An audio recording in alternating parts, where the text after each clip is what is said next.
interesting night, so we want to welcome you and tell you to make yourself very, very comfortable. Feel at home. You know, put something in the fridge, something on the stove, because it's going to be a marathon. Well, it might not be a marathon if we get the results in early, but I'm joined by my compatriots here at Freedom FM for tonight's show. As you know, this is election coverage 2022, and we're going to be here for the next 12 hours, maybe less, depending on the outcome. But I want to welcome to the studio Dr. Patrick Martin. Good night, Mr. Martin. Good evening, Julie, and to the listeners and to the studio crew and co-panelists, Glenn Bart. You know, the last time Glenn Bart was with us, we stayed here until 8 o'clock. 8 o'clock in the morning. It was his fault. Yeah, absolutely. Absolutely. Well, Glenn, it's good to have you back. I mean, Glenn is a veteran in the business, and I respect his work and his career to date. And so I want to welcome you to the proceedings tonight, Glenn. Well, thank you very much, Julie. I really appreciate it. And obviously, good night also to all the listeners here in St. Kitts and Nevis and overseas in the diaspora. All right. Well, it's good to have you. Gentlemen, how did this all begin? How did this all, take place in terms of arriving at the general elections 2 years after we had the last one? What happened, Patrick? The spectacular implosion of Team Unity. Is that good enough for you?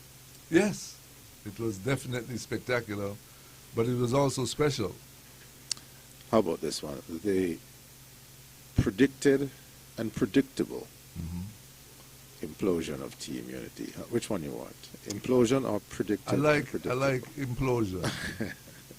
It suggests a matter of immediacy, that it happened almost spontaneously, and then everything just fell apart after that.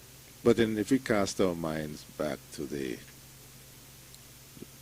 candle of correction speech of 2018 and the murmurings of discontent in the ranks, almost the day after the 2015 victory. If you paid attention, and I don't mean that in a negative way, you can see a rising tide of disruption, which was very difficult to keep under wraps. People tried, but it was very difficult to keep under wraps. And then we had an election in 2020, scheduled election, but held under a public health emergency. That's what you called it? Globally. Okay. And that had some points of concern. We learned a lot from that experience, Points of that concern. as a people, as a country. Then in 2021 came the PLP convention, when the keynote speaker said something to the effect that, gosh, Mr. Prime Minister, I get it, you gave a commitment to serve 2 terms, but, as soon as she said but, the hackles went up. The but was, the country needs you, stay on. And out came the People's Action Movement's artillery, and then later the CCM artillery. And it was downhill. The downhill slide was greased, Now, in my estimation. Glenn, given that type of backdrop that Patrick just so aptly described, I got away with that one.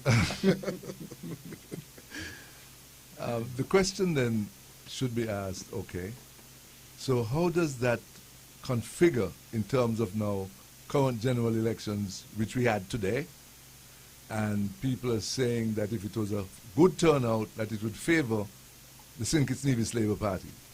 it would usher in change. But if it was a small turnout, then the incumbents would continue to have their way, as it were, in terms of government. What are your thoughts? Well, yeah, I kind of lean towards that suggestion that a high turnout will probably favor the St. Nevis Labour Party. That would perhaps bring some stability to the situation, having a single party between government. However, on the contrary to that is the high chance of some form of coalition. Right. You know, we have heard outright that there will be a PAM-CCM coalition if they were to have enough seats. But I really don't put it beyond the possibility that if there is some form of coalition, that Labour could be involved with that as well. So I don't really rule that out either. Right. Very interesting. The You mentioned, sorry, yes, go ahead. The Patrick. dynamics have changed, though. The incumbent is no longer, well, the contenders are no longer Team Unity, NRP, and SKNLP. That was the 2020 framework. So we now have, in this election, on the St. Kitts side, SKNLP, PLP, and PAM. On the Nevis side, NRP and the CCM. So the incumbency has changed with the implosion of Team Unity. And we have three parties in St. Kitts vying for 38,015 registered votes. How many voters? 38,015 in St. Kitts. Okay, all right. And 12,918 in Nevis. That's over 50,000. 50,933 registered votes. Okay. In a population, That's what I was about to in a ask. resident population of Of about about the same 50,000, maybe up to 53. We'll see what the 2021 census brings. But the resident population is in just north of 50,000, which tells you about the number of persons resident, number of voters who are resident overseas. Well, in terms of the turnout too, I mean, one has to factor in a lot of the overseas votes. How do they factor into this particular elections? I don't believe that there could have been as many persons from overseas as there were in the 2015 elections. But nevertheless, I think they will play an important part in determining what the outcome is likely to be. I think Glenn is spot on with that, because there were zero overseas votes in 2020. And in this election, well, we don't have the exact numbers, but judging from, looking around, people are in town. Definitely. Yes, indeed. And it should be in the vicinity of several hundred. No, Several thousand, sorry. Right. Now, Glenn, you mentioned the word coalition. And we've heard the St. Kitts Nevis Labour Party say, they haven't said they would not get into any form of coalition, but they have said none with Dr. Harris. The leader of the SKNLP declared in a broadcast, when he was asked that question, that he wasn't going to have any coalition but that. But in terms of coalition, what political Why are we talking coalition? Huh? Why are we talking coalition? Is that the likely scenario this evening? You don't see a party winning an all-white, well, let's talk about that too, an absolute majority? It can happen. I mean, let's be frank. If we have a good, full turnout, more than prior elections, as Glenn said, it favors the St. Kitts Nevis Labour Party. But it could also weigh into a scenario where the St. Kitts Nevis Labour Party, say, gets four seats and has to form a coalition. Naturally. Okay. Naturally. Yes. So we can't rule it out. Five seats. 5 seats. 5 seats even. or less means coalition. Coalition. Okay. Which political party do you see the St. Kitts Labour Party getting into a coalition government with? Well, I could tell you who they are not getting in. We know that already. That was the question you're about to ask me. Yes. In a sense, because you have to take into account the history of the St. Kitts Labour Party with the incumbent Prime Minister, Dr. Timothy Harris. Yeah. Going back pre-2015, and perhaps quite a while before that, they were not really on very good terms in terms of the dynamics between then Prime Minister Dr. Denzel Douglas and Dr. Timothy Harris. And eventually it ended in Dr. Douglas firing Dr. Harris from his government. And there was all this talk about Dr. Harris being power hungry, among other things. And there was also the case where the Labour Party had been warning coalition partners of Team Unity that they were stepping into a difficult situation with Dr. Harris. With the PAM and CCM falling victim, so to speak, to dynamics of Dr. Harris. Falling victim, yeah. Some powerful words there. And it seems to me that none of the political parties are prepared to do any business with Dr. Harris. Yeah. Perhaps the Nevis Reformation Party, but that's a big question mark still, because given the previous involvement of NRP with the St. Kitts Nevis Labour Party, in which they also got the bad end of the stick, so to speak. Nevisians didn't like that, and that is one of the reasons why NRP had lost the elections in Nevis, and had continued to suffer for quite a while because of that. So we don't know if they will join with anyone or could join with anyone at this moment. That's still a question mark that I haven't been able to resolve as yet. Subject to correction, I haven't heard an NRP assessment that they got the bad end of the stick in their coalition with SKNLP in 2010. Well, they'll never admit it. Well, I hope that mature people would say so. But nevertheless, I accept the point that the coalition politics is not over.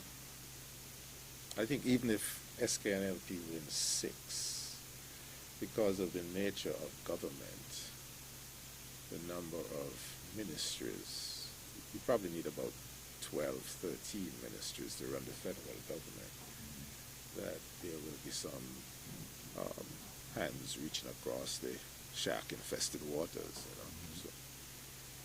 So there are those possibilities, which Glenn and Junie, which makes this election even more intriguing. The players are not the same as in 2010, 2 years ago. The dynamics are not the same. 2 years ago, we had no overseas voters. We do have overseas voters. 2 years ago, there was Team Unity. Now it's PAM and PLP, CCM.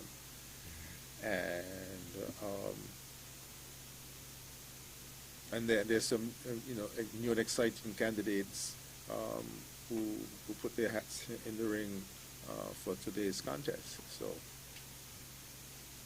it makes for an intriguing results watch tonight once we get started with the results rolling in. Let me just remind our listeners and viewers that this is Election Watch 2022 right here on Freedom FM in combination with Andrew Huey's outfit. Andrew Huey is right here as well.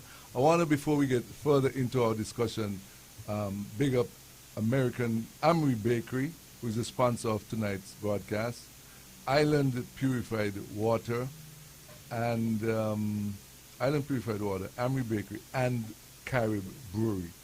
And I want to thank Carib Brewery for the generous donation of drinks, Island Purified Water for the water, Mr. Amory for the pastries. Thank you so very much for the sponsorship, and you're throwing something in the hat still. So much appreciation and thanks to our sponsors. I want to let people know that Andre has been very foremost in all of what is happening tonight. And he's right here, and I must pay tribute to him, hardworking young man, and an excellent, excellent broadcaster, media practitioner. Yes, he's a young man. Andre, you're not young. Yeah, you're young. Andre, I see the way he bounces up the steps. I mean, you've got to think if you have pep in every step, you know what I mean? Anyway, not to be that.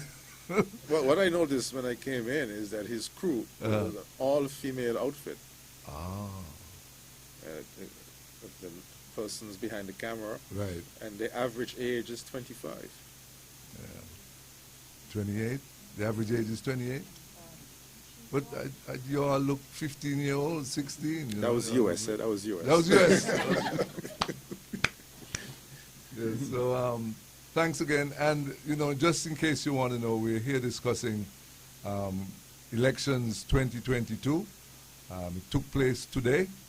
I drove around and will give you my impressions later. Dr. Martin also moved around a lot with Andre and Glenbat.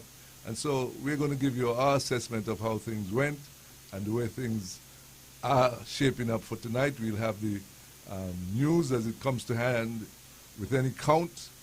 We'll have that at a moment's notice and bring it to you live and direct in real time. It's just about 2 minutes after 9 o'clock. I must remind you as well. You want to take a break? Peter is on the line. Good night, Peter. Peter Wickham is on the line. Peter, good night. Hey, good night. Good night. I'm sorry to be a bit late, and I'm happy to be with you. Wait, I have to put up live DJ. Peter, good night. Good night, and I'm happy to be with you. Sorry to be a little late. Peter Wickham. I'm hearing you. I'm hearing you. Let's try again. Okay. So tonight. So while we wait for Peter Wickham, we could give some more analysis figures that the electorate increased. We had an increase of 28.97 or 6% over 2020. 2020 we had 48,173, and you're at 2,897. We're now at 50933, an increase of 6%, and the number in St. Kitts went up by 2,118. Yeah. And in Davis by 642. And after tonight's results watch, we now will turn our gaze across the water for the NIA local elections, which will be coming up within the next 6 months or so. And so we'll keep those figures in mind. In terms of the, Glenn and Junie, in terms of the registered vote by constituency, you know, we have constituencies, for example, number 8, 7,600, and let's get it right.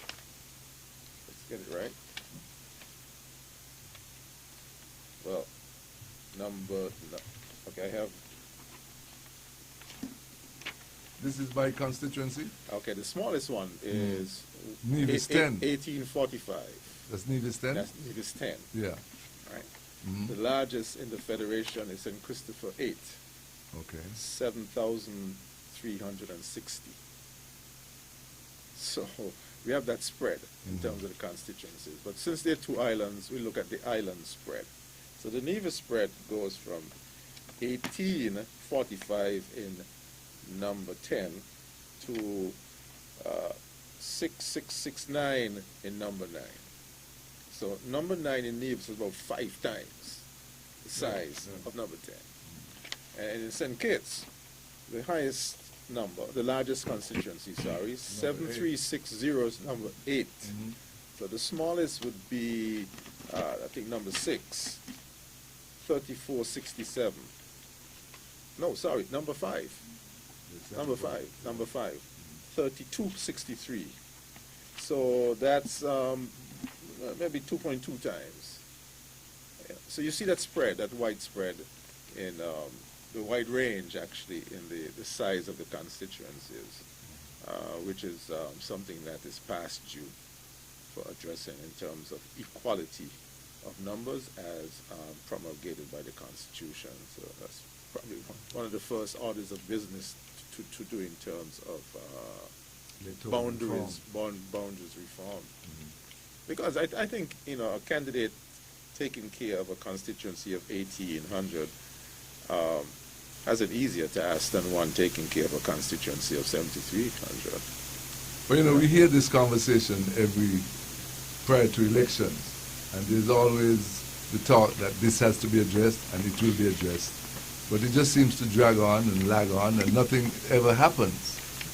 Well, I'm not going to give any excuses for that. I mean, this is a fundamental constitutional requirement that should be addressed. How could one constituency have 1,800, another one have 8,000? But as we mentioned, the Constitution, it's one of probably the most difficult things to get done because of the requirements in terms of the voting within Parliament. And what happens is that a party gets into office and they realize that there is no way they're going to get the support of opposition members in order to carry that constitutional change through Parliament. And so that is one of the difficulties that they have to face. But at the same time, I also believe that not enough has been done to bring public involvement into the process. In that way, you begin to get buy-in, you begin to get the pressure on the representatives to take this thing seriously. And because there's this lack of direction and focus and vision about how to proceed on this issue, the whole thing has been languishing, and every new government comes in and there's a lot of talk and nothing really happens, and that's unfortunate. All right, it's 8 minutes after 9 o'clock. We're still waiting on the first count to come in. Is it coming up? Okay. So Andrea informs that something should be coming up shortly. Peter is on the line. Peter? Yes. Okay, let's see. Hi, good afternoon, gentlemen. I'm hoping that you hear me this time. Hello, Peter, good night. Good night, gentlemen. Are you hearing me on this occasion? Not hearing anything yet.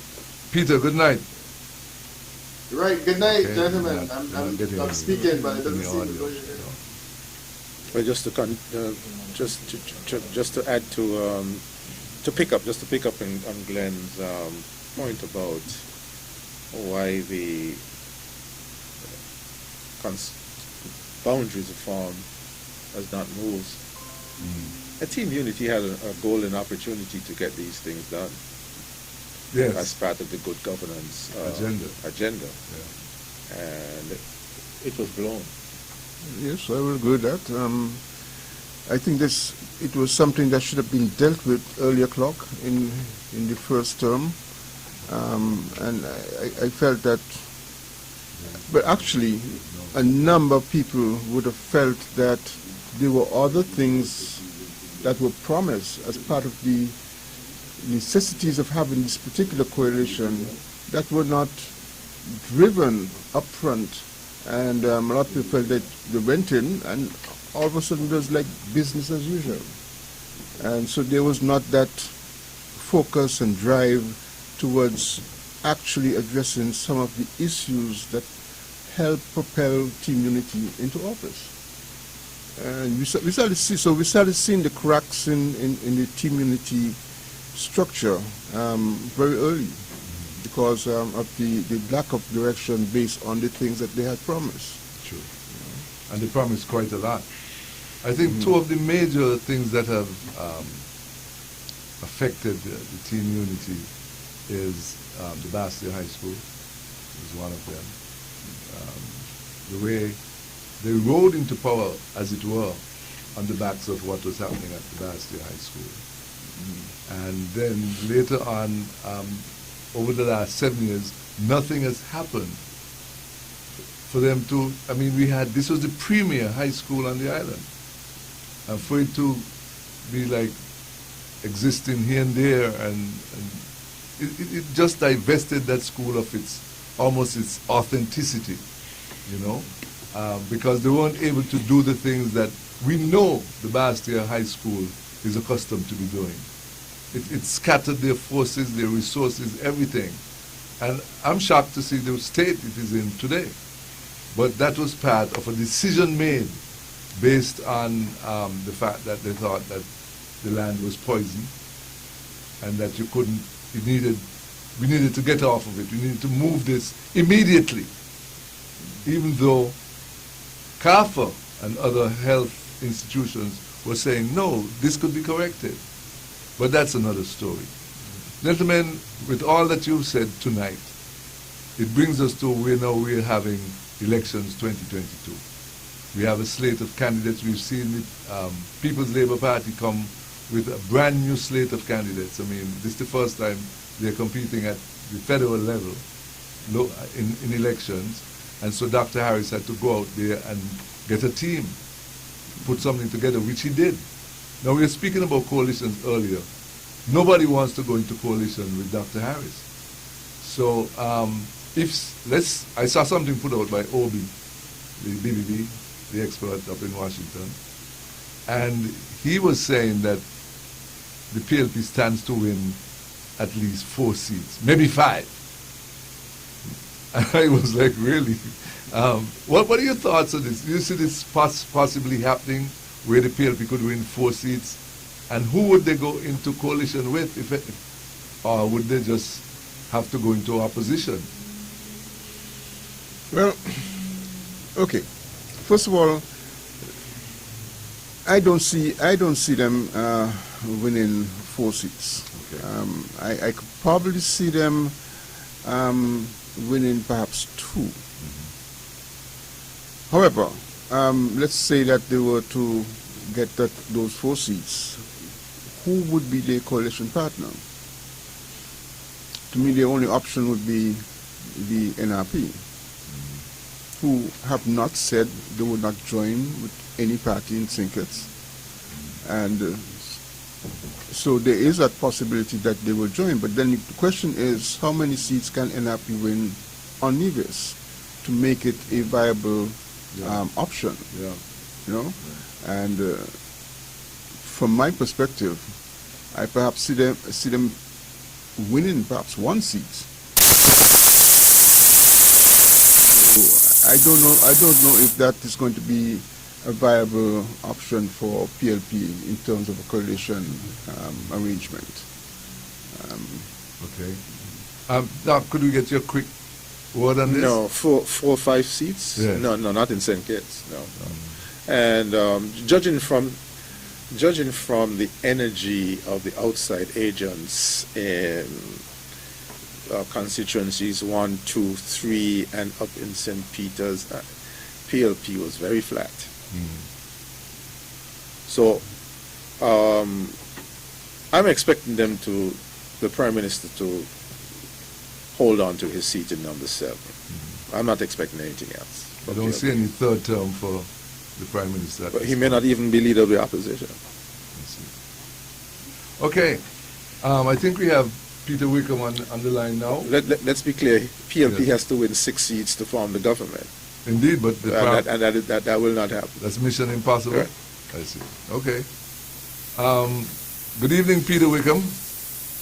Hi. Good evening, gentlemen. Hello. I'm hoping that you're hearing me now. I'm getting some static on this line. He's hearing me, but I'm not hearing him. Hello, Peter. Good night. Good night, and vaguely, good to be with you. I could hear something very vague, but it's not clear. It's not. All right, we're trying to work on the mechanics here to make sure we bring you a smooth broadcast, the best of our abilities and technical skills. As I said, we have an illustrious panel for tonight, including yourself. Okay. Dr. Martin, Glenn Batt, Andrew Huey, myself. Also, we have Peter Wickham, who's going to weigh in by Zoom. And Hamlet Mark is also on his way here, I understand. And maybe Tony Frederick might drop in. So we'll wait to see what. No, she has to drop in. She has to drop in. Okay. She was here the last time. Indeed. All right, so Peter, are you there? Yeah, I'm here. I've been always here, and I'm listening to the commentary. It's quite interesting, but it seems as though you can't hear me. But gentlemen, if we are to continue this discussion, we were on the prospects of PLP winning more than one seat. Yes. So, what was your take? One? No, two. I was saying which is the other one? Which is the other one? Well, I was thinking that the other one would be Aquila. But that is also going to be a very toughly contested seat. Yes. And I see the fight really between the Thinkers News Labour Party and PLP. I don't think Pam has too much of a stake in that seat yet. Okay. One of the things I find about Pam is that they wait too late to assign a potential representative or candidate for constituency 3, and that has always hurt them in the past. Well, in 2020, Aquila Byron, running as PLP on the team unity ticket, copped 1342 votes to Congress Maynard's 1253. That is a gap of 90-something. Let me make sure I have it, about 89. Now, Milo Box Freeman, who's now running with Pam, number 3, was a major factor in the campaign, the Team Unity campaign, which got Aquila Byron over the top. So with Pam running separately now, that 1342 or less is split. That's a possibility. And it's split. Interestingly, the other names that Obi had up in his 4 was Kende Liebert taking number 4, which I thought was very interesting, to say the least. Did he say why? No, just said that... because Grant won, copped 1284 in 2020 to Rensford's 934. Okay. So, for a newcomer to pull back or to divert attention from Grant and Rensford and win that seat.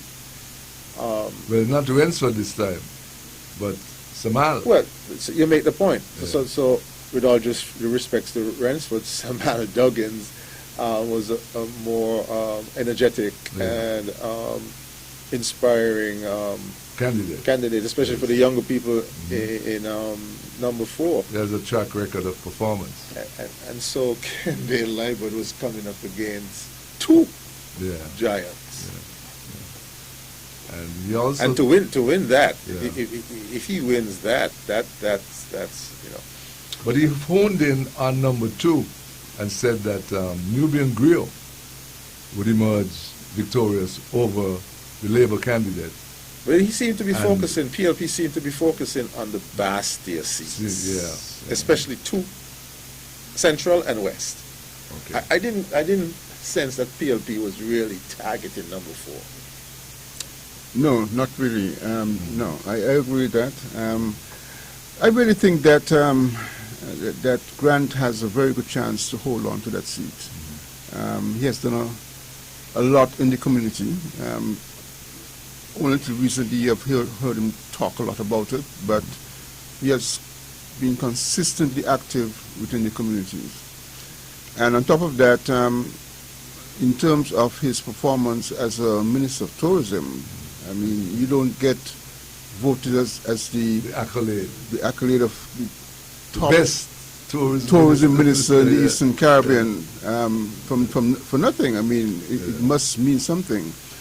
The question is, though, how much of those kinds of things factor into the ordinary people's thoughts in the process of selecting someone to represent them.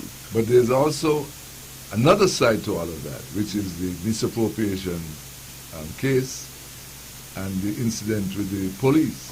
I mean, these two can also turn people's mind from the viability of a character such as Mr. Grant.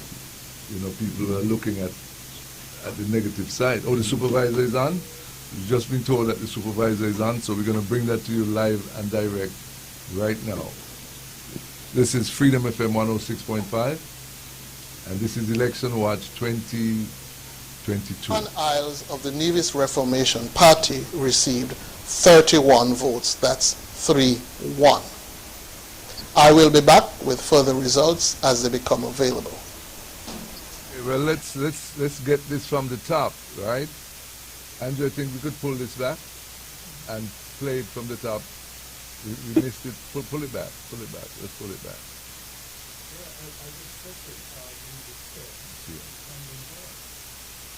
That's it? Okay. All right, let's get it. We missed it, but let's bring it live.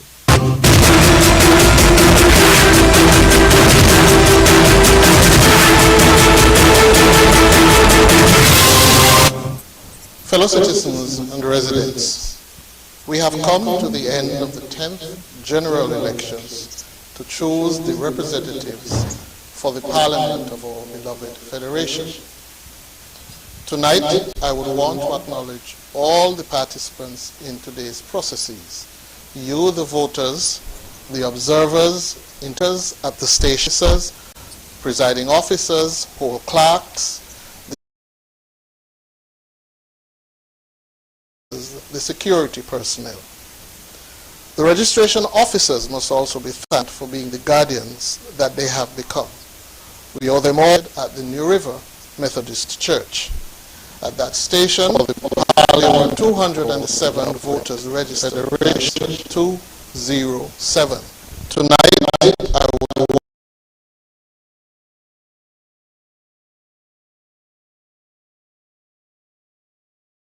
to take a ballot box be a bit of an annoyance.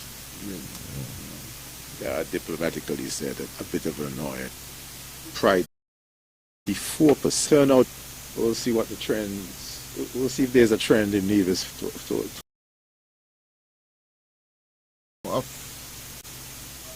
Wanted to do in that constituency. I think that 2020, by a 6-1 margin in that area. If there's a narrowing of that ratio, that augurs well for NRP in the upcoming Local elections. yeah. We might be, this is still early days. 1 point is not a trend. If this trend continues, the NRP brain trust will be saying, hey, we are in this ball game for the up February. So we are not seeing him the winner, Oh, basically. yes, that is substantially less than a 6-1 bottom. I remember In terms of the analysis for the local election.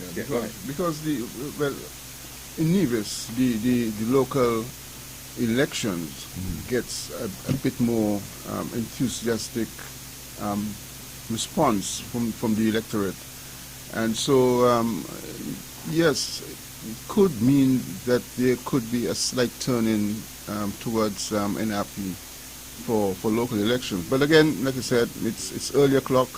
We need to wait and see what happens in the other boxes. Now, Glenn, in the preamble to the first result, the supervisor complimented those who were involved in the conduct of the poll. I think it's opportune for us to say that there were no major incidents reported. Right. We should have said that at the beginning. We missed that. Last night there was a false alarm. Right, and that was that there was no fire at the electoral office, None whatsoever. as said.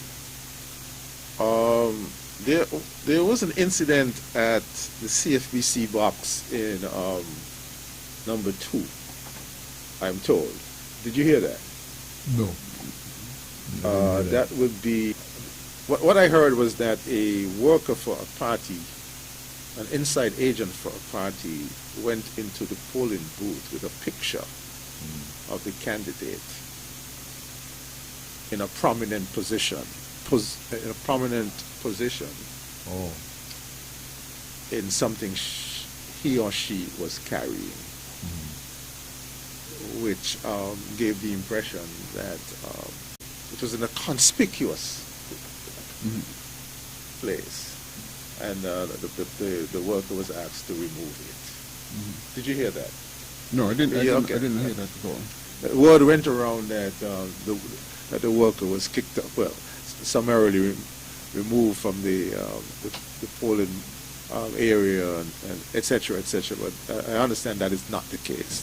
The worker was just asked to cease and desist from that activity, which violated the law. So that's I haven't heard of any other incident. The persons in the lines were. We have to congratulate our people for how they conducted themselves. Except for one thing, the two of the boxes at both the police stations at the Kim Collins Stadium, again, like in 2020, opened very late. Very late, yes. And you had situations where there was not sufficient signage, not proper signage, so there were some individuals who reached all the way up to the front only to find that they were in the wrong line, having to go back and join another line at the back. And it caused some aggravation. I think all agents, I spoke with all of the agents at Kim Collins Stadium, and in those two particular ones, I can't recall, but I think could have been 3B and 3C. All the agents were a bit peeved about the late start, and it was not just about the late start. It was the fact that it appeared that some of the officers, the electoral officers, were not competently prepared to start the process for voters. And I think the returning officer came on the scene and eventually was able to sort things out. And this was also reflected in comments made by the team leader of the OAS Observer group that is here in St. Kitts and Nevis. Very similar comments was made by him. So that was the only situation that I found. I visited other areas, other constituencies, other polling stations, and it seems that they were pretty much okay around those islands, at least between 1 and 4. Where I visited. Yeah, I did hear that report. That 3B, A to G, started at around 8 to 8:15. Yeah. Actually, one of them started, I understand, close to 8:45. Remember, in 2020, it was 3E and F up in the far corner, the northeast corner of Kim Collins, that started 2 hours late. But I can report that I voted at 3F this afternoon. I got to the station at 1:15, and I was in the door at 1:16. So there was no line, in other words. But the supervisor didn't mention that. I apologize for any inconveniences. Am I hitting him too hard, too early? Patrick, one of the things you mentioned this morning was the large turnout up at the outreach center at Dr. Lake Drive. Yes. I mean, I went there to vote this afternoon What time after you I went? finished. I went after 3. And up to 5, I was in the same spot. I hadn't really progressed much, but eventually I got to the point where they were looking for my name, and it could not be found.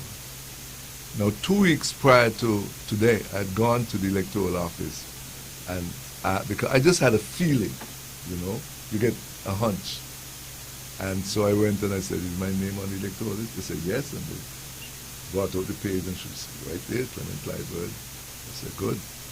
That's all. And I left. Only to find out today that my name was not on the list. Now, Mr. Nubian Greer, who was there on the side, he looked at a list he had, and my name was on his list. But where it mattered, That's the poll clerk. yes, my name wasn't on their list. The electoral official did not have your name, No, but a candidate had your name. had my name. So they said that's a separate list to what they have.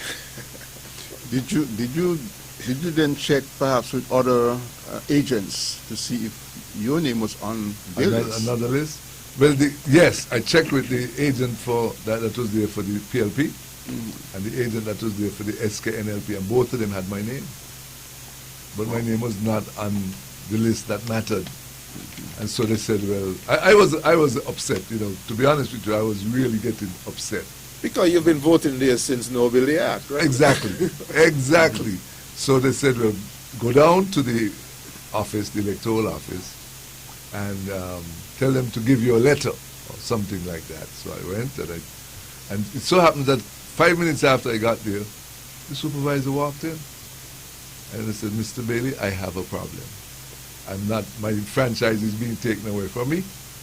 And he went and he looked at some other list, and he said, yes, your name is here on the master list. My name is on the master list, but not on the clerk list. And he said, look, there's another list that your name is on here, and he referred to it. And so my name was on 2 of his lists, but not where it mattered. So he gave me a form, which he filled out and said that I'm an active member, and he referred to 37A or some code he had there that they knew about, which would show them where to find my name. And so I took it up to the office, the polling station, and they found it. So I couldn't understand the mix-up, but so as you can see from my index finger, it's a nice purple color. I got to exercise my franchise, and I was very happy. How much time did that take? What to go on to come down to the electoral office, yes, and then back up and get a vote? Yeah, half an hour, about half an hour. I heard a couple of other similar incidents where people were sent down to the electoral office to get a form. Correct, that's it. There was a lady, when I got there, she was almost in tears. The same thing happened to us. I said, well, I just came from there, and as you can see, I voted. So she was like upset. So I said, okay, I'm going into town. I will take you down. She said, can you bring me back up too? Because I want to vote, and it was 5:30. So it was very close. So I took her down, and when she got there, they said, oh, your name was removed by a court order. Oh. Voters registered. The votes cast, validly cast, were 99, that's 99. There were no rejected ballots. There was 1 spoiled ballot. Eric Evelyn of the Concerned Citizens Movement received 67 votes, that's 6-7. And Rohan Isles of the Nevis Reformation Party received 32 votes. That's 3-2 votes. And we have our first result from St. Kitts in the constituency of St. Christopher 4, polling division 5A at halfway tree, where there were 395 voters registered. The number of votes validly cast was 257, that's 257. There was 1 rejected ballot. There was no spoilt ballot. Samuel Duggins of the St. Kitts and Nevis Labour Party received 123 votes. That's 1, 2, 3. Lindsay Grant of the People's Action Movement received 92 votes. That's 9, 2. And Kende Librad of the People's Labour Party received 41 votes. That's 4, 1. I will be back with you with further results, but over now to Master Control. Gentlemen, results are coming in. We had two more results, one for number 10 and one for number 4. Let's go to number 10. Nevis 10. We didn't get the box. Was it? You have a recording of it? Yes. Yeah, so let's see which box it was. Okay. It's,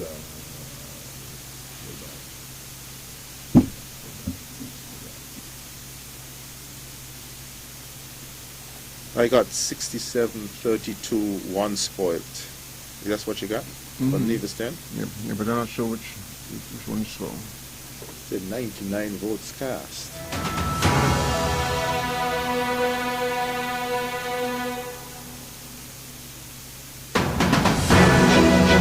I think we missed the second shit.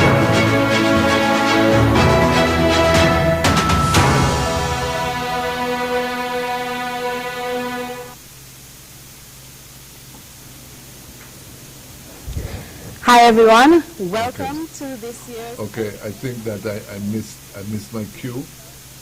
Andrew, how could I get back the opening segment of that? Just want to get the where exactly it's coming from. For Nevis 10, we Nevis 10, didn't get we missed which box he was referring to. Maybe somebody who's listening can also give me the signal on that. One of my friends on WhatsApp. That just came on a while ago. All right, it's just about 9:43. Well, we did get the first box out of number 4. Right, we got the one from number 4. Half which we Methodist Church 5A, correct? Right. That's what you want? Right, Okay. right. So Kende Librad 41, Samuel Duggins 123, Lindsay Grant 92. Turnout there 65%. How did Mr. Grant fare in that? Yes, Before, wait, hold a second. He's Hold a coming up? second. He's Yeah, he's coming coming up. Let's get it. Yeah. I have further results to share. Again in Nevis, number 10, the Gingerland area, polling division number 2, Okay, this is a located repeat. at the Gingerland preschool, where there were 233 voters registered. The votes cast, validly cast, were 99, that's 9-9. There were no rejected ballots. There was 1 spoiled ballot. Eric Evelyn of the Concerned Citizens Movement received 67 votes, that's 6-7. And Rohan Isles of the Nevis Reformation Party received 32 votes, that's 3-2 votes. And we have our first result from St. Kitts in the constituency of St. Christopher 4, polling division 5A at halfway tree, where there were 395 voters registered. The number of votes validly cast was 257, that's 257. There was 1 rejected ballot. There was no spoilt ballot. Samuel Duggins of the St. Kitts and Nevis Labour Party received 123 votes, that's 1, 2, 3. Lindsay Grant of the People's Action Movement received 92 votes, that's 9-2. And Kende Librad of the People's Labour Party received 41 votes, that's 4-1. I will be back with you with further results, but over now to Master Control.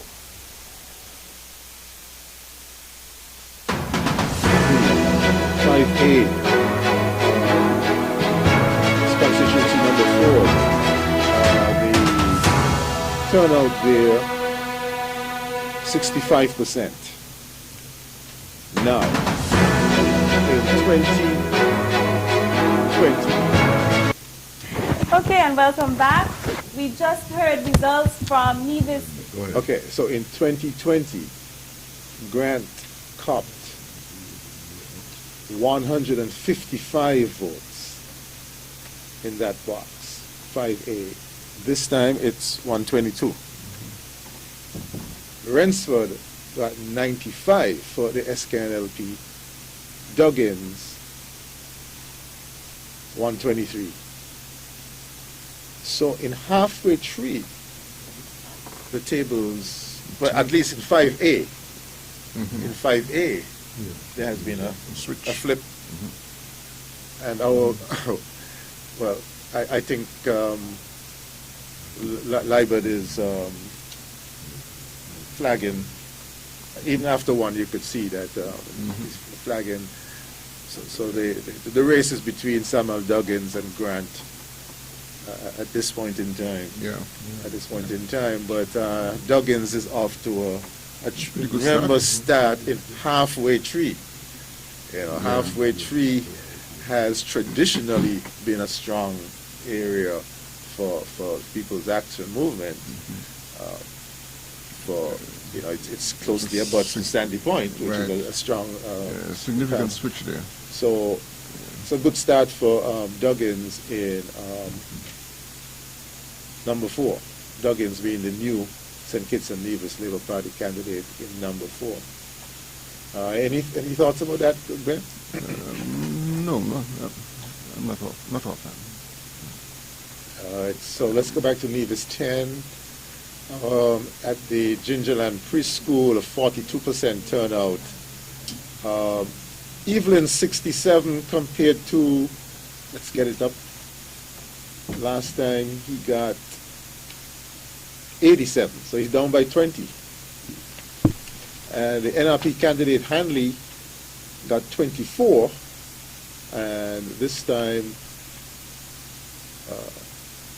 Rowan Isles 32, 6 more. So NRP has increased its take, whereas the CCM's take has decreased in Gingerland Preschool. So we'll see how that trend continues. But there seems to be, after 2 out of 6 boxes in number 10, St. George's Parish, Nevis, in 2 out of 10 boxes,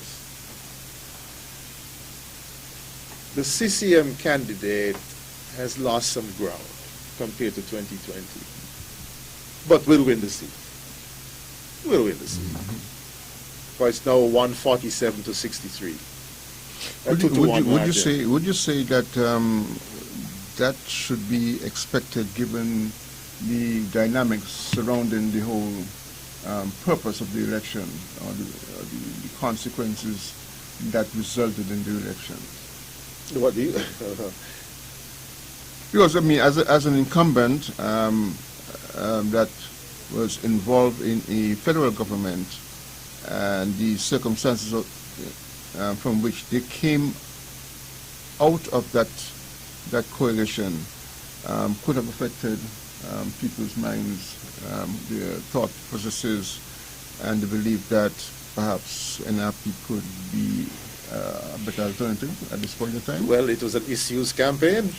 Right. I think this is saying that this is an issues campaign, and one of the criticisms, well, the major criticism of the CCM was that they asked for 3 in 2020, they got 3, and came back with nothing. Yeah. I mean, to sum up Some of the criticisms, yeah. Now, here's something interesting. After the first 2 boxes in number 10 in 2020, the CCM candidate was leading 173 to 39. That was in the last election? Yeah, 173 to 39. It's now 147 to 60. 3? 147 to 63. So it has gone from a 5-to-1 margin, a 5-to-1 ratio in 2020 to a 2-to-1 Right. after 2 boxes. Right. I think we might be witnessing a trend here. We'll see what the third box brings. I think, Junie, we're seeing a narrowing trend in St. George's Parish, Gingerland.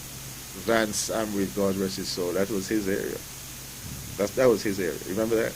Yeah. Invincible in that area. Yeah. Unbeatable. You have another adjective? You was like Joe France down there. You know? Yeah, right. I get the picture. So, right. So, although we know, yes, we know that CCM is going to win number 10. The interest here is by how what much? margin? Yeah.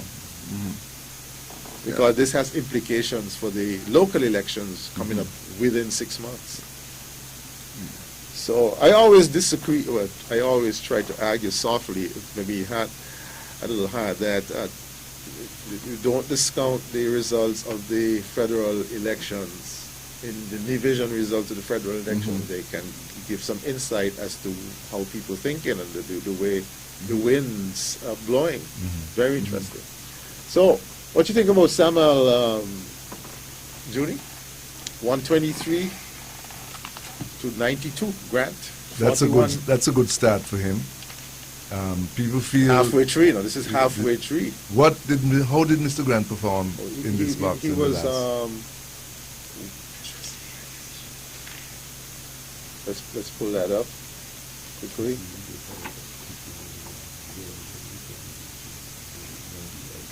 You ready for him, Julie?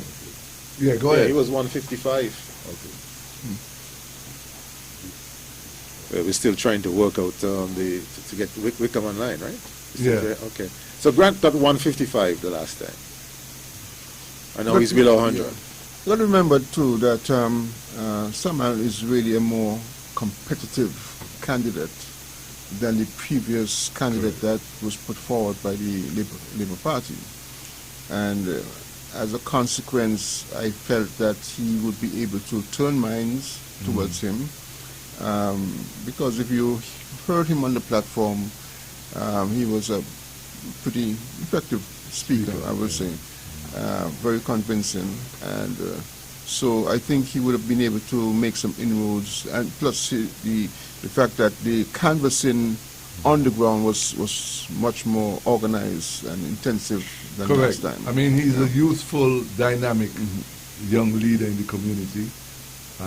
He has made sure that he has put agriculture as a mainstay in the area that he works, that he serves, and subsequently wants to translate that nationally if he should get into office. And then you have to also take into consideration that he was involved with sports in that area, the football, the domino, and so on. I mean, and he has just left a legacy there at such an early start and at a young age that I could see an upset happening in that particular constituency, where he could take it and defeat Mr. Grant. His credentials in the area also include being a teacher at the Verchilds High School. Correct. And he is the director, correct me if I'm wrong, of Montreville Farms, which is in the area. So he's a farmer, and agriculture was one of his main planks. Yes. In a part of St. Kitts, which is always green, second green valley. Always raining in our road, Verchilds areas. The other thing Very, that- very fertile soil. So Yeah, Go ahead. true. The other thing that could be affecting Grant is the fact that PLP could be splitting his votes in the context of the team unity arrangement.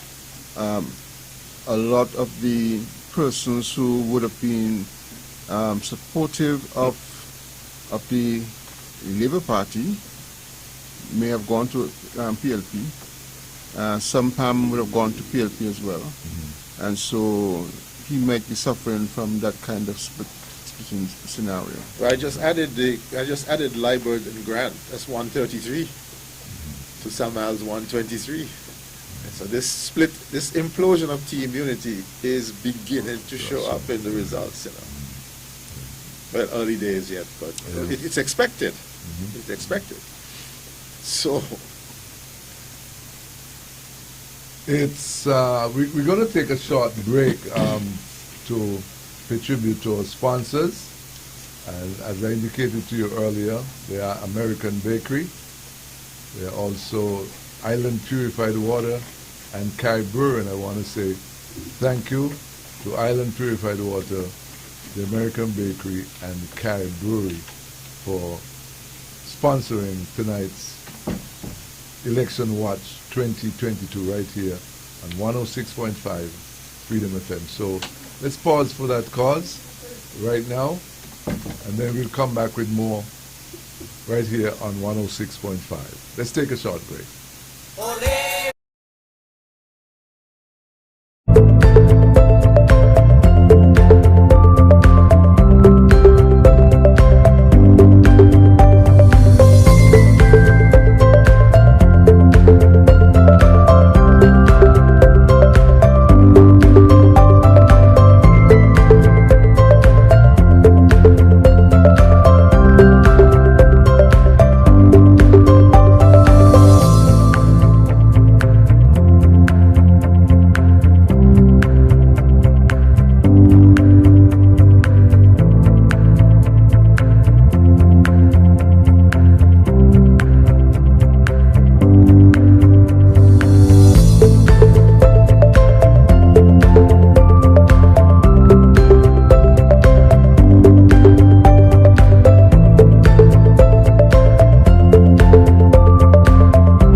Terms and conditions apply. Our COVID-19 protocols will be observed.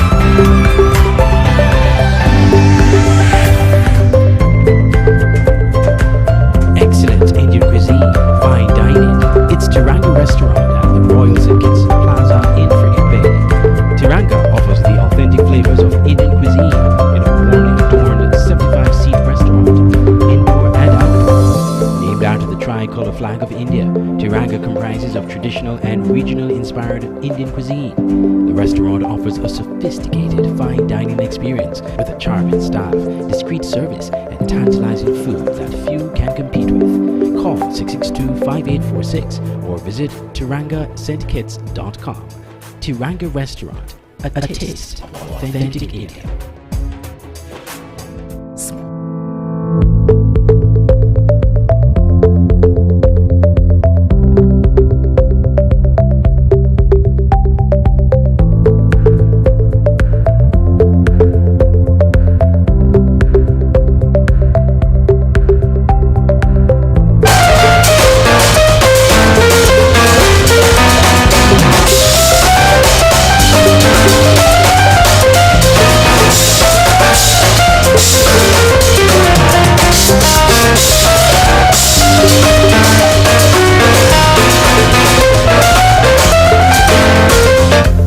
We welcome you back to Election Watch 2022 right here on 106.5 Freedom FM with Glenn Bart, Dr. Patrick Martin, and yours truly.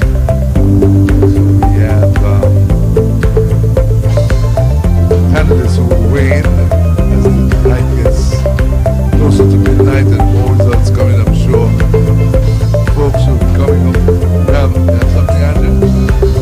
Okay. I'm sure folks will be tuning in throughout the night to get what's happening here on 106.5. Crucial election, gentlemen, critical election, we've heard. And what does it really boil down to in this contest? Candidate or party? Are people voting in St. Kitts by party or for candidates? What are your thoughts on that? Well, I mean, our system, by its nature, means that you are voting along party lines. And so it makes it very difficult to separate, let's say, just for want of a better term, let's say a weak candidate from a political party that normally you probably would not want to vote for. But because it's along party lines, you have to vote for that person. And so, yes, it's a party-oriented situation. So even if a candidate doesn't fit the bill as far as I'm concerned, I'm still going to vote for that candidate because I'm a member of a party. I mean, well, most people would do that in our system. They have other persons who will say, okay, it doesn't really. I can't see myself doing that, and I'll vote for the strongest candidate. But generally speaking, most persons will vote along party lines. Doc, you in agreement with that, I assume? I think party line voting is not as significant as it was 60s. Well, that is true. That is true. Yeah. I think that over the past 10, 15 years, well, I used to argue that by the 1990s, that the loyalist vote in PAM and Labour was more in the vicinity of 25-20%, and that there was a substantial swing vote. And I think that played out in the 2015 Team Unity victory. So yes, there's the loyalist vote. I will vote. People will say I will vote PAM no matter what. I will vote no matter what Labour. But Patrick, we have seen in this election, but that loyalist Pamites switch to PLP. But that the switch swing vote is now, to me, greater than the individual loyalist vote. All are welcome, whether you're PAM, PLP, or And so so the days of pig in a basket and you will vote for it are over. The issues therefore have become more prominent. Issues and patronage. But that's a very good point. Yeah. And I wish we could have a poll on that, a survey on that. To what extent the gifts play in this? But let's be nice and say that it's mostly an issues campaign now. Let's be nice. Patronage is creeping up there, though, because, I mean, there was a lot of talk in this election about the money factor, that was passed on by all candidates, I've heard, allegedly, that all candidates were trying to buy votes. That statement was made quite Yeah. robustly on Yeah. the issues program that you were on this afternoon Yeah, by more than one caller. yeah, that's true. Glenn, are we seeing a shift in political alliance between people and their party, and people that know, because of the nature of the times, where a lot of people are out of work and all of that, that is becoming increasingly important. Politicians realize it and are using it as a factor. Okay, a number of things. The pandemic itself, and you will hear when you speak with some people, you will hear grievances about the way they were treated. Entertainers, for example, taxi operators. A lot of those persons have grievances in the way that they were treated during the pandemic, and so could affect the way they think about the way they vote. The other side of things now is that you have a younger generation, more highly educated, I would say, who are not too much into the party alliance politics, and so they're more issues oriented, and so those two dynamics could impact the way some segments of the voting population would vote, and like Dr. Martin said, Patrick said, the independent voters is increasing. Gentlemen, I think we are getting something.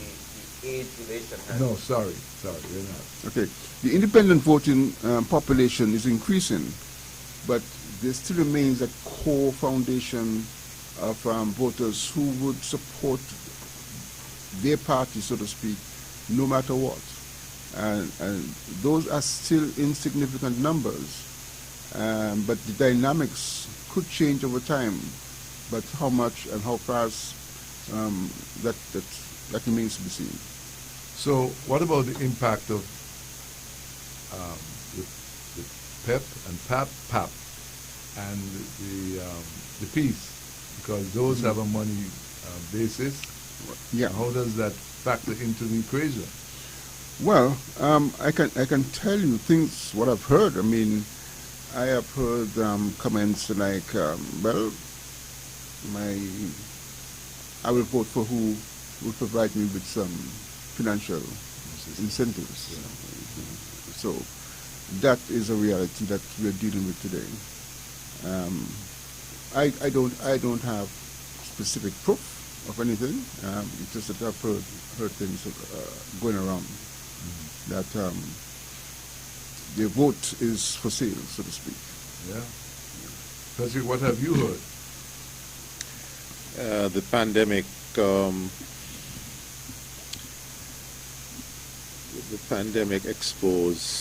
brought out the worst and the best, and people really felt let down by the team unity administration.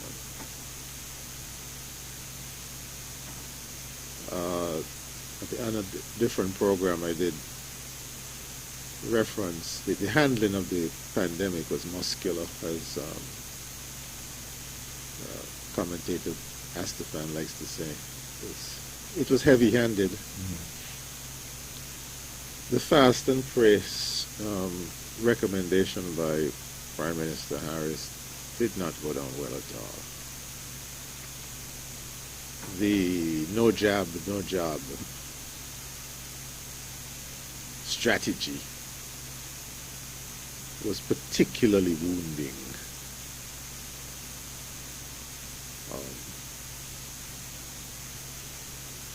So it's how you treat people.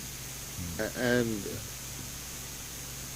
in a democracy, when you're facing an election, if people are treated badly in the interim, they're going to make you pay. There's a school of thought which says that we are creating beggars, people who just get a subsistence for no reason, apparently, other than that maybe they're in need of it. That's a good reason. And their families are in need of it, and they need it to pay bills and so forth. But instead of teaching, there's a saying, instead of teaching someone to providing fish for them, you should teach them how to fish. I mean, teach them to become entrepreneurs, to build up their skills in business, so that it will be down to the benefit of the economy and the community in which they live. So put PAP and the peace in that pot, put in that perspective, and what do we come out with, Glenn? Well, if I were to address the situation with the PAP, yes, okay, there are people who need the assistance. Yes. Okay, there's no doubt about it, and if by design this peace program was done to reduce the crime rate on the island, okay, that's fine. The problem I have with both programs is that it seems as if there is no way to incentivize these persons to get off of those programs. And so you're creating a situation where they get these monies and they're not obligated to find themselves a way of generating income themselves. Right.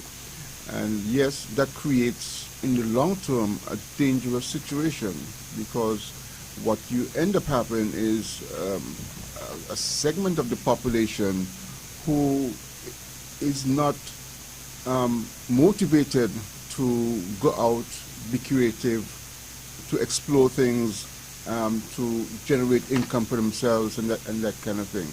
So in the short term, perhaps it works and it's fine, but you have to find a way to build into those programs the exit strategy. And that, I find, is what's missing in these social programs. I share the view. I share that view, and I wish to state that this is another lost opportunity for team unity. Earlier we spoke about the opportunity to do boundaries reform. Lost. This was another lost opportunity, because coming out of COVID, we lost about 5,000-6,000 jobs out of about 29,000. There's an opportunity to reorient mindset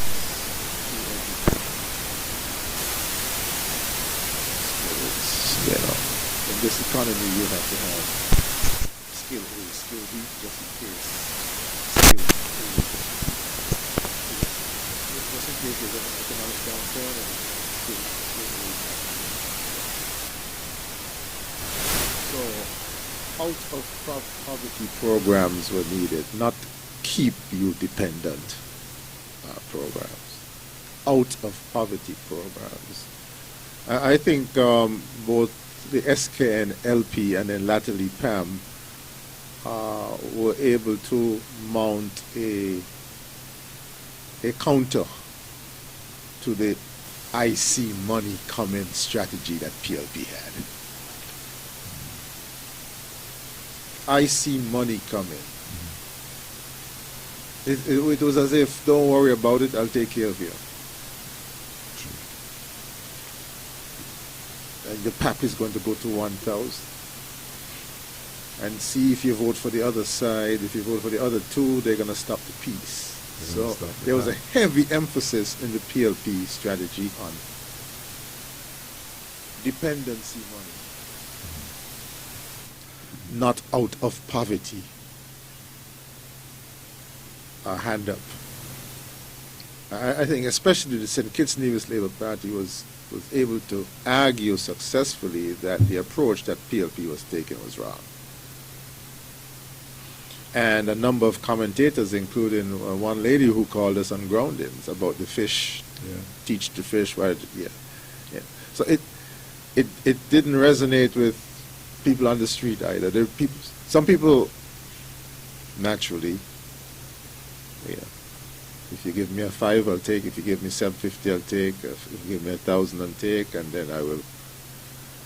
And by the way, I don't like the fact that the Santo Domingos have skills and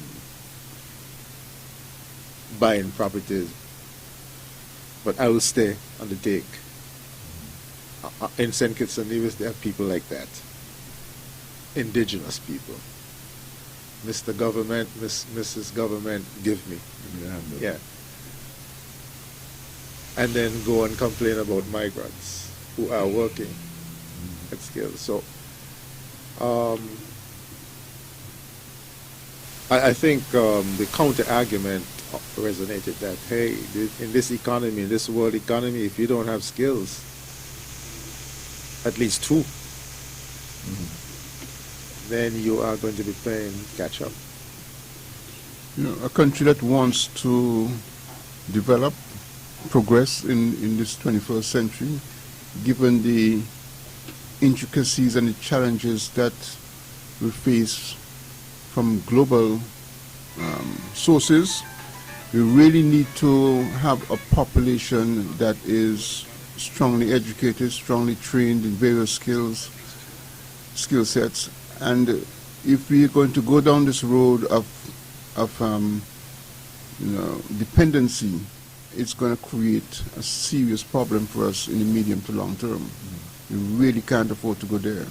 It's going to be traumatic for the people of St. Kitts and Nevis to go down that line. Yeah, the Social Security Trust Fund would not survive if the dependency trajectory was allowed to follow what Team Unity apparently was pushing. We have to find work. We have to create wealth, so we can contribute to Social Security and have something what's called future money, and also a sovereign wealth fund if CBI affords us that opportunity. So, gentlemen, we're not a dependency of a big country where you could milk,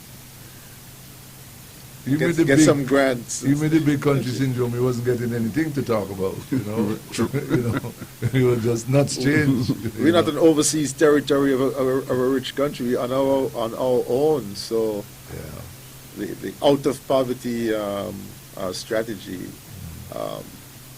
will resonate especially with our people who are accustomed to working, rather than take this government handout. The thing is, we really cannot continue to be over-reliant on the CBI That was program. what I was coming to, Glenn. You took the words right out my mouth. Yeah, it's a dangerous thing because, we need to begin to find ways to create more foreign exchange for ourselves in a diverse platform. Yeah. Otherwise, this CBI program, when the bucket drops out, And it crashed. we are left in a dire situation. So we have to start now. And I agree with you things. 100%. That is the point I was going to bring out when Dr. Martin continued with what he was saying, that the CBI, how sustainable is it over the next couple of years? I mean, it's the cash cow right now. The CBI is the cash cow for St. Kitts and Nevis. But it's not going to stay that way, Exactly. I mean, it's taking a licking right now. And so you wonder then, where is the money coming from to sustain some of these programs? Now, all the candidates are putting out pipe dreams out there as far as I'm concerned. I've seen a lot of programs that they put out saying they're going to do this, they're going to do that, and where are you getting the money from to do this? I think they're hoping that the CBI We'll continue. will continue and provide the financial resources. We know better. But I think that's not going to have too sustainable. CBI has been we're talking about 300 million minimum added to this economy every year since 2012. Do the maths. So we now 2022, 10 years. The CBI has been worth over $3.4 billion to our economy since 2012. And so you're correct. It has really been a nice piece of sugar cake, and you know, because the tax revenue has been stagnating at about 600 million, 700 million, and the CBI has been taking it up to 9. And so governments can pay down the debt. We're able to pay down the national debt and also have surpluses because of CBI. And this, you see the infrastructure projects around. Now, Glenn mentioned economic diversification. We'd have to do that in order for the economy to really pick up and become sustainable and so on. What specific areas do you think we should target? Well, we need to start thinking about science, technology. We know that generally the world is leaning towards artificial intelligence and that kind of thing. We need to begin training our young people in the schools a more robust kind of curriculum that will gear them towards that kind of career. On top of that, you need to create the kind of business environment, business training, so that you can gel these kind of creative opportunities with the business necessities to create successes. In other words, you need a sort of comprehensive and collaborative approach to education that is not just textbook oriented towards certain kinds of careers. You need to go further into technology, and I think that's where we might find some of the opportunities for greater foreign exchange income earnings and build local wealth among young people. So I think that's where we need to go. You asked, Junie, the question as I understand it is tourism is leveling off. CBI, don't expect too much from it. So what do we have? What's left in the bag? Well, somewhere around 2003, 2005, out of Nevis, out of the NRP, Gambia Nevis, came the suggestion that we move down the cannabis industry road. And people said no. But it was the NRP that piloted that. People said no. We could have been a front runner in the Caribbean had we taken up that initiative, that vision, in medicinal plants, including cannabis. So we dropped that ball. St. Vincent is ahead of us. We're not going to be a player in we have the world. We haven't started anything. Okay. Non-existent. Unless we have some unique DNA. Food crop agriculture, selling to the neighboring islands. Well, food crops and also flowers. That's possible. But the other big one for me is energy. Again, that impetus came out of Nevis and the NRP with geothermal. And that has fizzled. We could have been selling energy from the base in Nevis through St. Kitts, neighboring islands, and reduce our dependency on fossil fuels. I guess we can pick that ball back up because the geothermal resources are still there, the solar resources are still there, but those are two areas. Patrick, I want to piggyback a little bit on what you just said about cannabis, because I don't think that we have done anything but talk. Evidence is that we have done nothing. Right. When it comes to this industry, I mean, there's a lot of talk, and now and again you hear the ministers, former ministers of government, the outgoing ministers of government refer to it in a lackluster, back-of-the-hand way. There's nothing direct coming from them in terms of policy and fashioning a way forward for this industry. Cannabis is legal in several countries in the world. Canada, for instance, makes millions, billions of dollars from this industry. Israel, for health. Other countries, I had a list the other day, and it doesn't come to mind right now. Well, come close to home is St. Vincent has made cannabis one of its planks. I understand that cannabis decriminalization is either exists in St. Lucia or is about to take place in St. Lucia.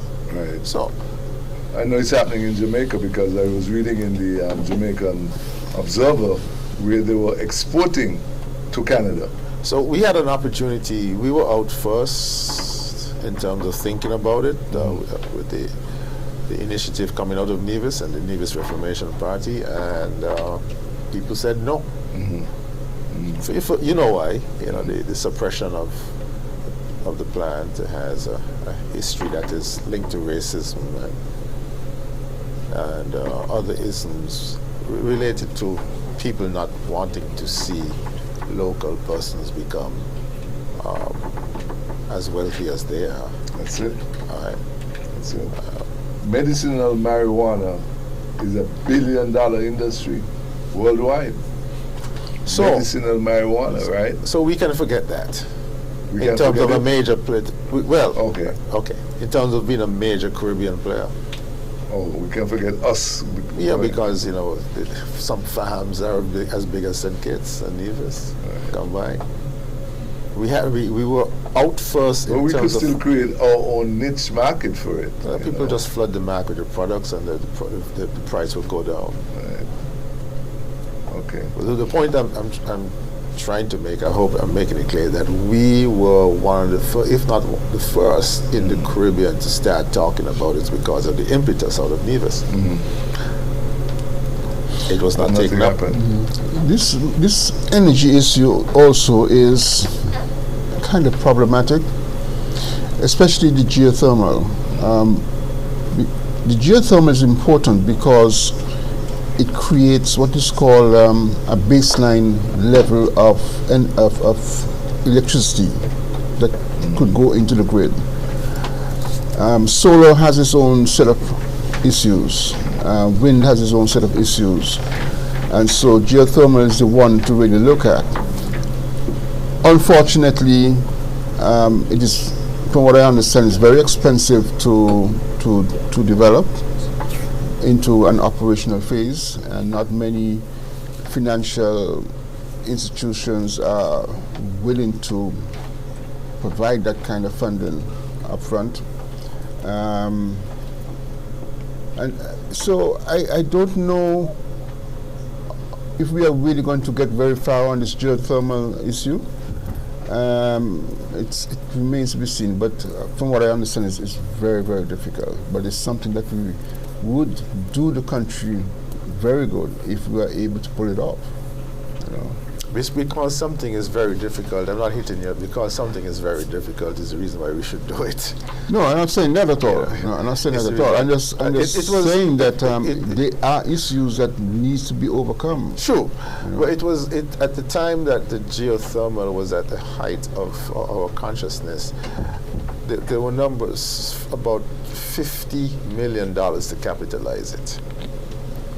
And you could see that coming out of the SIDF. Okay, live results are coming in. Once again, I have results to share. Constituency number 4.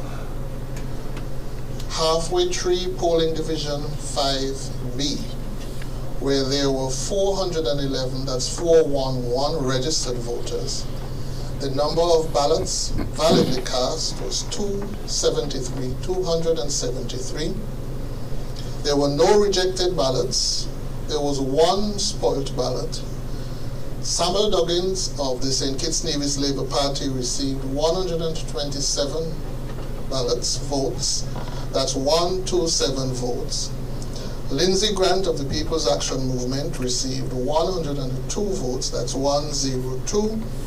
And Kende Libert of the People's Labour Party received 44 votes. That's 44 votes.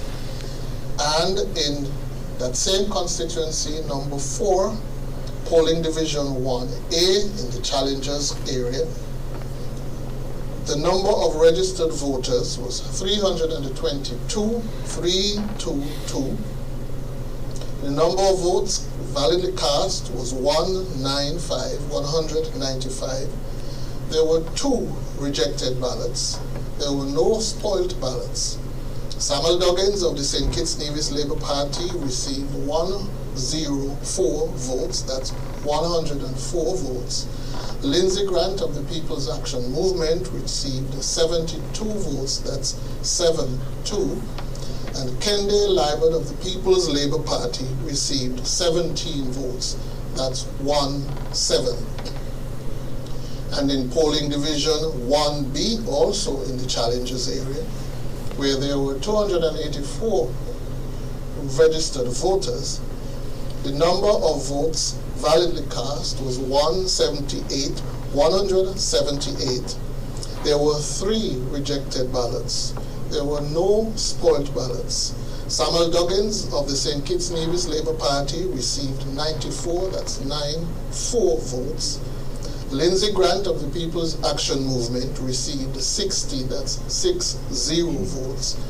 And Kende Libert of the People's Labour Party received 21 votes, that's 2-1. In the constituency of St. Christopher 7, Tabernacle and its surrounds, at the Edgar T. Morris School, there were 538 registered voters, and the number of votes validly cast was 329. That's 329. There were 2 rejected ballots. There were 2 spoilt ballots. Lincoln David Pell of the People's Action Movement received 22 votes. That's 2-2. Timothy Harris of the People's Labour Party received 188 votes. That's a 188. And Leon Nutter Nelson of the St. Kitts Nevis Labour Party received 117. That's 117 votes. In polling division number 2, Tabernacle Community Center in St. Christopher 7, where the number of registered voters was 497. The number of votes validly cast was 293. There were 3 rejected ballots. There were no spoiled ballots. David Lincoln Pell of the People's Action Movement received 20 votes. That's 20 votes. Timothy Harris of the People's Labour Party received 202 votes. That's 202. And Leon Nutter Nelson of the St. Kitts Nevis Labour Party received 68 votes. That's 68 votes. I will be back with further information, but right now it's over to Master Control.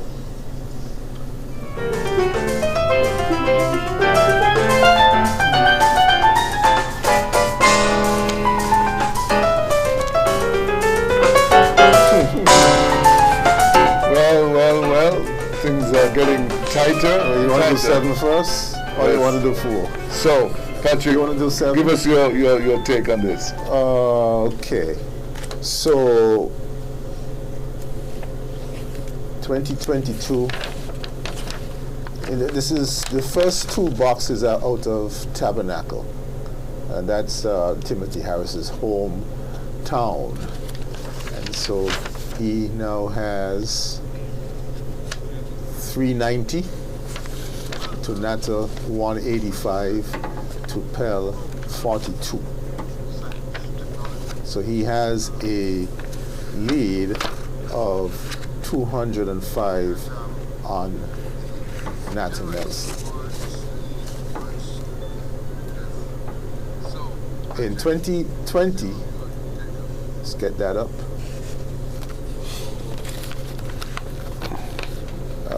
Tabernacle, Timothy Harridge has 564 to Nelson 105. So he was ahead by 400 plus in Tabernacle. This time he's ahead by 200. You got that? Yeah. Almost half. Okay. You got that? Yeah. Yeah, okay. So Nelson has done better in Tabernacle this time. But that's a healthy lead that Timothy Harris still has. He won that seat by 1,200. So he's now down by he's now down to 1,000. if you subtract the 200 from the 1,200 the last time. So we'll see how much Natta Nelson can chip away as we get into Molyneux and Phillips's. We'll see. What about but again, we expect Timothy Harris to win this seat. But in Tabernacle, he has lost some ground. Matter of fact, 185 to Natta Nelson in Tabernacle, and last time he was 105, so he has picked up 80 in Tabernacle. Even with Pell having 40 something. So okay, let's go back to 4 now. I think we should be able to call number 4, you know, because in number 4, Samuel Duggins is 448 after 4 boxes, 4 out of 10 boxes. It's 448. Lindsey Grant 326. Ken Dale Lightwood 123. So Duggins is ahead by 104, about 118. At both extremes of constituency number 4. Challengers, if you're going west, you get into Challengers, that's the first village. And then Halfway Tree. Traditionally, Challengers tended to be neck and neck with Pam favored. Traditionally, Halfway Tree has been Pam. So what's left now of number 4 are Old Road, Virchilds, and Middle Island. Labour is traditionally strong in Old Road. So if we get the 2 Old Road boxes next, I'll be in a better position to call it. But right now, Duggins has some wind in his sail in number 4. Couldn't agree more. Yeah, I agree with that. I'm prepared to call it. I think that Samuel will win in number 4. So the trend is there that he's won in traditionally Pam hotspots, and now it's Old Road left, and as you mentioned, and what was the other place you called? You said Old Road. Halfway Tree. Halfway Tree is traditionally Pam. Yeah, I think so there's Old Road, Virchilds, and Middle Island left. Right, right. I think he will triumph. I think he will pull it off. It looks that way. If the supervisors gets the Virchilds vote first, and Samuel is ahead, then it's all over. But right now, he is looking.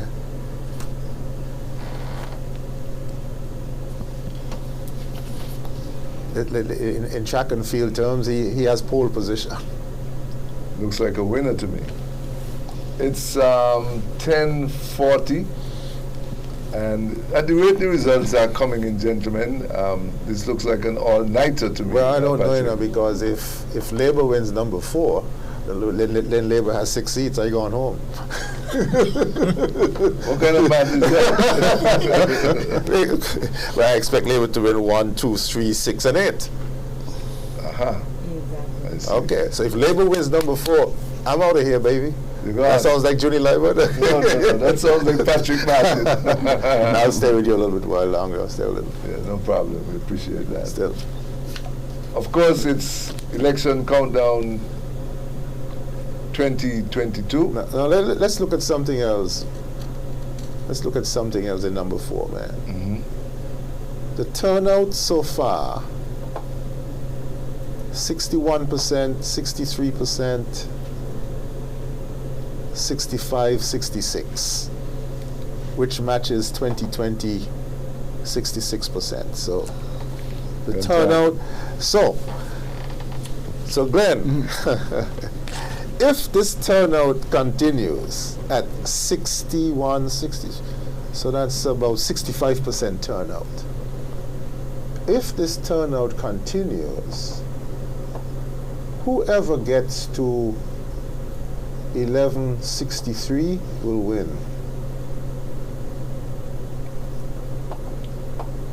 In number 4 you're talking about? Yeah, so how far Samuel is right now? 4 what?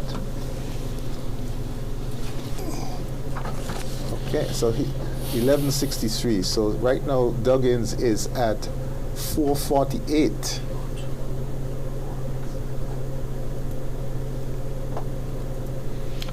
So he has to get 500, about 600 more votes out of the remaining boxes. And I'm going to do some calculations off mic and tell you if, I'm going to try to tell you if Junie is right in calling it for Samuel. I'll call it. But as you said, turn off as my you mic mentioned, because when I'm crunching figures, I tend to snort. yeah.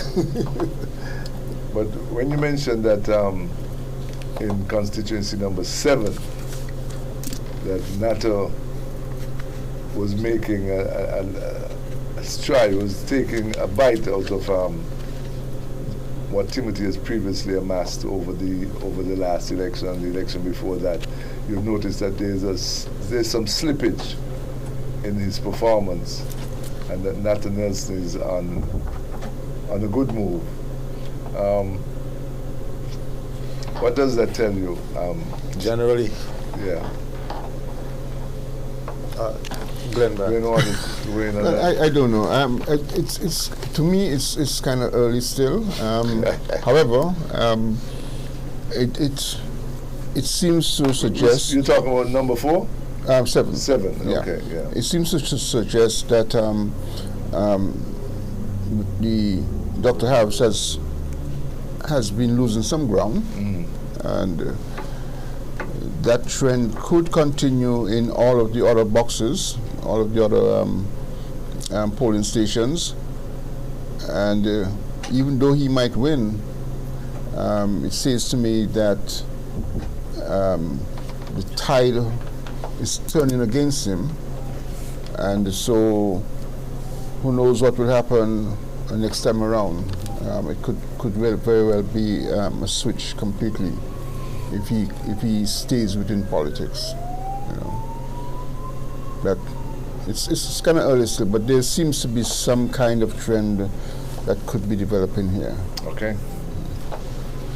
It's a quarter to 11. Gentlemen, there are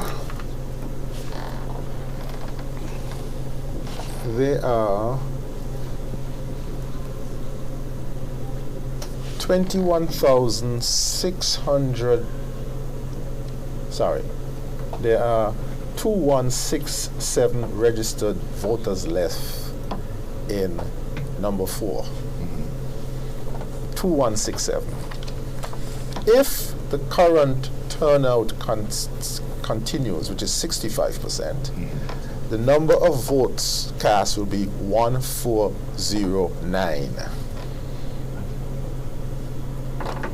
What is the likelihood of Samuel Duggins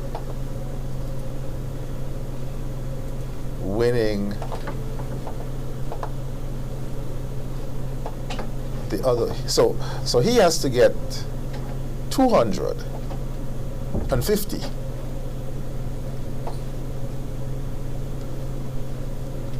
there's 6 boxes left. 251. Hold on, hold on. There's 6 boxes left. And on the current turnout, I'm projecting that out of those 6 boxes, there'll be 1409 votes cast.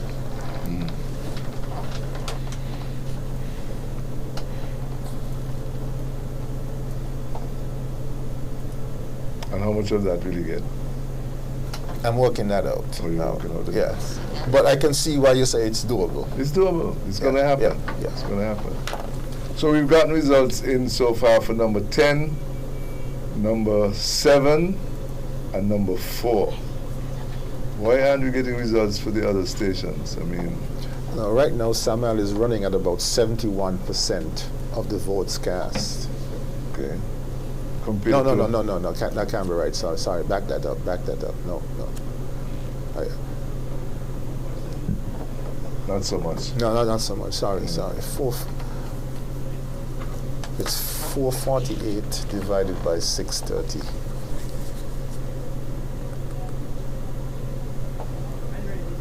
Low 60s. Low 60s? Yeah. I like your brain, 448 divided by 630. Yeah, I got 71%. 71? Yeah. Okay. So he needs 71% of 1409. Yeah. Okay. He'll get that. I could see that happening. 1,000. That's it.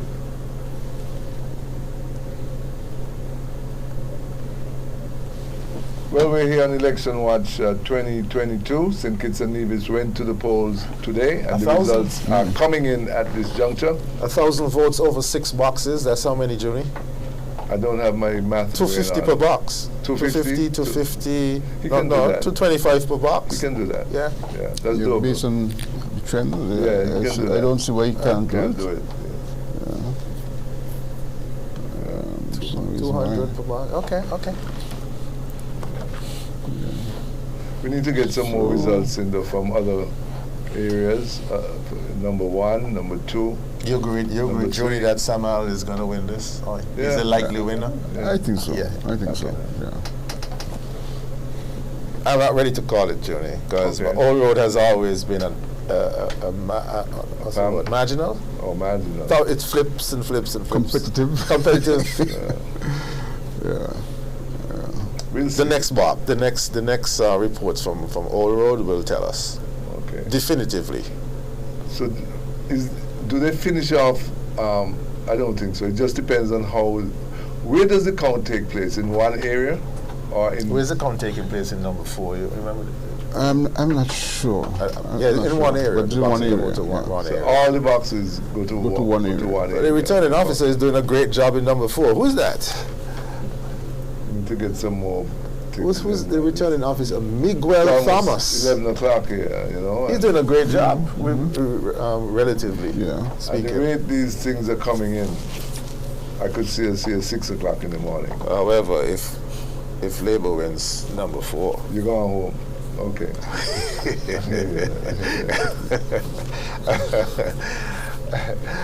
I notice Andre Hugh is not laughing at that one. He wants me to stay longer. So, it's 11 o'clock, and we're still almost 11 o'clock, right? And we're still not finished number 10 out of Nevis. Oh, Yeah. man. Okay.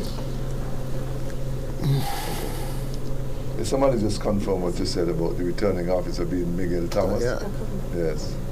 Thank you, Brian. Yeah, we have his name here. Mhm. If this person knows where the count is taking place, that'll be nice too, just for completeness. But they're moving right along.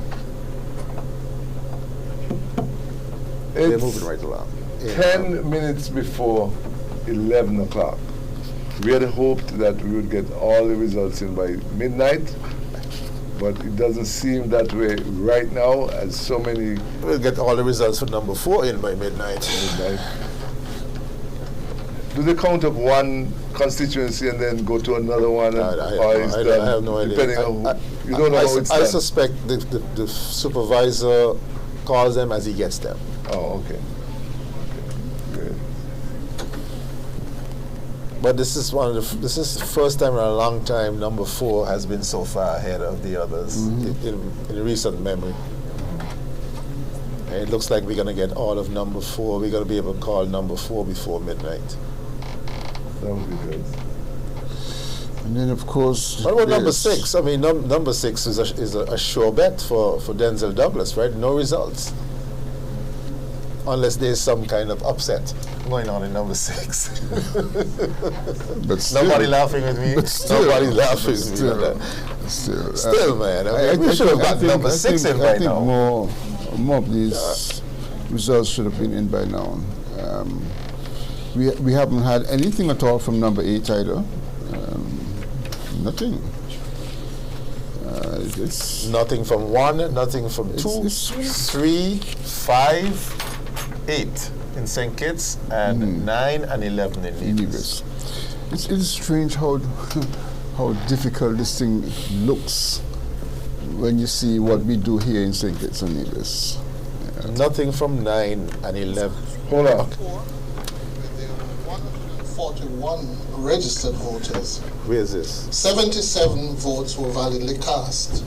There were no rejected ballots. There were no spoiled ballots. Eric Evelyn of the Concerned Citizens Movement received 56, that's 56 votes. And Rohan Isles of the Nevis Reformation Party received 21, that's 21 votes. In constituency of St. Christopher 5, we have 3 results to share. There we go. Amen. Polling Division 1A at the Sandy Point Recreation Ground, where there were 414, that's 414 registered voters. There were 266 votes validly cast. 266. There was 1 rejected ballot. There were no spoiled ballots. Kenneth Douglas of the St. Kitts Nevis Labour Party received 101 votes. Sean Richards of the People's Action Movement received 132 votes. That's 132. Stacia Williams of the People's Labour Party received 32 votes. That's 32. Polling Division 1B, again at the Recreation Ground in Sandy Point, where there were 382 registered voters. That's 382. Number of votes validly cast was 257. There was 1 rejected ballot. There were no spoiled ballots. Kenneth Douglas of the St. Kitts Nevis Labour Party received 108, that's 108 votes. Sean Richards of the People's Action Movement received 122 votes, that's 122. Stacia Williams of the People's Labour Party received 26 votes, that's 26.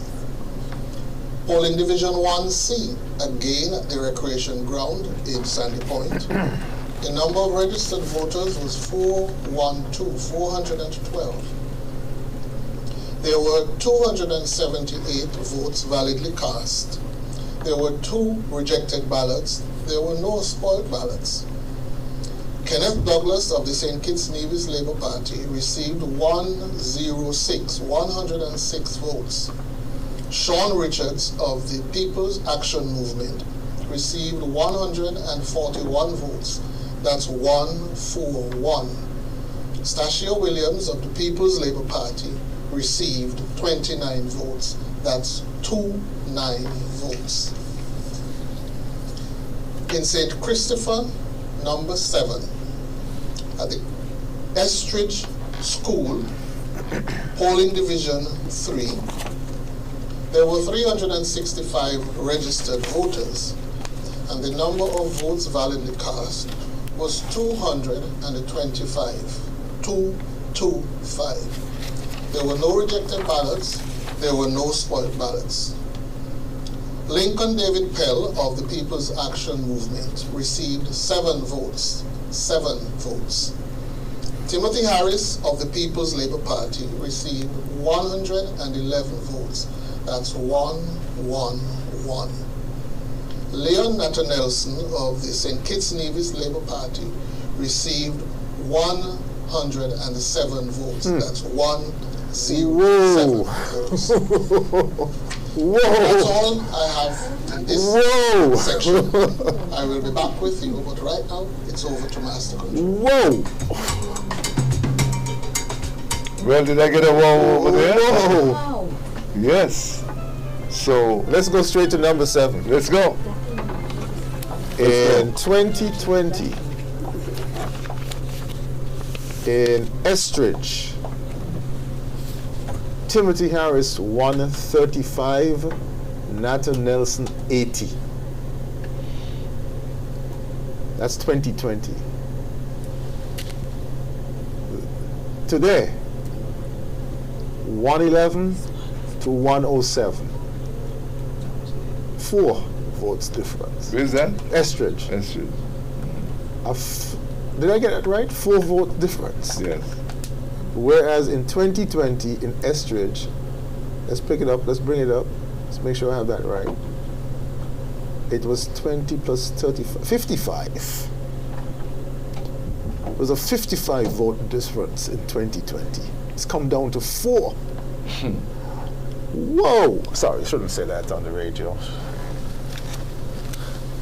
Is this getting tighter in number 7? Time will tell. Let's see what we have next in number 7. Phillips's.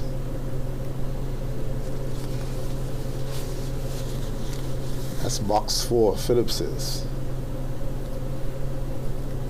My information is that Natter was doing well in Phillips's. That's 394 registered voters. Then we have Joshua Obadiah Williams Primary School in Molyneux, school that suffered some damage due to fire and not much done about it. You have 2 boxes to come in Molyneux. This is interesting. So right now in number 7, Timothy Harris is 501, Natter Nelson is 292. That's 809 ahead is Timothy Harris. Catchable?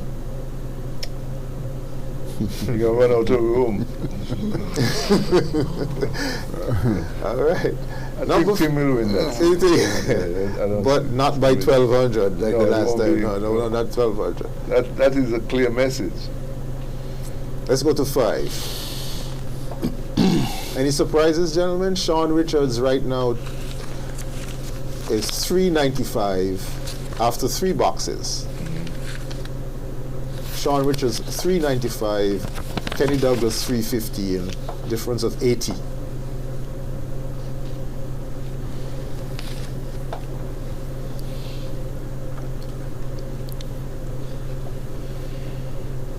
What about the new candidate? The new Sandy. statue? Hold a second. The new Sandy Point Recreation Ground. That's Cleverly Hill people.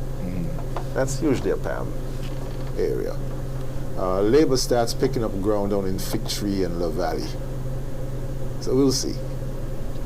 Last time, out of the new Sandy Point Recreation Ground, let's go to number 5.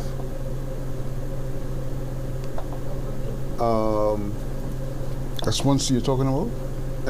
1C? 1A, B, and C. Right. Well, the first 3 boxes in Sandy Point. Sean Richards is almost 500, and Kenny Douglas was basically around 200. He was leading by about 300. The lead now is 85. Okay. Gentlemen, there's in the seats that were expected to go to PLP and Pam. The incumbents are ahead, but by a smaller margin, a much smaller margin. Yeah. And then we got one from Nevis 10. I need. Was that box 4?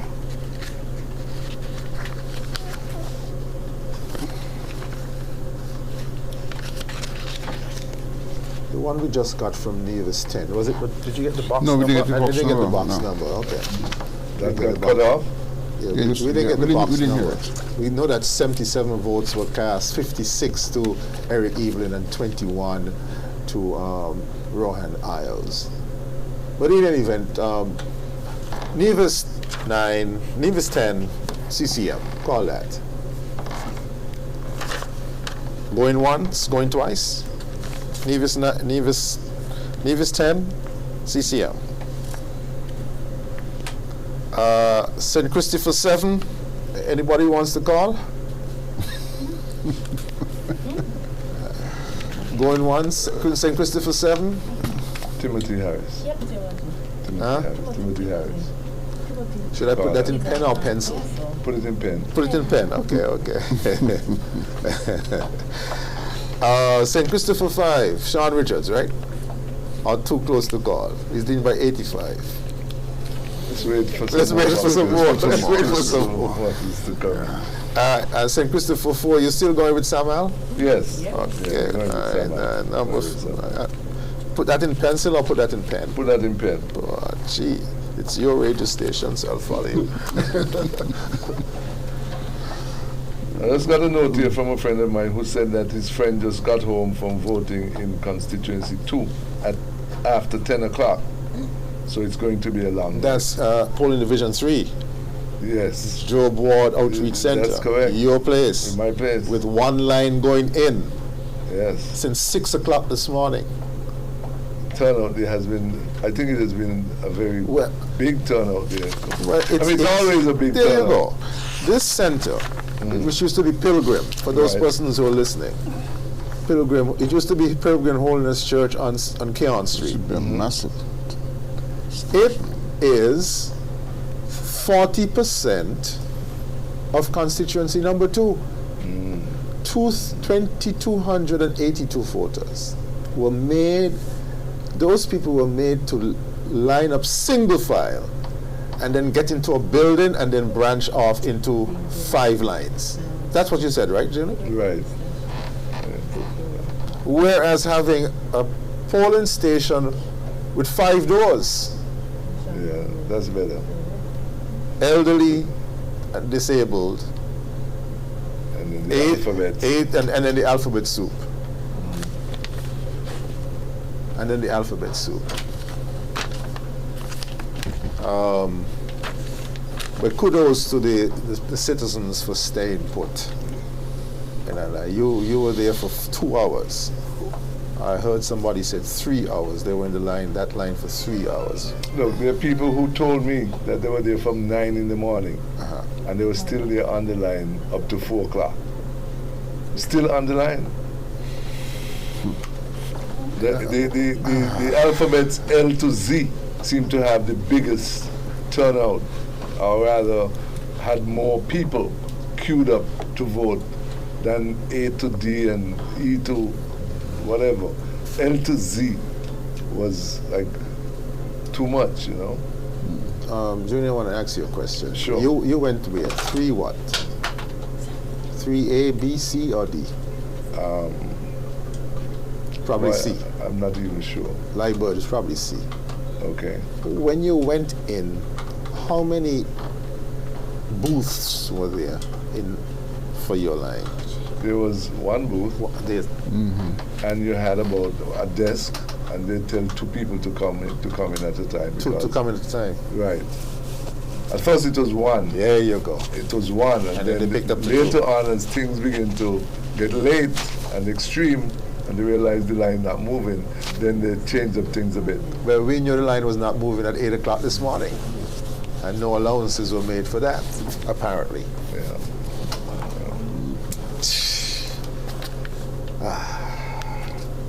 So we only can call 4 so far. We could call 4 and 7, I think.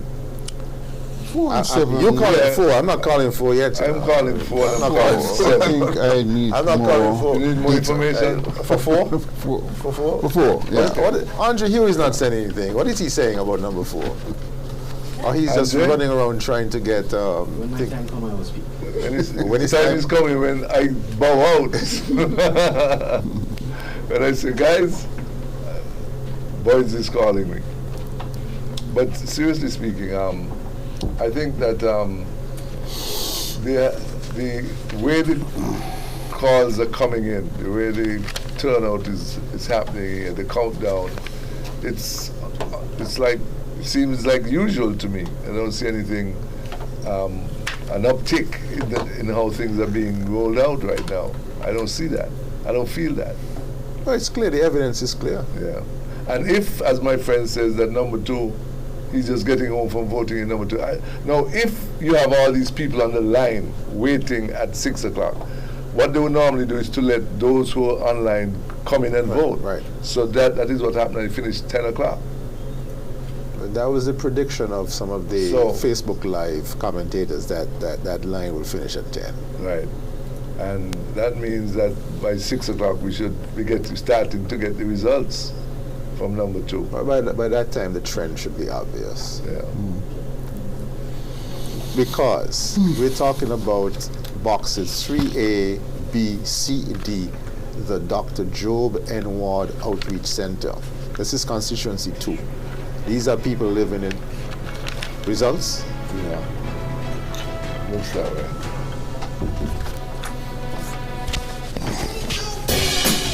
Nope. Ad.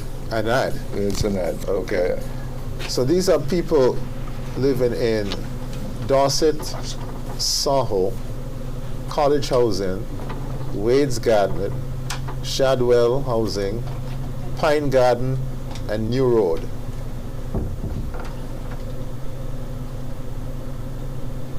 %40 of constituency number 2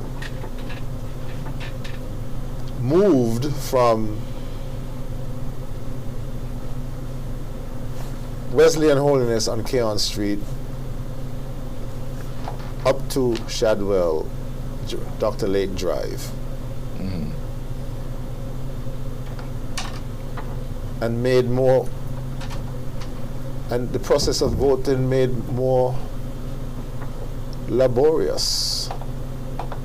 We need an explanation for this. Need an apology for those persons. Let me apologize. Boxes have just left Job Ward Center. So the voting is finished. 11 o'clock.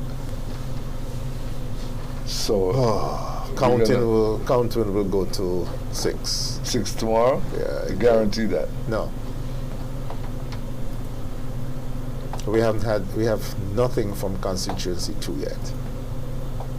We have nothing from 1, nothing from 1, nothing from 2, nothing from 3, nothing from 6, nothing from 6, nothing from 8, 9, and 11. We're gonna be here till midday tomorrow. We're gonna be here for a good while. No, I can't promise you that. No. Yes, something is coming. Oh, an opener come. Can't. No.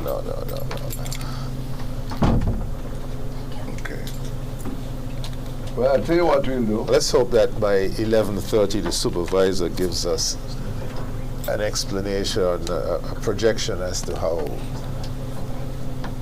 things are likely to turn out from his returning officers. Yes, let's hope that persons are not engaged in calling for recounts in a frivolous or vexatious manner. Patrick Martin, let's take a short commercial break. Thank you very much. And come back with more on the other side.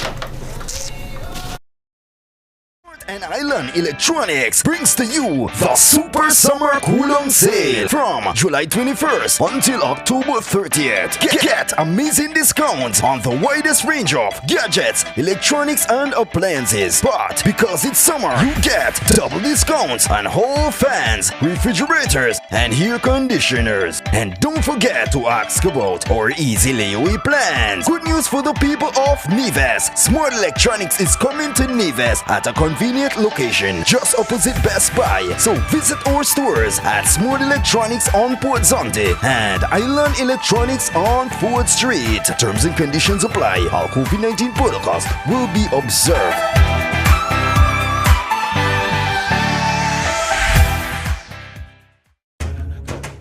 Excellent Indian cuisine, fine dining. It's Tiranga Restaurant at the Royal St. Kitts Plaza in Frigate Bay.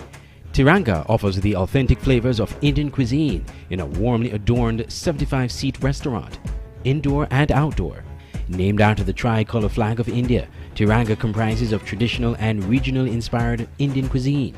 The restaurant offers a sophisticated fine dining experience with a charming staff, discreet service and tantalizing food that few can compete with. Call 662-5846 or visit tirangastkits.com. Tiranga Restaurant, a taste of authentic India. Smart and Island Electronics brings to you the Super Summer Cooldown Sale from July 21st until October 30th. Get amazing discounts on the widest range of gadgets, electronics and appliances. But because it's summer, you get double discounts on hall fans, refrigerators and air conditioners. And don't forget to ask about our easy layaway plans. Good news for the people of Neves. Smart Electronics is coming to Neves at a convenient location just opposite Best Buy. So visit our stores at Smart Electronics on Port Zonte and Island Electronics on 4th Street. Terms and conditions apply. All COVID-19 protocols will be observed.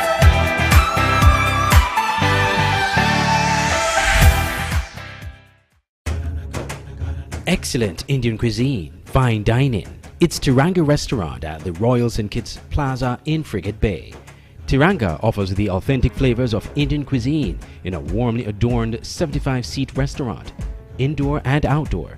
Named after the tricolor flag of India, Tiranga comprises of traditional and regional inspired Indian cuisine. The restaurant offers a sophisticated fine dining experience with a charming staff, discreet service and tantalizing food that few can compete with. Call 662-5846 or visit tirangastkits.com. Tiranga Restaurant, a taste of authentic India.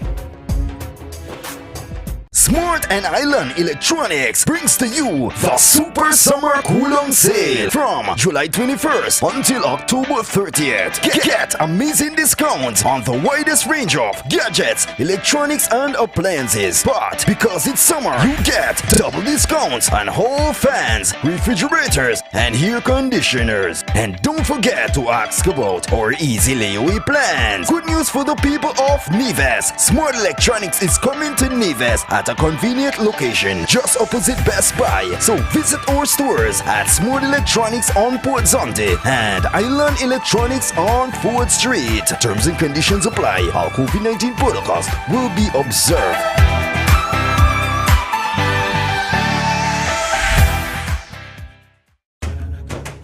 Excellent Indian cuisine, fine dining. It's Tiranga Restaurant at the Royal St. Kitts Plaza in Frigate Bay. Tiranga offers the authentic flavors of Indian cuisine in a warmly adorned 75-seat restaurant, indoor and outdoor. Named after the tricolor flag of India, Tiranga comprises of traditional and regional inspired Indian cuisine. The restaurant offers a sophisticated fine dining experience with a charming staff, discreet service and tantalizing food that few can compete with. Call 662-5846 or visit tirangastkits.com. Tiranga Restaurant, a taste of authentic India. Smart and Island Electronics brings to you the Super Summer Kulong Sale from July 21st until October 30th. Get amazing discounts on the widest range of gadgets, electronics and appliances. But because it's summer, you get double discounts on whole fans, refrigerators and air conditioners. And don't forget to ask about our easy layaway plans. Good news for the people of Neves. Smart Electronics is coming to Neves at a convenient location just opposite Best Buy. So visit our stores at Smart Electronics on Port Zonte and Island Electronics on 4th Street. Terms and conditions apply. All COVID-19 protocols will be observed.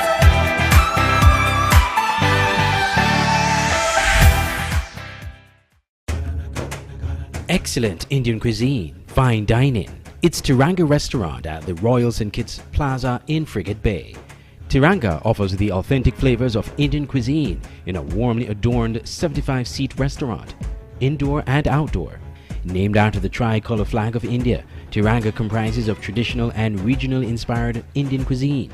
The restaurant offers a sophisticated fine dining experience with a charming staff, discreet service and tantalizing food that few can compete with. Call 662-5846 or visit tirangastkitts.com. Tiranga Restaurant, a taste of authentic India. Smart and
9 registered voters.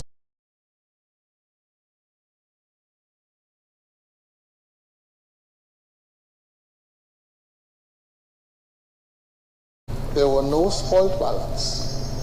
Akila Byron Nisbet of the People's Labour Party received 44, that's 4 votes.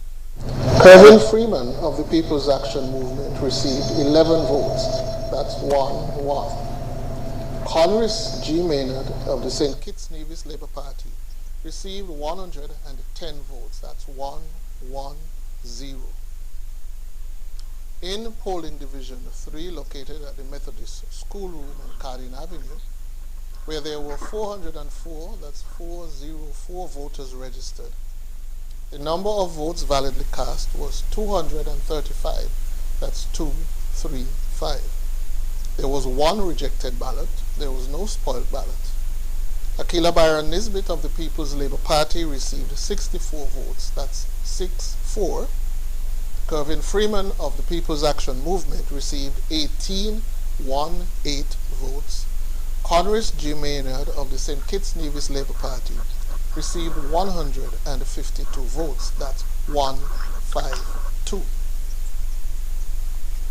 A further result from St. Christopher 4, polling division number 2A in Old Road, where there were 403 registered voters, 403. The number of votes validly cast was 253, that's 253. There were 2 rejected ballots, there were no spoilt ballots. Samuel Duggins of the St. Kitts Nevis Labour Party received 165 votes, that's 165. Lindsey Grant of the People's Action Movement received 62 votes, that's 6-2. Kende Liebert of the People's Labour Party received 24 votes, that's 2-4. And in constituency number 6, St. Paul's area, we have 4 results. In polling division 1A, located in the Newton Ground Primary School, there were 352 registered voters, that's 352. There were 236 votes validly cast, 236. There were no rejects, but there was 1 spoiled. Dr. Denzel Douglas of the St. Kitts Nevis Labour Party received 196 votes, that's 196. Carlton DuPont, independent candidate, received no votes. Troy Flanders of the People's Action Movement received 11 votes, that's 1-1. And Thomas Mark Williams of the People's Labour Party received 28 votes, that's 2-8. In polling station 1B, also at the Newton Ground Primary School, there were 296 registered voters. There was 191 votes validly cast. There were no rejected ballots, there were no spoiled ballots.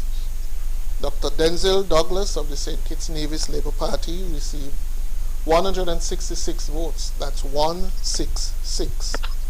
Carlton DuPont, independent candidate, received no vote. Troy Flanders of the People's Action Movement received 11 votes, that's 1-1. And Thomas Mark Williams of the People's Labour Party received 14 votes, that's 1-4.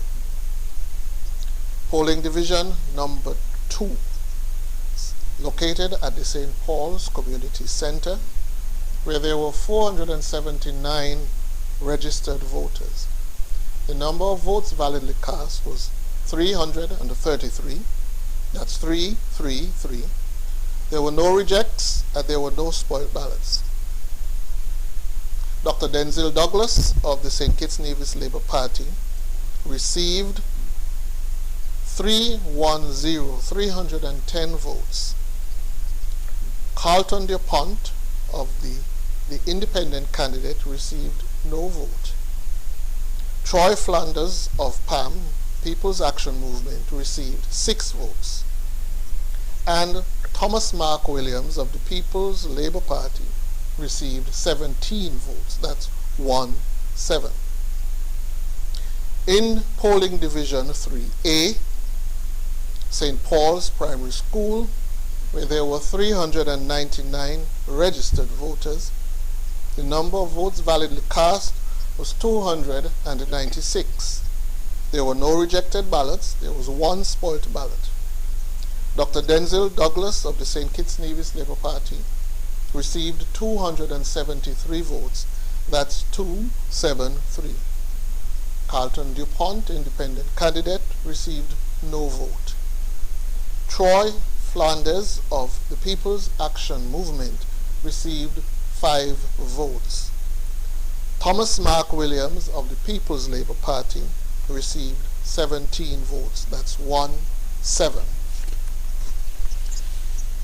And in St. Christopher 7, polling division 3, located at the Estridge School, Primary School, there were 365 registered voters, and the number of votes validly cast was 225.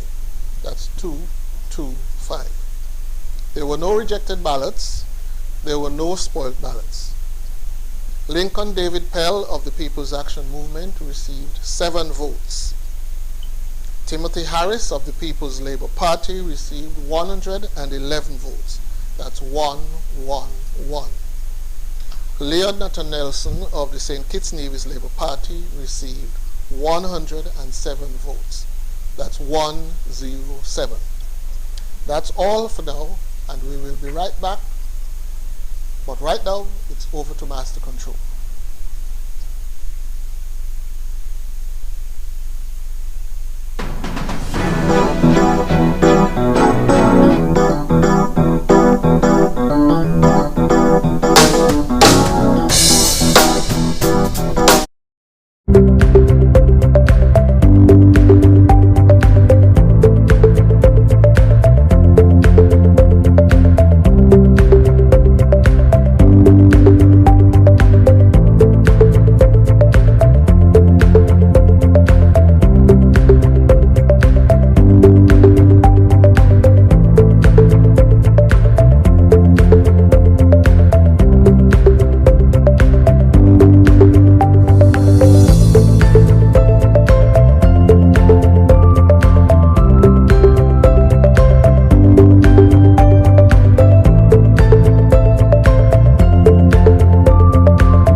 Smart and Island Electronics brings to you the Super Summer Coolum Sale from July 21st until October 30th. Get amazing discounts on the widest range of gadgets, electronics and appliances. But because it's summer, you get double discounts on hall fans, refrigerators and air conditioners. And don't forget to ask about our easy layaway plans. Good news for the people of Neves. Smart Electronics is coming to Neves at a convenient location just opposite Best Buy. So visit our stores at Smart Electronics on Port Zonte and Island Electronics on 4th Street. Terms and conditions apply. All COVID-19 protocols will be observed.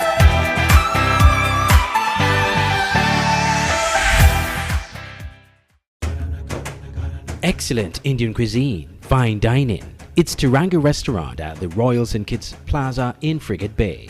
Tiranga offers the authentic flavors of Indian cuisine in a warmly adorned 75-seat restaurant, indoor and outdoor.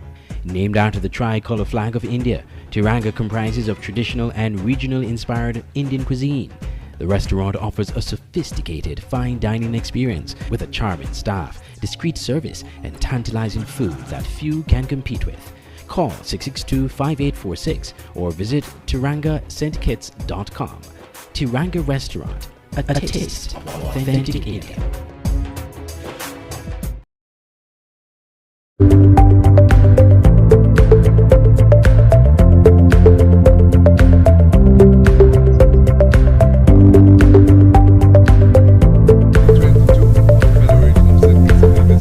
Elections taking place today, Friday, 5th of August, 2022.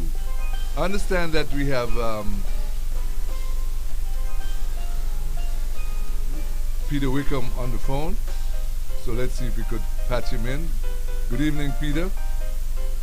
Hey, good evening, and I'm hoping that you're finally able to hear me. No, this is what's coming up here.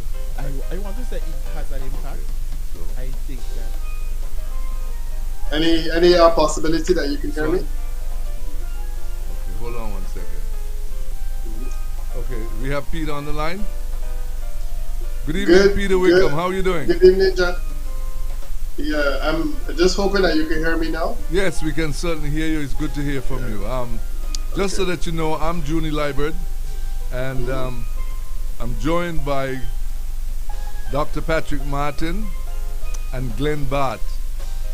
Okay. So, how are things going with you? How are you looking at the analysis that is coming so far? Yeah.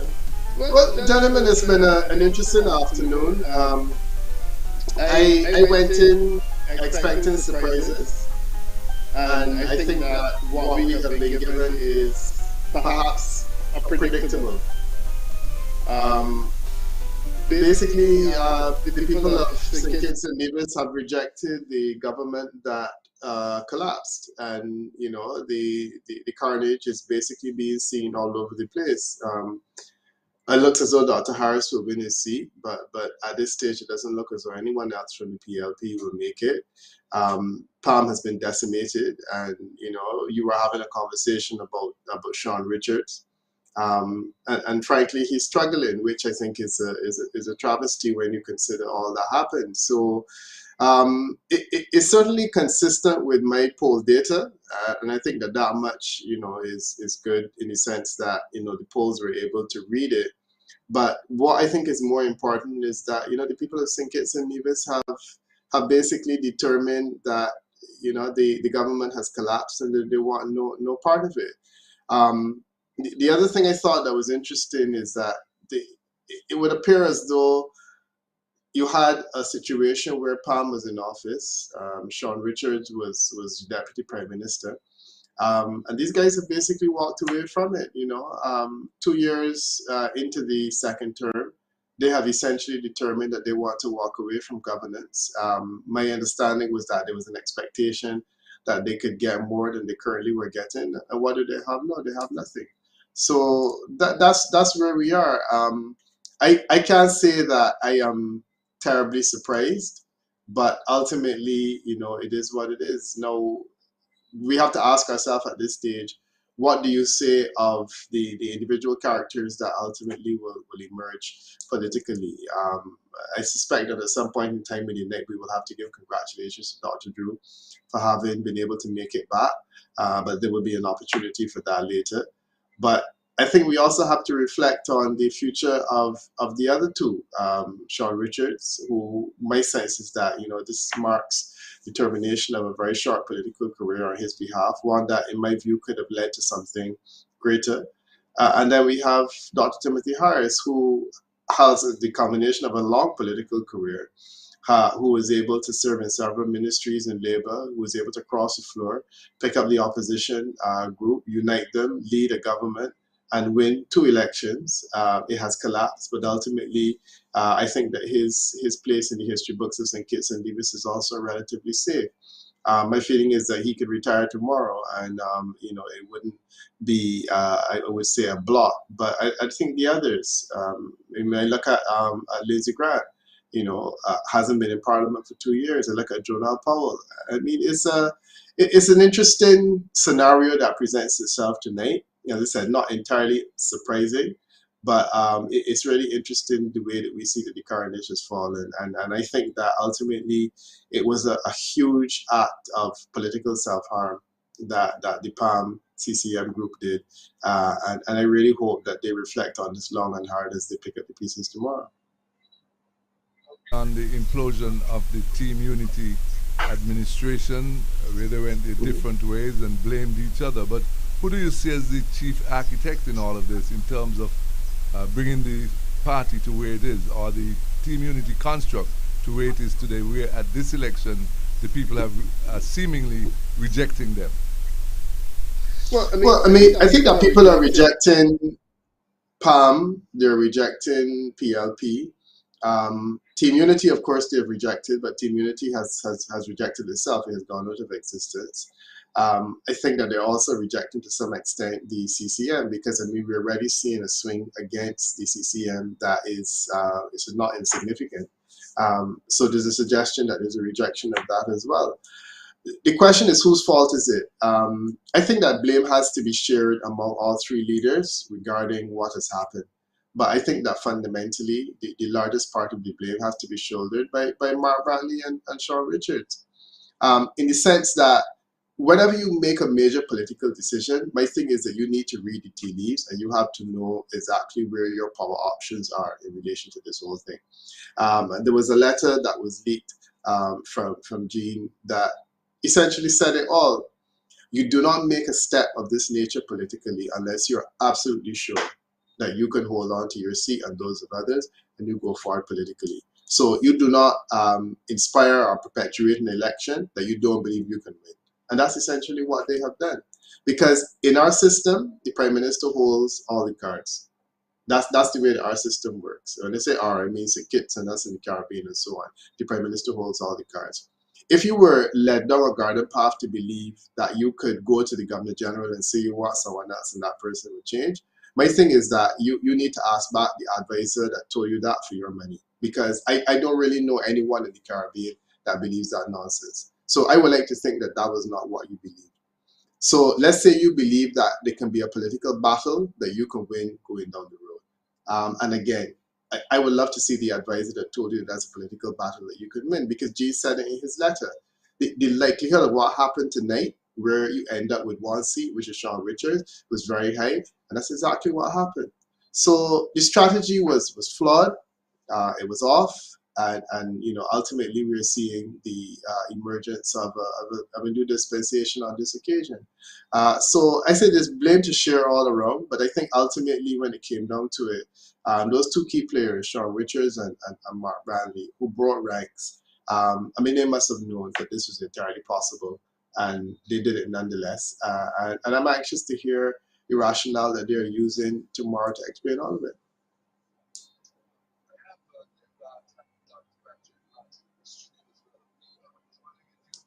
Would agree with what Pete that said, or do you find a reason to see it another?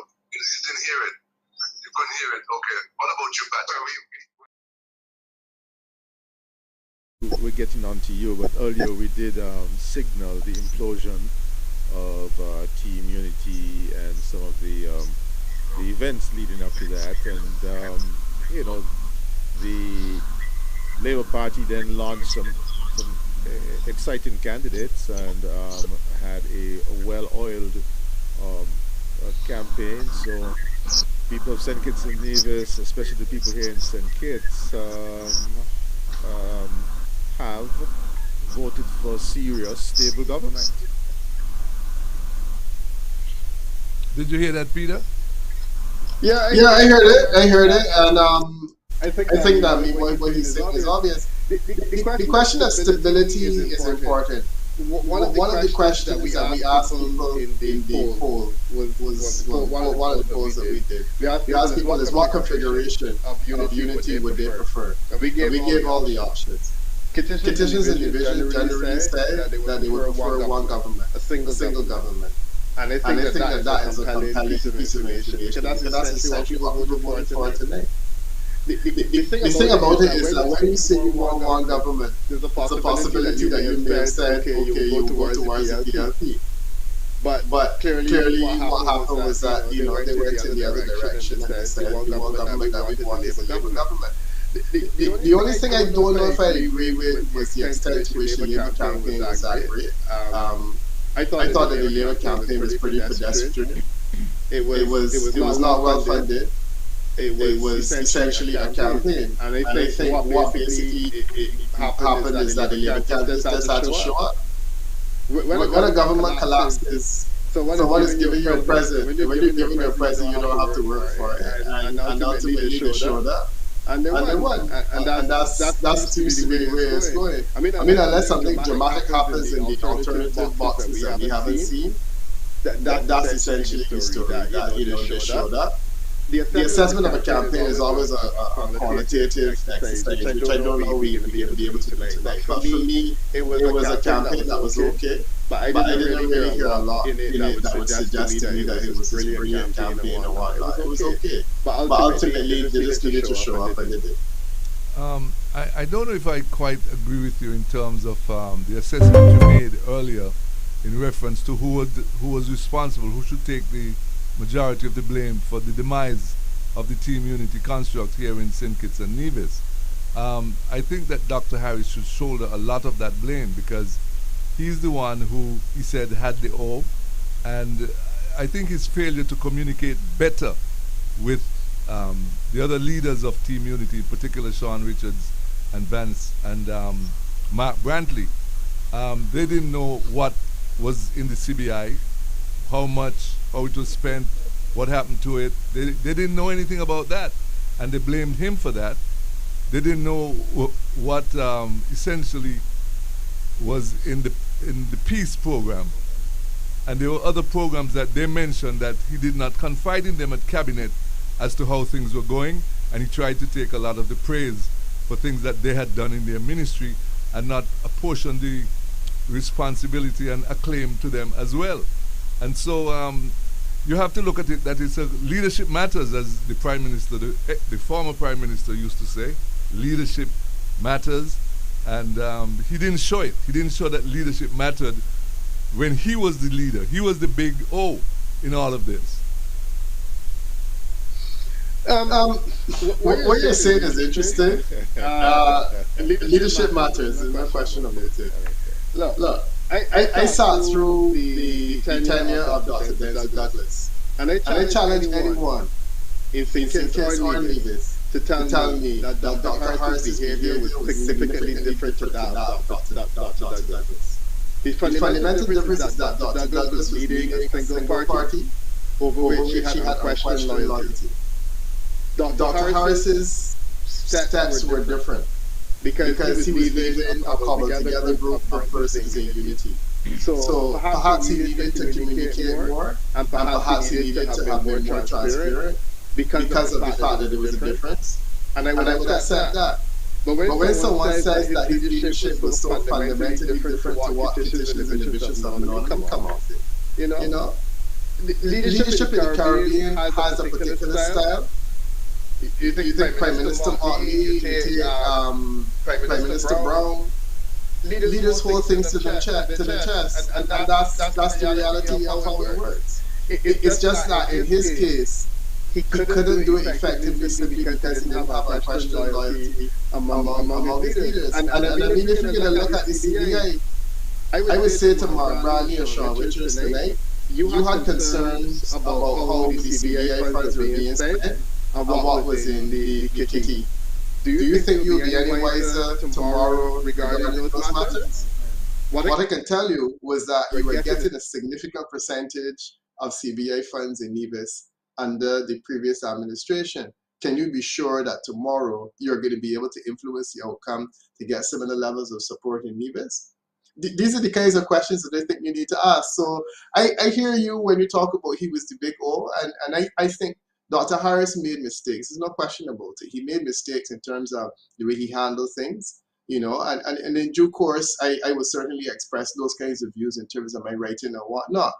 At the same time, however, I also don't know that his behavior was fundamentally different from a lot of leaders that we knew. And I would say to any of those gentlemen, if you think that things were bad for you before, I mean, goodness gracious, well, how are they now?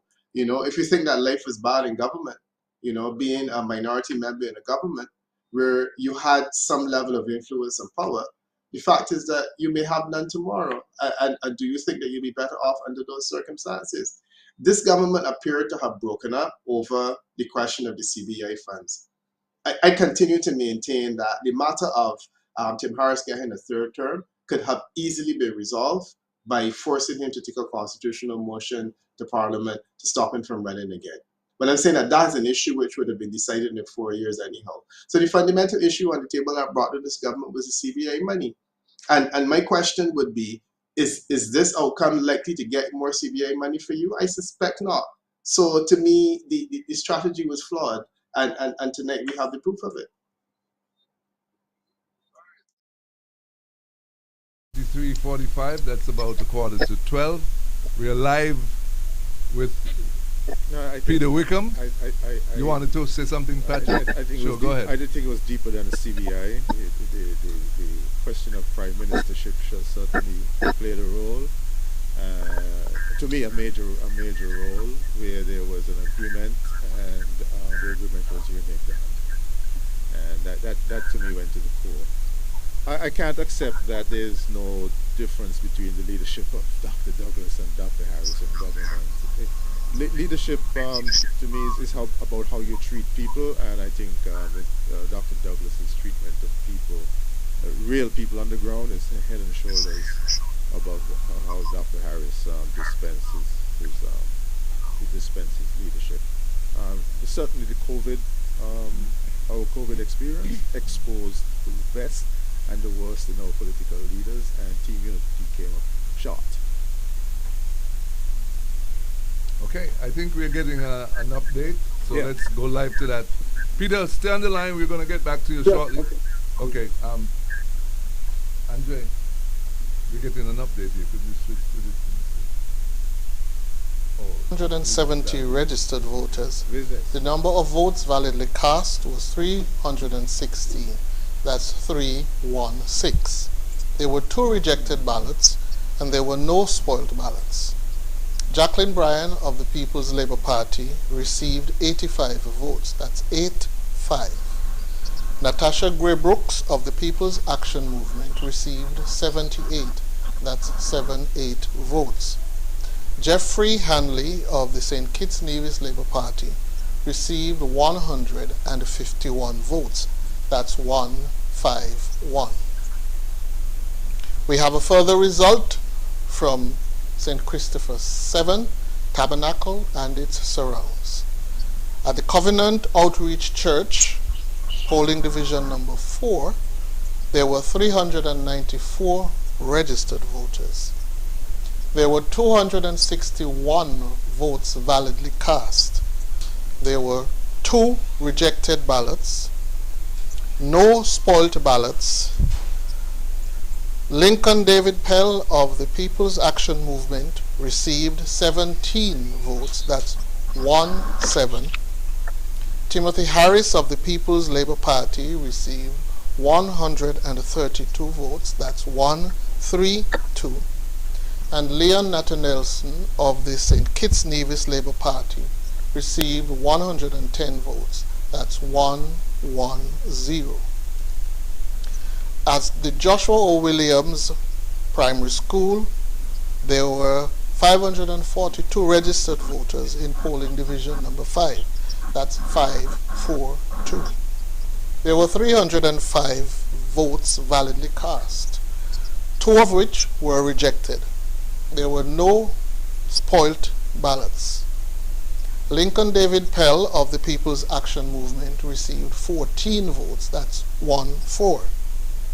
Timothy Harris of the People's Labour Party received 154 votes. That's 154.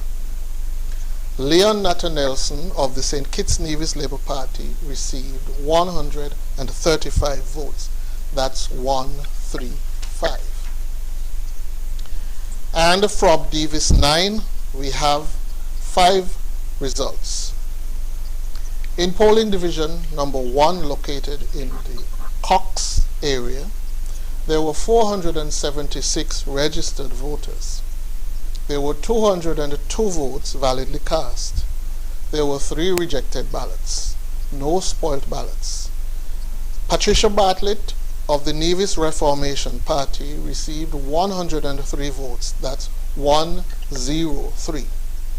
Mark Brantley of the Concerned Citizens Movement received 90 votes. That's 9-0.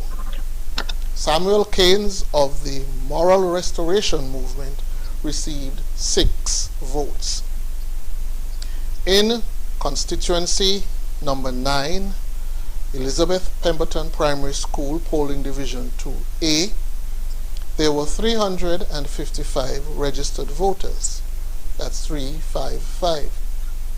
Number of votes validly cast was 137. There were no rejected, there were no spoiled ballots. Patricia Bartlett of the Nevis Reformation Party received 67 votes. That's 6-7. Mark Brantley of the Concerned Citizens Movement received 66 votes. That's 6-6. Samuel Keynes of the Moral Restoration Movement received 4 votes. At the St. John's Primary School Annex, constituency number 9 Nevis, where 332 voters were registered, the number of votes validly cast was 145. That's 145. There was 1 rejected ballot. There were no spoiled ballots. Patricia Bartlett of the Nevis Reformation Party received 52 votes. That's 5-2 votes. Mark Brantley of the Concerned Citizens Movement received 91 votes. That's 9-1. Samuel Keynes of the Moral Restoration Movement received 1 vote. In polling division 3A, we had 412 voters registered. That's 412. There were 216 votes, 216 validly cast. There were 4 rejected ballots. There was 1 spoilt ballot. Patricia Bartlett of the Nevis Reformation Party received 88 votes. That's 8-8. Mark Brantley of the Concerned Citizens Movement received 122 votes. That's 1-2-2. Samuel Keynes of the Moral Restoration Movement received 2 votes. And in polling division 3B, where there were 328 voters registered, 165 votes were validly cast. That's 165. There was 1 rejected ballot. There was no spoilt ballot. Patricia Bartlett of the Nevis Reformation Party received 64 votes. That's 6-4. Mark Brantley of the Concerned Citizens Movement received 100 votes. That's 1-0-0. Samuel Keynes of the Moral Restoration Movement received no vote. That is all. I will be back with more results after this, but right now it's back to Master Control.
Jacqueline Bryan of the People's Labour Party received 85 votes. That's 8-5.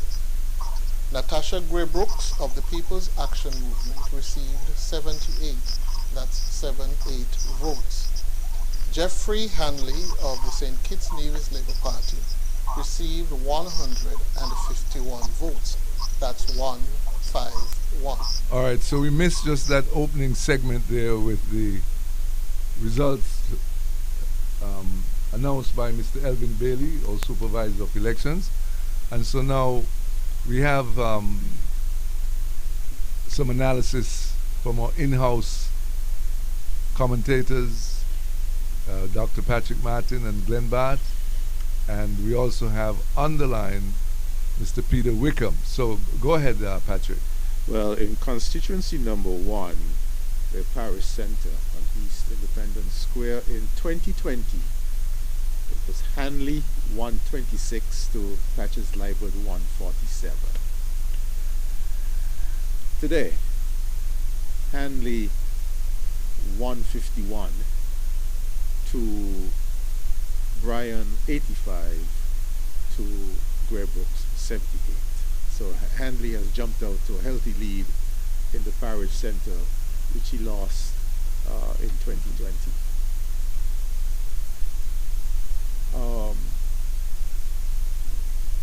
Constituency number 4, we did that one already. We didn't have any new results. 6, constituency number 6, well, Denzel Douglas has chopped up 89.5% of the votes cast. We knew he was the winner going forward, backwards, and sideways. In constituency number 7, we have results for 5 out of the 9 boxes. Timothy Harris is 787 to Nathan Nelson 537, a lead of 250, which we expect Timothy Harris to continue for the rest of the evening. But certainly, we could declare Harris a winner for number 7. But certainly, remember that Harris won by 1,200 the last time. Right. So it will be less. Yeah, this is. But he's going to be the winner still. Yeah. And we could also declare Dr. Denzel Douglas as the winner. Well, we did that. We did that since last year. Oh, okay. Constituency number 9, Nevis 9. Now remember, Nevis 9 is a combination of 2 parishes: St. Paul's, Charlestown, and St. John's.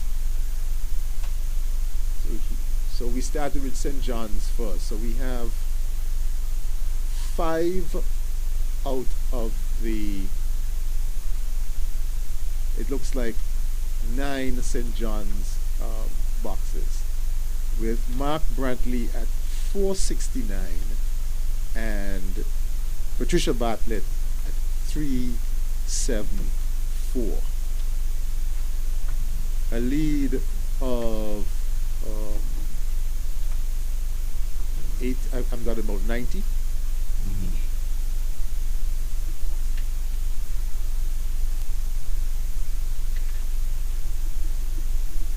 A lead of 95. Now, let's switch very quickly to how St. John's played out in 2020. Let's go down to, and at this stage, how far ahead was Brantley? I'll have to get those numbers for you, but the margin has narrowed. I'll get those margins for you. So again, as we have discussed this evening, the boxes that the incumbent leaders of parties were expected to win, they are in front by a much smaller margin, and we'll certainly look to see what happens in St. Paul's in Nevis, the St. Paul's parish boxes, where NRP has been traditionally stronger. Glenn Bath. So far, it seems that the Singers News Labour Party is making some significant inroads into the elections, and it almost seems as if there is going to be a substantial number of seats being won by that party, given the fact that the PAM definitely seems to have lost a lot of its support coming out of this unfortunate demise of the coalition. I think that it reflects the disappointment of many persons in the coalition that they had a tremendous opportunity to make significant changes to the way our electoral system works, significant changes to the politics of the country, and unfortunately they failed substantially to deliver on those things that they had promised, those things upon which the team unity construct was founded. And I think we are seeing it playing out here now in the electoral counts. Okay. Peter, are you there? Let me see if we got Peter here on the line. Overall, let me just give you overall. The comments made by the gentleman. Hold on 1 second. I think we're hearing Peter. There's another voice coming in though. CCM won by Hold on 1 second, Peter. 18%. Just trying to get your audio straight. Okay, yes. Go ahead, Peter. Yeah, no, I was intrigued by the analysis I was hearing. I think the gentlemen are involved. So, yeah, we see significant movement. I was keen on looking at Nevis 9 because there is a swing against Mark Brownlee that is pretty significant. And in a sense, it's comparable to the swing against Timothy Harris.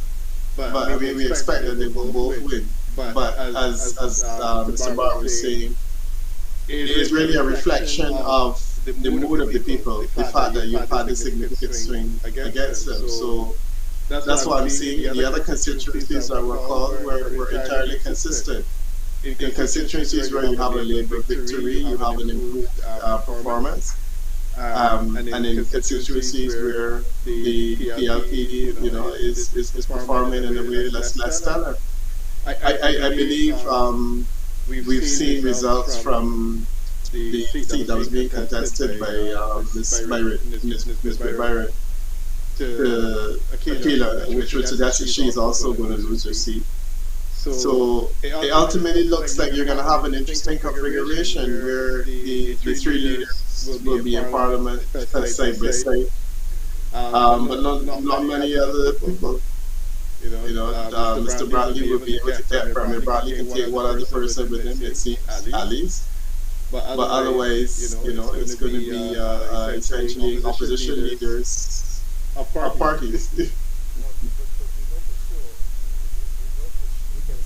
And Timothy Harris would not be the leader of the opposition. At this stage, I'm not so sure about that. Let's put that as a wager. I mean, to the extent that if you have Timothy Harris and Sean Richards, and then you also have Mark Brownlee, I wonder whether Mark Brownlee would be comfortable taking up an opposition role in a situation where he has to fight a local election in Nevis. I mean, not necessarily want to cross swords with a Labour government.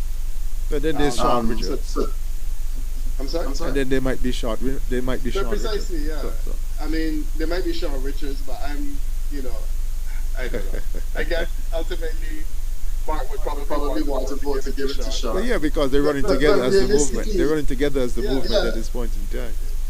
Yeah, but realistically, what political future does Sean Richards have? I mean, what political future does Timothy Harris have, quite frankly? But I'm not seeing the long-term political future of either of these gentlemen in Parliament. But it will be an interesting question to see who emerges as opposition leader.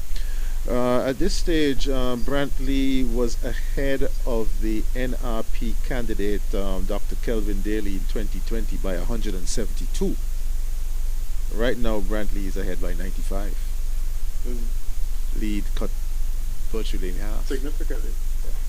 I'm measuring at around a 6 or 7% swing, which which is not enough to take him out, but it certainly is enough to make him perspire more than he normally would want to. That's a good one. So you have a perspiration index? Yeah, perspiration. So Brantley is running at 54.1% of the vote right now in number 9. To Bartlett's 43.1. So 54.1 to 43.1. So can that be bridged in St. Paul's? That would be a monumental feat.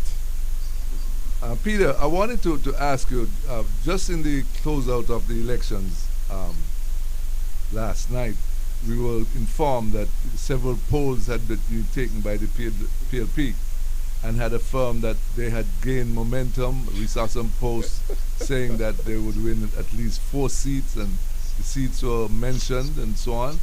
What happened to that momentum? What happened to the poll, you mean? Yeah, the poll, yeah, because the poll said there was momentum. I need to ask the pollsters, but you're a pollster, so I'm asking you.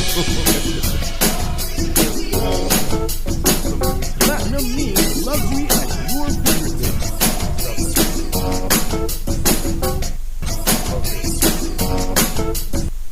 Okay, sorry about that, Peter. Yeah, no, I mean, truth be told, there were polls done. My concern with my polls was that they were done so early. And I've learned in the Caribbean that 24 hours in politics is a very, very long time. And things can change. Yeah. So the polls that I did ultimately showed a Labour victory consistent with what we're seeing tonight. The first one, which was a more comprehensive one across St. Kitts, was consistent with tonight 13. However, the second one that I did, which was in select constituencies on St. Kitts, so we didn't poll Sean Richards, Timothy Harris, or Denzel Douglas. It didn't show that the PLP was winning, but it showed that the PLP had strengthened. So I compared those two with the Don Anderson poll that I was hearing about last week, in which he said that there was clear evidence of further strengthening to the point where he felt that they could that the PLP could take seats. Now, as I said, I wasn't privy to that information, and I certainly didn't do any polling after. I think the last one I did was about 3 weeks ago. So it was entirely possible that they could have been strengthening, because as I said, I saw strengthening in mine. However, strengthening was not to the point where they were actually winning a seat. So there you have it, sir. That's the honest position. None of my polls were ever made public for whatever reason. They're the property of the client. And I am always willing to have conversations about them in situations where I'm allowed to.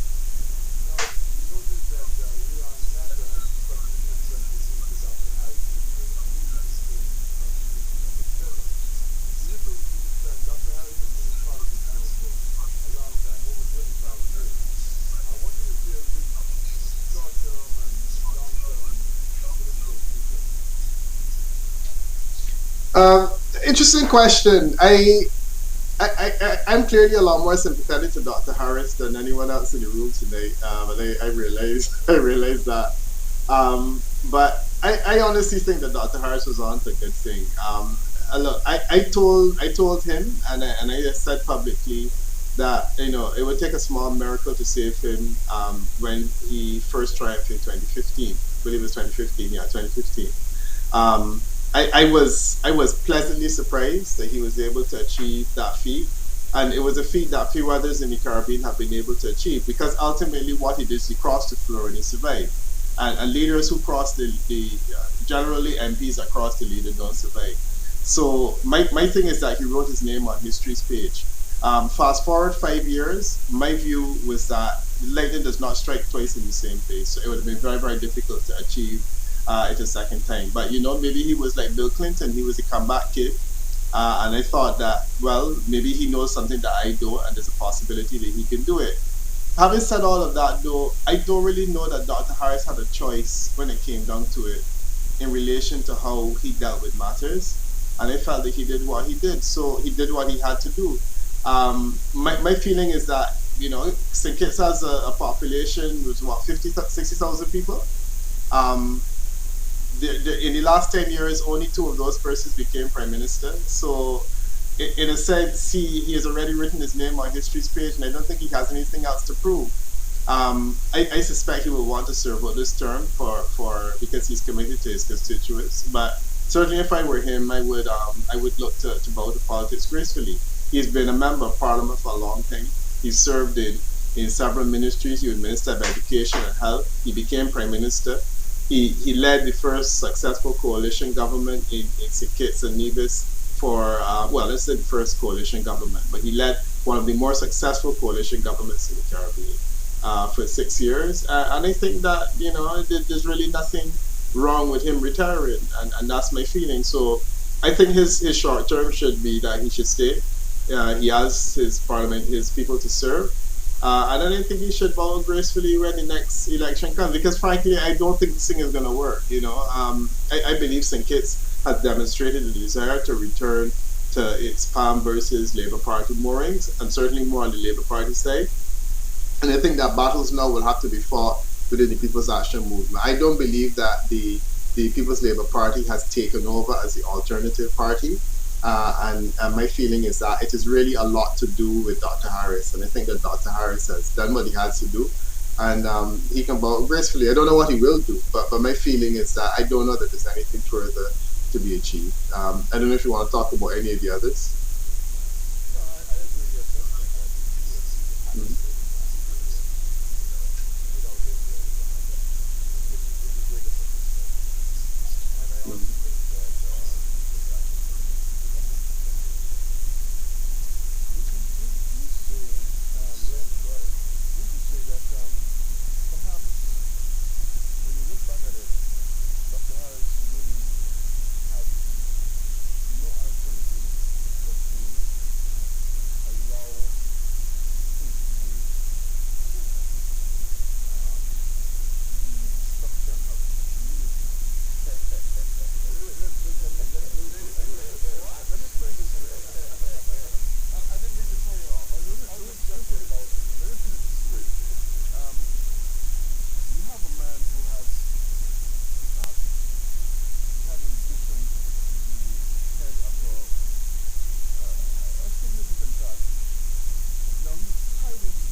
He continue into another election around 5 years from now, we don't really know, but at least the party might be there still.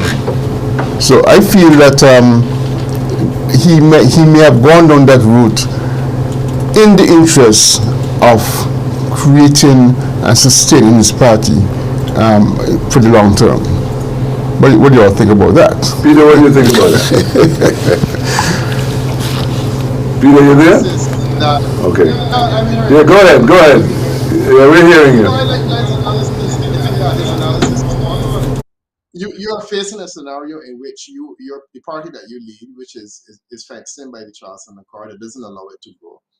And then more importantly, you are being faced with a decision that says the only way you can continue for the next 3 years is if you give ministries to certain people, which ultimately essentially makes you a lame duck. And I think that in a situation like that, The only thing you could do is say, well, let's let the people decide. If the people determine that I'm supposed to continue, then I will. If not, then so be it.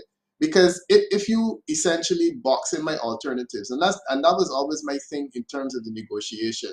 And I mean, and that's another point. I don't believe these guys negotiated properly, right? I think that in a negotiation, you always have to give your person, the person with whom you're negotiating, with an off ramp. And the off ramp that Dr. Harris was given was essentially to say that you stand disemboweled virtually as a leader, and you have a limited time and you have determination as to what you can do within that time in terms of who can get what ministry and whatnot, and essentially the cash cow, so to speak, is being taken away from you. So he really didn't have a choice to basically say, look, it's best to think. And I think that Mr. Barr is spot on in terms of his analysis, that it reached a natural point where there was really nothing more to give. And he said, look, you know what, I'm going to give it the old heave-ho. And if it doesn't work, then, ultimately the people decide, and the people have decided. So at this stage, the only thing to do is to go into retirement. And it's a pity, though, because I do feel that the People's Labour Party did a lot for unity within the context of St. Kitts and Nevis. And I don't know whether I've said this here last time I was on this program, but St. Kitts and Nevis, and you guys might not realize this, but it's too polarized. It is one of the most polarized countries in the Caribbean, next to Jamaica.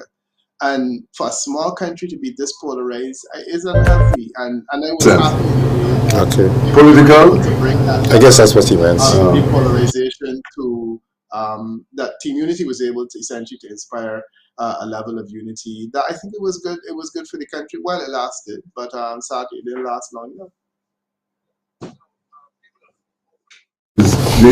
Our national hero, only living national hero, Dr. Sir Kennedy Alphonse Simmons, came out blasting the leader of PLP, Dr. Timothy Harris, the outgoing Prime Minister, saying that he was bad for St. Kitts and Nevis, he was bad for Team Unity, he was bad for PAM, he was bad for Labour, he's even bad for PLP.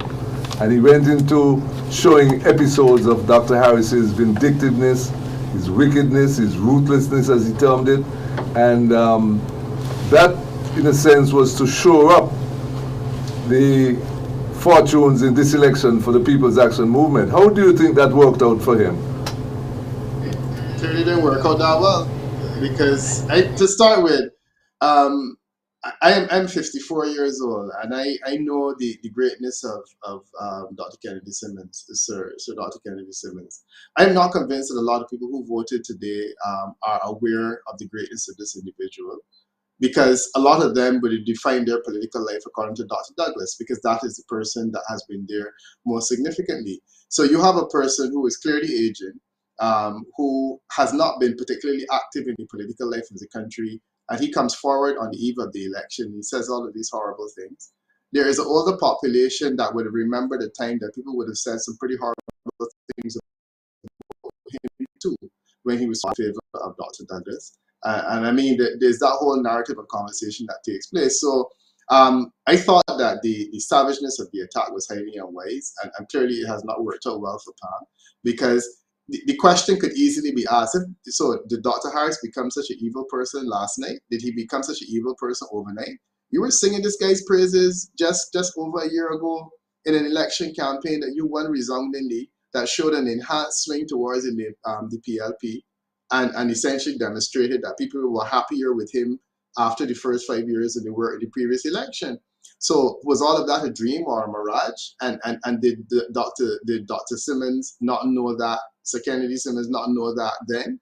So he had an epiphany, a year later, and now he and Sean Richards and Mark Brantley have all been convinced that this gentleman is evil. And you didn't know this a year ago?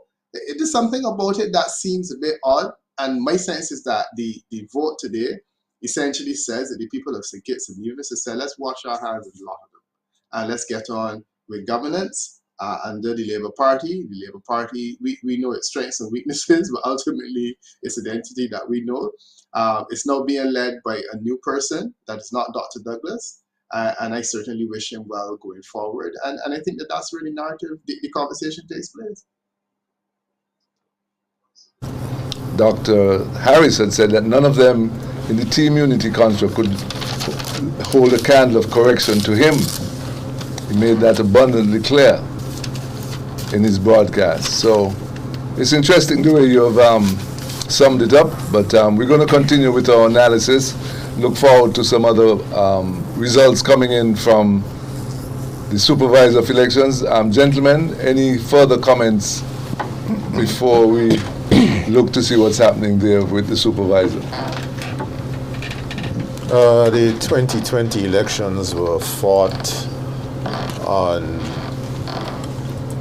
a stickier wicket than this one, in terms of the borders were closed, and the campaigning of opposition parties was severely restricted by COVID protocols, which were not necessarily applied to the ruling party, to the incumbent. And then there were some irregularities. There were irregularities around polling stations, accusations, which caused the pastor at the team unity's inauguration to pray for forgiveness for those irregularities. So the conditions have changed. 2022 borders are open, relatively speaking, although the COVID protocol at the border had nothing to do with public health. It had everything to do with trying to restrict, to suppress the nationals overseas from coming in to vote. So what's happening now could have happened in 2020, all things being equal.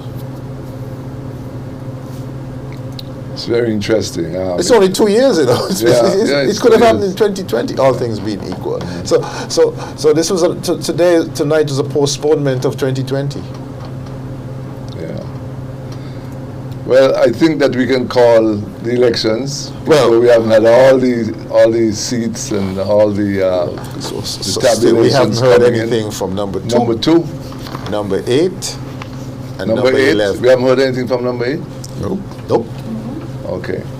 Number 2, number 8, number 11. But we are giving Samal 4. Yes. Yes. You gave it quite early. I gave it early. Congratulations. Yes. He has now 70% of the vote. And that's the figure that you said 71. So I'm sorry. No, that's okay. It's just a matter of 1%. It won't hurt you. Actually, 69.9. 69.9? Okay. With 5 boxes to go. That's an unassailable lead. So we're calling number 4 for Samal. We could call number 7 for Dr. Harris. Dr. Douglas for number 6. Let's start in order. Number 1, Hanley has jumped out to a healthy lead. So we could call number 1 healthy for Hanley. lead. Well, okay. Number 2, nothing. Nothing yet for number 2. Number 3, Congress has jumped out to a healthy lead. Yeah. 4, Samal. 5, Sean. 5. What you said, Bart? I said Sean. Sean. Okay, all right. 6, Dr. Douglas. 6, 7, Harris. 7, Dr. Harris. 8 must be Drew. Yes, it looks that way. 9, Brantley. 10, Evelyn. 11, nothing yet. We haven't had anything on 11. So it looks as if we will have Labour taking 6 seats. And it looks like Labour will form the next government on its own if it wants to. Yeah. And that's our 12:30 analysis. You ready to go home? We still have some hours to go. Andre Huey said something about an hour ago. Whoever wins 4 wins the elections. You said that I could go home as well. Whoever wins 4. No, you own the station. You have to stay to make sure we behave. I see. Well, Andre Huey said, whoever wins 4, just go back, just reflect. Whoever wins 4 wins the elections. Yeah. Going forward, gentlemen, with how things have turned out, did you expect that it would have been 6 seats for Labour? I mean, my bet was Labour was comfortably ahead in 5. Here we go. Nothing. Okay. Comfortably ahead in 5. Peter, you want to weigh in on anything that was just said here in the studio? Yes, go ahead. No, I just want to tackle Dr. Martin on his. I can agree that this would have happened a year ago if all of the irregularities were not were addressed. My sense is that a lot has changed in a year, and I think the main thing that has changed in a year is that a prime minister that a lot of people in St. Kitts and Nevis liked. He failed in terms of the support of a party that supported him, and I think that unity was their thing, and the unity was lost, and as a result, we're seeing this. I don't know if it's about irregularities. I think that the mood of St. Kitts and Nevis has changed based on how I'm reading it. In 2020, my polling was showing that the People's Labour Party was likely to win.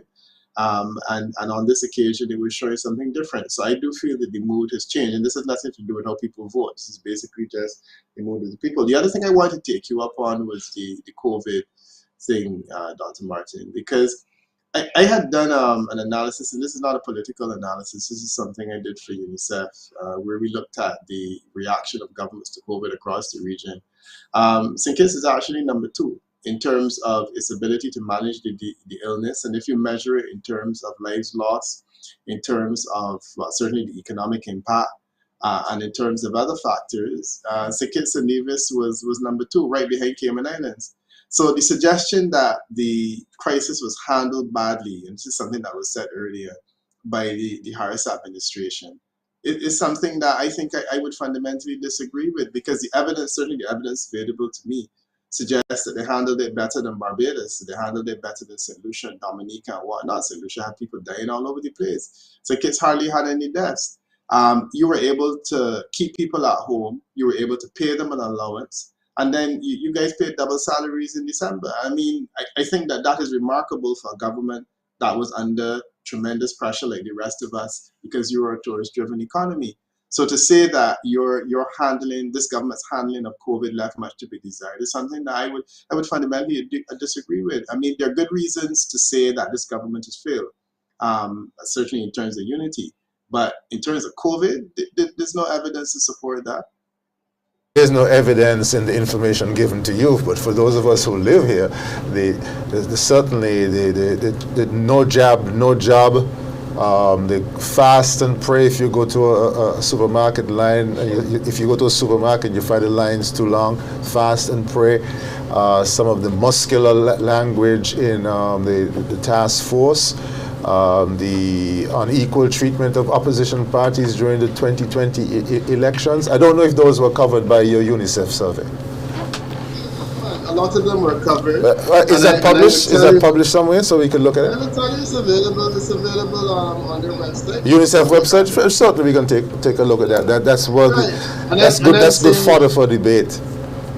Right, and I'm saying that issues like this idea of no job, I mean, it is the same argument that happened in several Caribbean countries. And this is the interesting thing, when we look at COVID and I see the different islands, I have conversations like this in every island, and every island is convinced their government handled it worse than anybody else.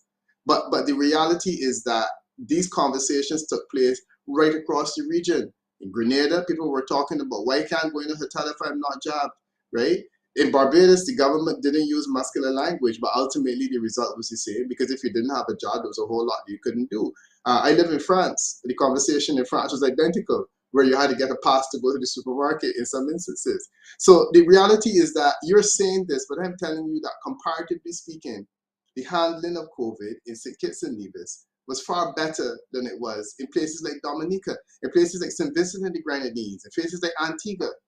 So I agree that ultimately is information available to me, but I'm saying that I'm fortunate in the sense that I have the opportunity to look at the thing broadly and compare islands. And I'm saying you guys did not do that badly. You guys got an allowance for during lockdown, a cash allowance for some people who couldn't work.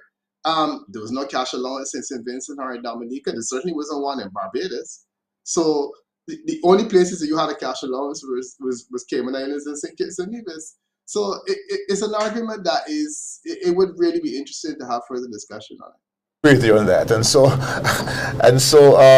thanks for telling us what the UNICEF survey said. But we're going to look at it and give it our best shot in terms of its comparative value to how people felt, people who were living here actually felt. Yeah, some people felt. You know, this is an election after COVID. How many Caribbean governments have survived after COVID in an election? Jamaica? Okay, Jamaica's one. Yeah.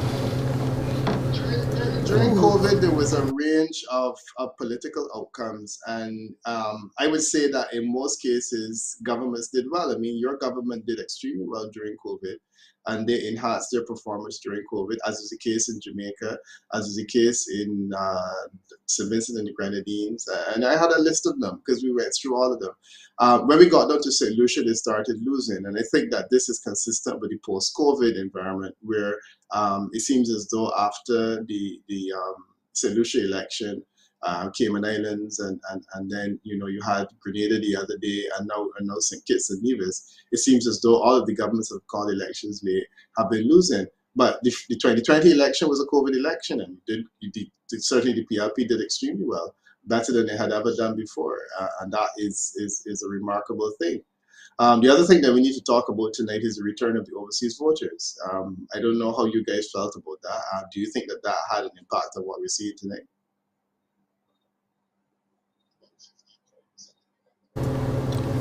Well, I don't know what extent of overseas voters determined this election, because from what I saw yesterday, up to yesterday, planes that were scheduled to come in came in. They came today. Today? Yeah. At what time? Time took before the polls closed at 6 o'clock? You didn't see the clips of people leaving customs? I didn't see the clips. And they mobilized. And so what time the planes came in? About 3:30, 4 o'clock. People they were able to get on the lines. People get on the line.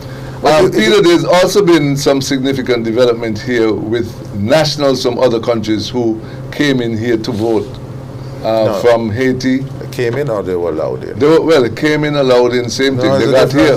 They got here anyway. They got here. Yeah. But they came to the legal borders. They came through the official borders. They came here. That's allowed in. And these were nationals from other countries, including CARICOM countries. Is this the same thing that obtains in other countries? Other Caribbean countries? You have to remember that across the region, there's a convention within the Commonwealth that says that if you live if I came to St. Kitts and I lived there for 3 months, I could vote. If you came to Barbados and you lived here for 3 months, so 12 months. He didn't hear that. It's 12 months. Right. I'm sorry, it's 12 months. Right. So yeah, that's the reality that the threshold for voting is not similar to the threshold for either residency or citizenship. So it is entirely possible that people could legitimately be living in St. Kitts and Nevis now and vote because they have lived there for long enough, because they're allowed to register. We had a court case in the last election in Barbados, where this was the one before the last, where there were people who were living here either as students or otherwise for more than a year, and they were being told that they could not vote, and they went to court, and the court said that you have to put them on the list and give them the right to vote because the electoral law says that. What I thought was particularly unfortunate about that conversation is you have a claims and objections period. If there were people on the voters list that had no right being on the voters list, there was an opportunity to remove them during claims and objections. But then I heard conversations about people who were not citizens voting, as though that's something unusual, and that happens in St. Kitts all the time. There are people who come there as students. Some African students in the past have voted, and this is under Labour government. This is not recently, because they come all the way from Africa to study at Ross, and they're there, and an election is called during that time. They're Commonwealth countries, they register to vote, and they vote because legally it's possible. So I don't understand why this is being made a big deal of. The threshold for voting is set legally. If you achieve that threshold, you can vote. And the fact I think Patrick wants to get in an observation. Go ahead, Patrick. The issue was not Commonwealth. The issue was non-Commonwealth, non-St. Kitts and Nevis nationals. From where? Haiti and Santo Domingo, and Dominican Republic. Yeah. People who are legally resident in St. Kitts and Nevis? No. But then why were they not picked up on claims and objections? Okay, great. No, but that's the question to you. Why not? I don't know. I didn't handle it. I was told once, right, that in the case of Barbados, a person can come and live here illegally and register to vote and then be deported the next day because it's two completely different issues. One is, were you living here for the last 12 months? And as such, do you have the right to vote? Yes. Were you living here illegally and can we not deport you? Of course we can. So it's two different conversations. And I think that I don't know the legal ramifications in the context of St. Kitts and Nevis, but what I do know is that people who are responsible for scrutinizing the list have the opportunity to object. And my feeling is that if they felt there were people on the list who were improperly put there, they should have objected. I heard that Jonelle Powell objected and they actually took some people off, but then the others were forced to remain or could have remained. And clearly the judge must have known what they were doing when they said that they could remain, because the threshold is not one that is determined by your legal status A, or alternatively your citizenship B.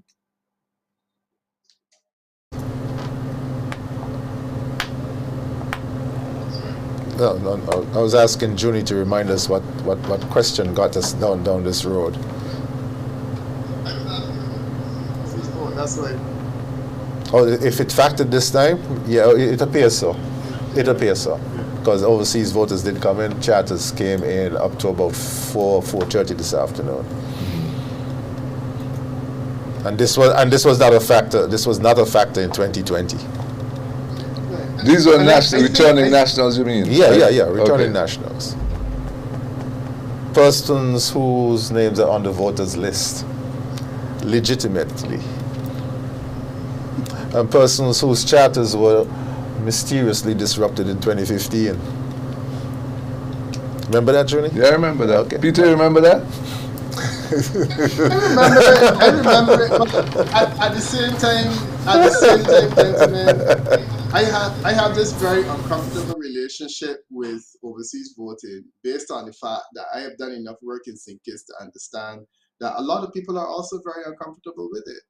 And these are the kinds of conversations in terms of electoral reform that I think that Kittitians and divisions need to have, in relatively short order. Are you comfortable with the fact that an election can be determined based on the 2050 was 20-something charters? Is it something that you are comfortable with, or would you prefer people who live and work here on a day-to-day basis determine the outcome of elections?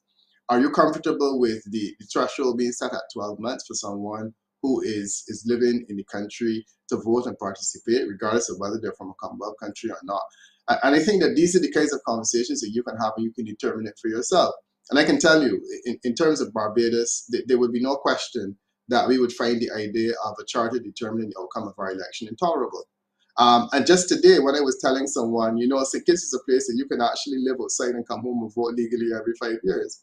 And this guy was telling me, you must be joking. And I'm like, no, this is a serious point. I mean, it is perfectly legal. There's nothing wrong with it. The guys do it. The political parties pay for the charges and they come home.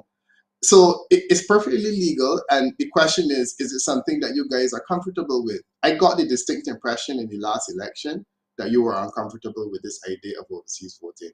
Am I to assume that you are now comfortable with it again? And this is not to do with the outcome. I'm just saying the idea that it happens.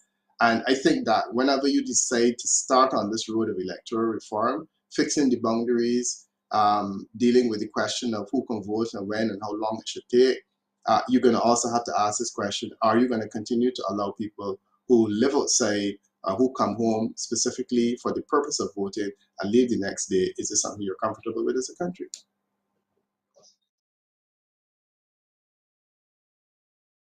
We heard the Team Unity government saying that this is one of the areas that they faulted Dr. Douglas on, that he was enjoying himself as Prime Minister and not as Dr. Harris himself said, that the Prime Minister is all powerful, and we need to change the spectrum of that in terms of legal framework to deal with it, so that people don't get in power and feel that become tin pot dictators there and not deal with the question of people development and country development, but more look at their rule and it's my thing, it's my time to do this now, And I think we need to get away from that and deal with government for the people, of the people, by the people.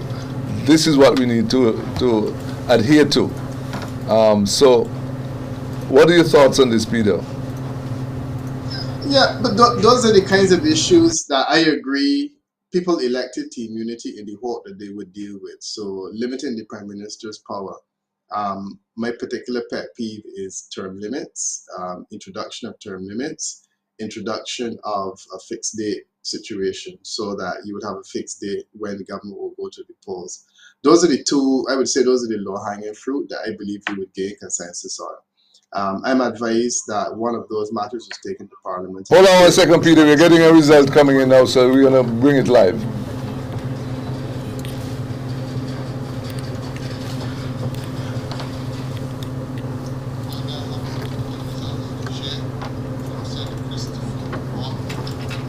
Christopher 1. Park, where the number of registered voters was 473, that's 473. The number of votes validly cast was 251,251. There were 2 rejected ballots, no spoiled ballots. Jacqueline Bryan of the People's Labour Party received 43 votes, that's 4-3. Natasha Gray Brooks of the People's Action Movement received 52 votes, that's 5-2. Jeffrey Hanley of the St. Kitts Nevis Labour Party received 154 votes, that's 154. At polling division 2B, located again at Warner Park, there were 439 registered voters, and the number of votes validly cast was 253. There was 1 rejected ballot. There were no spoiled ballots. Jacqueline Bryan of the People's Labour Party received 46 votes, that's 4-6. Natasha Gray Brooks of the People's Action Movement received 60 votes, that's 6-0. Jeffrey Hanley of the St. Kitts Nevis Labour Party received 146 votes, that's 1-4-6. In St. Christopher number 7, polling division number 6, located at the Molyneux Health Center, where there were 471 registered voters and 293 valid votes were cast. There were no rejected ballots, there were no spoiled ballots. Lincoln David Pell of the People's Action Movement received 25 votes, 2-5. Timothy Harris of the People's Labour Party received 147 votes, that's 1-4-7. Leon Nutter Nelson of the St. Kitts Nevis Labour Party received 121 votes, that's 1-2-1. At the Mount Carmel Community Center, polling division number 7, St. Christopher 7, there were 322 registered voters. There were 202 votes validly cast, that's 2-0-2. There was 1 rejected ballot. There were no spoiled ballots. Lincoln David Pell of the People's Action Movement received 25 votes, that's 2-5. Timothy Harris of the People's Labour Party received 88 votes, that's 8-8. Leon Nutter Nelson of the St. Kitts Nevis Labour Party received 88 votes, that's 8-8. And in Nevis number 11, we have some results to share. Polling division 1, located at Nepa, there were 389 registered voters.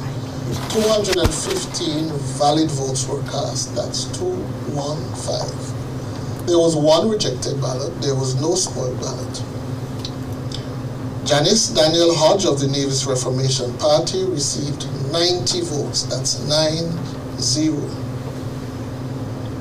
Alexis Jeffers Quealy of the Concerned Citizens Movement received 123 votes, that's 1-2-3. Patricia Mills Jeffers of the Moral Restoration Movement received 1 vote. at polling station 2A, where there were 379 registered voters, there were 220 ballots validly cast. There was one rejected ballot and one spoiled ballot.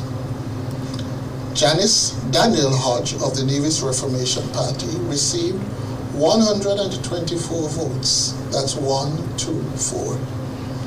Alexis Jeffers Creeley of the Concerned Citizens Movement received 91 votes.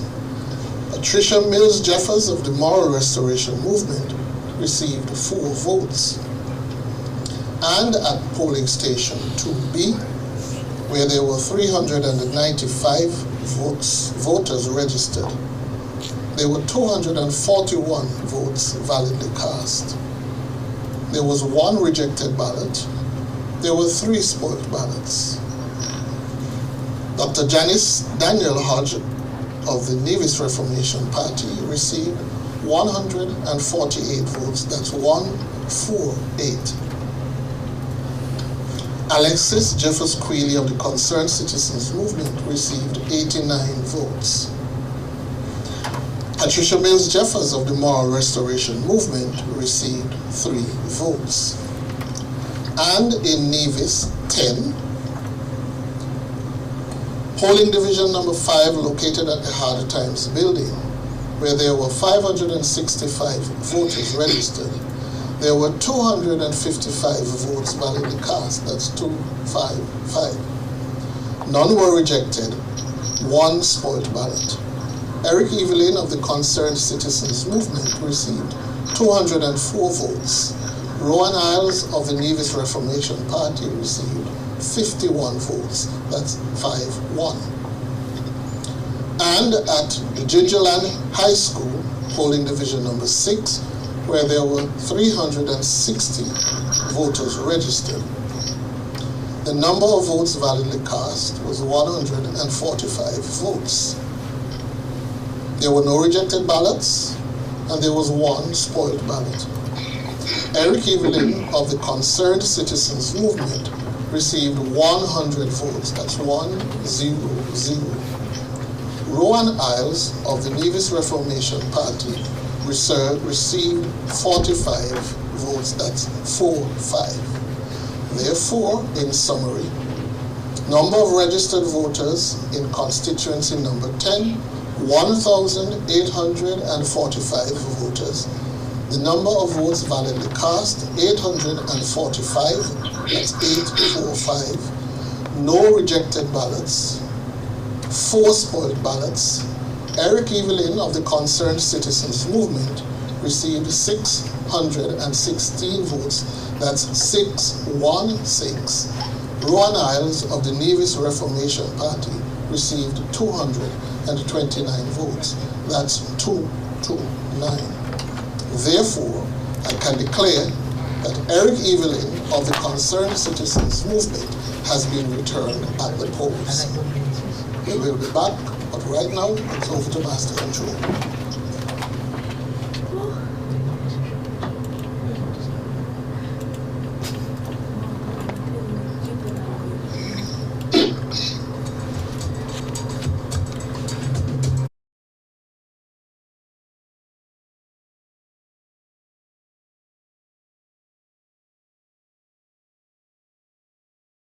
Coverage of elections 2022 here in the Federation of St. Kitts and Nevis. We have in the studio Dr. Patrick Martin, Glenn Barth, yours truly, Junie Liebert, Andrea Huey, and on the phone, or rather on social media, we have Peter Wickham. Peter, are you there still? I'm here, yes. Okay. Well, the trend continues. We missed something? box. We missed the box. We missed during the... Yeah, for number 10. Anyway, we'll catch up with it later. Yeah. So Eric Evelyn, 616 votes total, and he has been declared the winner for Nevis 10, constituency number 10 in Nevis. So we say congratulations to Eric Evelyn of the Concerned Citizens Movement. However, it looks as if Mark will retain his seat And there could be some trouble brewing in number 11 with the NRP candidate showing resilience. What were the other results that came in, Patrick? Could you comment? I'm just getting myself together here, and so I'll have to come back. You'll have to come back? Just to let you know that in 2010, Evelyn had 710. This year he had 616. Yeah. The NLP candidate had 167. Back in 2010, they have 229 this time. So, –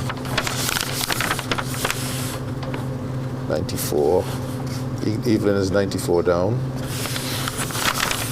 And the NRP candidate is 33, 12, 62 up.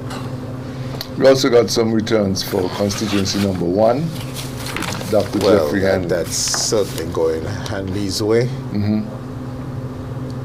Let's look at the figures that came in. Constituency number 1. Turnout there is around 55%. After 3 boxes, Parish Center and Media Center 2. Hanley 451. Gray Brooks of PAM 190. Brian of PLP 174. This is probably, this is the second seat in which the PAM candidate is ahead of the PLP candidate. The other one is number 4. So Hanley is comfortably ahead by 261 with Tucker Clark, Ponce Pasture, and Ponsite. We could declare Hanley the winner for number 1. The presumptive winner. Hanley is now clocking 55% of the votes cast in number 1. No results in number 2. Number 2 is it. No results from 8. That polling station closed late, and the boxes, we understand, left the compound somewhere. They go on 11 o'clock last night. So that's going to come in a little later this morning. Nevis 11. Yes. And Nevis 11 is comprised of 2 parishes, St. Thomas's and St. James, and we're getting the St. Thomas's parish results. St. Thomas's parish has traditionally been an NRP stronghold. There was a swing last elections to CCM. CCM won that parish in the federal elections. Right now, the leader of the NRP, Janice Daniel Hodges, 362 to Alexis Jefferson 303, a lead of 59. And what's to come in? Cotton Ground.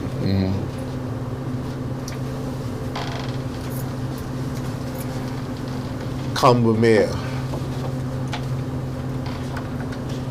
Newcastle, Bricklin, and Butlers to come in. I am thinking that the NRP candidate better has to win big in Cotton Ground to keep the momentum to beat the CCM candidate here. I expect the CCM candidate to do better in St. James's. Okay, we'll see what happens. So the 2 Cotton Ground boxes appear to be pivotal here to Janice Daniel Hodges' victory. Or upsetting Alexis Jeffers. Well, if it's one thing that is certain, you finished with that analysis? For the time being. If one thing is certain, we were speaking earlier about coalitions before the results started to come in thick and fast. We were speaking about coalitions and determining who would form coalitions if this person won 5 seats or 4 seats, as the case may be. But it doesn't seem as if a coalition government will be factored in from this election. Any thoughts on that, Peter?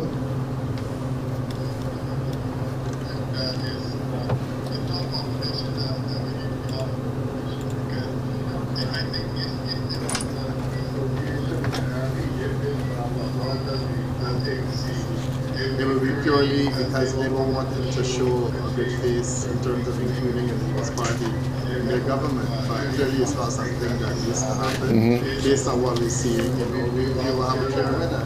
And I don't remember if I said it in this or the other place, but it was consistent with what people in our surveys said that they wanted. They wanted a government, a single government, because the cobbled together thing wasn't working.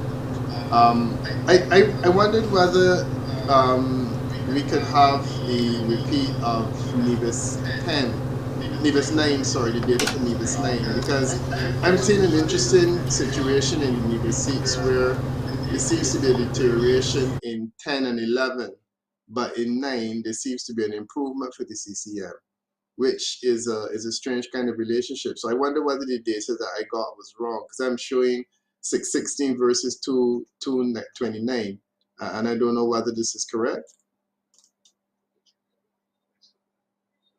Looking at it right now. Nevis 9. Yes. We have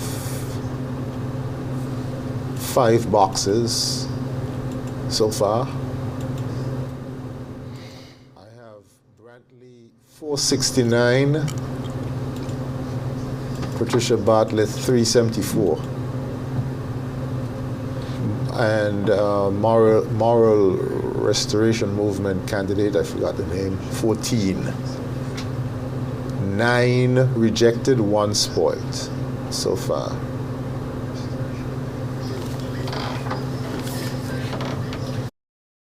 So basically, we're showing a negative swing in all of the Nevis boxes for the CCM, the biggest one being in Nevis 11. That's more consistent. What it was missing was some numbers, because it showed that Brandy had actually improved where the others deteriorated.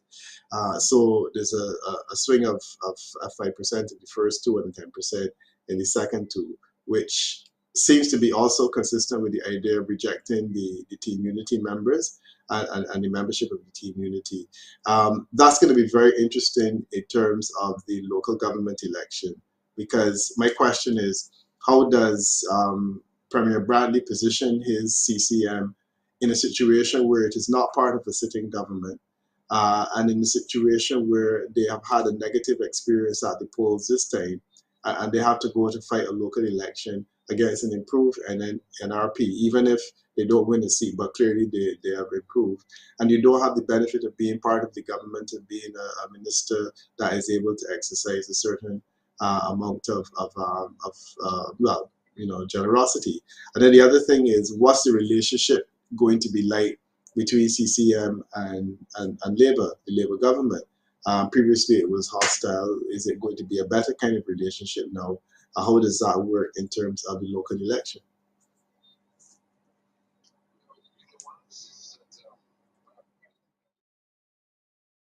Its fair share from the federal government. The arrangement, especially in terms of the CBI funding, was inequitable, and that something needed to be done. And he pleaded and begged with the outgoing Prime Minister to give Nevis their fair share, that they were not getting their fair share on a, what was it, a pro rata system? Pro rata basis, right. And hopefully the Labour government will look at this relationship with Nevis and try to provide Nevis with its fair share. What do you think on that? They will. I got a sense that Nevis is getting unity administration, and they were getting under the previous Labour administration. So unless Dr. Drew is of a different mind to Dr. Douglas, my sense is that Nevis could very well be worse off, or they might very well be worse off. I'm also not sure how Kitishans viewed that situation, because I mean, my limited interaction with Kitishans over the time would have suggested that a lot of people were not very happy with the muscular tone of Premier Bradley regarding this idea of the fair share. And there was a feeling that, you know, maybe the issue wasn't being looked at, you know, squarely. I mean, I'm not saying that they necessarily supported Dr. Harris's approach, but I just feel that it may be difficult for Dr. Drew to parlay a conversation where you then say, well, let's take up more money from the CBI resources and give to Nevis, as opposed to a situation where you actually say, well, maybe we need to be getting back to what Labour originally had, which is that you got, next to nothing, quite frankly. And to feel that based on what he sees happening on the ground in Nevis, and he would respect the people of Nevis's wishes for a fair share for the island of Nevis. This fair thing should not be done in emotion. There is a constitutional formula exactly. for revenue sharing. Yeah, we go by that. That should be the formula. Okay. All right, it's just about 1 minute after 1 o'clock already, and nothing from number 2 and nothing from number 8. Hopefully they will come in next. We should get some inclination of that. You want to take a break? Yeah, we want to do that. We want to big up our 3 sponsors for tonight on this broadcast. Amory Bakery, Carrie Brewery, and Island Purified Water are our sponsors. And so it's time to, as we say, big them up and pay tribute to them for their generosity in sponsoring this program. Thank you so much, Carrie Brewery. Thank you, American Bakery. And thank you, Island Purified Water. This is the voice of Freedom FM 106.5, world-class radio at its very best. So we're going to take a short break. When we come back, we'll hear more from our panelists right here on Freedom FM 106.5. Let's take that break now. Excellent Indian cuisine, fine dining. It's Tiranga Restaurant at the Royal St. Kitts Plaza in Frigate Bay. Tiranga offers the authentic flavors of Indian cuisine in a warmly adorned 75-seat restaurant, indoor and outdoor. Named after the tricolor flag of India, Tiranga comprises of traditional and regional-inspired Indian cuisine. The restaurant offers a sophisticated fine dining experience with a charming staff, discreet service, and tantalizing food that few can compete with. Call 662-5846 or visit tirangastkitts.com. Tiranga Restaurant, a taste of authentic India.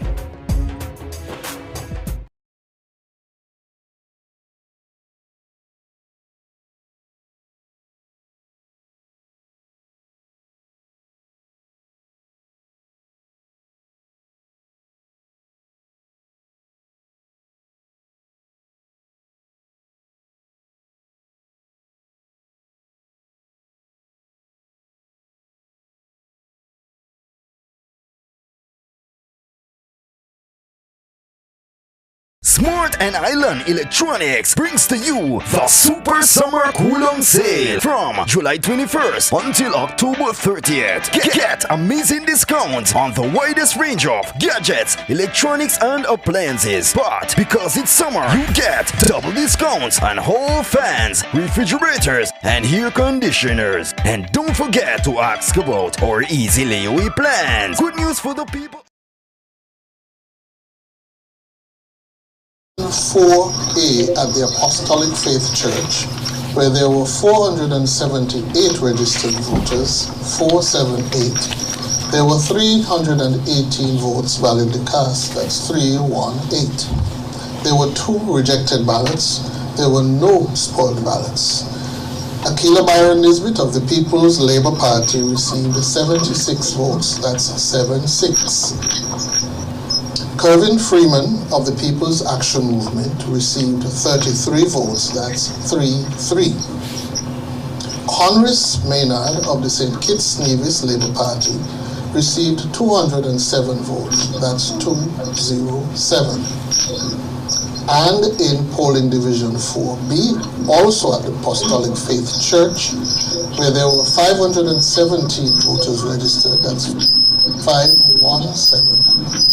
There were 346 votes validly cast. 3 were rejected. None were spoiled. Akila Byron Nisbet of the People's Labour Party received 80 votes, that's 80. Kervin Freeman of People's Action Movement received 41 votes, that's 41. Honoris Maynard of the St. Kitts Nevis Labour Party received 222 votes. That's 222. In St. Christopher 5, polling division number 2 at the preschool in Sandy Point, there were 400 registered voters. That's 400. The number of votes validly cast were 258. That's 258. There were 2 rejected ballots and there were no spoiled ballots. Kenneth Douglas of the St. Kitts Nevis Labour Party received 84 votes. 84. Sean Richards of the People's Action Movement received 138. That's 138 votes. And Stacia Williams of the People's Labour Party received 34 votes. That's 34. In polling division 3A, located at the former Xylee supermarket, there were 286 voters registered in 3A. The number of votes validly cast was 204. 204. None were rejected, none were spoiled. Kenneth Douglas of the St. Kitts Nevis Labour Party received 92 votes. That's 92. Sean Richards of the People's Action Movement received 94 votes. That's 94. Stacia Williams of the People's Labour Party received 18 votes. That's 18. And in 3B, also at the former Xylee supermarket, where there were 297 registered voters, 200 votes, 200 were validly cast, 2 of which were rejected. There were no spoiled ballots. Kenneth Douglas of the St. Kitts Nevis Labour Party received 86 votes. That's 86. Sean Richards of the People's Action Movement received 81 votes. That's 81. Stacia Williams of the People's Labour Party received 31 votes. That's 3-1. Further results from Nevis 11. At the Cotton Ground Community Center, polling station 3A, where there were 323 registered voters, the number of votes validly cast was 189. There were 2 rejected ballots. There was 1 spoiled ballot. Janice Daniel Hodge of the Nevis Reformation Party received 125 votes. 125. Alexis Jeffers Queely of the Concerned Citizens Movement received 61 votes. That's 6-1. Patricia Mills Jeffers of the Moral Restoration Movement received 1 vote. And in polling station 3B, also at the Cotton Ground Community Center, there were 357 voters registered, and there were 201 votes validly cast, none rejected, 4 spoiled. Janice Daniel Hodge of the Nevis Reformation Party received 103 votes, 103. Alexis Jeffers Queely of the Concerned Citizens Movement received 96, that's 9-6. Patricia Mills Jeffers of the Moral Restoration Movement received 2 votes. And in polling station 4A, located at the Violet O. Nichols, Jeffers Nichols Primary School, there were 369 voters registered. 167 votes were validly cast, 167. There were no rejected ballots. Spoiled ballots, there was 1. Janice Daniel Hodge of the Nevis Reformation Party received 68 votes, 6-8. Alexis Jeffers Queely of the Concerned Citizens Movement received 99 votes. That's 9-9. Patricia Mills Jeffers of the Moral Restoration Movement did not receive a vote. And in constituency of St. Christopher 4, Polling station in Old Road 2B, where there were 327 voters registered. 217 votes were validly cast. 4 were rejected. There were no spoiled ballots. Samuel Duggins of the St. Kitts Nevis Labour Party received 116 votes. That's 116. Lindsay Grant of the People's Action Movement received 67 votes. That's 67. Kendall Liebert of the People's Labour Party received 30 votes. That's 30. In polling station 3A, located at Virchild School, there were 395 voters registered. 281 votes were validly cast. 2 were rejected. None were spoiled. Samuel Duggins of the St. Kitts Nevis Labour Party received 161 votes. That's 161. Lindsay Grant of the People's Action Movement received 77 votes.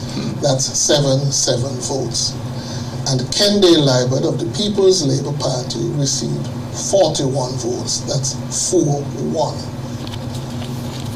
In Virchild also at polling station 3B, where there were 423 voters registered.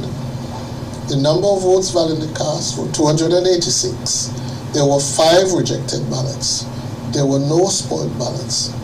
Samuel Duggins of the St. Kitts Nevis Labour Party received 149 votes. That's 149. Lindsay Grant of the People's Action Movement received 84 votes. That's 84. Kendall Liebert of the People's Labour Party received 48 votes.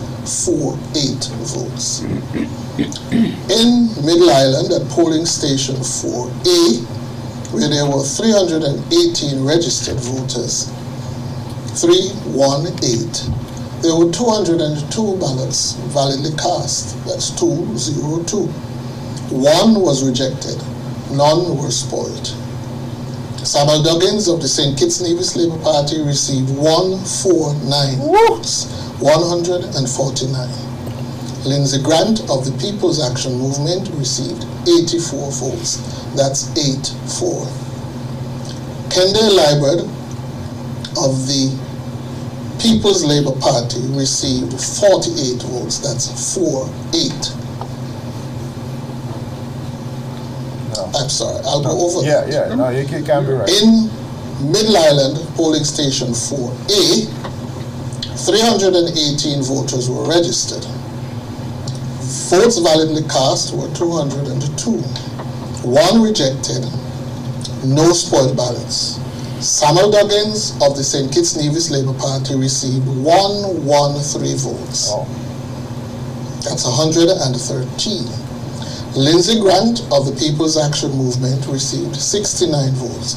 That's 69. Kendall Liebert of the People's Labour Party received 19 votes. That's 19. And in 4B, Middle Island, where there were 301 voters registered, there were 201 votes validly cast. There were no rejected, no spoiled ballots. Samuel Duggins of the St. Kitts Nevis Labour Party received 117 votes. Lindsay Grant of the People's Action Movement received 76 votes. That's 76. Kendall Liebert of the People's Labour Party received 8 votes.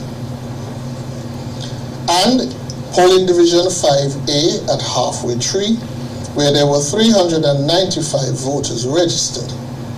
257 votes were validly cast, 1 of which was rejected.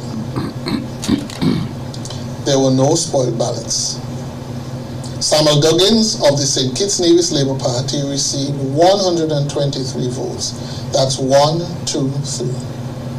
Lindsay Grant of the People's Action Movement received 92 votes. That's 9, 2. Kendall Liebert of the People's Labour Party received 41 votes. That's 4, 1. And polling division 5B, Halfway Tree, where there were 411 voters registered, there were 273 votes validly cast. There was no rejected ballot, but there was one spoiled ballot. Samuel Duggins of the St. Kitts Nevis Labour Party received 127 votes. Lindsay Grant of the People's Action Movement received 102 votes. That's 102.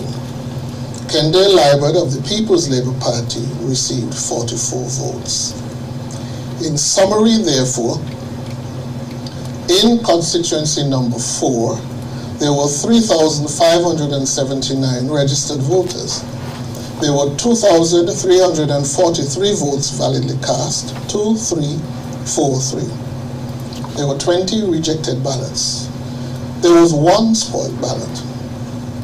Samuel Duggins of the St. Kitts Nevis Labour Party received 1,269 votes. That's 1,269. Lindsay Grant of the People's Action Movement received 761 votes. That's 761. And Kendall Liebert of the People's Labour Party received 293 votes. That's 293. Therefore, I can report that Samuel Duggins of the St. Kitts Nevis Labour Party has been returned at the polls for constituency number 4. That's all for now, and I will be right back over to Master Control.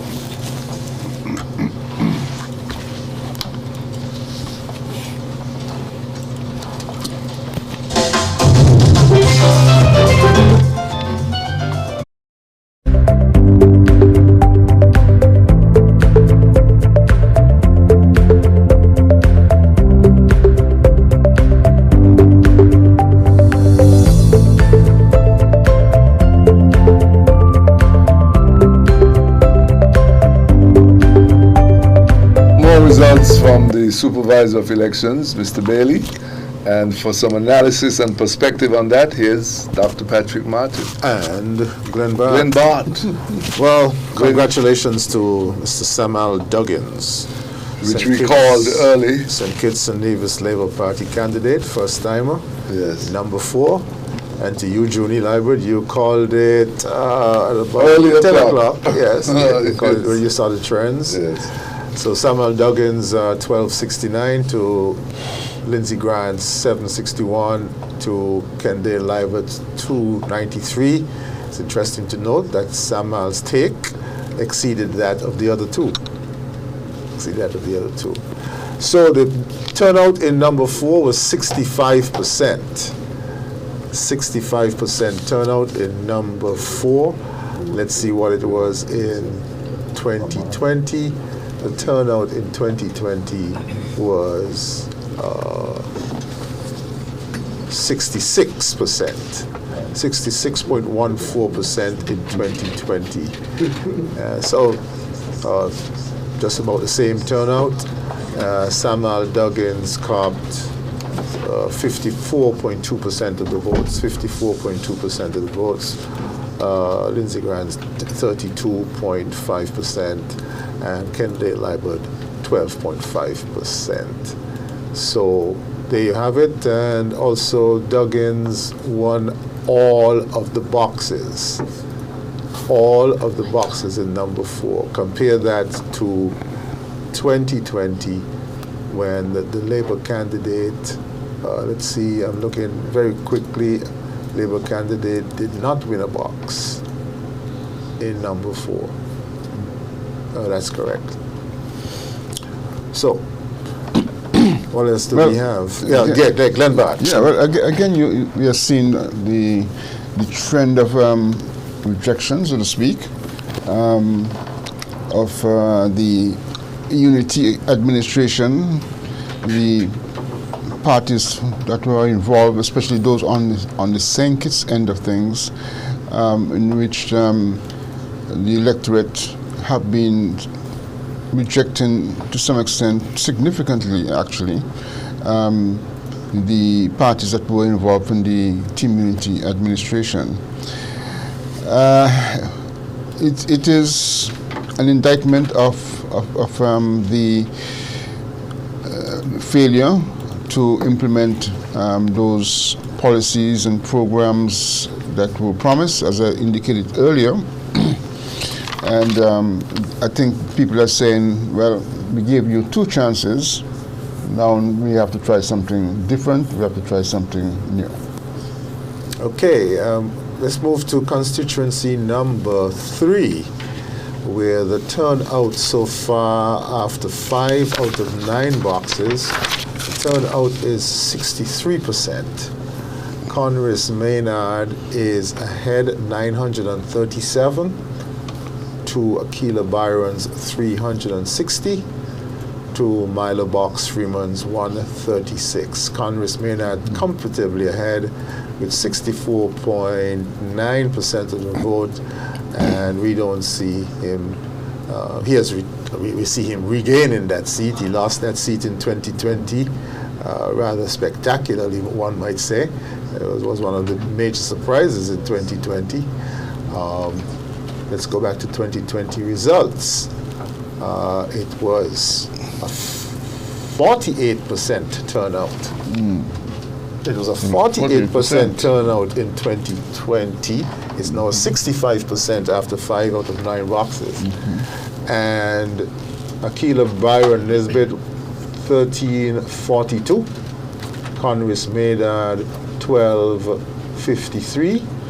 So that margin was 89. It was 89. He was the incumbent. And let's see if I go back to 2015, when Congress won with 1348 to Sam Conda's 1076. He won by 280 or thereabouts. Let's see, that's one. That's yes, 271. And then he lost by 89, and now he's winning by what you got there. He's winning by over Aquila Byron. He is winning by, let's say, 400. That's 537. That's 577. Yeah. Well, you know, I would say this, that Congress Maynard. First, let's give him congratulations from the Freedom panel. Of course. And before I forget, Glenn Bad, let me say, the analysis that I appear to be doing is complements a wonderful Excel framework developed by my son Javan Coyote Martin, who is currently in Taiwan. So thank you, Javan. It's working. You got the bugs out, and it's working. The framework is working quite well. Okay, right. So I was saying that one of the things I must mention is that I think Congress this time around did his homework and actually hit the ground. Did a lot of visits, did a lot of calls, got in contact with people, and was very closely knit with what was happening on the ground. Compared to the other 2 candidates, I believe, that did not make much of an appearance in the constituencies as they did, well, in particularly to Aquila Byron, as she did previously. So I think hard work has paid off for Congress Maynard, and together with the change in attitudes of people on the ground in terms of what they now believe in terms of looking for a stable government, could have all combined to give you this kind of results so far. Let's move to Nevis 11, which is shaping up to be quite a ding-dong. We have 6 out of the 11 boxes in, with a turnout now reading 56%. Let me go back to 2020 to see what the overall turnout in number 11 was. It was 63%. So Daniel Hodge of NRP 658 to Alexis Jeffers Queely. Now I'm here. We're here. 559. 99 lead. Okay. 99 lead. So the boxes left are the boxes in St. James's Parish, where traditionally CCM has been strong. Alexis Jeffers has been strong, but my information is that Daniel Hodge is also from the same parish. So we'll see. Right. We have VOJN Box 4B to come, plus the Trinity Methodist Church Hall, Franklin Brown Community Center, Church of God in Brooklyn, and the Butlers Community Center. Let's see how the hometown battle, the home parish battle stacks up. I'm gonna try to send a message to one of my friends in Nevis to see what they're saying about this. But this is shaping up. Daniel Hodge, a 99.99 vote lead. At this stage, the last time, I go from memory. I'm going from memory. Jeffers was comfortably ahead, having won the St. Thomas's Parish. Jeffers was comfortably ahead. So this is down to the wire. It appears. Let's look at the percentiles. Sorry, let's look at the comparisons in terms of the percentages. Daniel Hodge 53.4%. Jeffers 45.3%.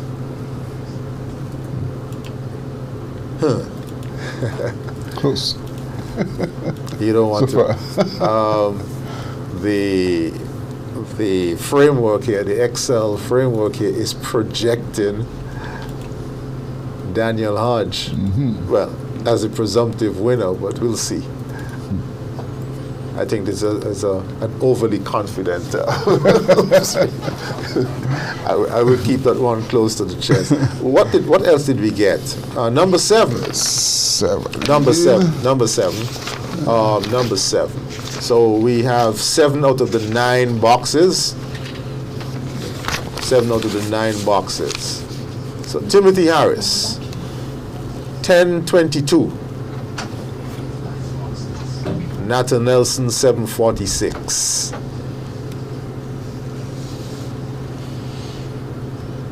A lead of 300 minus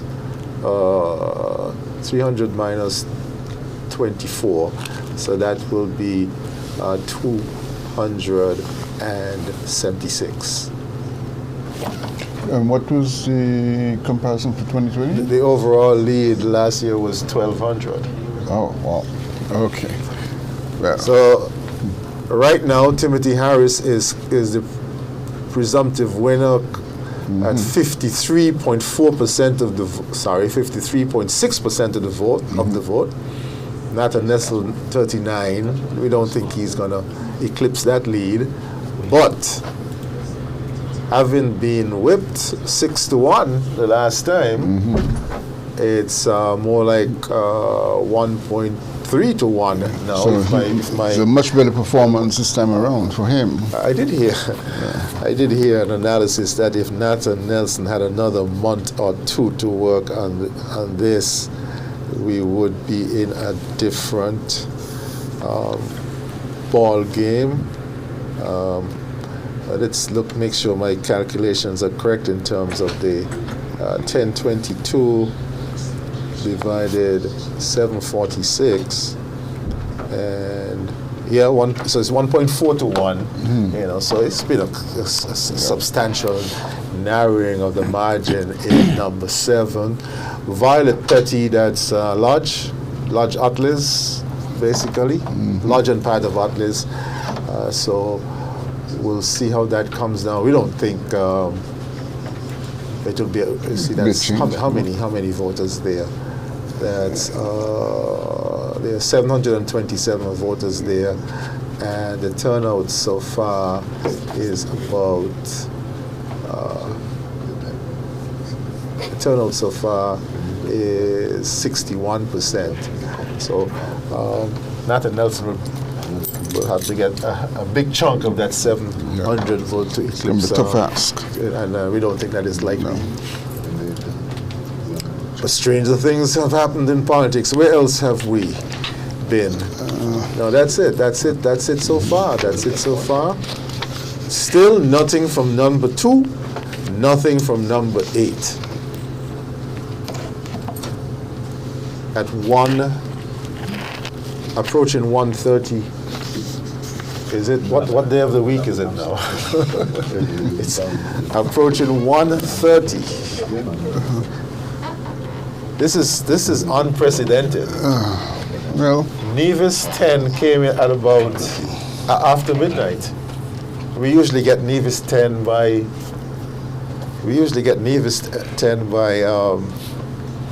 10 o'clock.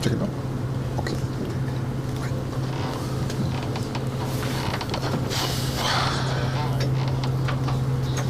As we say goodbye to Junior Libert, he's satisfied. Change is coming. I see you at the what's the name of your program on a Saturday morning? The jail experience. We'll be experiencing that tomorrow. Yes. Okay. And his son, DJ Right Hand, has taken over on the control board. DJ Right Hand, you'll be joining us in the analysis. Thank you very much. Peter Wickham is still. Oh, Peter.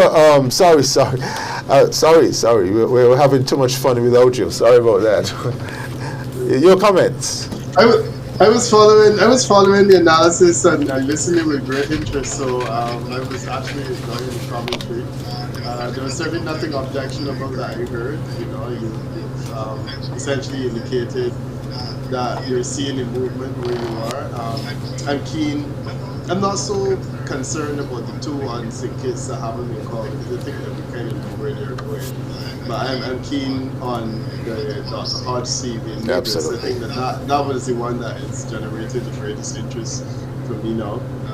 But the others on St. Kitts, I think that we probably did say goodbye to Jamal Powell, and certainly the other one I think it says number 2. Number 2, which would be Dr. Drew. Number 2 and number 8, yeah. Number 8, yeah. I mean, if all of this happened and Dr. Drew didn't win the seat, that would certainly be one for the next months. So I don't think that's likely to happen. Our guts will flow with tears, man. Yeah. So what you seen in number 11? Traditionally, as you go around to the windward side of Nevis, we're now into St. James, VOJN primary schools. We're now going. We're just going past the airport now, and we're going around the windward side. Traditionally, CCM has been strong in this area, but as I indicated earlier, my information is that Daniel Hodge is from that area, along with Alexis Jeffers. Yeah, I mean that makes it difficult to call. Your analysis, you said your projection was showing a victory for the CCM. And my Daniel Hodge, but we pulled it back. We pulled that one back. Oh, for the NRP. Yeah, but we said no. That was a bit overconfident. I thought that was a bit overconfident. Yeah. But this is why I'm feeling is likely to be the case, because my sense is that there is a clear. And we look at the other 2 Nevis seats. I'm seeing swings against the CCM in the order of 5% and 5% in both of those. This one would be as already a 7% swing, and technically speaking, that should be sufficient to take her over the top. So my feeling is that it would be a victory for her in Nevis 11. And I think that it will make for some very interesting politics when we go back to the polls in a couple of months for the Nevis local election.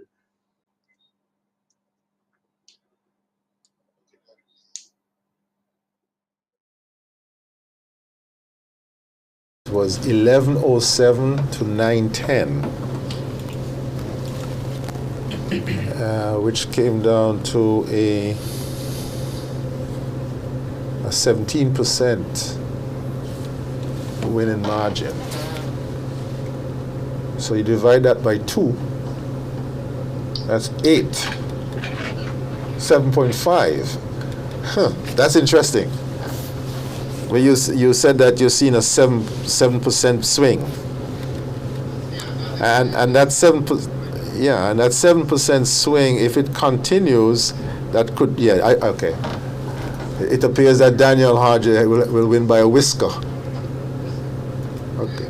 Well, which is not in unusual within the context of politics in both St. Kitts and Nevis. I mean, Nevis has victory margins of 5 and 6, as standard, so that wouldn't be particularly surprising outcome. I mean, the way that we look at it globally, again, ultimately it's a rejection of team unity, and certainly for them to lose a seat in Nevis, that to me is very, very significant for them. But apart from that, I mean, we're saying all the things already that we've seen before. Clearly, the mainland is moving in one direction. The opposition benches are going to be very interesting because it looks as though we'll have 4 people there, 2 of one political persuasion and then the other 2 of 2 different political persuasions. And I mean, we need to start to discuss questions like, what is the future of Timothy Harris? What's the future of Sean Richards? What's the future of Mark Bradley, quite frankly, within the context of CCM politics, in terms of his premiership? What is it likely to be? But then over on St. Kitts, there's some interesting names that will appear to be going down in infamy this time. I'm looking, for example, at Jonel Powell. And that will be certainly a very interesting outcome if Jonel Powell is unable to make it. He's only just been within the context of the parliament. And the feeling is that he's one of the future, he should be part of the future of the People's Action Movement. What does that happen when he's out in the election?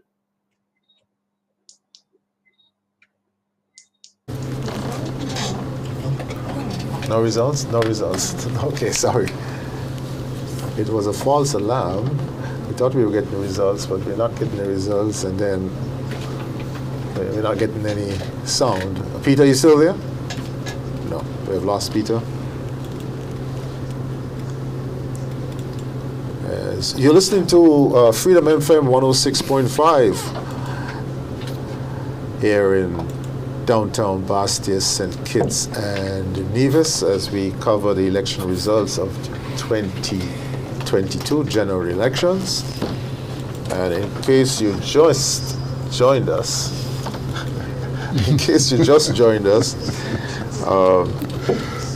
a number of seats have been declared. Nevis 10 for CCM, St. Christopher 4 for the SKN LP, and the PLP is on track to win 1 seat. That's number 7. People's Action Movement on track to win 1 seat. That's number 5. SKN LP on track to win 6.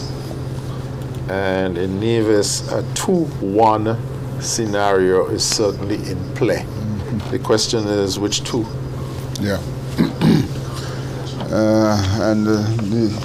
To me, the likelihood is that Alexis Jeffers could very well lose his seat. Are you reading the same way as Wickham and myself were reading? Yes, along those very same lines. The pattern seems to be developing, and even before the elections, there was talk about him losing his seat. It seems to be might be coming to fruition. Yes, I did hear that.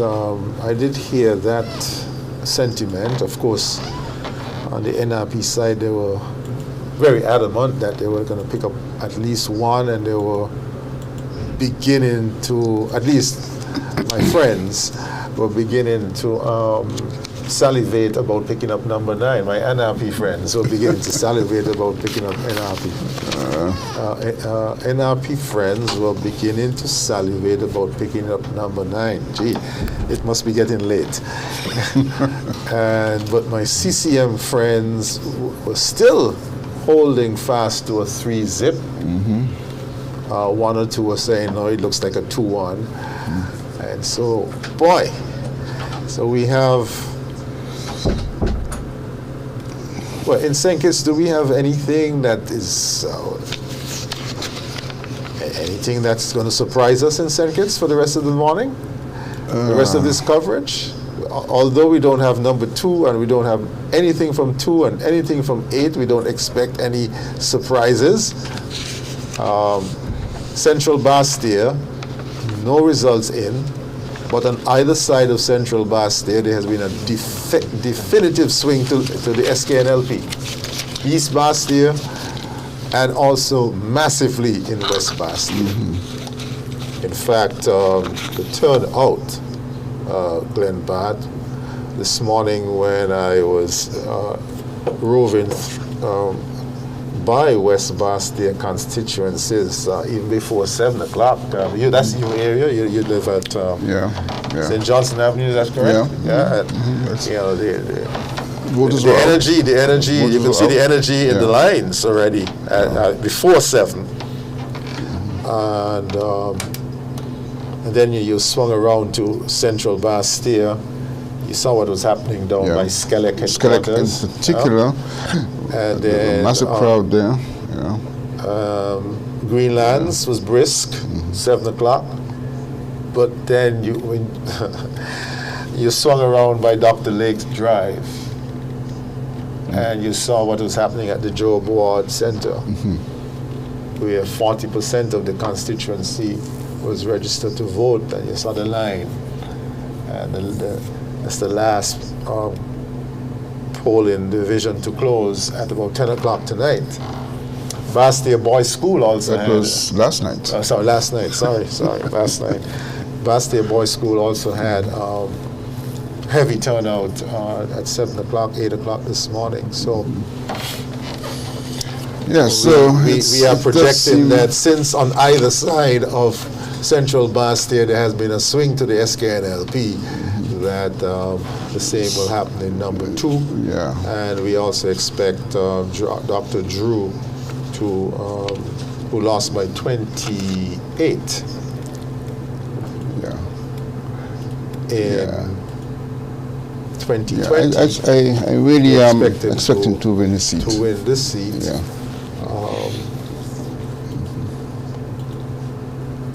Which is 26 the last time. 26. 2232 to Eugene Hamilton, to 2208 to Terrence Drew. So, DJ Wright, let's take a short break, plus some commercials, and let's see if we can get some energy back. I think I'm beginning to get a headache. As soon as you hear something coming, call me.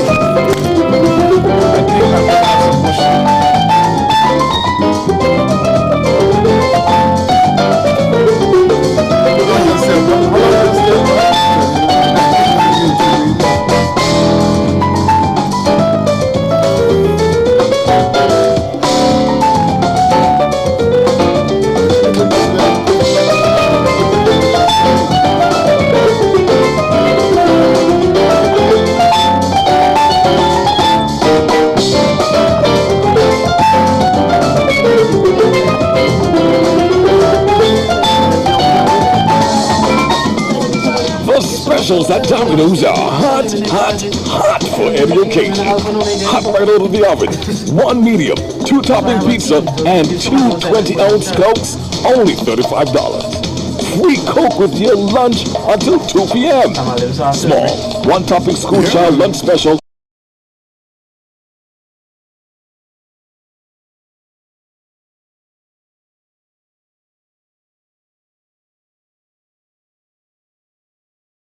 Smart and Island Electronics brings to you the Super Summer Coolum Sale from July 21st until October 30th. Get amazing discounts on the widest range of gadgets, electronics and appliances. But because it's summer, you get double discounts on hall fans, refrigerators and air conditioners. And don't forget to ask about our easy layaway plans. Good news for the people of Neves. Smart Electronics is coming to Neves at a convenient location just opposite Best Buy. So visit our stores at Smart Electronics on Port Zonte and Island Electronics on Ford Street. Terms and conditions apply. Our COVID-19 protocols will be observed.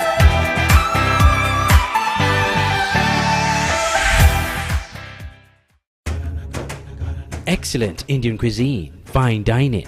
It's Tiranga Restaurant at the Royal St. Kitts Plaza in Frigate Bay. Tiranga offers the authentic flavors of Indian cuisine in a warmly adorned 75-seat restaurant, indoor and outdoor. Named after the tricolor flag of India, Tiranga comprises of traditional and regional inspired Indian cuisine. The restaurant offers a sophisticated fine dining experience with a charming staff, discreet service and tantalizing food that few can compete with. Call 662-5846 or visit tirangastkits.com. Tiranga Restaurant, a taste of authentic India.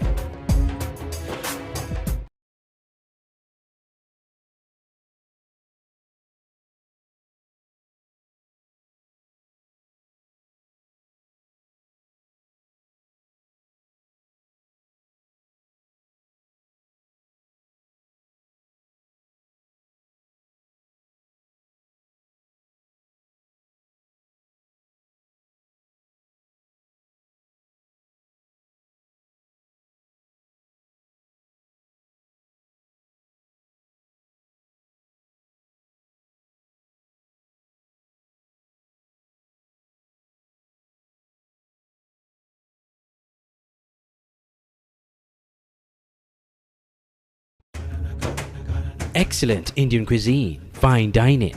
It's Tiranga Restaurant at the Royal St. Kitts Plaza in Frigate Bay. Tiranga offers the authentic flavors of Indian cuisine in a warmly adorned 75-seat restaurant, indoor and outdoor. Named after the tricolor flag of India, Tiranga comprises of traditional and regional inspired Indian cuisine. The restaurant offers a sophisticated fine dining experience with a charming staff, discreet service and tantalizing food that few can compete with. Call 662-5846 or visit tirangastkits.com. Tiranga Restaurant, a taste of authentic India. Smart and Island Electronics brings to you the Super Summer Coolum Sale from July 21st until October 30th. Get amazing discounts on the widest range of gadgets, electronics and appliances. But because it's summer, you get double discounts on hall fans, refrigerators and air conditioners. And don't forget to ask about our easy layaway plans. Good news for the people of Neves. Smart Electronics is coming to Neves at a convenient location just opposite Best Buy. So visit our stores at Smart Electronics on Port Zonte and Island Electronics on Ford Street. Terms and conditions apply. Our COVID-19 protocols will be observed.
Freedom FM 106.5. This is our coverage of general elections here in St. Kitts and Nevis held yesterday.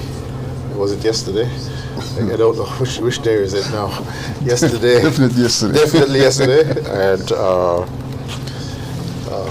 11 constituencies, 3 in Nevis and 8 in St. Kitts. And in case you're wondering about our theme song, it's Brimstone Hill Bop with the late Bruce Skerritt, a legendary keyboard player from St. Kitts.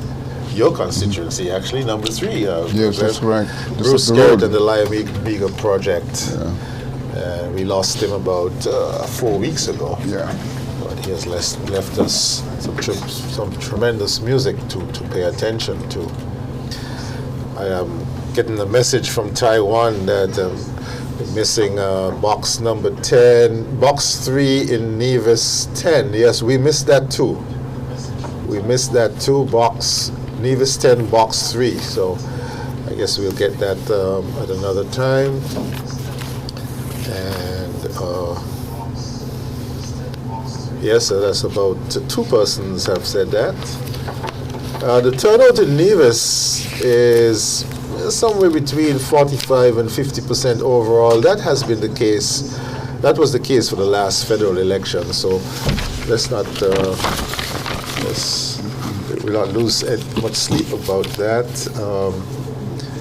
There's someone giving us some interesting news from number 5, but I'm not going to read that on air. But I'll read it on air if our water here at Freedom FM is turned back on.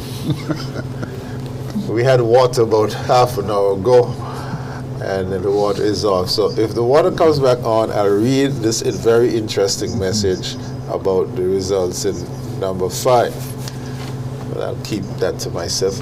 So I'm Patrick Martin, and with me is Glenn Barton. Andre Huey is here. Andre has not said a word tonight. What should we think about that? Oh, he's doing the production. Okay, he's busy doing the production, and DJ Right Hand is monitoring the national broadcasters that I said. That's where we get our results through. That's the medium through which the supervisor of election, Elvin Bailey, communicates with us. Any thoughts we're approaching the 2 o'clock hour on Saturday.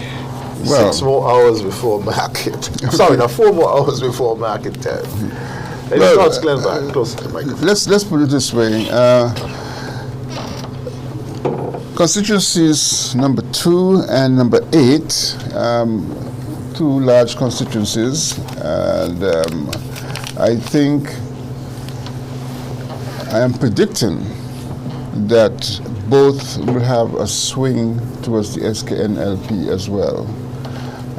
Although we have not heard any of the indicators in terms of votes cast, but when we compare what we have heard on the ground leading into this election and seeing the trends that have been happening in the other constituencies that have been called so far and are being called, it seems to me that that is the way that we are headed. Time will tell to what extent the shift is going to take place, but I believe that by tomorrow, well, by later today actually, we will have the makings of a new government. On St. Kitts, all of the constituencies have shown a shift to the St. Kitts and Nevis Labour Party. I mean, also looking at number 6, where Dr. Douglas was always expected to win, we are stuck after the first St. Paul's box. We still have the second St. Paul's box, Deep Bay, Parsons and Sadlers to go. I wonder what's happening about that. This is a foregone conclusion. Why are we stuck? Denzel Douglas at 945 and followed by Thomas Mark Williams on 76 and Flanders on 33. So what's going on in number 6? No need to be stuck down there. It looks like Peter Wickham is out. Peter Wickham, you're back with us. And any thoughts as we took a short break to gas back up. My phone battery was sadly not as resilient as the election broadcast was, so I lost power there for a minute. Yeah, I was actually looking at number 2 and number 3 because these are the ones that we are waiting on now. Jonah Powell and I believe Congress Maynard. And the margins in those 2 constituencies based on 2020, from what I can see, you're looking at a margin of 89 and 232, neither of which should be difficult to overcome within the context of what we're seeing in this election. A 2% swing and a 4% swing. And the average that we've been seeing so far is like 6 and 7% swings. Those have been the significant ones. Dr. Douglas is in double digits in terms of swing, but that normally happens with larger constituencies. So I am not seeing any reason why those should not be won. And we can add those to the column and pretty much call the election. Well, I mean, I think at this stage, is this really a question of closing remarks? I'm not getting a full picture on the electoral turnout, but the impression I get is that it's reasonably healthy. On the last occasion, the electoral turnout was down, as was the case for all COVID elections. I think in the case of St. Kitts and Nevis, your electoral turnout last time around was a record decline. I believe it was 90% decline, which is a record regionally. It was extremely high, but we also assume that had a lot to do with the fact that there were no flights coming in, so the overseas vote was not able to be present. This time around, we assume it would have rated itself to somewhat, and you'll have a fairly respectable electoral turnout, which is essentially an expression of the fact that petitions came out and participated. The conversation was going on earlier regarding the COVID effect and the effect it is having on elections. Since COVID more or less wrapped up, we've been having an interesting outcome. So we had Cayman Islands, where there was a change of government, even though the incumbent won a majority of seats. There was a change of government notwithstanding, but that's a little bit complex. St. Lucia, there was a change of government. We had an election in Barbados, and it was not a change of government, but I think that Barbados tends to be an outlier in that context. But pretty much the other governments have seen changes. Grenada, there was a change that was a massive shock to us. And now we've seen a change in St. Kitts and Nevis. So it appears as though the ending of COVID also means the ending of security to some extent for government in some way, in the same way that the previous election demonstrated that COVID provided some amount of shield and safety for an administration that was able to actually do a whole lot better. St. Kitts and Nevis has joined. Essentially, the performance in the election tells me of a country in which a government has collapsed, and invariably this is what happened. As I said, when I started my analysis, I started from the position that this was possible, but certainly I wondered whether it would be likely based on the fact that we've had so many other mitigating factors, and I wondered whether St. Kitts would present a model. But what we've seen tonight is essentially the standard garden variety example of a government collapsing and basically being dismissed from office. And we have the return of, one could say, a tested government that has performed in the past. The only person that returns, ironically, is Dr. Douglas himself. That's the only old face of the Labour administration. It's going to be interesting to see the role that he takes. And that would probably be where I would want my closing remarks to go. I certainly want to congratulate Dr. Drew, presuming that he wins the seat. I believe he will. For him, it was a long-fought battle. I do recall polling that I did in the process while he was actually being running for office. We were doing polling for other reasons, and he emerged as being the most preferred option. And I think that the majority of Kitchens will be happy that he's finally prevailed tonight. So the question then is, what happens to Dr. Douglas? And I'm curious to see what ministry he will take up, if he takes up a ministry at all. You know, we don't have a history of prime ministerial participation post removal from office. We look at Dr. Anthony. He is part of the government of Philippe Jean-Pierre, but he is not part of it in the sense that he hasn't taken up a ministerial portfolio. We had people like PJ Patterson who left completely. In Antigua and Barbuda, we had Lester Bird who returned as a senior minister without portfolio and with substantial, he basically was a senior minister but had no specific responsibility. And I'm curious to know how Dr. Douglas will be styled in this new administration. That certainly will be very interesting. The other interesting thing is to look to see what happens on the opposition benches, who emerges on top, and then, of course, to see what happens to the People's Labour Party, what happens to Dr. Timothy Harris in the period after, what happens to Sean Richards and Lindsey Grant and Donald Powell. You know, what will these persons do with their spare time? Will they continue in politics, or will they decide that it's time to pack it in? So these are the thoughts that I'm having at this point. Gentlemen, I want to bid you farewell. It's way past my bedtime, and I think at this stage we've pretty much determined that we will be welcoming a new government in the morning, and I really want to take the opportunity to congratulate them and to wish Dr. Drew well in his tenure. Let's hope it will be a long and happy one.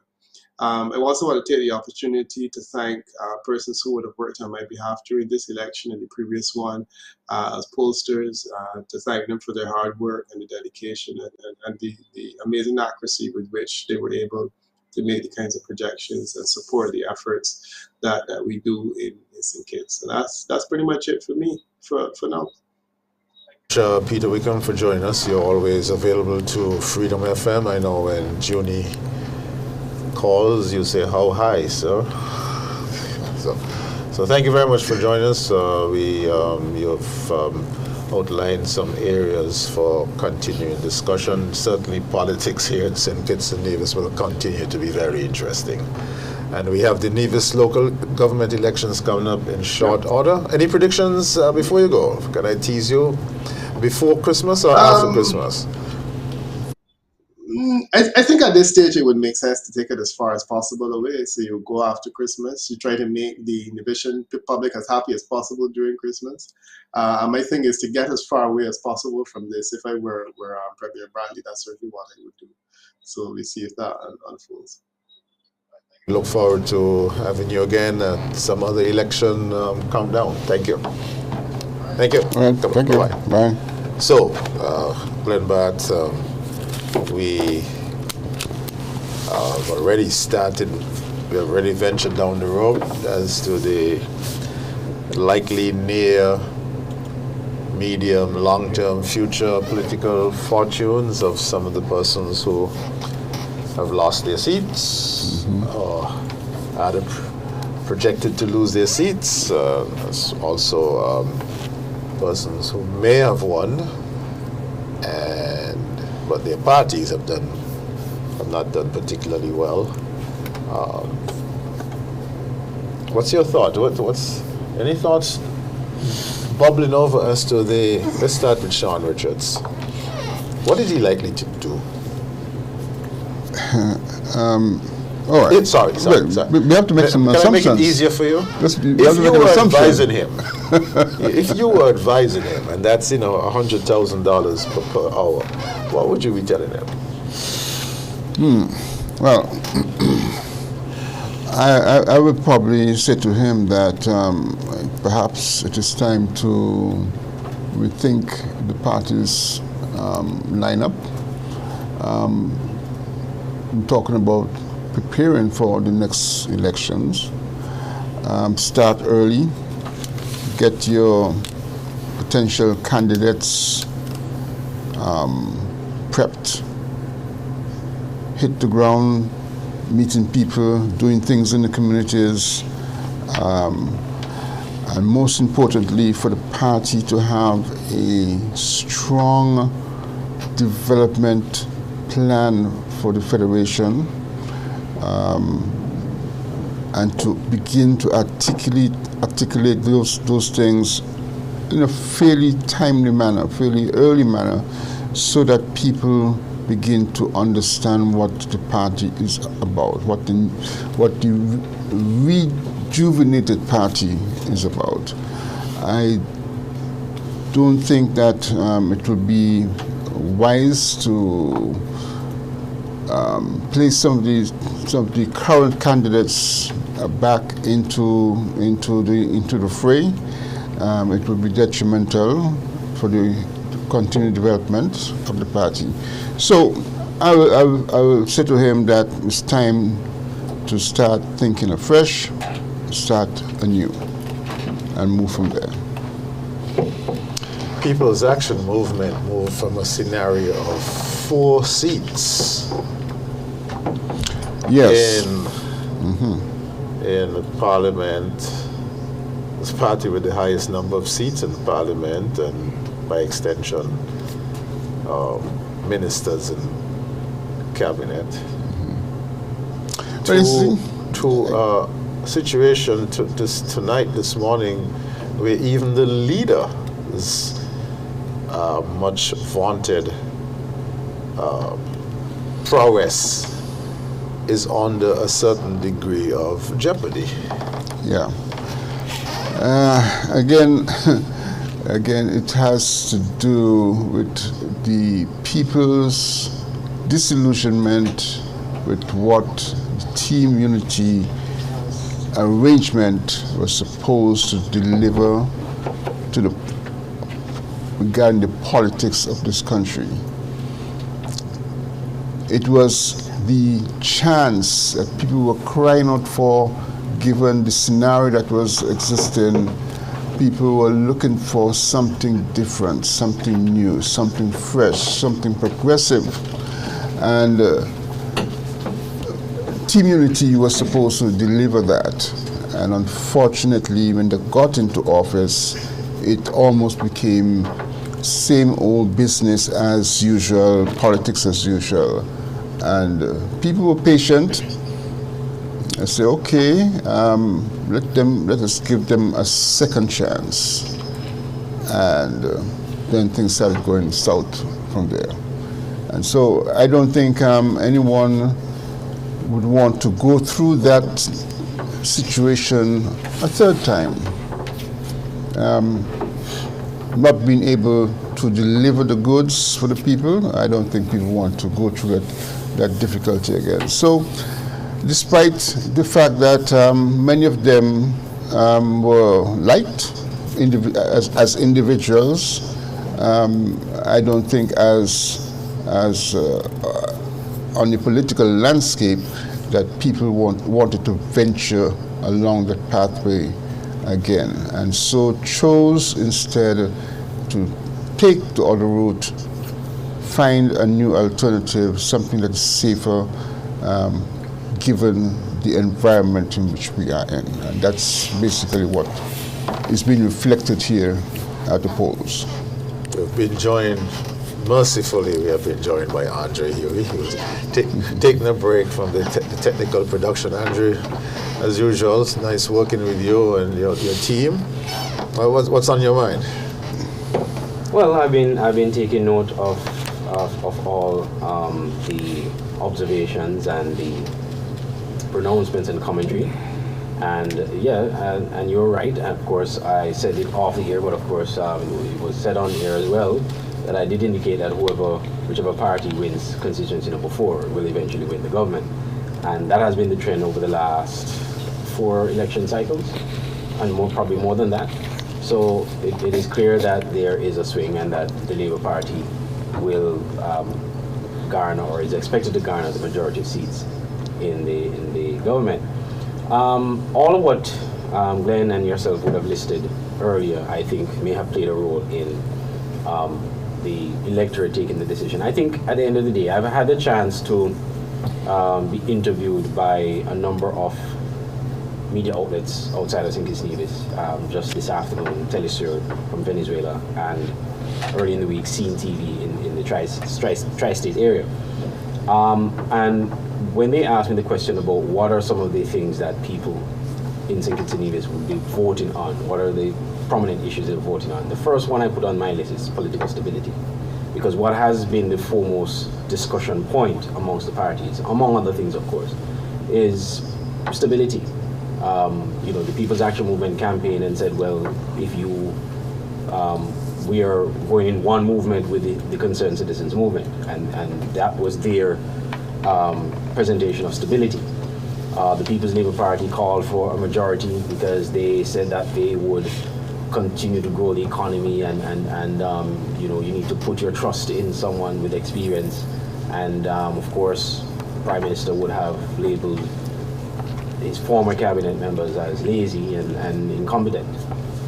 Then you have the Labour Party which said, well look, we are the best team, and so give us the job, let us bring the stability that you need, and not put your trust in those who you put your trust in before, and it didn't work. So political stability obviously became a major selling point in the election, and I think the electorate made up their minds. They went to the polls and they said, well, as Glenn just said, they tried team unity, they gave them a chance in 2015, they renewed that confidence in them in 2020, and after 2 years, we're back at the polls. So I guess people looked at that too, and made up their minds probably long before election day, or even before the date was announced. The yearning for political stability, as we thought we heard something coming from the supervisor. To what extent did the implosion, the revelations, the recriminations, to what extent did that cause embarrassment among true patriots of St. Kitts and Nevis, and was that underestimated by the factions? I'm wondering, and we had this discussion in the newsroom from time to time with Glenn, and I was like, what is really the strategy? Because I was trying to figure out myself when these pronouncements are made on the political platform and you're washing your dirty laundry in public, well, that of the coalition, what's the intention? What are you hoping to achieve by doing? Because in the process of trying to tear down another former coalition member, you're essentially tearing down your own, what's supposed to be your own strength, so to speak, because you were part of that coalition as well. So, to be quite honest, I was baffled by it, and I was trying to figure out or try to make sense of it. And I think, again, that also played in the minds of the electorate. If you're saying, well, okay, that combination didn't work, that combination that we're a part of didn't work, this combination will work. People are probably weighing the two. Okay, well, that's 2/3 of what was there before. It didn't work. What's the guarantee that the two by itself will not work?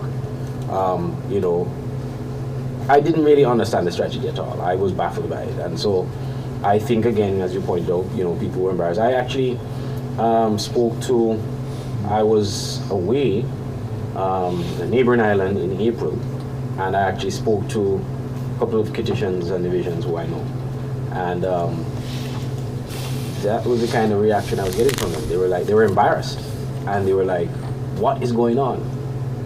I've never seen anything like this before. If they overseas are feeling the way they are, and of course, the news travels, the news gets around, so people hear the news, and probably the reaction they're getting is, what's going on in your country? So they were a bit embarrassed by what was taking place, and they were baffled, and they were trying to make sense of what was happening. And even here locally, when you talk to people, at least persons I interact with, they were confused. They were like, this is probably the most confusing election they've ever had to deal with.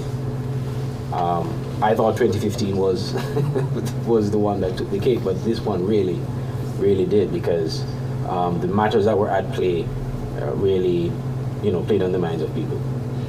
Remember, the Team Unity came to power on a wave of high expectations because the good governance agenda was a special work,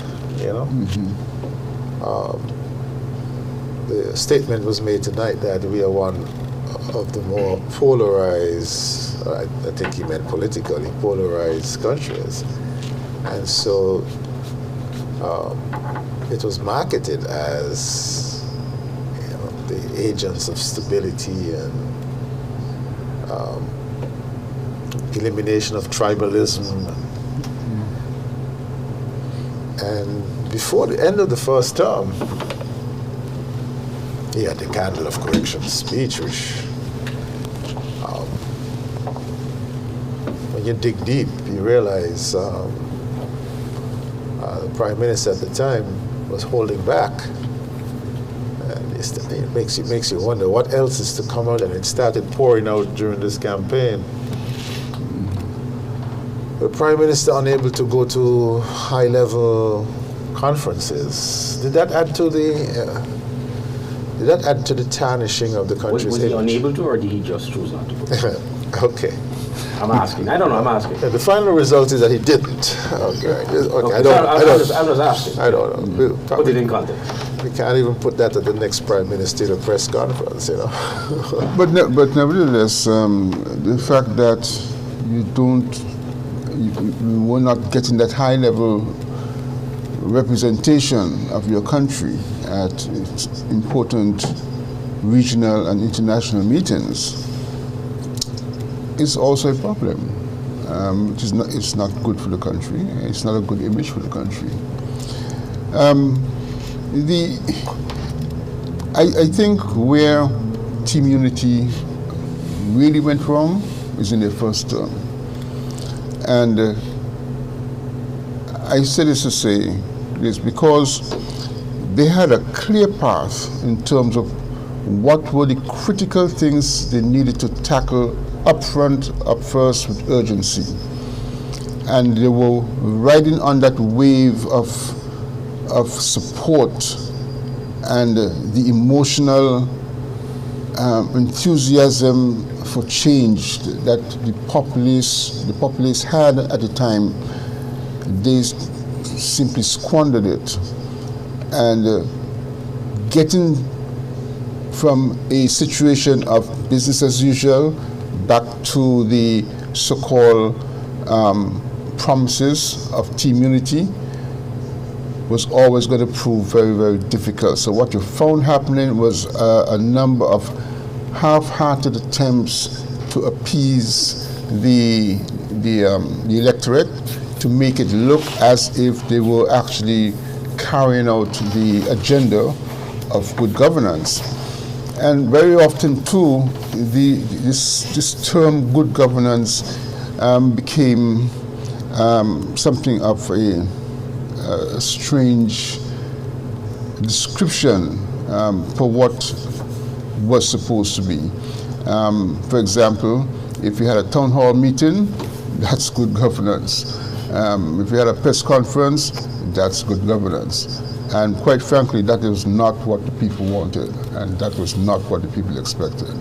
And so I think you had this growing apart, and I don't think that the politicians were too aware, or if they were aware, they felt it may be unable to reconnect with the people. Okay, and so we've lost that. We're getting some results now from the supervisor. Okay, let's go there.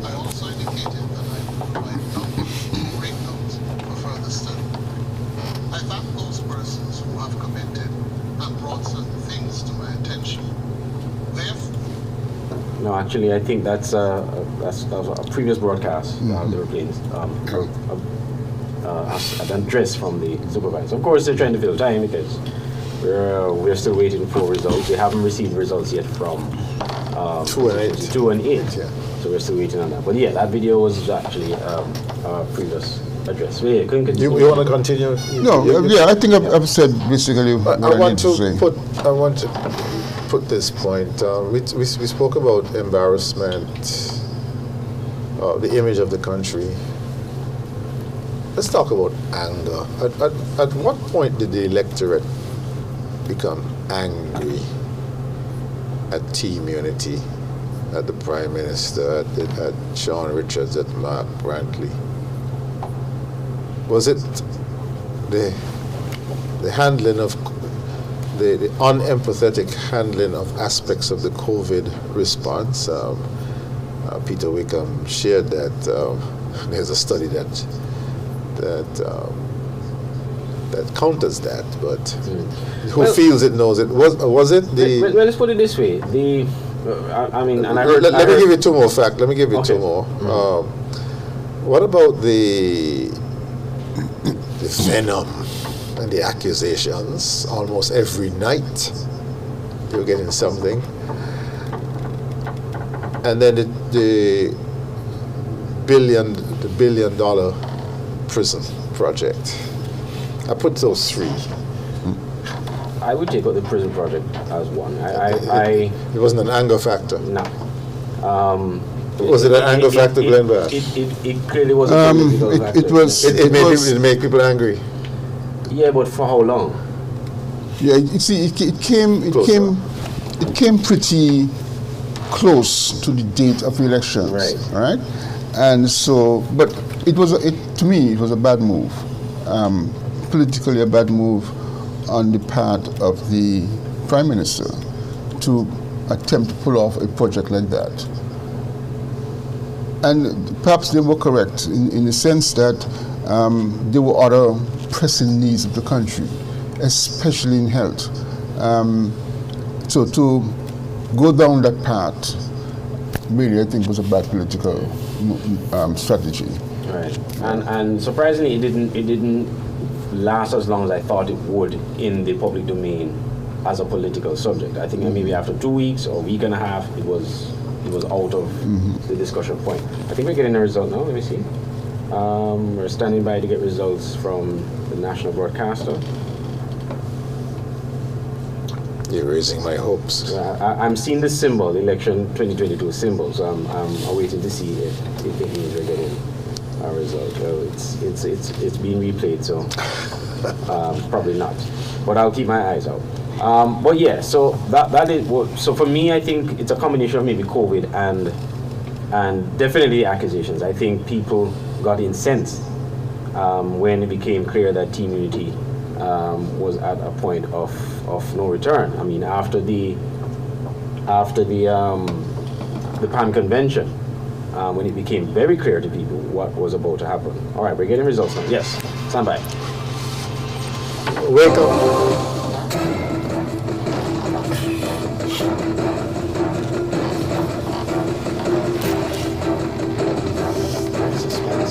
Good morning, and we're back with further results. For St. Christopher 2 Central Bastair. Finally! Methodist Church Hall on Seaton Street, where there were 660 voters registered. The number of votes cast were 364. Rejected ballots, 3. Spoiled ballots, 1. Nubian Griot of the People's Labour Party received 72 votes. That's 7-2. Marsha Henderson of the St. Kitts Nevis Labour Party received 228 votes. John D. Jeffers of the United Lamiguan Party received no vote. And John L. Powell of the People's Action Movement received 61 votes. That's 6-1. At Polling Division 2A, Skelec Building, there were 416 voters registered. The number of votes cast was 211.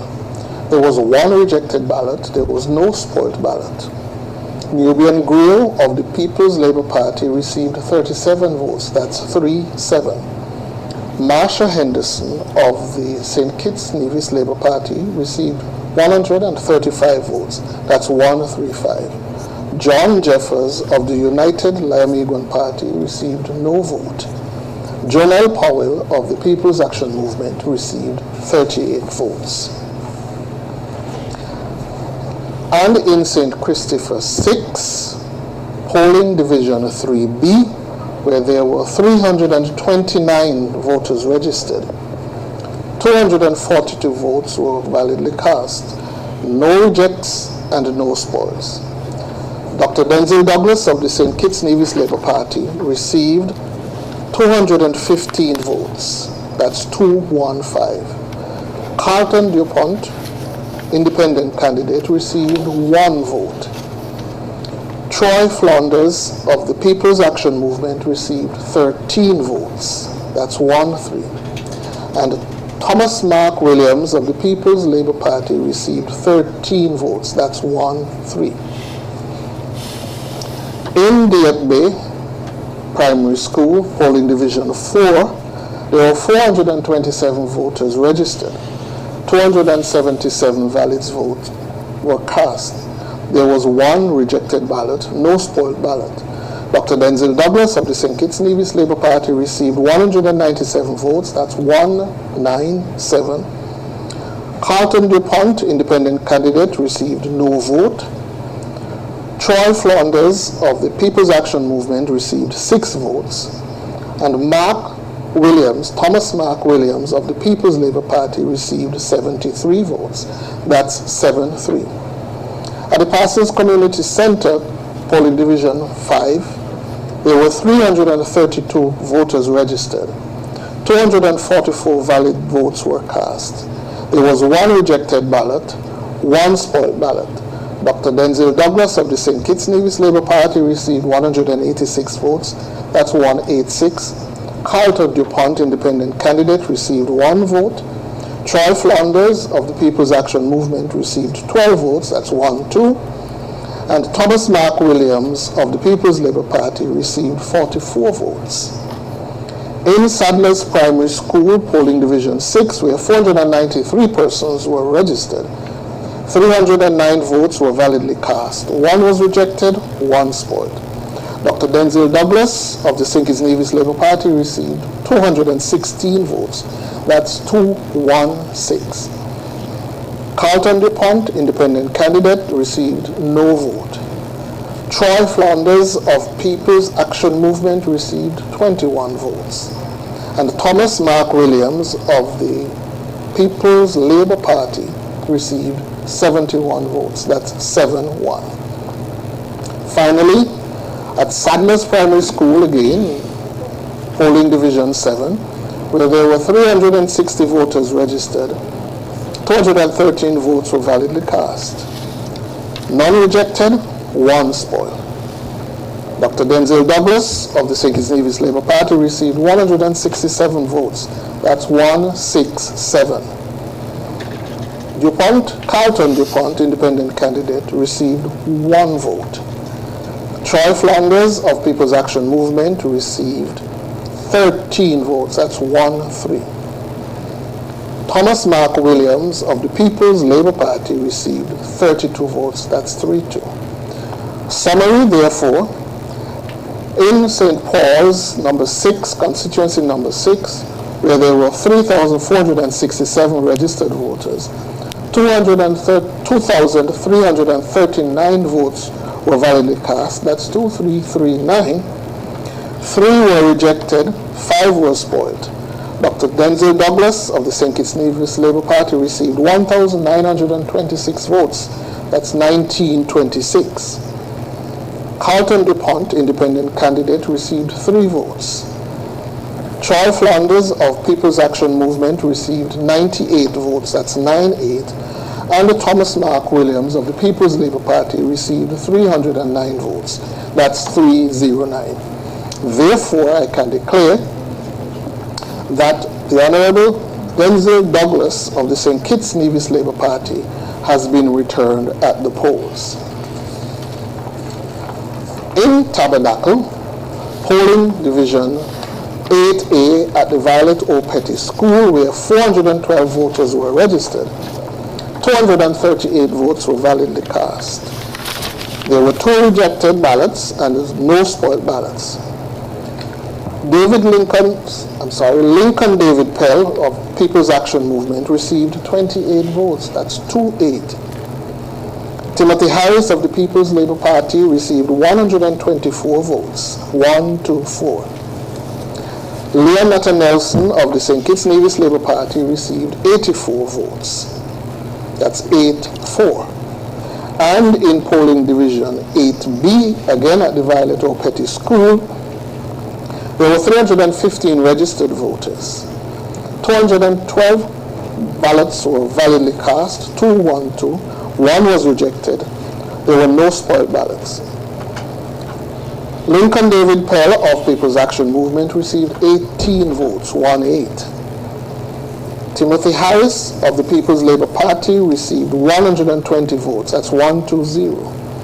Leon Nutter Nelson of the St. Kitts Nevis Labour Party received 73 votes, that's 7-3 votes. In summary, therefore, for constituency number 7, there were 3,846 registered voters. 2,358 votes were validly cast. 12 were rejected. 3 were spoiled. Lincoln David Pell of PAM of the People's Action Movement received 176 votes. That's 176. Timothy Harris of the People's Labour Party received 1,266. That's 1266. Leon Nutter Nelson of the St. Kitts Nevis Labour Party received 903 votes. Therefore, I can declare that the winner of St. Christopher 7, Dr. Timothy Harris, has been returned at the polls. We shall be right back with some more information. But over now to Master Control. 4C has 401 voters.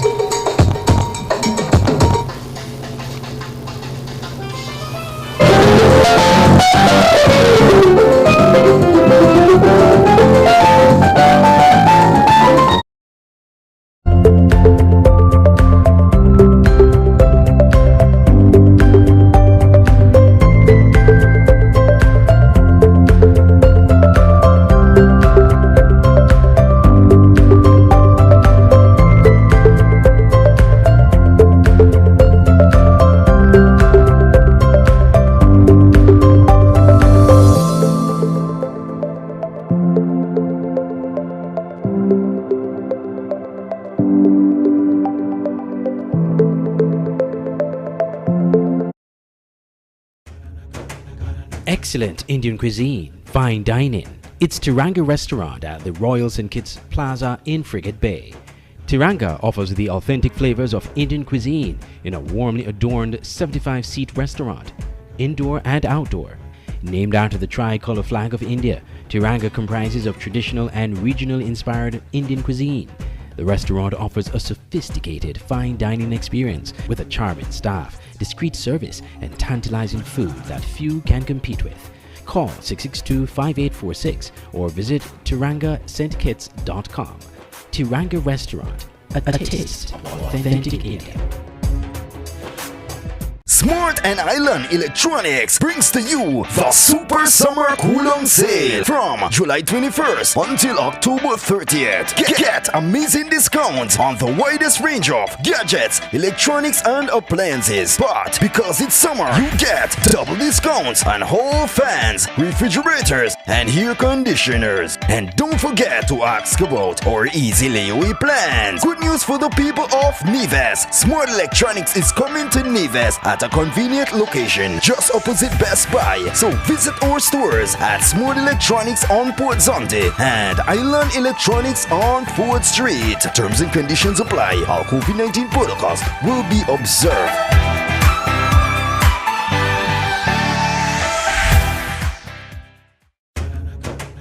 Excellent Indian cuisine, fine dining. It's Tiranga Restaurant at the Royal St. Kitts Plaza in Frigate Bay. Tiranga offers the authentic flavors of Indian cuisine in a warmly adorned 75-seat restaurant, indoor and outdoor. Named after the tricolor flag of India, Tiranga comprises of traditional and regional inspired Indian cuisine. The restaurant offers a sophisticated fine dining experience with a charming staff, discreet service, and tantalizing food that few can compete with. Call 662-5846 or visit tirangastkits.com. Tiranga Restaurant, a taste of authentic India. Smart and Island Electronics brings to you the Super Summer Coolum Sale from July 21st until October 30th. Get amazing discounts on the widest range of gadgets, electronics, and appliances. But because it's summer, you get double discounts on hall fans, refrigerators, and air conditioners. And don't forget to ask about our easy layaway plans. Good news for the people of Neves. Smart Electronics is coming to Neves at a convenient location just opposite Best Buy. So visit our stores at Smart Electronics on Port Zonte and Island Electronics on Ford Street. Terms and conditions apply. Our COVID-19 protocols will be observed.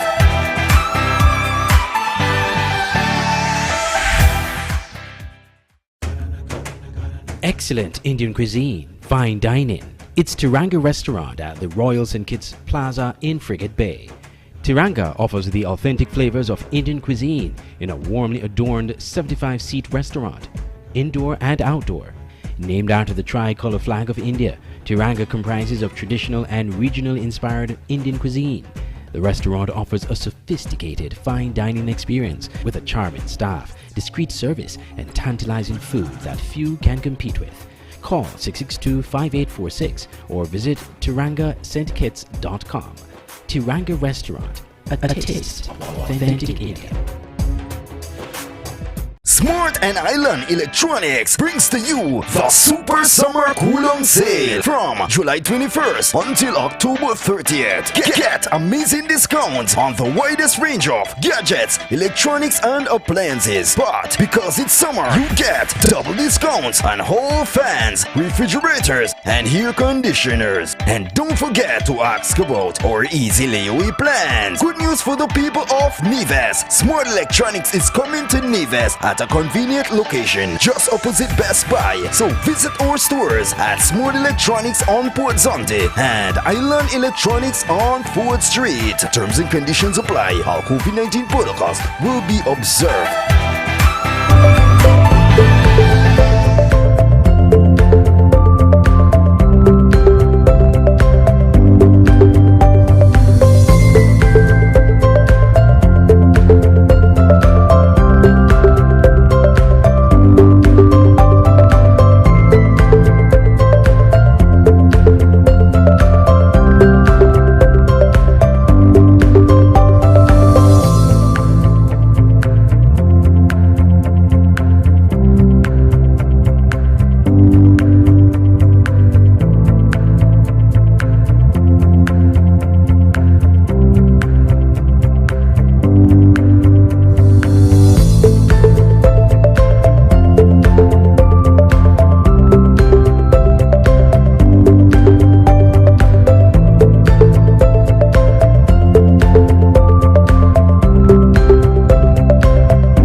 FM's coverage of general election results 2020 as we approach the 3 o'clock hour. That's right, 1, 2, 3. It's about 2:45. That sounds better. Sounds better than 3 o'clock, right? Andre Huey will be joining us as we continue our discussion on the implications of these results and what may have caused us to arrive at this area. But Denzel Douglas declared in number 6 as expected, and the declaration coming at about 2:30 in the morning for a seat that was won a long time ago, 1926, to Thomas Mark Williams of the PLP 309 to Troy Flanders' 98 of the PAM, Flanders of the PAM 98, and the Carlton DuPont Independent 3. Let's analyze that 3. It means that the candidate and the 2 persons who nominated him voted. But the deposit of $150 will stay with the Treasury. How many votes do you have to get back in? 150. How much do you have to get again? I forgot. I forgot. The overall turnout in number. Well, Denzel Douglas got. Let me get my figures. My computer seems to be scrambled a bit, so we'll come back to that. Let's go to number 2. I still have to populate some of the fields here, but the overall turnout in number 6 appeared to be about 68%. And so, okay, number 2, we had the first results for number 2, Wesley Methodist Church Hall and 2A at Skellig. Turnout running at about 53%. Marsha Henderson of the new candidate from the St. Kitts and Nevis Labour Party, 363, followed by Nubian Bryan, 109, and John L. Powell, 99. Again, gentlemen, looks like the trends of the other Bastia seats are in vogue here. Any questions? Any thoughts? Well, take a look at the numbers here, constituency 2. Notice, for example, that the PAM candidate, 61 in 1 and 38 in 2A, compared to PLP's 72 in 1 and 37 in 2A. Now you realize that these numbers are relatively close to each other. So you have a newcomer basically clobbering, if you want to say it, an incumbent, an experienced person, in this case, John L. Powell. One would have not seen this coming. Well, you know, and it begs the question too, based on the results that we're seeing, whether or not there was a level of overconfidence or confidence on the part of the People's Action Movement that they would have performed well enough to get back into government along with the concerned citizens movement. Because, and I remember when I interviewed Peter on this subject when the government it was clear that we were going to have an election, whether the People's Action Movement would be taking political risk, political collateral, so to speak, in venturing on the journey of embarking on elections. It was very clear from their convention in March that it was not going to be business as usual, and if it had to go back to the polls, they were prepared to do so. Right. Yeah, I mean, to come out swinging that hard, it's kind of difficult to go back from that. Well, you had to be confident. You had to be absolutely sure exactly that if an elections were called, that you would be strong enough to win it. Now, again, like I said, I don't know if it's a matter of confidence, whether the fact they felt, well, for 2 consecutive elections, they had 4 seats, they had the most seats in Parliament, so we could roll the political dice, so to speak, on the political future. Yeah. John Powell had copped 181 in 2020, 61. That's the box one. And in 2A, 115 in 2020, 38 this time. So that's a massive swing. Yeah. And some of that went to, some of that went to Nubian Greer, but the lion's share went to Marsha Henderson. Yeah. Well, two was one of those seats that I was looking closely at because of, you know, who's at play. I think we're getting some results now. I think we're getting some more results. So let's go back to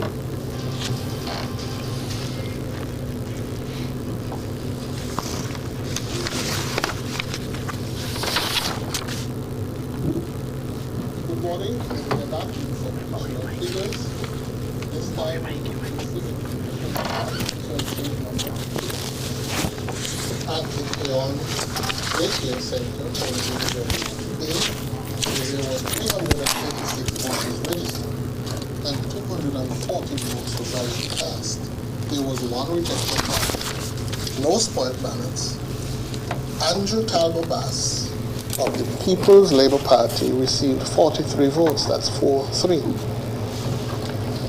Terence Drew of the St. Kitts Nevis Labour Party received 121 votes, that's 1-1.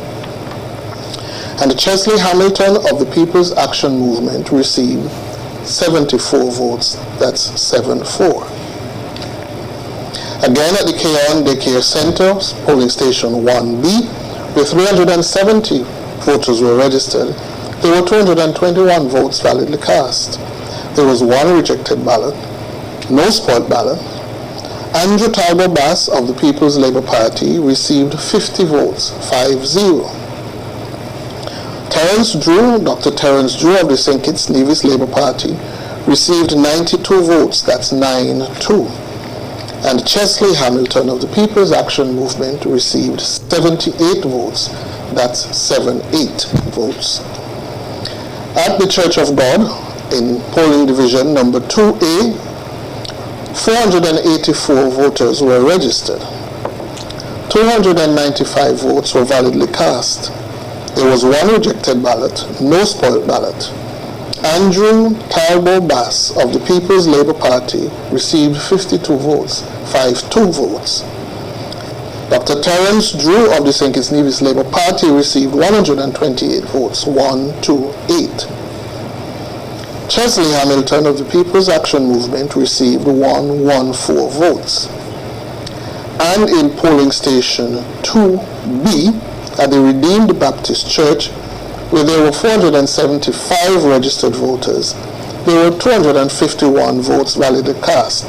3 were rejected. There were no spoiled. Andrew Talbot Bass of the People's Labour Party received 53 votes. Dr. Terence Drew of the St. Kitts Nevis Labour Party received 111 votes. That's 1-1-1. And Chesley Hamilton of the People's Action Movement received 84 votes. At Keon Primary, polling division 4A, there were 454 voters registered. 295 votes were validly cast, 3 of which were rejected. There were no spoiled ballots. Andrew Talbot Bass of the People's Labour Party received 47 votes, that's 4-7. Dr. Terence Drew of the St. Kitts Nevis Labour Party received 160 votes, that's 1-6-0. Chesley Hamilton of the People's Action Movement received 85 votes.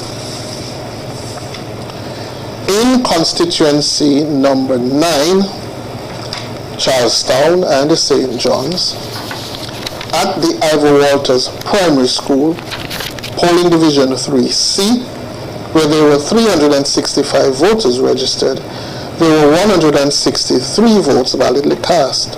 1 was rejected, none was spoiled. Patricia Bartlett of the Nevis Reformation Party received 85 votes, that's 8-5. Mark Brantley of the Concerned Citizens Movement received 74 votes, that's 7-4. Samuel Keynes of the Moral Restoration Movement received 3 votes. At the Cicely Brown Integrated School, polling station 3D, where there were 311 voters registered, there were 161 votes validly cast. 2 were rejected, there were no spoils.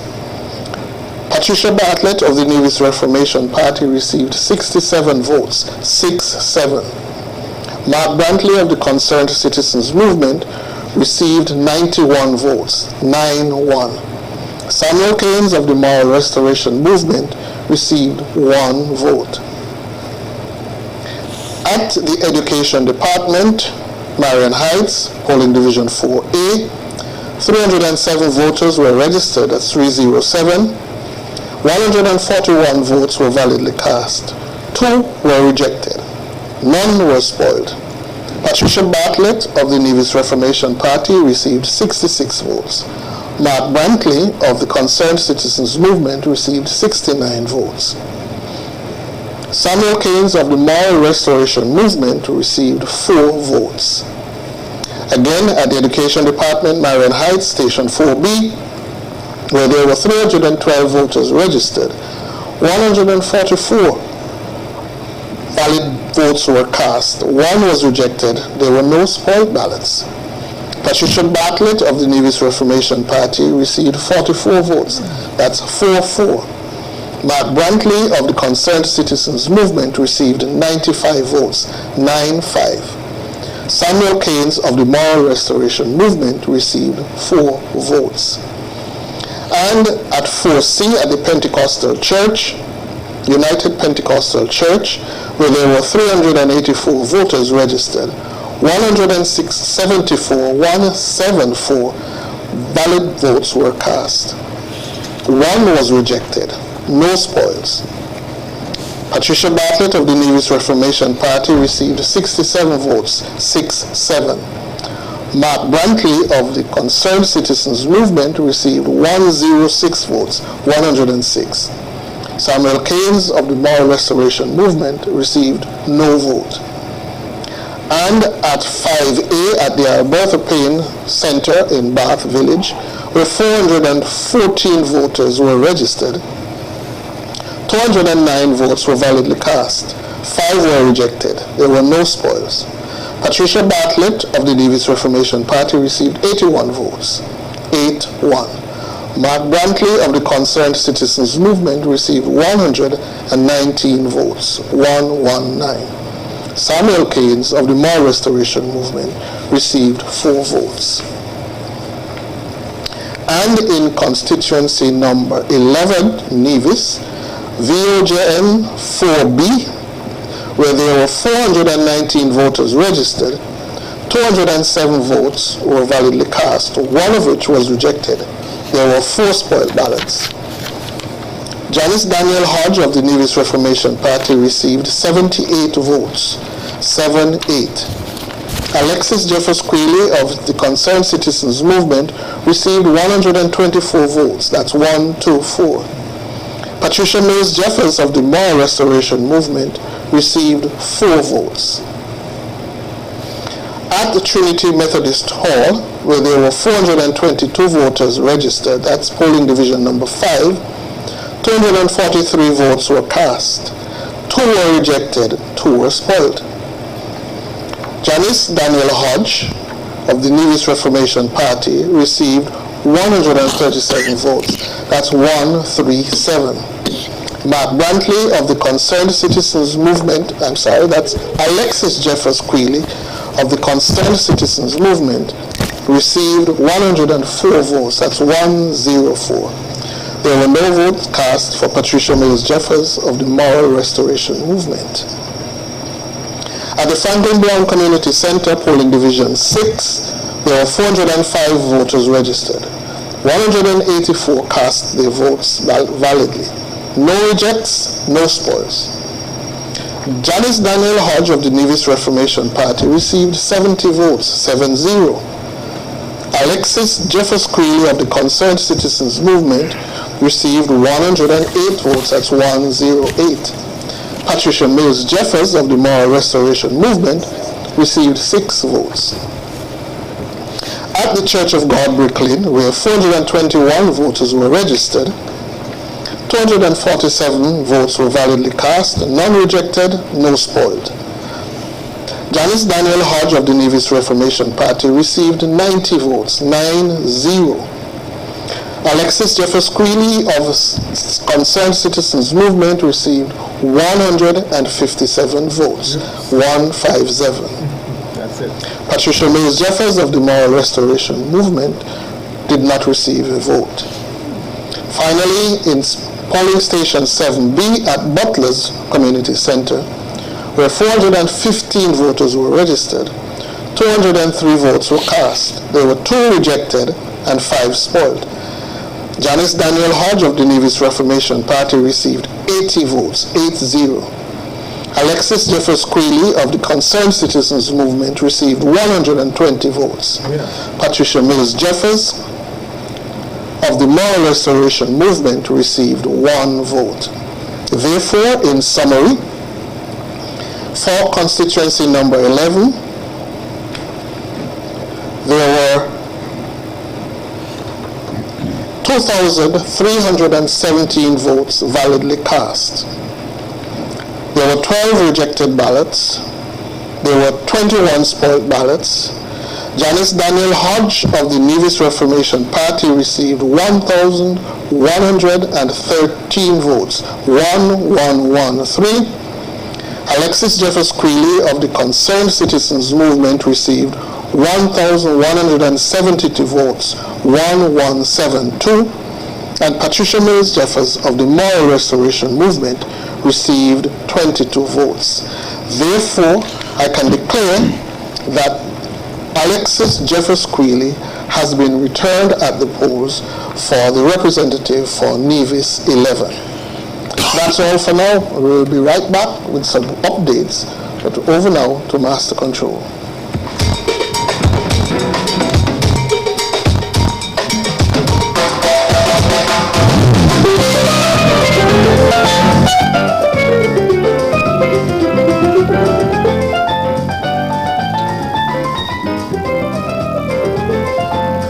Saying this is going all 3?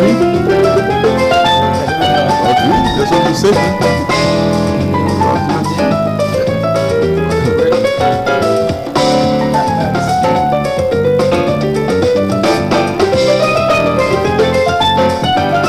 Out with the old and in with the new.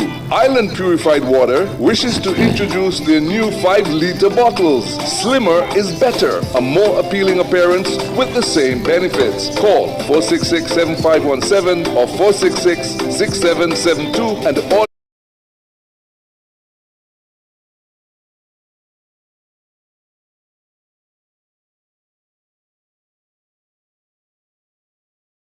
Smart and Island Electronics brings to you the Super Summer Cool-On Sale from July 21st until October 30th. Get amazing discounts on the widest range of gadgets, electronics and appliances. But because it's summer, you get double discounts on all fans, refrigerators and air conditioners. And don't forget to ask about our easy layaway plans. Good news for the people of Nevis. Smart Electronics is coming to Nevis at a convenient location just opposite Best Buy. So visit our stores at Smart Electronics on Port Zonte and Island Electronics on 4th Street. Terms and conditions apply. All COVID-19 protocols will be observed.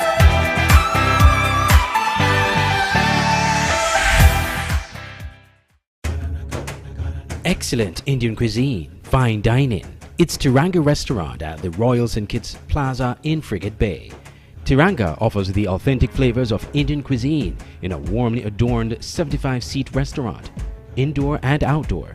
Named after the tricolor flag of India, Tiranga comprises of traditional and regional inspired Indian cuisine. The restaurant offers a sophisticated fine dining experience with a charming staff, discreet service, and tantalizing food that few can compete with. Call 662-5846 or visit tirangastkits.com. Tiranga Restaurant, a taste of authentic India. Smart and Island Electronics brings to you the Super Summer Cool-On Sale from July 21st until October 30th. Get amazing discounts on the widest range of gadgets, electronics and appliances. But because it's summer, you get double discounts on hall fans, refrigerators and air conditioners. And don't forget to ask about our easy layaway plans. Good news for the people of Neves. Smart Electronics is coming to Neves at a convenient location just opposite Best Buy. So visit our stores at Smart Electronics on Port Zonte and Island Electronics on Ford Street. Terms and conditions apply. Our COVID-19 protocols will be observed.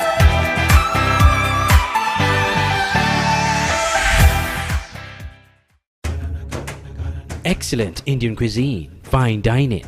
It's Tiranga Restaurant at the Royal St. Kitts Plaza in Frigate Bay. Tiranga offers the authentic flavors of Indian cuisine in a warmly adorned 75-seat restaurant, indoor and outdoor. Named after the tricolor flag of India, Tiranga comprises of traditional and regional inspired Indian cuisine. The restaurant offers a sophisticated fine dining experience with a charming staff, discreet service and tantalizing food that few can compete with. Call 662-5846 or visit tirangastkits.com. Tiranga Restaurant, a taste of authentic India. Smart and Island Electronics brings to you the Super Summer Cool-On Sale from July 21st until October 30th. Get amazing discounts on the widest range of gadgets, electronics and appliances. But because it's summer, you get double discounts on hall fans, refrigerators and air conditioners. And don't forget to ask about our easy layaway plans. Good news for the people of Neves. Smart Electronics is coming to Neves at a convenient location just opposite Best Buy. So visit our stores at Smart Electronics on Port Zonte and Island Electronics on Ford Street. Terms and conditions apply. Our COVID-19 protocols will be observed.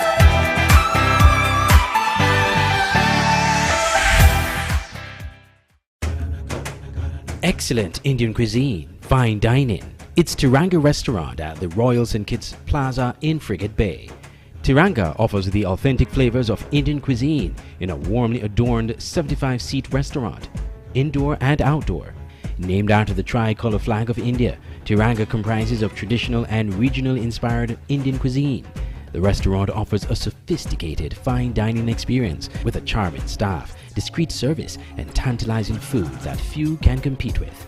Call 662-5846 or visit tirangastkits.com. Tiranga Restaurant, a taste of authentic India.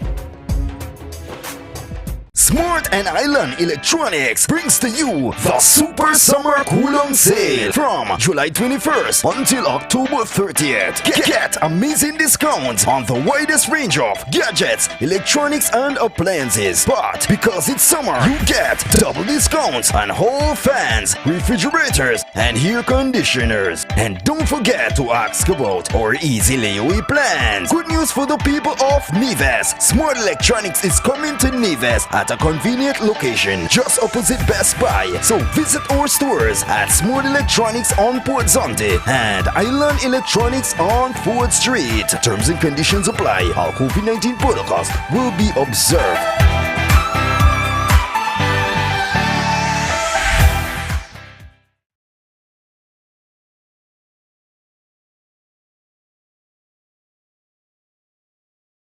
Back to election coverage, general election coverage 2022 here on Freedom FM in conjunction with SKN Newsline. Freedom FM is happy to join with SKN Newsline to bring you yet another elections coverage. Well, Andre Huey and Glenn Bart, they're still with us. DJ Right Hand is still, he looks fresh. He has another 24 hours to go. Nevis 11. CCM holds by 59 votes compared to 197 in 2020, Glenn Bart. CCM Alexis Jeffers won that by 197 in 2020. What happened here is NRP would be very disappointed. NRP did not garner the support in St. Thomas's Parish. Yeah, I remember Joseph Parry had that locked and loaded when he was a candidate. Right. And normally in the federal election, because of the Parry effect, whoever is running for NRP will capitalize on St. Thomas's, knowing that they will lose in St. James. Right. Yeah. But since 2020, I think, or 2017, we have noticed that St. Thomas's, that CCM has become resurgent. And so they did not lose. The CCM, well, let me put it this way. NRP came out of St. Thomas's with 590. CCM came out with 460. 40 plus 90, 130, which means it was close. CCM was very close. And we knew that Alexis Jeffers and CCM candidates in general have been very tough in St. James, and they continue that. The NRP candidate was not able to hold them off. And so that's a disappointment. Although it's a first time try for the NRP leader, Dr. Daniel Hodge, Janice Daniel Hodge, NRP expected to win that. NRP has some work to do in St. Thomas's, their traditional stronghold. They're not doing well in St. Thomas's, relatively speaking, compared to the days when Joseph Parry had that locked and loaded. In your estimation, what would you believe could have been the components contributing to Dr. Janice Hodge's performance here tonight, or this morning, if you want to call it that? I'll be honest with you, I don't have the same in-depth, on-ground knowledge of that area in terms of the people's sentiment.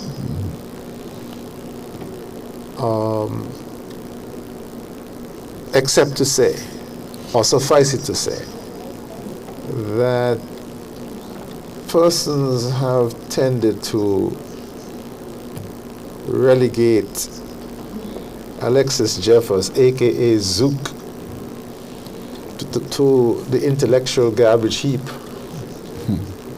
But he continues to defy the odds.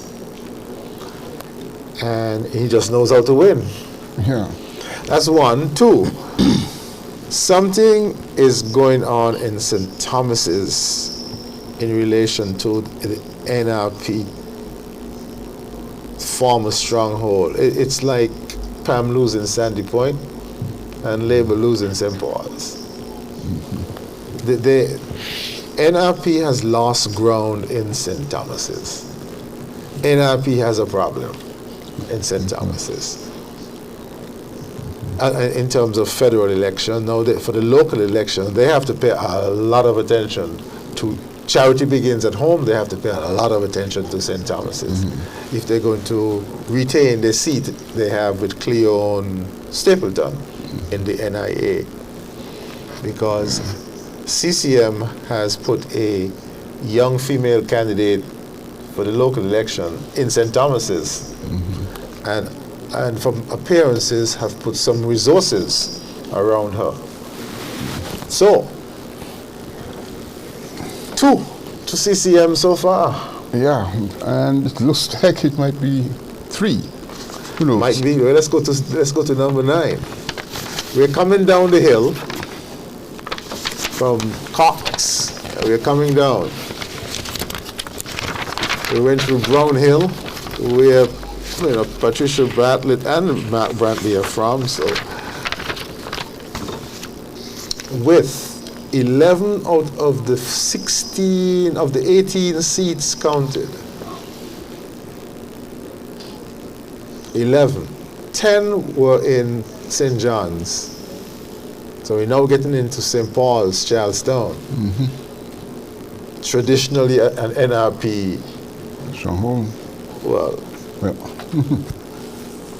a place that NRP has been expected to win, But the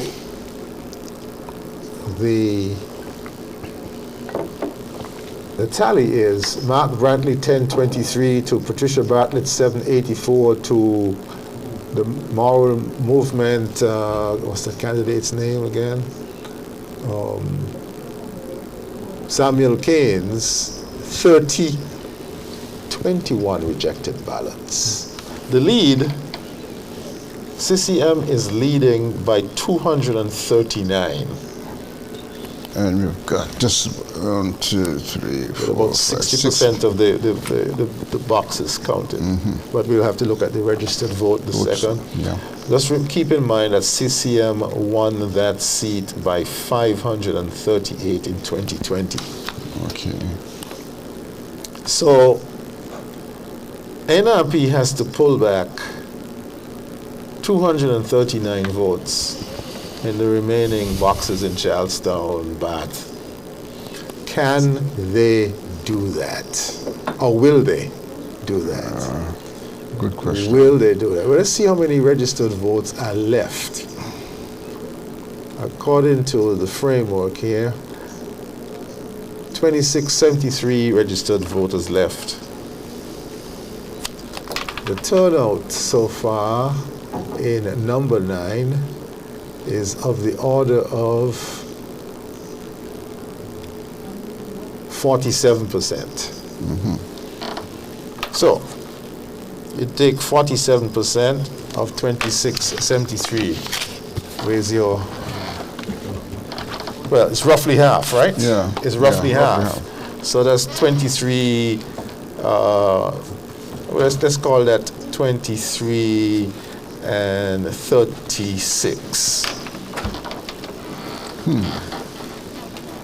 No, sorry, no, we did it wrong. No, not 23, 1336. So there are about 1336 votes. We project there are 1336 votes left to be announced in number 9, and CCM is ahead by 239, or about 20% of the votes left. Yep, to be I think that's a tall order for Bartlett to. Yeah. Well, let's go through that again. CCM is leading by 239, with about 1336 likely votes to come in. Yeah. Based on the current turnout. Can NRP overhaul that lead? They could. The question is it likely for them to overhaul the lead? 20%. It's a lot.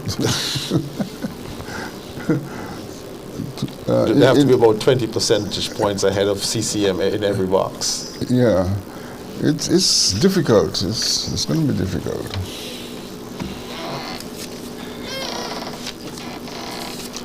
So, let's take a look at 2020 and see what the remaining boxes looked like in 2020. You know, those boxes were in Charlestown, St. Paul's, and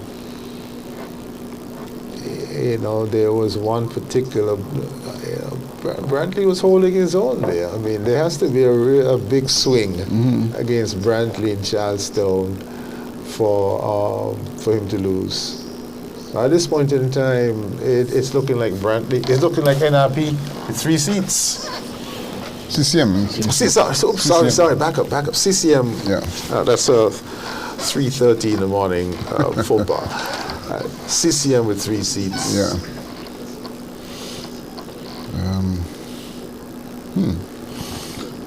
Interesting outcome. I think NRP would be disappointed in that. They expected to pick up 1 and have some momentum going into the local. Yes, they have. But at the same time, still, they have done pretty well in terms of narrowing the gap in some of the polling stations in the various constituencies. So that might also be an indicator for them to work a little harder into the local elections. Who knows? Things might change around for them. Well, if you expected to win 1, and winning 1 would have certainly caused the CCM more discomfort than CCM winning 3 with narrower margins. Yeah, definitely. I think CCM has some breathing room here.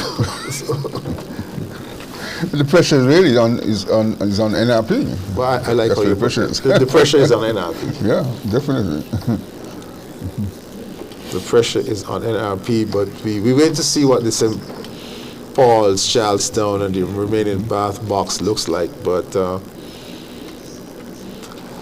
there's a lady by the name of J.D. Keynes from NRP who is the putative candidate for St. Paul's in the local elections. The word on the street is that she's been doing quite well.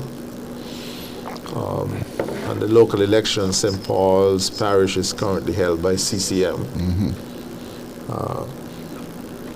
And the word on the street is that J.D. Keynes of the NRP has been making some inroads, and there's a certain degree of confidence that they could win St. Paul's in the local. So in the federal, NRP has to get 240 more votes than CCM in the remaining boxes in Charlestown to win this seat by 1 vote. Will that happen? You're coming up against Mark Brantley. I doubt it. You're not betting on that? I'm not betting on that. I'm not betting on that. I'm not betting either. Let's see what my WhatsApp, if my WhatsApp crew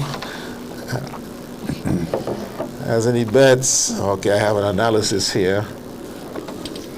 All right.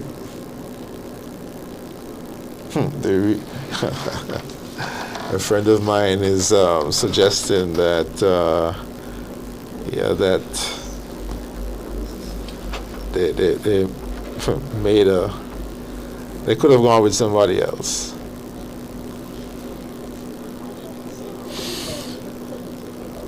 They could have gone. We're talking about. They could have gone, but that the advice was not as shrewd as it could have been. Who are they talking about? NRP. That NRP's they could have gone with advice. different candidates. Well, no, that's the advice. Advice. Okay, all right. The advice, and if it appears as though the advice may have led to a different candidate running. Somebody who had already had name recognition in St. Thomas's, rather than. But then the neophyte, Dr. Daniel Hodge, but they went for the party leader. Yeah. So NRP has some thinking to do now with the. What will they do next? What will they do next? Well, I'll tell you something. I, from my perspective, NRP needs to get a solid platform of issues on which they they need to expand the outlook for Nevis. Because right now I get this, it's almost a sort of nebulous or soft issues that they're after, and they stay away from some very hard, challenging issues. I just get that feeling. It may not necessarily be true, but it is just a sensation that I get from when I listen to them. And I personally think that they need to strengthen their platform. I hear strengthening, there's a strengthening the content of your messaging. What about the tone, the charisma? Right. The street credibility, the heavy lifting, the natural persona. Right. There has been some concern about the relative lack of that. Yes. Among the candidates, with the exception of Keynes. Yeah. You're quite right. When you listen to NRP speakers, they come across as being soft. They do not articulate their positions clearly and forcefully, with conviction, passion. All of those things sometimes are lacking in the way they deliver the content of their message. The contents could be sound, but delivery is where they're lacking. And I don't know if they can do something about that, turn that around, I don't know. But they have a few months for the upcoming local elections to do something about that.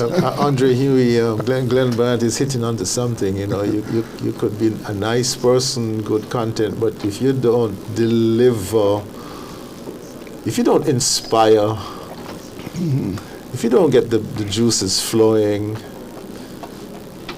if you don't jump on the back of a motorcycle like Marshall Henderson, you know, you're not in the politics. You're not in the game. You're not in the game. You're not in the game. No, not in the game. You're not in the game. No. You know, politics demands a certain kind of charisma. Sometimes your message may not be all that powerful, but the way you deliver it is. And that could change people's minds on various issues. So, yeah, they have some work to do, I think.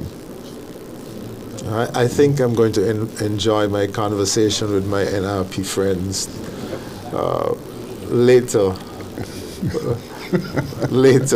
this afternoon, after I get about 3 hours sleep, because it'll be very interesting to hear how this is being read. Right. From their standpoint,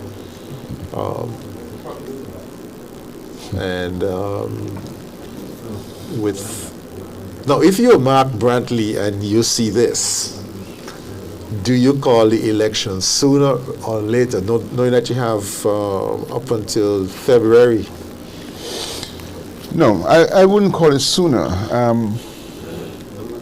You see, I will use the opportunity instead to beef up the things that I want to have done in Nevis, create that drive, that energy, the attraction to your platform and to the content of what you want to do during that period of time, and to make it as powerful and as convincing as possible, so that people buy into it and stay with you. Make it almost impossible for your opposition to match. And when you walk into an election like that, you're basically going to come out to victory. So your advice, your $100,000 per hour advice to Mark Brantley would be to go down to the wire? I would go past Christmas. I would go past Christmas. I would not necessarily go down to the wire, but I'll go past Christmas. I will go now. You think so? Yeah, and I don't think so. If you sense NRP is in a coffin, why not nail it down? Well, you see, this sounds like you have to remember, right, that divisions pay a lot more attention to their local politics than the federal politics. Okay.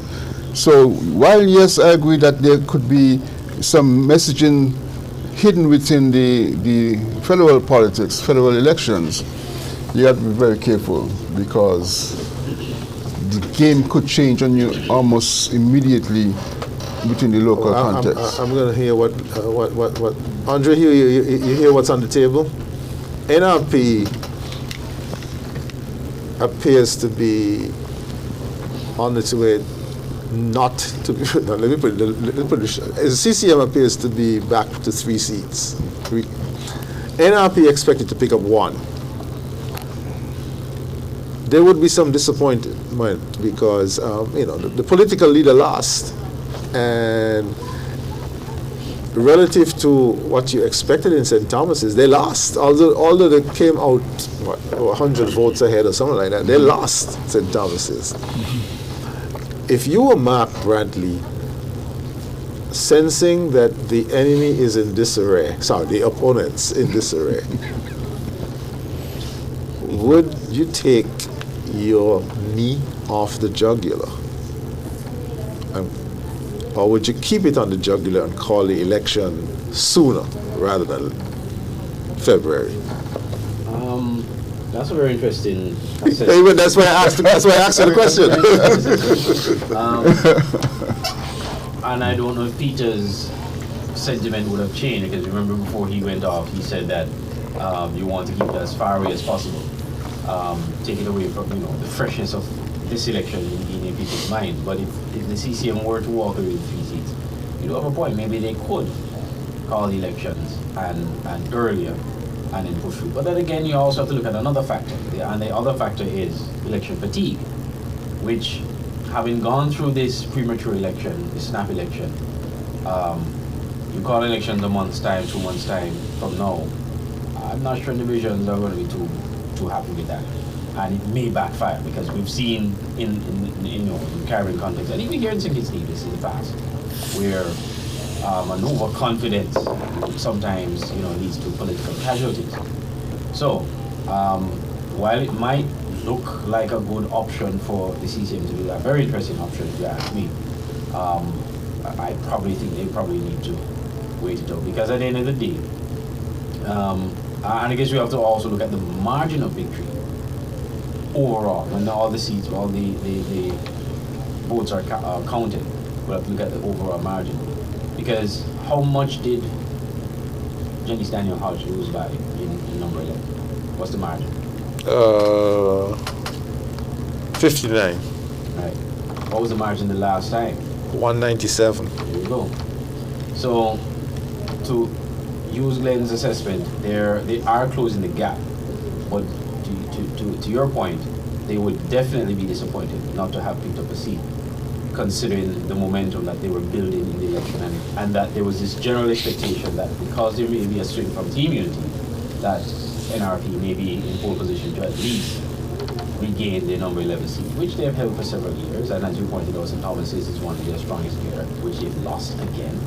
So they will certainly have to do some sort of soul searching. Now, they did not lose numerically, but they normally come out of St. Thomas's 200-300 ahead. Which is not good ahead of an island election, especially if you want to. We know in Nevis the elections are by a really, really fine margin, and a few hundred votes or 50 votes could turn a seat all around. So if I were the CCM, no, I don't think I would call it right now. Even though, they have a lot of assessments to do as well, because even though they would have come out of this election from a Nevis standpoint unscathed, you also have to look at the fact that what will a Labour Party government, federal government, and a CCM island government look like? What is in it? What's at stake? Or what the relationship, the Premier described the relationship when things were good with TUT. The relationship between St. Kitts and Nevis on the TUT as the best has ever been. I don't know what happened in the last few weeks, a few months, but he will have to ask the question, will the relationship between the federal government now going forward and the CCM outside of a TUT context, how much of will it be beneficial to Nevis? Will Nevis have that good relationship, or will Nevis look to foster that good relationship? All those questions have to be asked, because the issues on an island level are different on a federal level. There's a lot more at stake on an island level, because obviously you have some level of autonomy and some decisions are made on an island level. But at the same time, Nevis, we all know, doesn't have the resources it needs to fully function, so they do need the support of the federal government. So all those questions will have to be asked, and so the dynamics, I think, will change. And I think the CCM will have to sort of put things in the context before they can go to calling elections. So to take Peter's point, I guess it's best to wait it out some longer, even if it seems as if they have an upper hand on the NRP. One of the things that will strengthen CCM's hand going into a local election is what happens between a Labour government and a CCM and administration between now and then. I remember asking Dr. Drew about this very same matter with regards to the relationship between St. Kitts and Nevis, or Nevis and St. Kitts, and in specific relation to the CBI revenue. And he did indicate, at least at the time, that it would be one of the matters that he will want to begin addressing within the first 100 days of his administration. So I don't think any government on St. Kitts now, any federal government, can choose to ignore Nevis at this point in time, as they have done in the past. The whole dynamics between the islands, they have changed. And any government on St. Kitts will have to be very careful on the way that they interact with the Nevis Island administration, and should do so in a collaborative and positive manner, rather than the acrimonious and insulting style that they've done in the past. It's not going to get us anywhere, and it's not going to get the country anywhere doing it that way. Acrimony works both ways. True. But it is clear that the people of St. Kitts and Nevis desire a more perfect union. The movement of people across the channel every day is phenomenal, and even more so when there's a social event. The Dr. Drew-led Labour government, can easily continue the budgetary support. Revenue is permitted. I think the ball is is to see how both cabinets work together. To see how both cabinets work together between now and the next budget presentations. The Labour government does not have to pull too much teeth without anesthesia, I think. No. I think so. And Premier Brantley has shown that he's a pragmatic politician. He did say, and Andre Huey, you remember this? He did say something in effect that he could work with anybody in St. Kitts. Did he? Do you remember? Yeah. Something like that. Something like that. I don't want to misquote him, but I heard that. He said things along those lines. Go closer. He has said things along those lines. It's not me alone saying that. Okay. But should it be budgetary support, or should it just be the revenue share arrangement as constitutionally outlined? There are two issues, two separate issues, and this is where I think many people are missing the point. There is the revenue sharing that comes from taxable income. That is the one that is based in the constitution of the country. Tax revenue. And the formula for that has never actually worked well, and was abandoned pretty early. The CBI revenue is a whole different ballgame. This has nothing to do with taxable income for the countries, for the islands. This is a separate program that has to have its own life of its own in terms of the way the revenue is shared. And this is what the Charleston Accord was set up to do, to determine a fair way of sharing that revenue, that income that comes in from CBI, which is non-taxable revenue. This has nothing to do with the amount of taxes that you generate on the island of Nevis or on the island of St. Kitts, and how you share that when you combine them into a federal fund. And this is where I think people have been missing the point, missing the mark on it, and we need to reconsider the way that this so-called fair share of the CBI revenues must be looked at. When the Constitution was fashioned in 1982-83, there was no CBIs to speak. So fair share referred to tax revenue. I wager a bet that if there was a non-tax revenue line called CBI, it would have gotten this similar treatment as tax revenue, which means take out for common services, and then divide the rest according to the population. Right. Remember also that there was a VAT arrangement that the CCM, the previous CCM government ended. Yeah. So there's lots to talk about in terms of because VAT is collected federally. Yeah.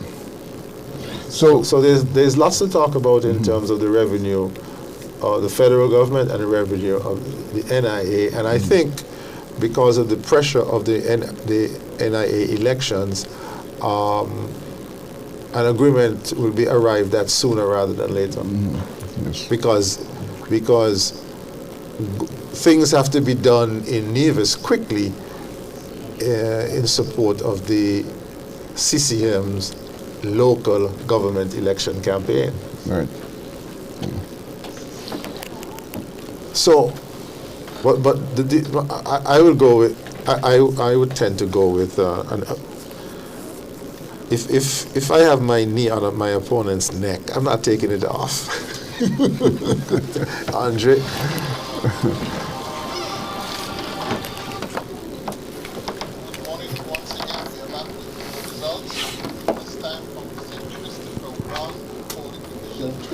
Which was at the Warner Park, where there were 407 voters registered. 253 votes were validly cast. 2 were rejected. There were no spoils. Jacqueline Bryan of the People's Labour Party received 37 votes. Natasha Gray Brooks of the People's Action Movement received 49 votes. Jeffrey Hanley of the St. Kitts Nevis Labour Party received 165 votes. Moving on to the Kim Collins Stadium, polling division 3A, that's 3A, where there were 534 voters assigned. 331 cast their ballots, validly cast their ballots. 3 were rejected. There were no spoils. Jacqueline Bryan of the People's Labour Party received 56 votes, that's 5-6. Natasha Gray Brooks of the People's Action Movement received 31 votes, that's 3-1. And Jeffrey Hanley of the St. Kitts Nevis Labour Party received 241 votes, that's 2-4-1. Kim Collins Stadium, 3B, where there were 460 voters assigned. 238 votes were validly cast, no rejects, no spoils. Jacqueline Bryant of the People's Labour Party received 52 votes, that's 5-2 votes. Natasha Gray Brooks of the People's Action Movement received 49 votes, that's 4-9. Jeffrey Hanley of the St. Kitts Nevis Labour Party received 137 votes, that's 1-3-7. And again at the polling station 3C and Kim Collins Stadium, 420 voters were assigned. 202 cast their ballots, 1 was rejected, there was no spoil. Jacqueline Bryan of the People's Labour Party received 29 votes, 2-9. Natasha Gray Brooks of the People's Action Movement received 46 votes. That's 4-6 votes. Jeffrey Hanley of the St. Kitts Nevis Labour Party received 126 votes. That's 1-2-6. In West Bastia constituency number 3, polling division 4B, where there were 517 voters assigned, 346 voters cast their votes. 3 were rejected, there were no spoiled. Akila Byron Nisbet of the People's Labour Party received 80 votes, that's 8-0. Kervin Freeman of People's Action Movement received 41 votes, that's 4-1. Conrys Maynard of the St. Kitts Nevis Labour Party received 222 votes, that's 2-2-2. In polling division located at NEMA 5A, there were 633 voters assigned, 374 cast valid ballots, 374. 1 was rejected, no spoils. Akila Byron Nisbet received 93 votes, that's 9-3. Kervin Freeman of the People's Action Movement received 49 votes, that's 4-9. Conrys Maynard of the St. Kitts Nevis Labour Party received 231 votes, that's 2-3-1. And in polling station 5B at NEMA, where 642 voters were assigned, 367 votes were cast. There were 2 rejected ballots, no spoil. Akila Byron Nisbet of the People's Labour Party received 74 votes, that's 7-4. Kervin Freeman of the People's Action Movement received 51 votes, that's 5-1. Conrys Maynard of the St. Kitts Nevis Labour Party received 240 votes, that's 2-4-0. Polling Division 6A at the Bronte Welsh School, 423 voters were assigned. 290 voters cast their ballots validly, 5 were rejected, there were no spoils. Akila Byron Nisbet received 93 votes, that's 9-3. Kervin Freeman of the People's Action Movement received 37 votes, that's 3-7. Conrys Maynard of the St. Kitts Nevis Labour Party received 155 votes, 1-5-5. And in polling division 6B, where 442 voters were assigned, 312 cast their ballots. 1 was rejected, there was no spoil. Akila Byron Nisbet of the People's Labour Party received 100 votes, that's 1-0-0. Kervin Freeman of the People's Action Movement received 27 votes, 2-7. Conrys Maynard of the St. Kitts Nevis Labour Party received 184 votes, that's 184 votes. Therefore, in summary, constituency number 3 had 4,429 voters, 2,788 votes were cast, 2,788.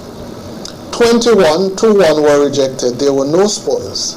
Akila Byron Nisbet of the People's Labour Party received 720 votes.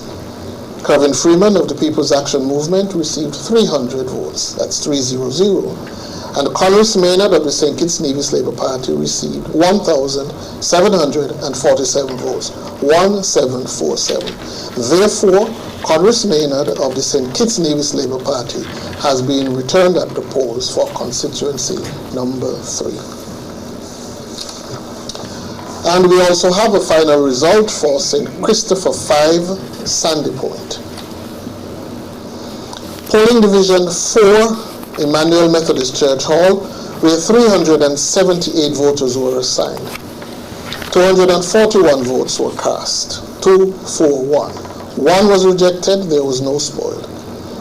Kenneth Douglas of the St. Kitts Nevis Labour Party received 67 votes. Sean Richards of the People's Action Movement received 142 votes, 142. And Stachio Williams of the People's Labour Party received 31 votes, 3-1. At the Nazarene Gospel Hall, 215 voters were assigned, that's polling division 5A. There were 132 valid votes cast, 2 were rejected, there were no spoiled. Kenneth Douglas of the St. Kitts Nevis Labour Party received 76 votes, that's 7-6. Sean Richards of the People's Action Movement received 37 votes. That's 3-7. Stachio Williams of the People's Labour Party received 17 votes, 1-7. In the container that was located at the GUT polling station 5B, where 170 voters were assigned, 99 cast their votes. 1 was rejected, there was no spoil. Kenneth Douglas of the St. Kitts Nevis Labour Party received 42 votes, 4-2. Sean Richards of the People's Action Movement received 52 votes, 5-2.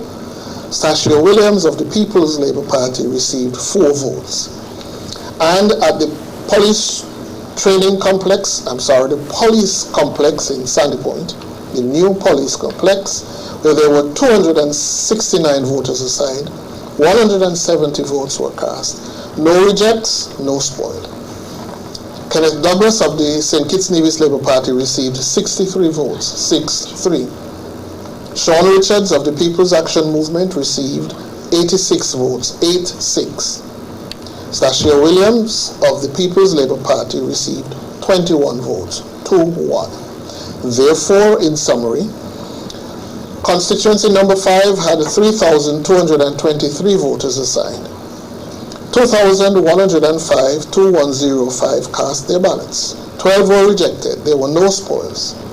Kenneth Douglas of the St. Kitts Nevis Labour Party received 825 votes.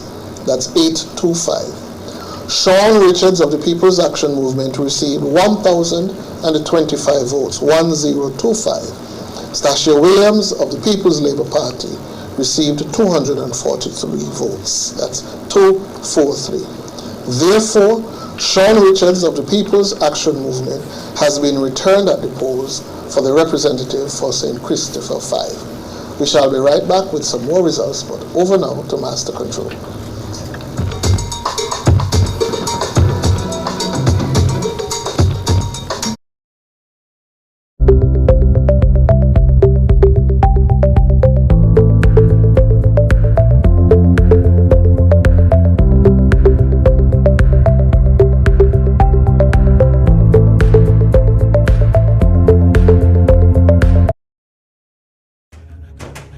Excellent Indian cuisine, fine dining. It's Tiranga Restaurant at the Royal St. Kitts Plaza in Frigate Bay. Tiranga offers the authentic flavors of Indian cuisine in a warmly adorned 75-seat restaurant, indoor and outdoor. Named after the tricolor flag of India, Tiranga comprises of traditional and regional-inspired Indian cuisine. The restaurant offers a sophisticated fine dining experience with a charming staff, discreet service, and tantalizing food that few can compete with. Call 662-5846 or visit tirangastkitts.com. Tiranga Restaurant, a taste of authentic India. Smart and Island Electronics brings to you the Super Summer Coolum Sale from July 21st until October 30th. Get amazing discounts on the widest range of gadgets, electronics, and appliances. But because it's summer, you get double discounts on hall fans, refrigerators, and air conditioners. And don't forget to ask about our easy layaway plans. Good news for the people of Nevis. Smart Electronics is coming to Nevis at a convenient location just opposite Best Buy. So visit our stores at Smart Electronics on Port Zonte and Island Electronics on Ford Street. Terms and conditions apply. All COVID-19 protocols will be observed.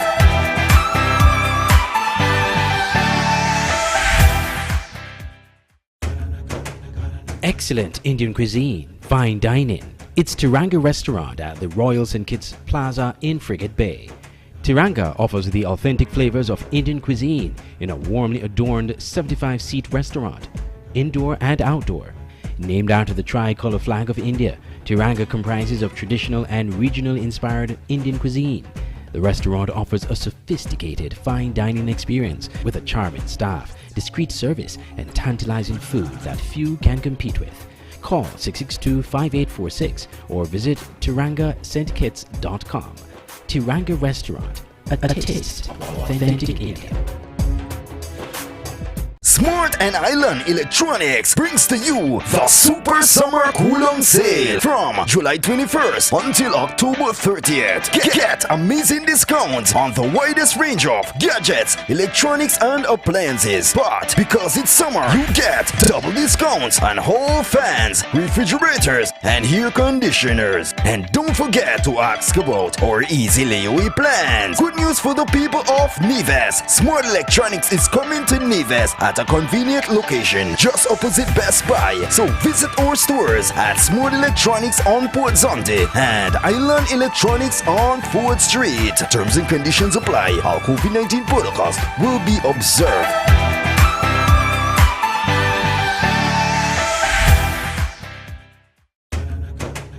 Excellent Indian cuisine, fine dining. It's Tiranga Restaurant at the Royal St. Kitts Plaza in Frigate Bay. Tiranga offers the authentic flavors of Indian cuisine in a warmly adorned 75-seat restaurant, indoor and outdoor. Named after the tricolor flag of India, Tiranga comprises of traditional and regional inspired Indian cuisine. The restaurant offers a sophisticated fine dining experience with a charming staff, discreet service, and tantalizing food that few can compete with. Call 662-5846 or visit tirangastkits.com. Tiranga Restaurant, a taste of authentic India.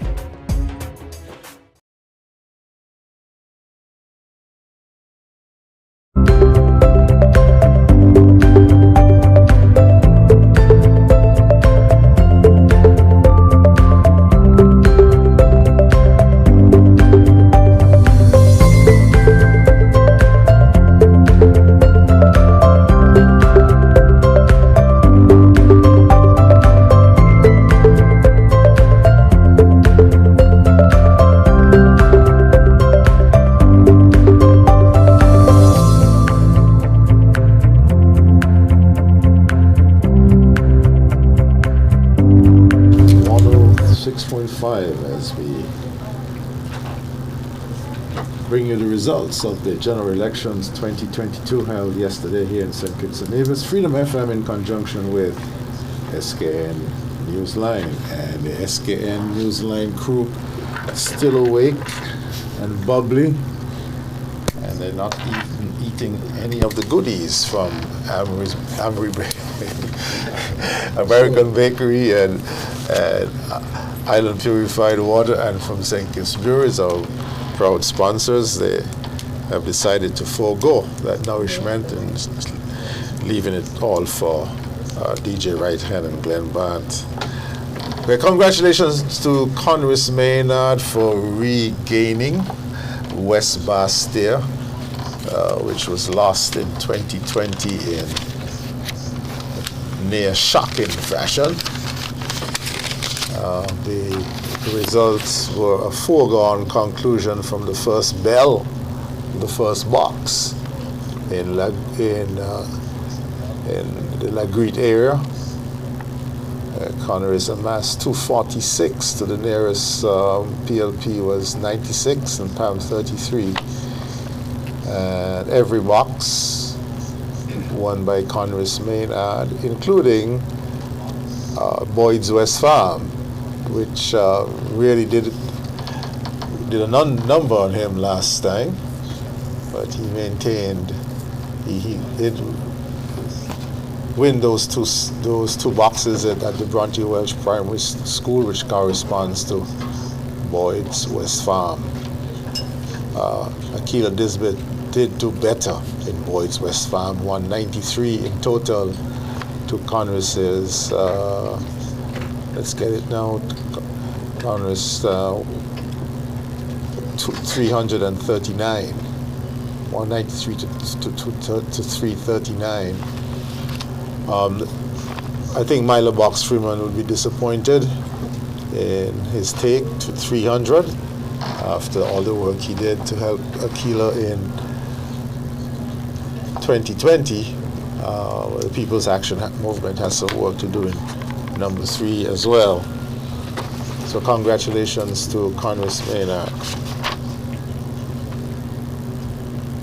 In number 5, Sean Richards has retained as expected, but look at what happened in Sandy Point, and Fig Tree. By the way, Kenny Douglas did win that box down in Fig Tree as was expected. In 2020, Richards copped 1296. In 2022, 1025.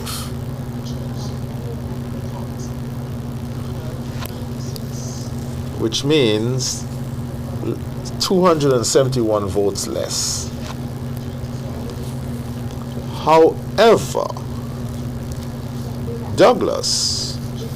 Kenny Douglas's take is virtually the same. 823 in 2020, 825 in 2022. So where did those 271 go to? Stachio Williams. He got 243.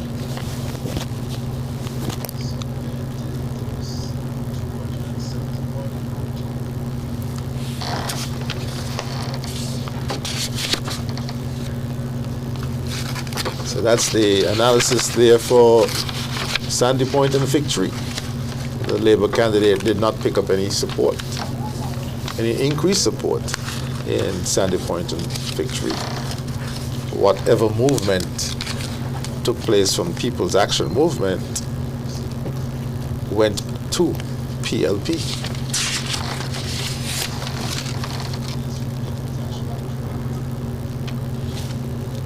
I wonder if Andre Huey is still with us, or he's on technical duty. Andre, you heard that analysis? The Labour candidate copped the same number, virtually the same number of votes. 825 compared to 823. As was the case in 2020, technically. Sean Richards went down from 1296 to 1025, 271 down. But that was picked up by Stasio, 243 in PLP. So Pam votes went to PLP. Yeah. None went to Labour. The Labour, yeah.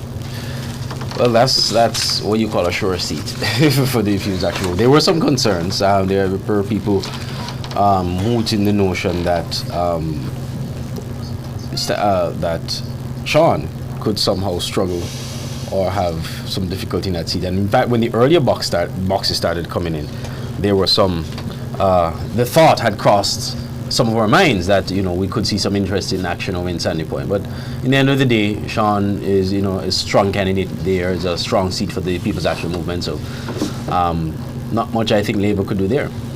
Glenn Bat, while you're away, we noticed that from the results from Sandy Point that Sean Richards got 271 fewer votes, but the Labour Party's Kenny Douglas has had the same number of votes, 823 versus 825. So where did those 271 go? Stasio Williams picked up 243. So two things happened. There's some movement from PAM to PLP, apparently, and no movement in the Labour vote. Right.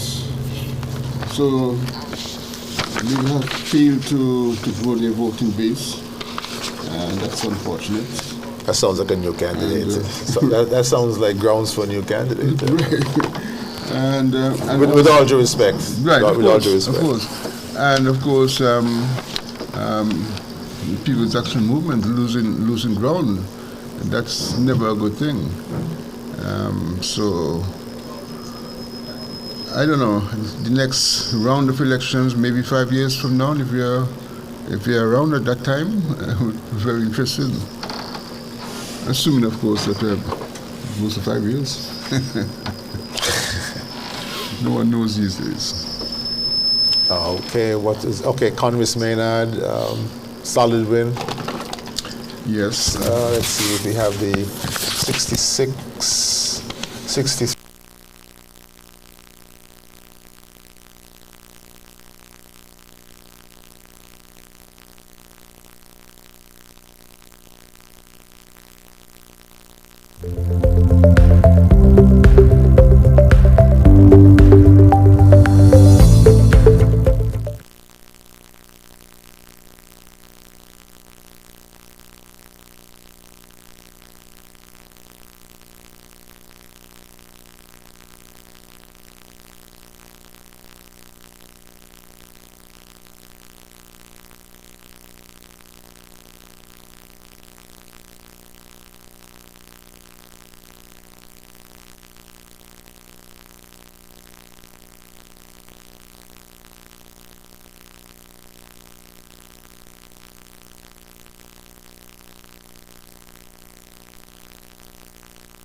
the rest of 8 and the rest of 2.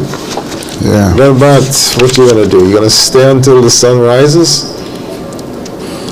That depends. Everything depends. But still, let's look at the turnout in Nevis 11. Overall turnout, 53%.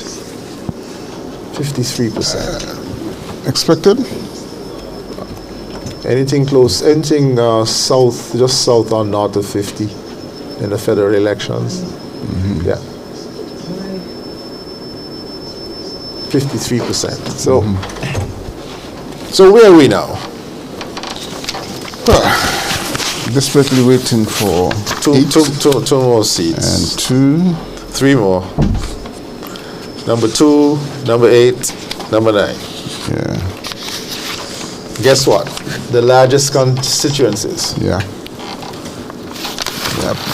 Number 2. Sorry, no. Number 1 is larger than 2. Number 1 is 6366. That's already in 2.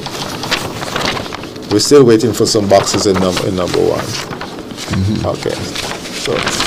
So we're waiting for the rest for number 1, 2, 8, and 9. Yeah. Yeah, the largest constituencies. Nevis, yeah. So right. the number 1, 6366. Number 2, 5735. Number 8, wait for it, 7,000. 7,000. Let's get it right. What do you have for number 8? Number 8 is 7,360. 7,360. No, 7,370. Yeah. 70? Yeah. Okay, so 7,370. okay. And number 8, 6669.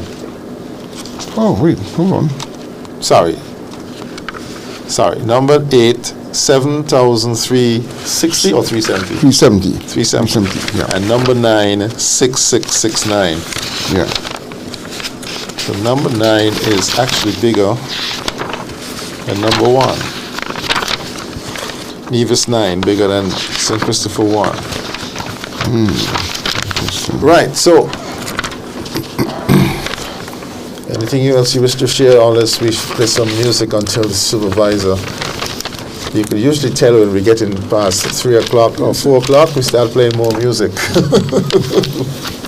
Let's see what Bruce Garrett and the Live Media Project has. Or whatever you want to choose, DJ Right Hand, until we get some music, until we get some more results.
Terence Drew of the St.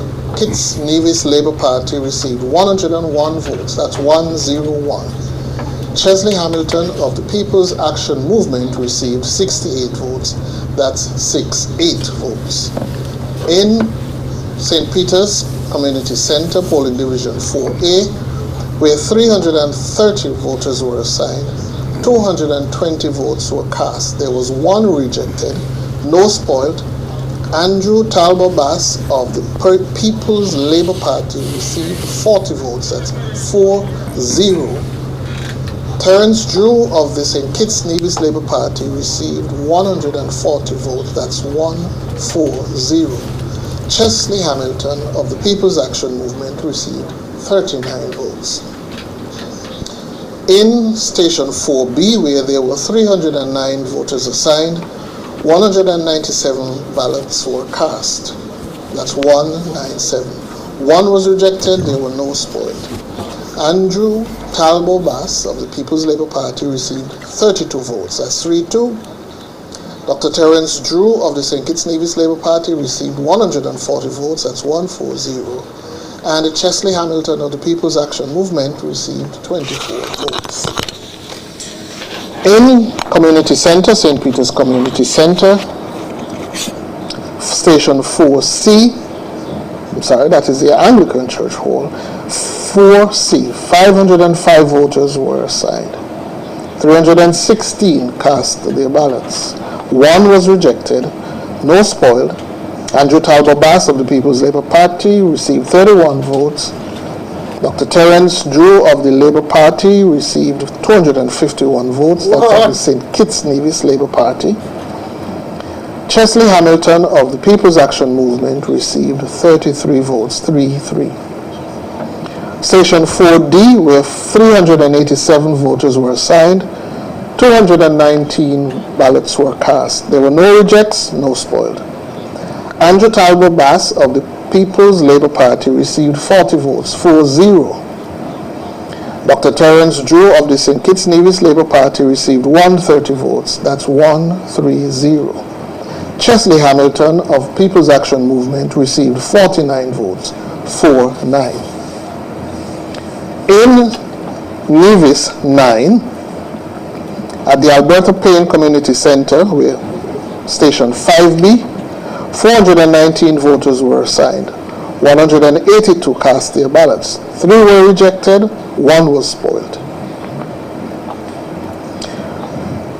Patricia Bartlett of the Nevis Reformation Party received 60 votes, 6-0. Mark Brantley of the Concerned Citizens Movement received 118 votes, that's 1-1-8. Samuel Keynes of the Moral Restoration Movement received 1 vote. At the Methodist Church School, 6A, 396 persons were assigned, 170 cast their ballots, 1-7-0. 1 was rejected, no spoils. Patricia Bartlett of the Nevis Reformation Party received 93 votes, 9-3. Mark Brantley of the Concerned Citizens Movement received 75 votes, 7-5. Samuel Keynes of the Moral Restoration Party received 1 vote.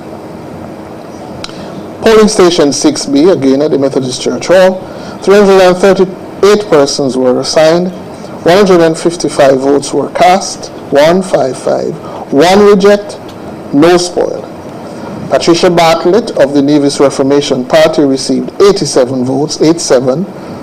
Mark Brantley of the Concerned Citizens Movement received 64 votes, 6-4. Samuel Keynes of the Moral Restoration Movement received 3 votes.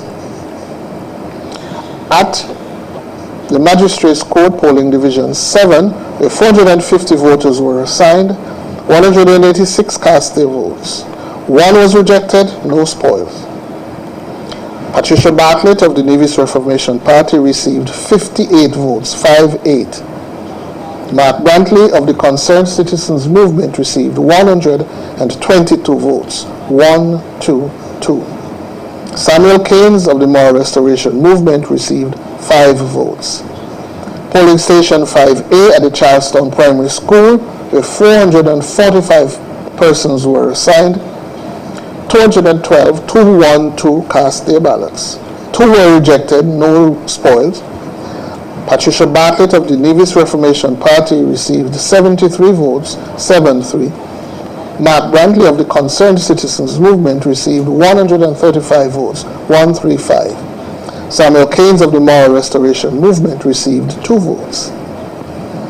At polling station 8B, 481 voters were assigned, 215 cast their ballots, 215, one of which was rejected. There were no spoiled. Patricia Bartlett of the Nevis Reformation Party polled 95 votes, 95. Mark Brantley of the Concerned Citizens Movement polled 116 votes, 116 votes. Samuel Keynes of the Moral Restoration Movement received 3 votes. And in polling division 9 at the High Court in Charlestown, where 144 voters were assigned, 57 cast their ballots. There were no rejected ballots, 1 spoiled. Patricia Bartlett of the Nevis Reformation Party received 24 votes, 2-4. Mark Brantley of the Concerned Citizens Movement received 32 votes, 3-2. Samuel Keynes of the Moral Restoration Movement received 1 vote. In summary, therefore, in constituency number 9, there were 6,669 voters assigned. 3,074 cast their ballots. 3074. 30 were rejected. 3 were spoiled. Patricia Bartlett of the Nevis Reformation Party received 1,279 votes. That's 1,279 votes. Mark Brantley of the Concerned Citizens Movement received 1,685 votes, 1685. Samuel Keynes of the Moral Restoration Movement received 77 votes. Therefore, Mark Brantley of the Concerned Citizens Movement has been returned at the polls as the parliamentary representative for Nevis 9. We will be right back with more information later. Over now to Master Control.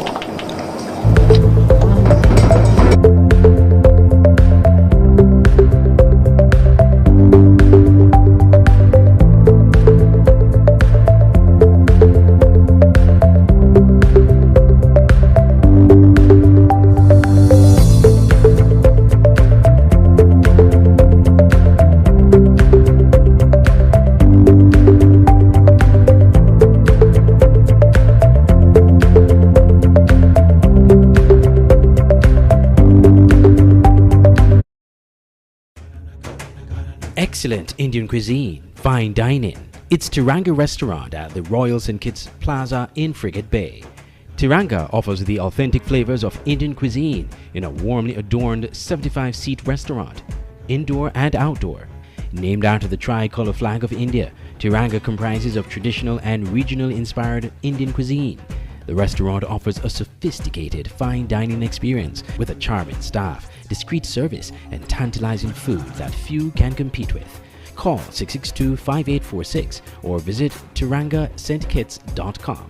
Tiranga Restaurant, a taste of authentic India. Smart and Island Electronics brings to you the Super Summer Kulong Sale from July 21st until October 30th. Get amazing discounts on the widest range of gadgets, electronics, and appliances. But because it's summer, you get double discounts on hall fans, refrigerators, and air conditioners. And don't forget to ask about our easy layaway plans. Good news for the people of Nevis. Smart Electronics is coming to Nevis at a convenient location just opposite Best Buy. So visit our stores at Smart Electronics on Port Zonte and Island Electronics on Ford Street. Terms and conditions apply. All COVID-19 protocols will be observed.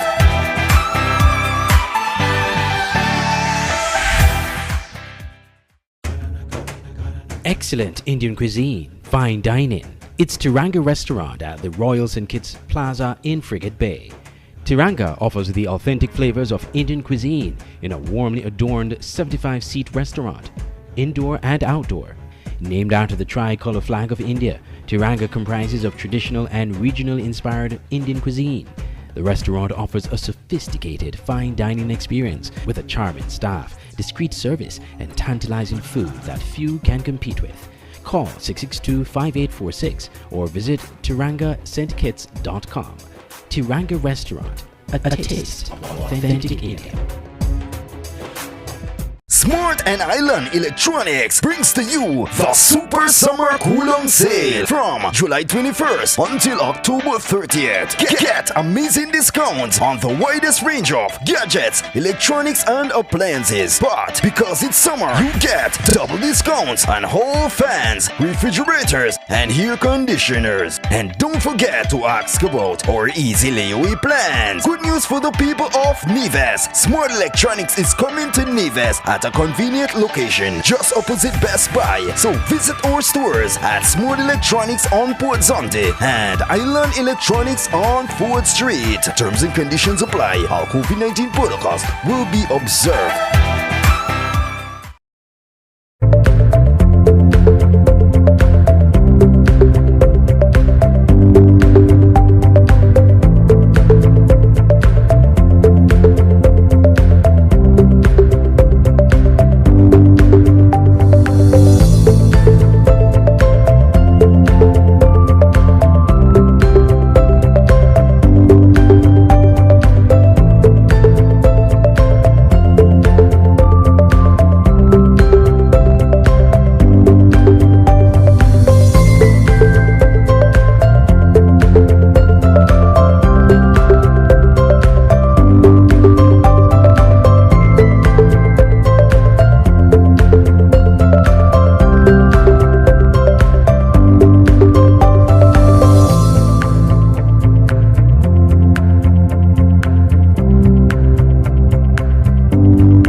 Welcome back to Freedom FM's 106.5 coverage of elections St. Kitts and Nevis 2022.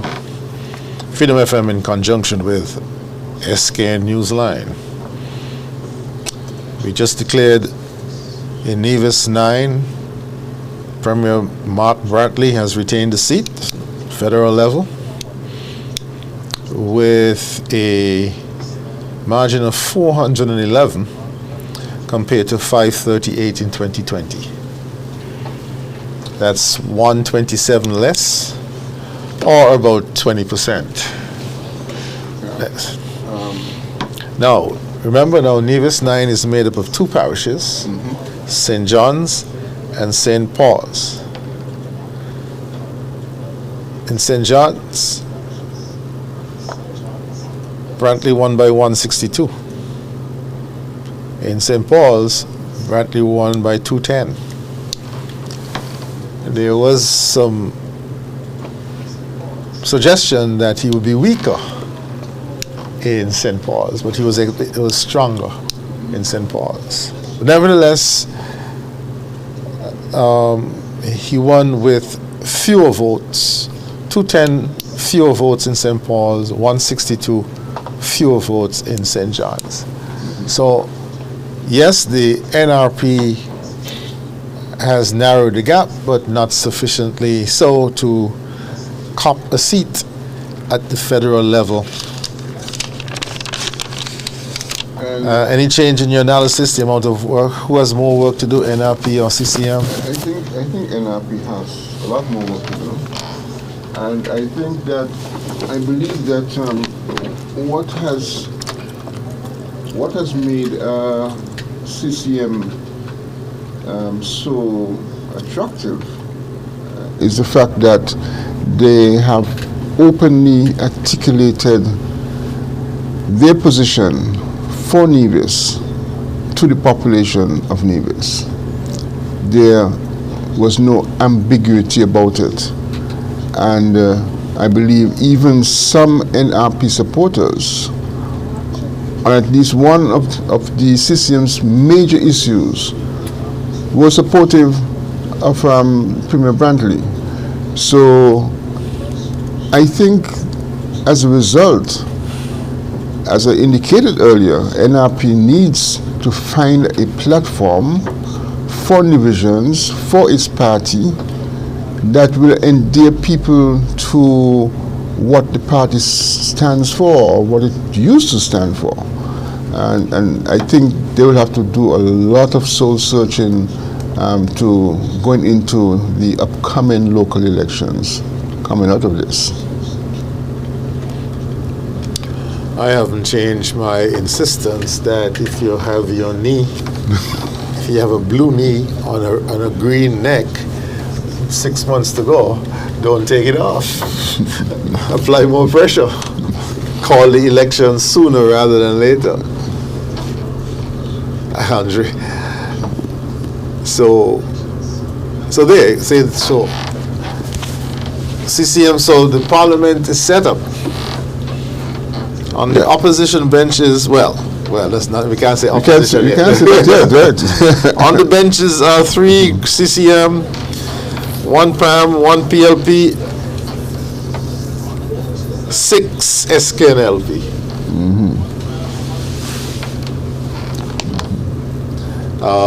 Political leader of the SKNLP, Dr. Terence Drew, is at 1161 after 10 boxes out of 18. The nearest competitor is Chesley Hamilton with 648. Anju Bass 430. Terence Drew has won all of the boxes, even in K-On, a traditionally strong PAM, a traditional strong PAM box, about our area, especially upper and middle K-On. In the good old days when it was PAM versus Labour, you look to see what kind of lead, what kind of steam the PAM candidate has coming out of K-On. Because you know in St. Peter's the Labour candidate will make up some ground. And so in number 8, the keys to victory are Connery and Keys. Right. But not this time. Not this time. Not this time. Not this time. So far, let me ask a question. Did Hamilton, and I'm talking about Eugene Hamilton, did his continued role in the Timothy Harris administration created further issues for PAM in this election? I understand he's still the deputy leader of PAM. Okay. And he did say quite openly that he was not going to vote for the PAM candidate. Yes, right. I heard that. Yes. I'm trying to wrap your head around that one. Try to square that circle.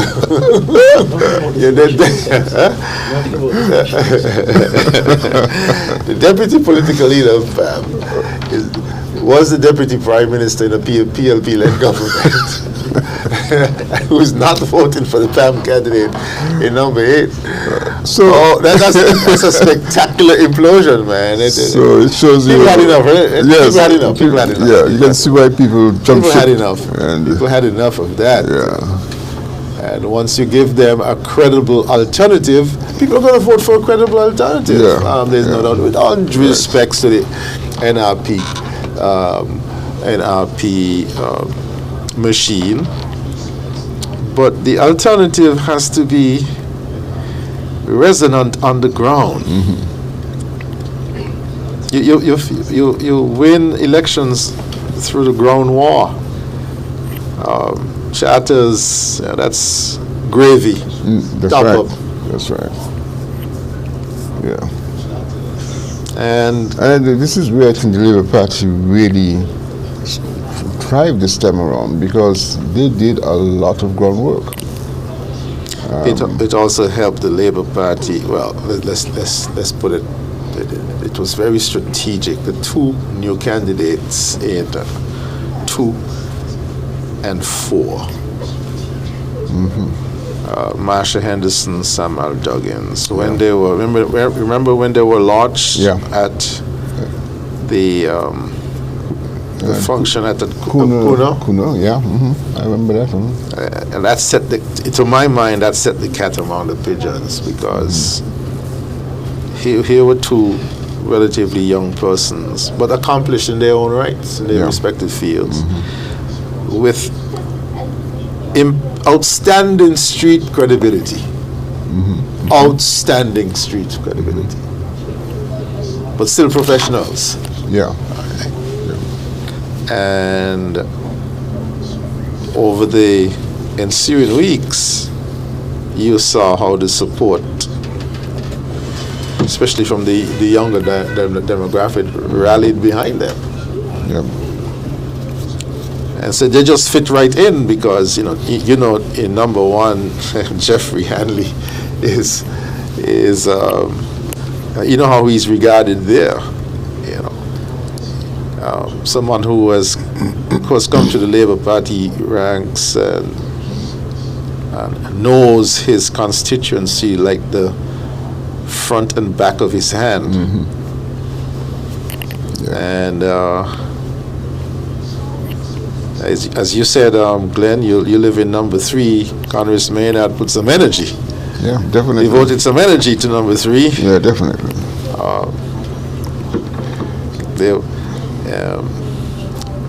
Dr. Drew never stopped asking people for their vote, even after the 2020 near miss. Never stopped. Day after, several days after, here we go.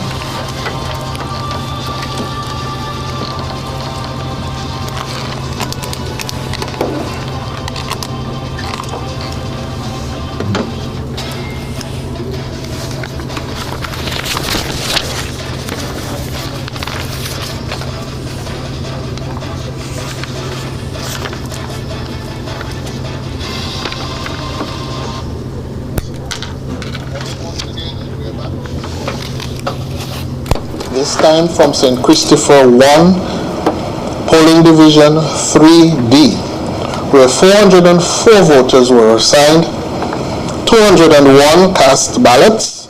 There was 1 rejected ballot, no spoiled ballot. Jacqueline Bryan of the People's Labour Party received 41 votes, 41 votes. Natasha Gray Brooks of the People's Action Movement received 48 votes, 48. And Jeffrey Hanley of the St. Kitts Nevis Labour Party received 111 votes, 111. Polling station 3E, where there were 412 voters assigned, 412, 163 persons cast ballots. There were no rejected, no spoiled ballots. Jacqueline Bryan of the People's Labour Party received 31 votes, 31 votes. Natasha Gray Brooks of the People's Action Movement received 38 votes, 38 votes. And Jeffrey Hanley of the St. Kitts Nevis Labour Party received 94 votes, 94. St. Christopher 2, polling division 2B, Skellig, 419 voters were assigned. 226 cast ballots. There were no rejected ballots, no spoiled ballots. Ruben Griot of the People's Labour Party received 63 votes, 63 votes. Marsha Henderson of the St. Kitts Nevis Labour Party received 129 votes, 129 votes. John Jeffers of the United Lamiguan Party received no vote. And Jonel Powell of the People's Action Movement received 34 votes. That's 3-4. Polling Division 3A, the Job Ward Center at Dr. Lake Drive in Shadwell, 565 persons were assigned, 565. 335 cast their ballots, 335. There were 2 rejected ballots, 2 spoiled ballots. Nubian Griot of the People's Labour Party received 63 votes, 6-3. Marsha Henderson of the St. Kitts Nevis Labour Party received 183 votes, that's 183. John Jeffers of the United Lamigran Party received no vote. John L. Powell of the People's Action Movement received 87 votes, that's 87 votes. In St. Barnabas Church, Polling Division 4A, where 471 voters were assigned, 271 cast their ballots. 271. 4 were rejected. None were spoiled. Nubian Griot of the People's Labour Party received 74 votes, 74 votes. Marsha Henderson of the St. Kitts Nevis Labour Party received 147 votes. That's 147. John Jeffers of the United Lamigran Party received 3 votes. John L. Powell of the People's Action Movement received 43 votes. That's 4-3 votes. At St. Barnabas 4B, where 467 voters were assigned, 256 persons cast their ballots, 256. 2 were rejected. There were no spoiled ballots. Nubian Griot of the People's Labour Party polled 79 votes, 7-9. Marsha Henderson of the St. Kitts Nevis Labour Party polled 133 votes, 1-3-3.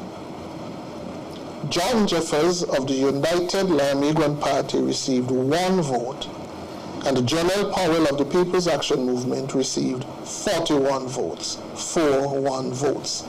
That is all we have to share at the moment. We will be right back, but over now to Master Control.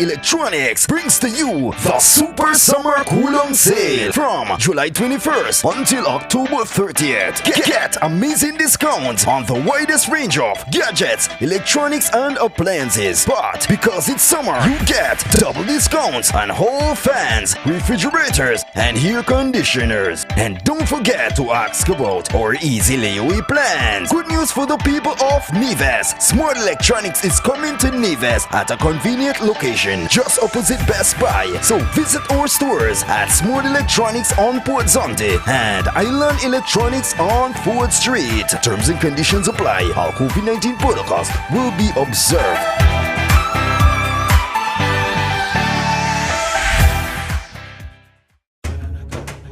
Excellent Indian cuisine, fine dining. It's Tiranga Restaurant at the Royal St. Kitts Plaza in Frigate Bay. Tiranga offers the authentic flavors of Indian cuisine in a warmly adorned 75-seat restaurant, indoor and outdoor. Named after the tricolor flag of India, Tiranga comprises of traditional and regional inspired Indian cuisine. The restaurant offers a sophisticated fine dining experience with a charming staff, discreet service, and tantalizing food that few can compete with. Call 662-5846 or visit tirangastkitts.com. Tiranga Restaurant, a taste of authentic India.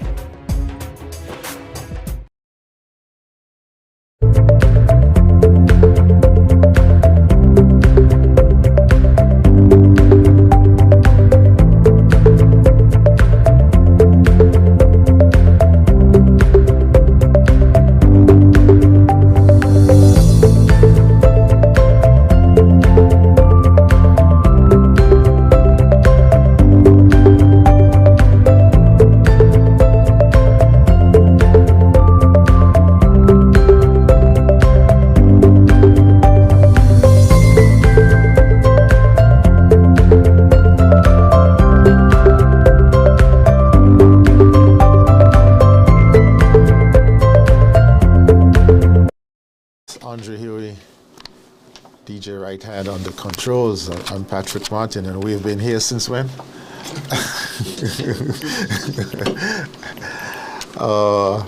Constituency number 1, Jeffrey Hanley, the incumbent, certainly stepped up the pace here. Is 13. He's now at 1335. The nearest person is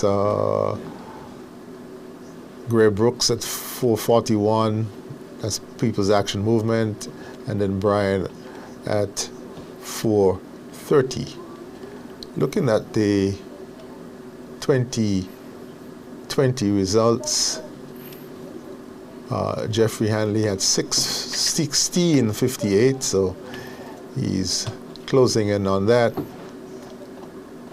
Next couple of boxes. Interestingly, the Kim Collins Stadium boxes, average turnout 47%. 47% so far. Looks like it's not going to make it to 50%.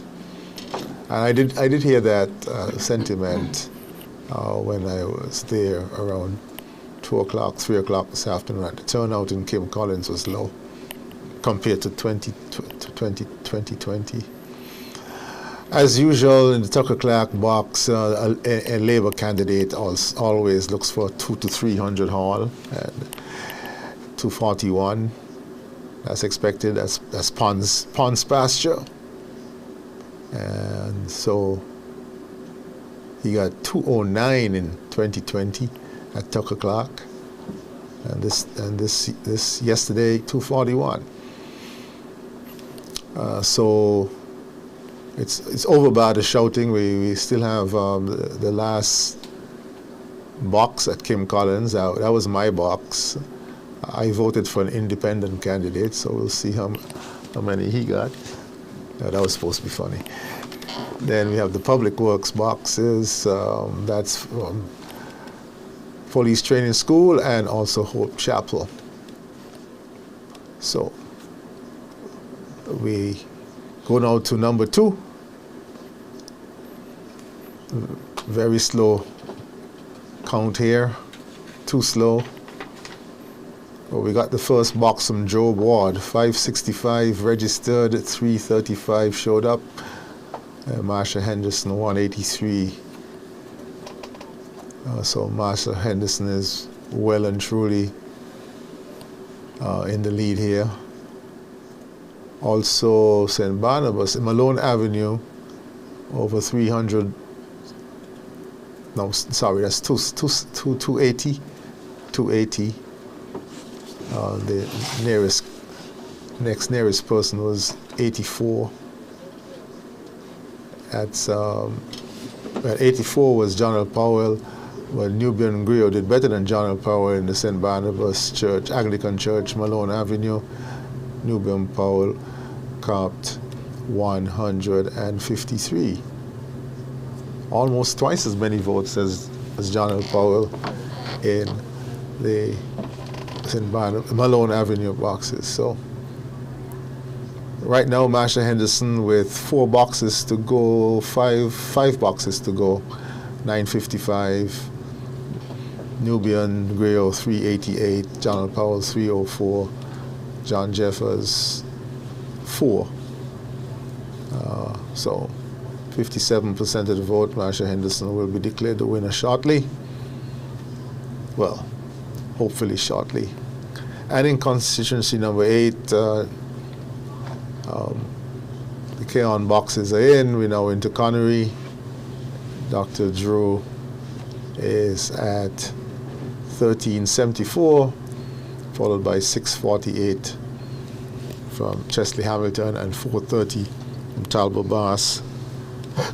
So it's 55.6% of the votes to Dr. Drew coming out of K-on, which is a remarkable turnaround for a Labour candidate coming out of K-on. Usually behind, and sometimes way behind, sometimes behind by about 400 or 500 votes. So we have all the winners. We're just waiting for the count to be completed. And with such unassailable leads, it begs the question, why is the count taking so long? Who's asking for recounts? By the way, is there a limit on how many recounts they can make? It's not, none is stated in the law. Because I believe that might have been what contributed to the 2020 situation in constituency number 8, and may have something to do with what's going on right now, the number of recounts. But how should that be fixed, Glenn Bad? Well, again, all of this has to do with electoral reform, which was touted as being a significant component of the Team Unity administration, and again, which fell short. We got out of the starting blocks. So I think we need to get people involved, the country involved. We need to get a system of dialogue, and then out of that dialogue, let us start trimming down what is not useful and taking what is useful for the development of the electoral process, and to have an open, honest, and frank conversation about it. And let us not make it a political, political issue. Let us make it a national issue with many kinds of people, different kinds of people involved in the process. I think that's the way to go forward. We need to stop carrying this political poison from election into 5 years in between to the next election. We have to stop that. When elections are finished, whoever wins, we give them the support, the country moves on until the next election, then we go into competition mode again. Otherwise, we never will get anywhere. And maybe that's the political polarization that Peter Wickham was referring to when he talked about. But you know, in spite of the polarization, because politics by its nature is divisive, and depending on your political history, I think a lot of the traditions, a lot of the things that we are talking about will persist for a long time, and it will take a paradigm shift and a new generation of politicians and voters to change that. And we're beginning to see little bits of it, but not much. And as a young country, I think, you know, we still have some ways to go. It took Jamaica several decades to get to the level it's at now in terms of political maturity, and it still has some way to go. In fact, today is what, the 6th year, the Independence Day is today in Jamaica, 60 years. Happy Independence. Thank you very much. But it took a long time to get there, and there's, like I said, there's still more to go. So for St. Kitts and Nevis, you would imagine that you know, some of the things that we're talking about that we would like to see change is going to take some time. One of the things, though, and going back to the count and the fact that the count is taking so long, there has to be a limit on recounts. In some countries in the Commonwealth, you have what you call magisterial recounts, and St. Kitts and Nevis has used that in the past as well, yes, to determine seats, contentious results. So maybe, you know, when we're looking to reform or to make the constitution, the electoral reforms, that's one thing that we have to look at. Put a limit on recounts and make room for magisterial recounts. You have a preliminary result, and if you dispute in the result, you can opt for a magisterial recount. I'll give you an anecdote, which can be an abuse of the process. In Jamaica, in the last election in 2020, an independent candidate, I forgot how many votes he got, demanded a recount, a magisterial recount in a constituency that he lost by thousands of votes. And based on the law, they had to have. Now, of course, the MP-elect was very annoyed because, as far as she's concerned, this is a waste of her time and a waste of the court's time to be counting votes that were obviously won't change the result. But that's just to give you an example of, anybody basically could require, any candidate rather, could ask a magistrate recount if you're not satisfied with the result. In that case, it was more for contentious purposes than anything else. But nonetheless, we get the point. So that is one option. Then, of course, counting the votes where they are cast is also another thing that has to be implemented. Because in this day and age, we shouldn't be moving ballots from ballot boxes from polling stations to a central place to be counted. That doesn't make any sense. Not in the 21st century. You're losing a lot of time, and you're also open to certain irregularities when you have to be moving boxes. Stay right there, you count them, you're calling the results to central, the electoral office, and the supervisor announces the results. There was also a debate on one of the, and I think Dr. Martin, you were on that show, on the Groundings edition here in Freedom, when we had a member of the Electoral Commission would call in and said that the commission needs to be independent of the government. And if that is not the case, then a lot of the recommendations that are from the commission and a lot of the things that need to be done to make the commission and the electoral office function independently, it won't happen. So maybe that's something also that that needs to be looked at. Maybe look at the best practices in other Caribbean countries and even other countries in the Commonwealth to see how best we can come up with a system that actually, works efficiently and independently. Again, though, it's not it's easier said than done, because who's going to fund the electoral process? It has to be funded somewhere. And so there are things that we have to really seriously look at if we're going to reform our electoral process, make the process seamless, and to make it transparent, and that people feel like they're part of the process, and it's free and fair. Every election, we don't have to worry about having election petitions, and almost every election. Well, I don't know if this one will be one of those, but almost every election for the past maybe decade or so, the results are disputed. There's election petitions, and you hear cheat all the time. I think it starts with I think keeping the citizen awake. Well, we don't have to stay up, but it's our business, right? And having our business kept delayed, the results this is a delay of results. An inordinate extension of time. I think this is an affront. This is an abuse. It's unfair and it's an abuse. Because I support the view that the citizen is the highest office in democracy. The private citizen is the highest office. And our work in electing a government, it must be efficient, done with the minimum use of time and resources. What's been happening over the years has become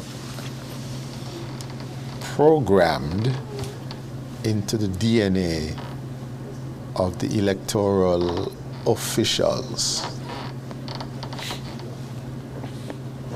It's almost as if people enjoy what's happening. I hate to hear myself sound like that, but we've been saying the same thing almost every election. Well, not almost every election we've been saying the same thing. It's not fair. So going forward, boundary reform, equitable boundaries. That means in St. Kitts, boundaries of about 4,500 to 5,000 max. And in Nevis, boundaries of about 4,000 to about 4,300 max.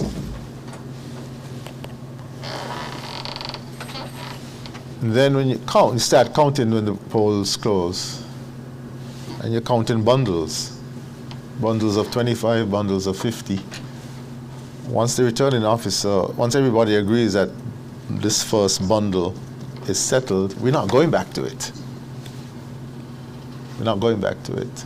So if there's a query on the current bundle, not one that we counted 30 minutes ago.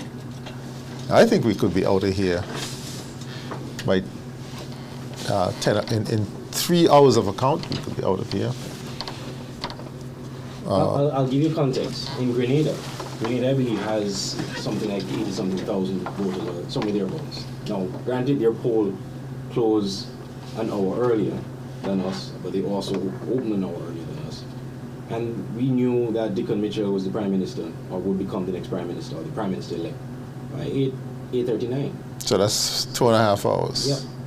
And sorry, they closed at 5. They closed at 5. So three hours. We knew Okay. who won the election.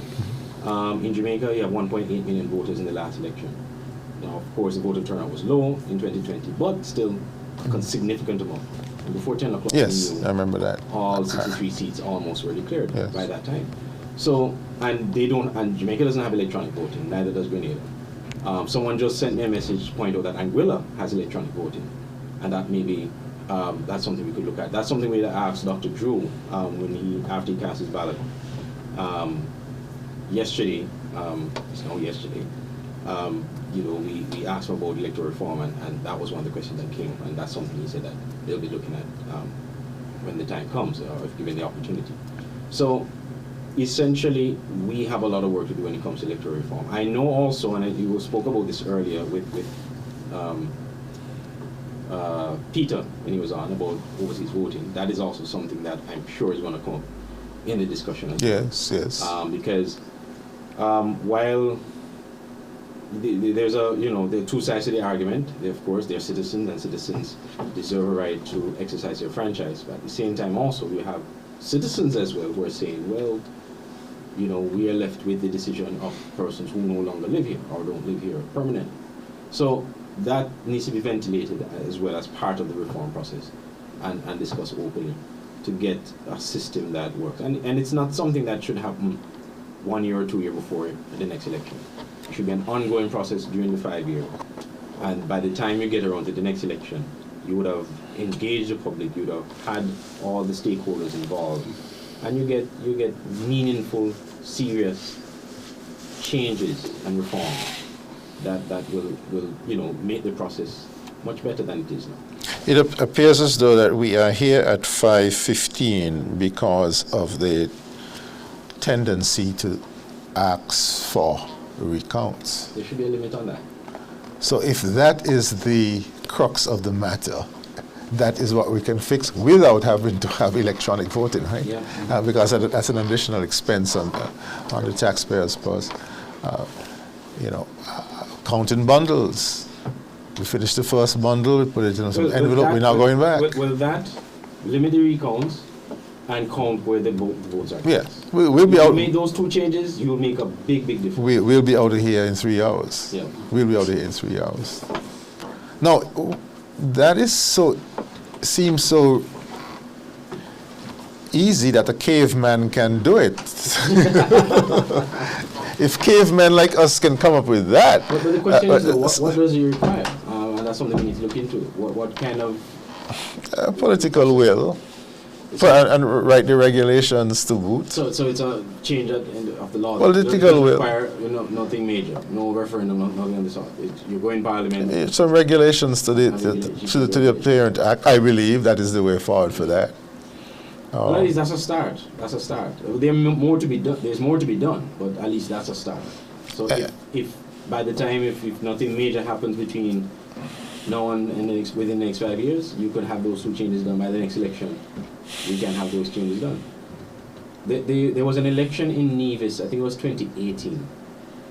17, yeah. Or 2017, yeah. Yes, when this supervisor first became the supervisor. I think it was his first election in 2017. And we got the results for the Nevis election, I think around 2 a.m. or 2 or maybe close to 3, which was a stark improvement compared to what existed before. The last election, however, if I remember correctly, this is 2017. So we're waiting to see or at least when the next election comes around, that they have a much smaller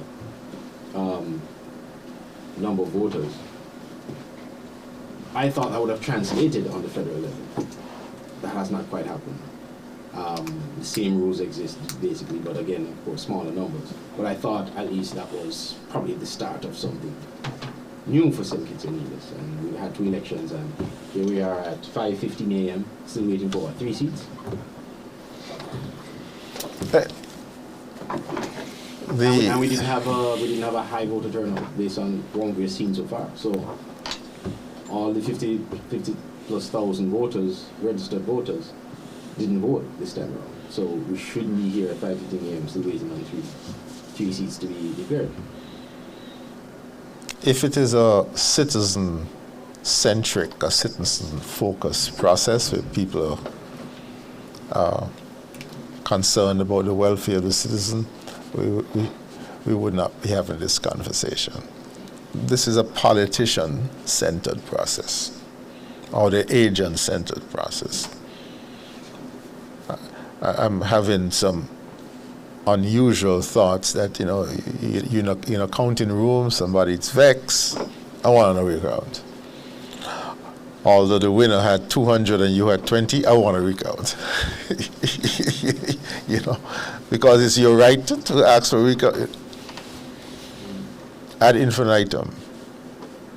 Ad infinitum. And it's truly amazing that we're having these conversations in the 21st century in a country that prides itself about hosting a world-class music festival, hosting world-class international cricket and football, mini Olympics, name it.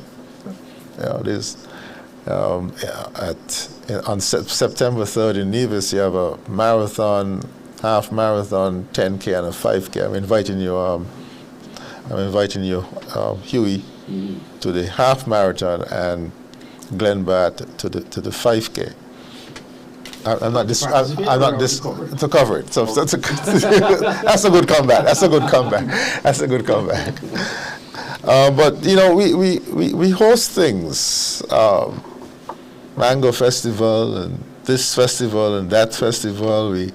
People claim that we are very good at hosting, but when it comes to the elections, the reverse is true. Long lines in the biggest box in the 4th largest constituency. No provisions made to accommodate the citizen. One line, and then when you get inside, it snakes to 4 or 5 lines. I think people enjoy this trauma. People love to suffer? Yeah, there are persons who enjoy seeing other people suffer. It's called sadistic personality disorder. Yeah, we really have to do something about it. I didn't say anybody in the electoral office is a sadist. I didn't say that. No, I'm not saying that. But it is consistent with, because the longer it goes, if there was a lot of tension, you could imagine. If it was a close count, you could imagine the tension. And the more tense things are, all you need is a half a spark. A half a spark. So I agree, gentlemen. I really thought that this year's Grenada outstanding best practice, I really thought it would have prompted a inculcation of that best practice. After all, people like to say we're the best run country, best managed country in this side of paradise. So when I was asked a question by Jamila yesterday for the news about coverage tonight, and whether I was optimistic that we would have gotten the results early, I I told her no, I'm not optimistic at all that we will get the result. You were frank. I heard your response, and I almost cancelled my participation in the process. Then Junie said there will be food, so I came. A lot of food too. But I wasn't optimistic, and especially because of the contentious nature of this election, more than the last one and the one before that. I didn't really think I anticipated there are going to be multiple recounts. To be quite honest, I'm surprised we've gotten so many seats declared by now. I'm just being honest. The smallest seat, the one in Nevis 10, came in after midnight. Traditionally, it's in by 10 o'clock, which is too long anyway, because the count started at 8. That one should be, count started at 8, we should have the result for Nevis 10. 1,800 votes, we should have the result by 7:59. You know, on the way to the counting stations, it should be counted, because it's a small number, especially in a federal election with a 48-50% turnout. But I think we've you know, every election cycle we give this particular topic, the count, the efficiency of the count, good ventilation, and we shouldn't stop. More people, I beg that more people take up this issue. The big picture in my estimation is how the citizen is treated by public officials. And there are some persons who come into public service not with a capital S but with a common S. To frustrate you. Well, you know, Dr. Marty, I'm not to stray away from the subject, but I think it's something that extends just beyond public service as well. One of the complaints I get, and I myself as a customer also complain about the same thing, is how we're treated at the banks, for example. You go to a bank, and it's almost the same thing. You have 7 teller lines and 1 teller serving a long line of customers. And I've always said to myself, if I had a bank, if I owned a bank, this would not happen.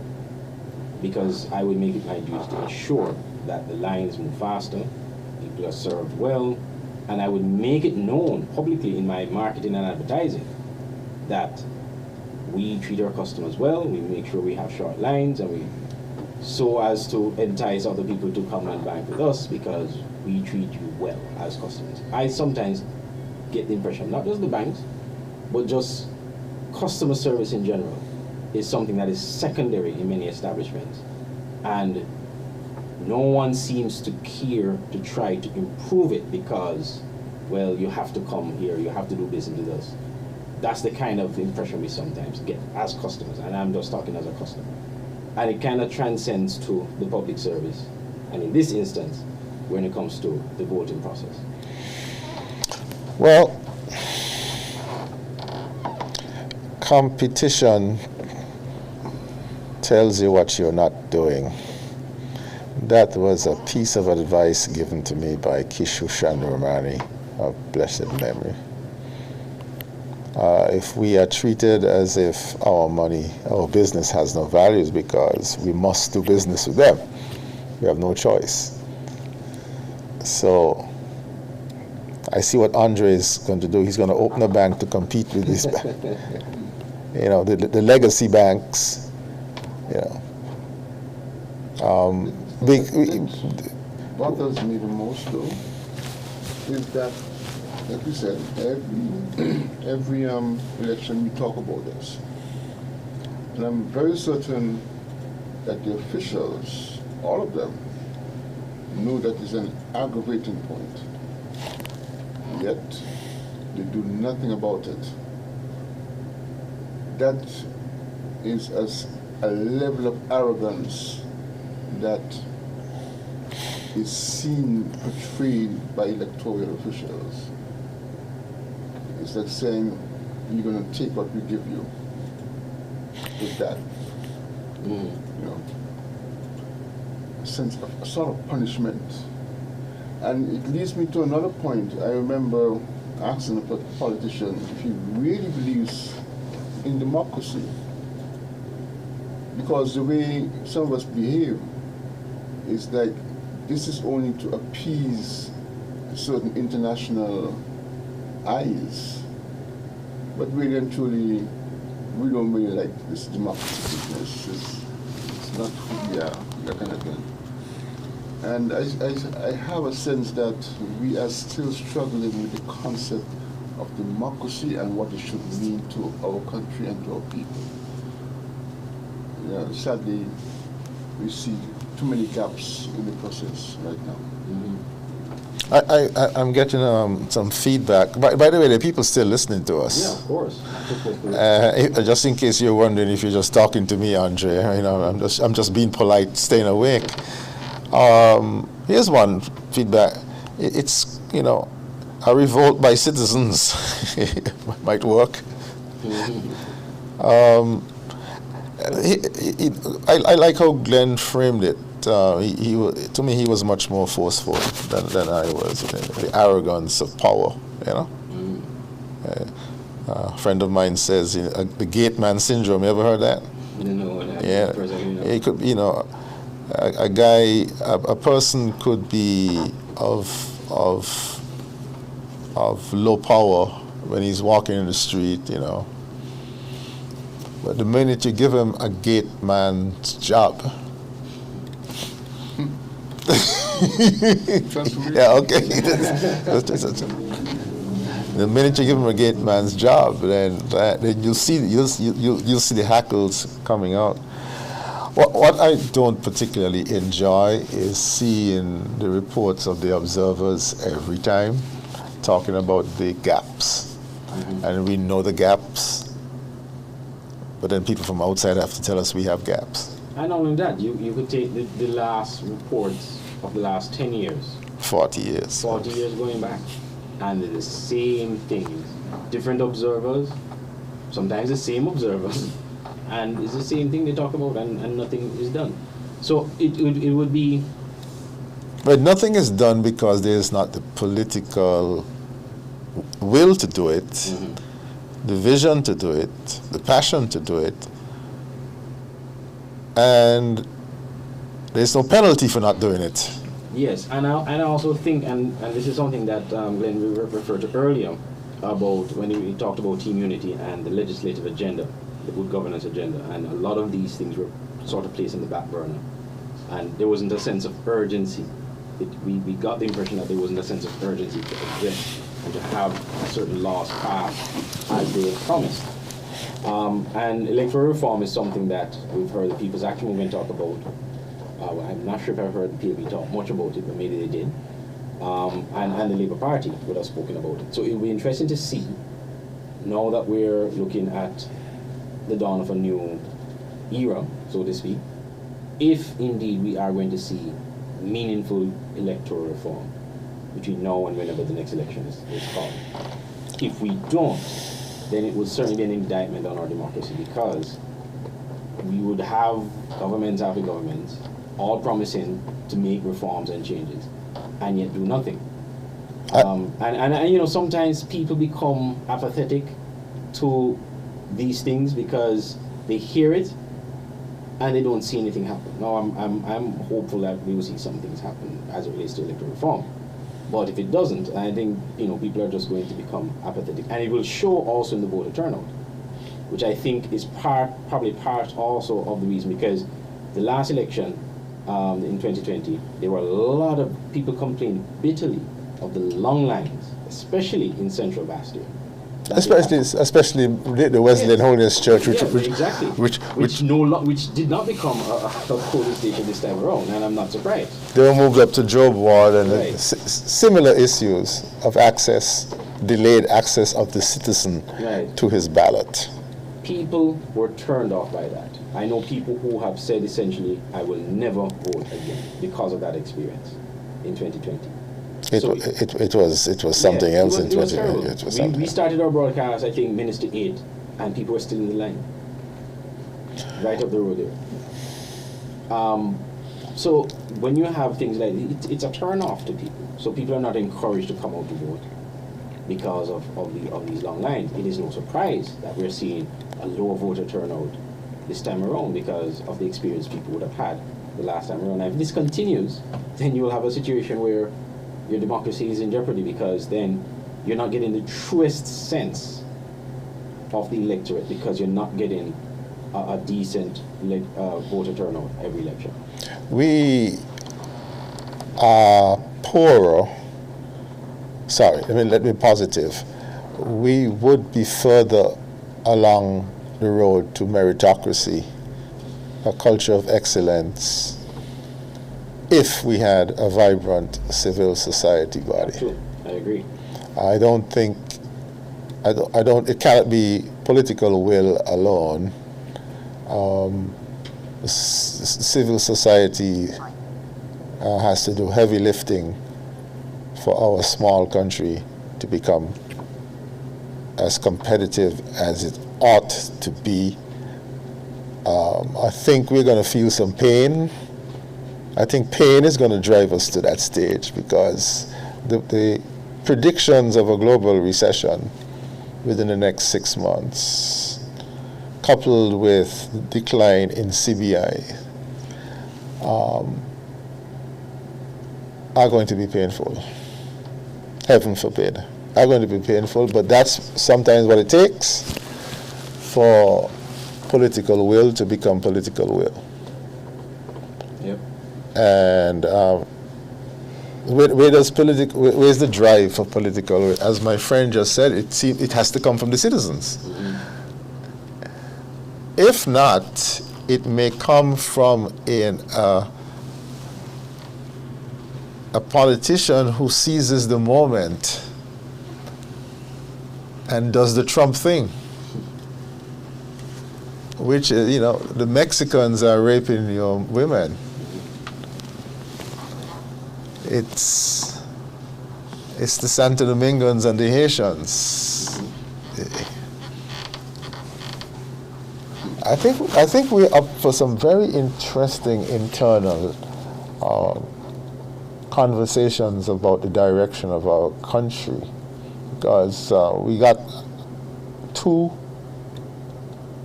accustomed to 300 million of CBI every year.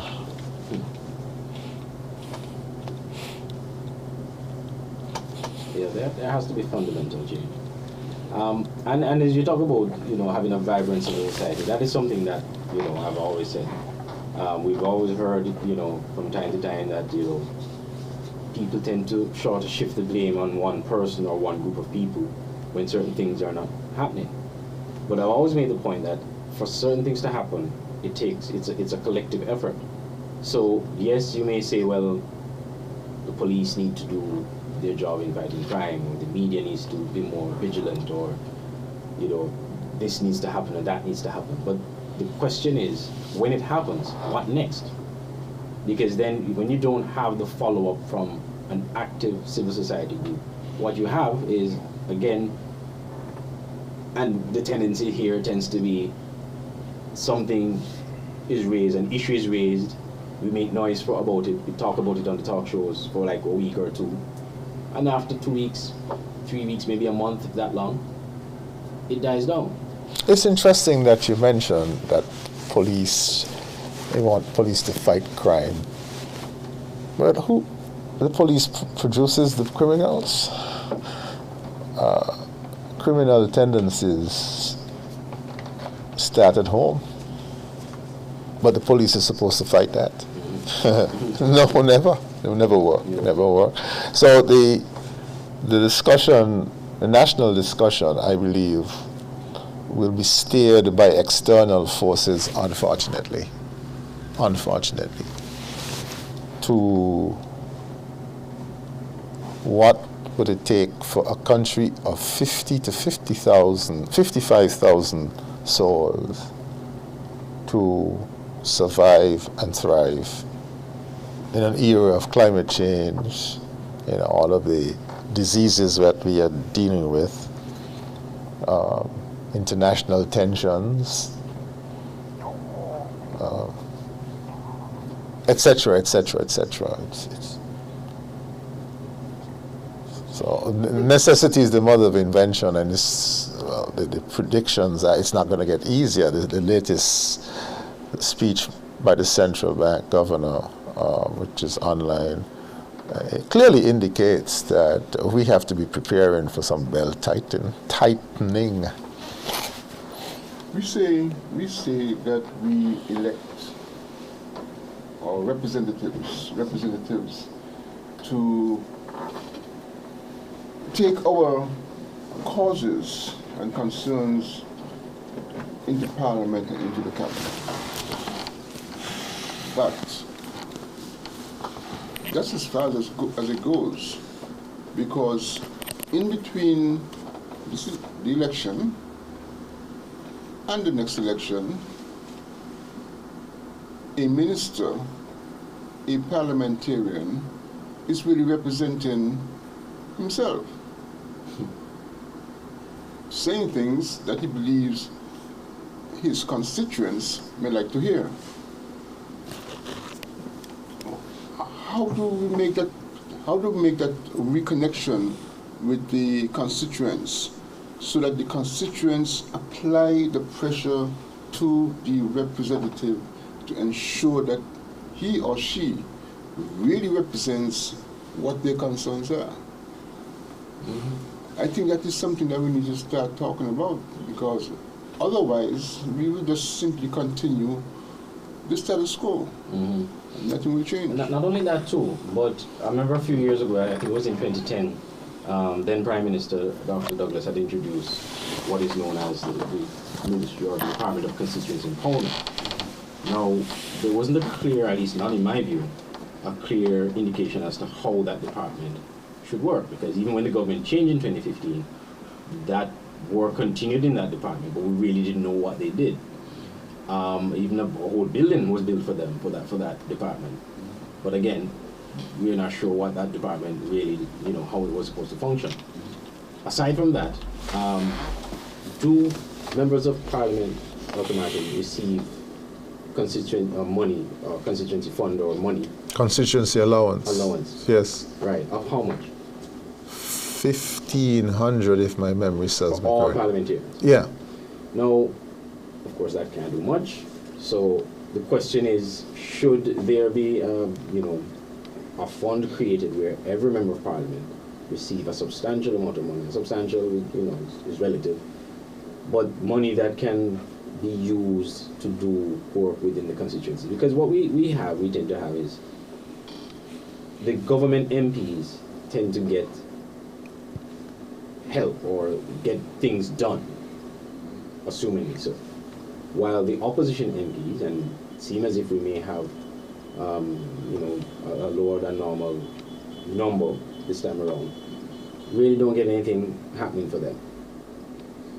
Nothing happens for them because their party's not in government, and so, But they were elected.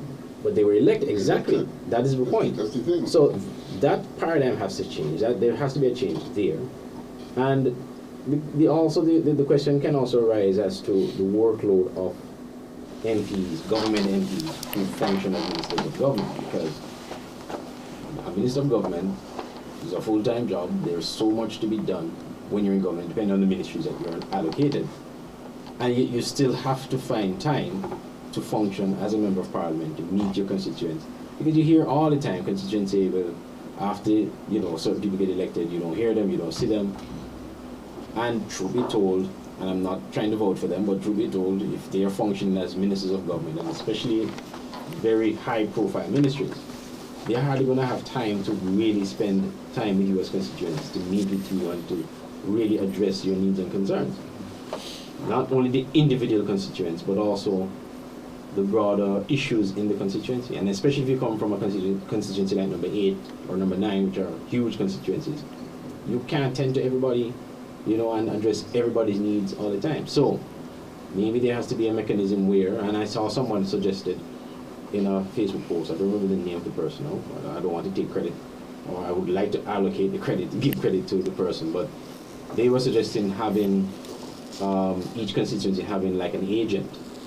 I don't think it's agent, the term they use, but someone like an agent who will meet with the constituents, gather all their concerns, put it together in a report, make that report available to the MP, and to see to it that the report is, the issues that are raised in the report are addressed maybe a timetable set to when these issues will be addressed and have them addressed. But again, you run into the problem where the government MP may get those things done because they're in the seat of power, while the opposition MPs get nothing. Constituency appointment departments are intended to do exactly that. That local needs are brought to the attention of the political directorate with alacrity, and that policy decisions impact the ground with equal speed. However, some people may get a little jealous.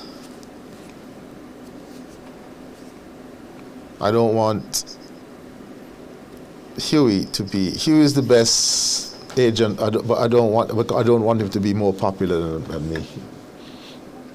Let's run for office. I support separation of powers. It is impossible, in my view, for one person to be a representative, a minister, and tend to the personal and family affairs. Something must give, and it's usually the personal and family affairs. History has shown that. And in our small country where ministers have to work harder because we are smaller, they cannot split themselves into 3 in 24 hours. Plus go to, if the representative does not go to a funeral, they're in trouble, you know. Yes. And a funeral is 4 hours now these days. And that's without the tribute.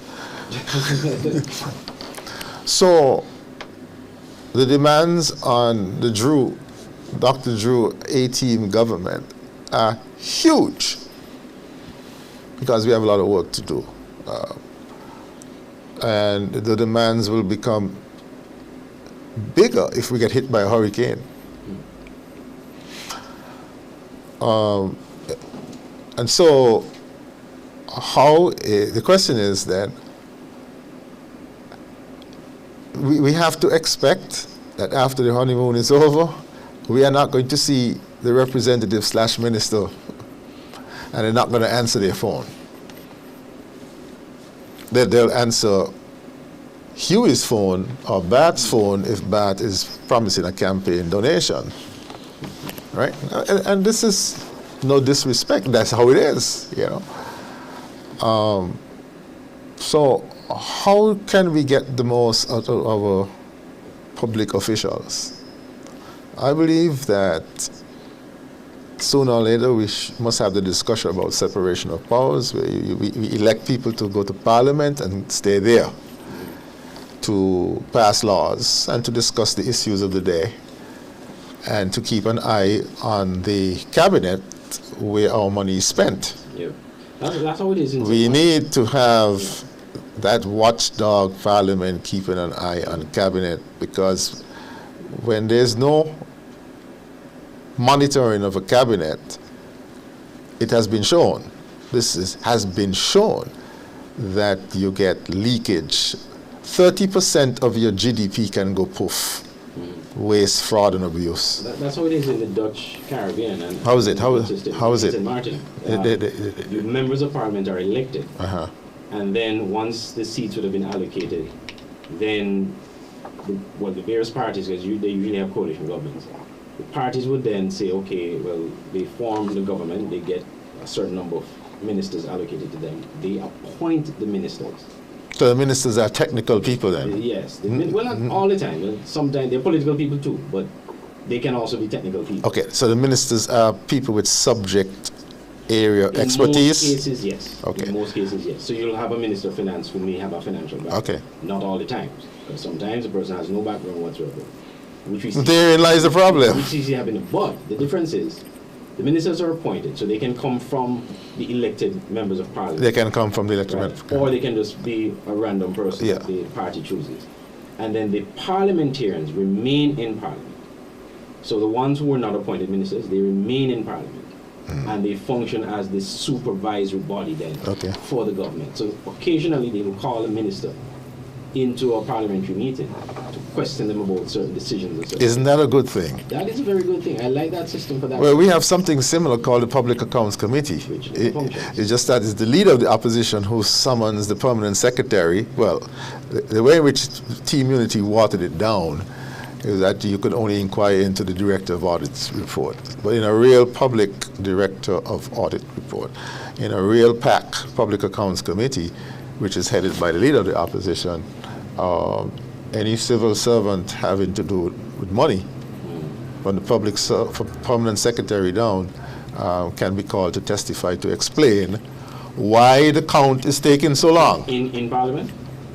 In committee.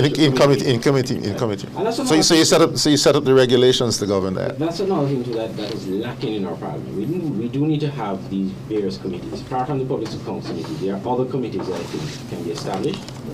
Put the senators to work. Senators are there not just to make up numbers, but they're there also to. They can be part of these committees too. So we talk about that system in St. Martin, but we don't quite have that here. But if you look at other Westminster systems, like in Trinidad and Tobago, you have committees in their parliaments that deal with certain things, that will call special meetings of the committee, question ministers of government on certain things. Yeah, but that's by death of shared numbers. So in Trinidad you have, 30, 40 seats? Yes. And not everybody will become a minister, so you have a backbench. I understand that. Right. So, but still, I still do believe, and the Public Accounts Committee, for example, it never really functioned under the Labour Party because the opposition leader at the time didn't. Well, let's go for it. For whatever reason, didn't activate it. And then we saw the same thing happening on the TV. But it was in the Team Unity's Good Governance Agenda program. Mm-hmm. But I suspect that once people understood the kind of inquiries that would be taking place, persons who are not open to be inquired into said, no, we can't have that. Yeah. But the point I'm making is, on the two administrations, it never functioned. Because persons talk a good talking to get into government. And then when they get in, they don't do it. Well, they don't do it because the intent was not to do the public's good. Mm-hmm. The intent was not the good that you can get, can do, but the goods you can get. So upon reflection, in the fullness of time, you'll see those who really went into government for the good they can do. And COVID helped to expose the good and the bad. Yeah, but you know, it's still, it's not enough that every, but we, you know, again, if you talk about the Public Accounts Committee, I believe in 2013, the issue when the issues were first brought up about why the PAC wasn't functioning. At the time, Mr. Brantley was the opposition leader. He had raised some concerns about, you know, the office and you know that they needed. I think we're getting results now. Okay, no, yeah. That, no, we're not getting results. No, not yet. Let me make a phone call here. Somebody should be conceding to, you know. I mean, really. The election is won. The concession we should be hearing from the former Prime Minister by now. Mr. Barrett, when was the last time you saw a concession speech from any leader of government over the last 10 years? In seconds? Yes. Zero. I think we might be getting a result now. I'm seeing some activity here. There's no outgoing person has called the media to say I have. You're right tonight. I never recall. It's gonna happen. We have had situations where they've said nothing. Silence. Meaning that a situation has developed because of the kind of result. But instead of coming forward and saying, all right, I agree, I concede, they prefer to stay extremely silent on the matter when they should have been saying something. Because to quell a condition that is developing. It's like I said earlier, after every election, for the past few years in St. Kitts and Nevis, the end result has always been chi. So you had situations where you couldn't get a particular person after the election? Some accusations have been, some recent accusations are totally justified. Yeah, justified. Oh, okay. Unfortunately, well, justified based on whatever proof you can present. By the way. But at the end of the day. But what's going on outside? I can see light. Yes, it's almost 6 o'clock. It's justified based on the proof you can present, but had never been proven, unfortunately. Never been proven. I've covered 4 elections. All of them, but some have gone to election petitions, some have not. The ones that have gone, they've never even, the case have never even been heard. The substantive matter have never been heard. I understand electoral petitions are very difficult to prove. And so it ends up really in the petitioner withdrawing the case. Which is why it is imperative on the political parties and those who are involved in the electioneering to ensure that you get redress before you have an election. So the moment you have the election, it is difficult, as you say, it's difficult to get approved. I think that the electorate we have is less tolerant of lack of delivery on promises. Or is becoming. No, it is. I think it is. Because it's becoming. Well, it's becoming. Because we've seen promises made in recent times and certain parties and well, my evidence lies in the fact that there has been an implosion. We would not be having this discussion we have the implosion, but prior to the implosion, you were saying that what is happening now should have happened in 2020. Well, why didn't it happen in 2020, despite the extenuating? There is a certain degree of citizen push, as my friend here. It's not yet reaching to the pro-abortion, anti-abortion noises that we heard recently in the United States. But there is I think I sense a rising tide of activism, political activism among the younger demographic. And so I'm optimistic. So I was told in 2015. Fine. And that would be good if that is the case. But we always, as human beings, we are always becoming. And so we must always be optimistic. Otherwise, other people are going to find our country a desirable place to live and displace us. I will say this. So let me finish this point, right? Yeah. The expiry date of politicians has become shorter. Politicians in office is becoming shorter. I sense that our people. When the next election comes, I will I want to put it. Listen to this Thomas, doubting Thomas. He's a pastor, you know, he's doubting Thomas. I want to put it. Okay. Let me find a section of the Bible where it says, I want to feel the nail print. Yes. No, but here when it comes to politicians, yes. Sorry, I pulled out the microphone. Okay. Maybe you're right to an extent that people are becoming more aware of what their stance should be on issues. Okay. However, I think what has happened in regards to the team unity collapse has now put pressure on the Singers Music Labour Party. Yes. To do better. Yeah. To not fall into the same quagmire that the team unity government ended up in. And so I think what will happen is that there will be stages of development going forward. Every block being built upon another block until we achieve something that is substantially significant. I don't see it as something that is happening overnight, but it's a building process. Well, you know, the Labour Party now has an opportunity that Team Unity had in 2015 to introduce all of the things that Team Unity promised. Good governance agenda, we talk about freedom of information legislation, we're talking about integrity in public life, all these different things that they had promised, which for the most parts were delayed or never materialized, or never fully materialized. So they now have an opportunity to reignite that hope. And if they fail to do that, there are people who are going to lose whatever trust they had left in the government or in public institutions, because they endured 20 years of labor before. They've experienced deficiencies. They voted out labor, voted in team unity, and after 7 years, that failed.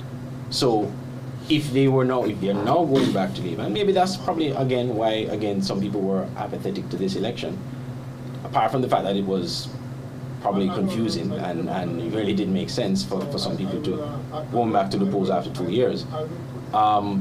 But again, having experienced the Labour Party for 20 years, experienced team unity or experimented with team unity for 7 years, and both did not fulfill everything that they hoped for, they were like, probably, why should I bother for? So this is probably the last best hope that some people in the electorate have in seeing the kind of meaningful change. And when you hear, of course, what people, what the parties campaigned on, what the Labour Party campaigned on, and what some people were saying of why they would vote for the Labour Party, really and truly, if they don't live up to the expectations, then you will get the impression that people have lost whatever hope, whatever little hope they would have in the electoral process and also in government. Yeah. I just a minute. I've just been corrected that there was a concession in 2015. 2015? Yeah, Nigel Carty called to concede. He called the leaders? The leaders of team unity? We had a concession. This note I have here that we had a concession in 2015, and so it was an address by Dr. Douglas, I remember. Which so just to correct the record. Upon reflection, there was a public statement made by the chairman of the SKNLP at the time. I don't recall. But I do recall Dr. Douglas giving an address the following day. Which you remember? In a sense, you could say was a concession. No, around 4 o'clock in the morning when there was some scuffle about the count being stopped. Not like the very next morning, like. No, I can recall a concession. Yeah, no, I'm telling you, the video's on YouTube, so I could pull it up. But it was probably the next day after when things settled down, basically. So we were saying when the last time we remembered, we called it, and all three of us came up with a blank, and so a listener, just reminded me, and so I told him or her that I will put the correction on the record that there was a concession in 2015. All right. Okay, fair enough. Yeah, so I was making the point when you stepped out, Dr. Martin, that if a lot of the promises that were made, good governance promises and all these different things that were promised by the Labour Party are not fulfilled. I'm not talking about the economic thing. That's that parties make promises all the time when it comes to that. But I'm talking about the good governance agenda and the things that Team Unity did not fulfill. That if the Labour Party, this Labour Party government does not or fails to fulfill that within its term, that there are going to be people who will lose whatever hope they would have in government. Well, I don't look at it that way because I don't think that we should put all hope in one set of people. No, I'm not talking about all hope. Wait, let me finish the point. If people don't fulfill, you get rid of them. Yes, Dr. Martin, but there will come a point in time where people are tired of going back to the polls over the same thing, and I believe that played a part in why some people did not go to the polls. People who think they're going to get tired of democracy should go and live somewhere else in an autocracy. Well, in that case, it's the worst form of government after the others. But the tiredness part, Dr. Martin, is simple. They just don't vote. Fine. And you're going to have more of that happening. And why I'm saying this, I'm not saying that we expect heaven on earth from the Labour Party. That's not what I'm saying. We're talking about things that could have been fulfilled within a short space of time of Team Unity and did not happen. I thought we were having a discussion about an observation that this demographic, especially the young demographic, are not going to take They're the ones nonsense. who are quick enough to vote, huh? They're not, I haven't seen the data. No, they're the ones who are quick enough to vote. But they're the ones who are vigilantly watching for illegal voters. Yes. Good. So it means that there is some. The quickest one to be apathetic. Well, let's look at the glass being half full now. No, I'm just being realistic. I'm not being pessimistic. Yeah, but sometimes realism is negative energy. Sorry. Sometimes realism is negative energy, and in our small country, we can ill afford that. Let's look at the. I'm putting on the table that whatever is positive in our population should be given the light of day and night. Apathy is also positive. Depends on how you look at it. Well, I tell you what, I would like to come to your church to hear you sermonize on positive apathy. Let me give you a practical example. Let me give you a practical. I'm going to. I was making. I'm going to come to your church. I promise you, I'll walk with double collection. I was making the point before you started. He getting serious. He getting serious. Let him talk. And I said it publicly in an interview. But I'm from number one, you know. Talk straight. Mia Martin said in 2020 that 2021. Barbados is going to remove the head of state, the Queen as the head of state, and they're going to install their own in time for Barbados' 50th anniversary of independence. Stevenson Manners over in Nevis made a comment publicly commending her. I said in the comment, and you could ask him because it's right there on Facebook actually, I will believe it when I see it. Because politicians have made such promises in the past, including Jamaica's Prime Minister, or then Prime Minister Portia Simpson Miller, and it never happened. So I want to see it happen first before I comment. Well, okay, so I think we got that point, you know. And she did it. She did it. You clapped her. Of course I commended her. So my point is... So better late than never. My point is, after several years of hearing promises, seeing politicians make promises, and they do not happen. Change them. People become suspicious. Yeah. Change them. People become suspicious, and they will not believe it until they see it happen. So you have a lot of doubting promises in my generation and younger generations from now. Gen Z don't play. Okay. So if you don't come with the goods, they move on. They don't have time to wait. They're not like the older generation where they will vote for, party because the grandmother voted, or it's a generational thing. Not this generation. So I am supporting your point that yes, there is a growing alertness amongst today's voters, but they're also not going to take stupidness for long. And after a while, they will just don't bother with you. Period. Perhaps one of the things that I will accept that when I see that.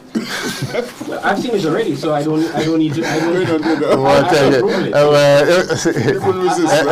couldn't resist that one, man. I've already proven it. I had to bring that sermon to an end, man. August 5th was approved, so I don't need anything more than that. Let not perfection be the enemy of doing good, man. Okay, along the same lines that we are talking about is the fact that some parties get into office and they believe that it's their obligation, they alone who are to come up with the ideas and the solutions and everything like that. Because you have elected me into office. You gave me the mandate. You gave me the mandate. Right. Exactly. I think that's a mistake to pursue in this day and age. And I think governments now need to get its population, its populace, citizens involved in the development of the country. Actively in terms of determining what committees need to be set up to perform certain functions and to take those outputs from these committees and create the policies that the nation needs to move forward. I hear that, but I don't think. Sorry, let me be positive. Electoral reform, for example, is a good example. The civil society. You're trying hard to be positive, Mr. Well, it's actually 6 o'clock in the morning, so I think the reliance on government has reached its peak. Civil society. the most progressive countries in the world have strong civil society organizations. And civil society is a counter to government power. That is where St. Kitts and Nevis needs to be. What will it take for St. Kitts and Nevis to get there? Apparently, it's going to require disaster. How many disasters have most people go through? Well, we just came out of. Well, we're still in one. Really. you know from the Bible how hard. You want me to start preaching? You know, maybe we need some women to run the country. Another Mayor Motley. I said woman. That's not good. Well, okay, scrub that. No, but in all fairness, though, I agree with you, Dr. Martin. Yes, I do think that the electorate and you see how people decided that this election will not be stolen. Yeah. They decided so. Isn't that? No, not to the same extent, man. Yes, Dr. Martin. I heard people running behind. But you can call me Patrick now that the sun is up. Yeah, but that's a situation that is not controllable. Yeah. Somebody decides to do something. No, I'm talking about activism, man. Right. There's more activism. We've seen it before, though, Dr. Martin. Where? We've seen it in 2015. Really? Yes, to this extent? I've seen it in 2010 too. Well, you're really around, man. Yes. Gosh. I've seen it in 2010, I've seen it in 2015. Will you have time? It's not the first. It's not the first time. Will you find time to It's not the first time. All right, you're a media person, so you're supposed to pick. The problem with this activism situation is that so far, very few have maintained that momentum, activism from one cycle into the next cycle, on various issues that affect the country. A lot of people start it and drop it. They don't have the stamina, and stamina is needed in this kind of business. And it's not unique to St. Kitts and Nevis. What is that? The stamina that Mr. Barrett is talking about.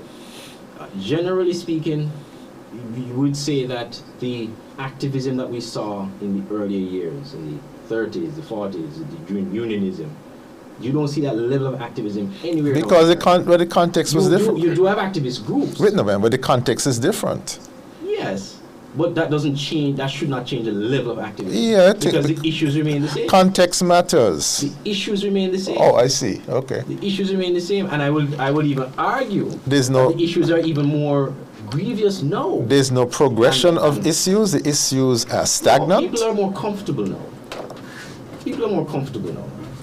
Just analyze it. Well, I'll tell you what. We earn the right to be comfortable after 40 years yes, of. But people are not willing to make the level of sacrifice.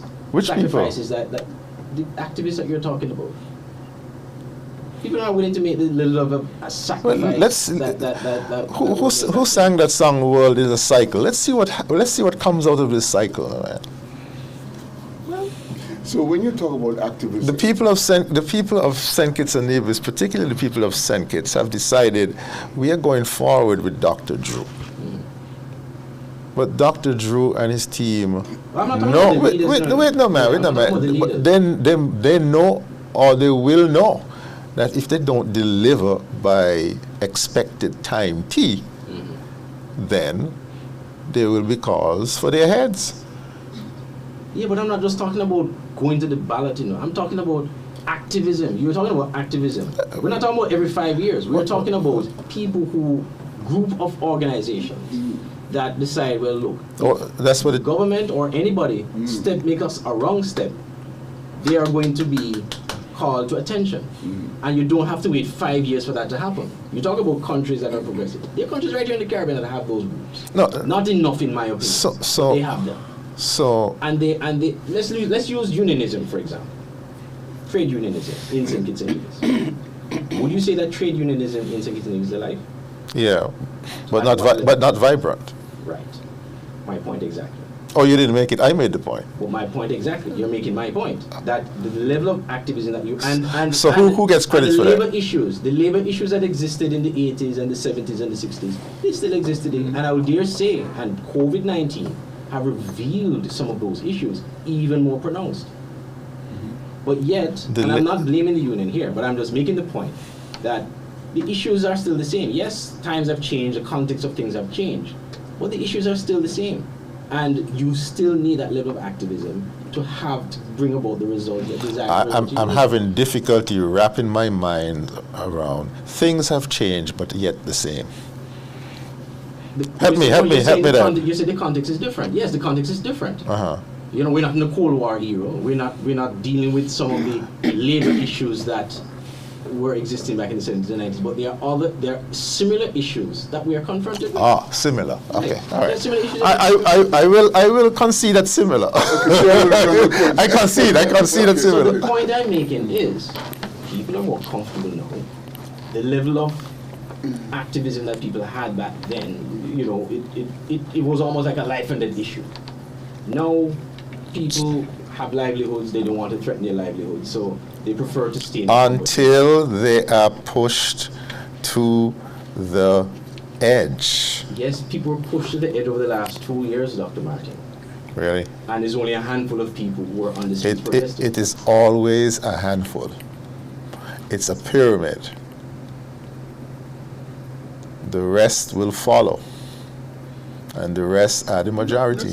Not necessarily. Okay, so point me out to a revolution. Point me out to a change movement that started with a majority. Buckley's uprising started with a small group of people and then mushroomed out. But has that ever happened since then in St. Kitts and Nevis, Dr. Martin? Let me see. A group of people in the 1970s got together and said, we're going to start a cultural renaissance in Nevis. And that became Culturama. You said 1970? Yeah, but you asked me if it ever happened. That one popped to mind. Has it ever happened since 2000? Let me think. I mean, it's very difficult to think after being awake for 24 hours. You understand what I'm saying, right? You can put your finger on the pulse, man. But it has to be taken off so I could go eat. So we're having a good discussion, but I'm an eternal optimist. What are you? No, I'm an optimist. I'm not saying it can't happen. I'm just saying that right now. Eternal optimist? That is not the case. Eternal optimist, right or just that's not the case. I want to put what kind of where are you at in the optimism scale? Well, I'm not eternally optimistic. He's all by himself. Well, so where I lead, you will follow? That's what you're telling me? No. But I want to put something. But if I'm the eternal optimist, and you're not all the way up there, then you have to follow me. Not necessarily. I don't understand that. I want to put something in the mix.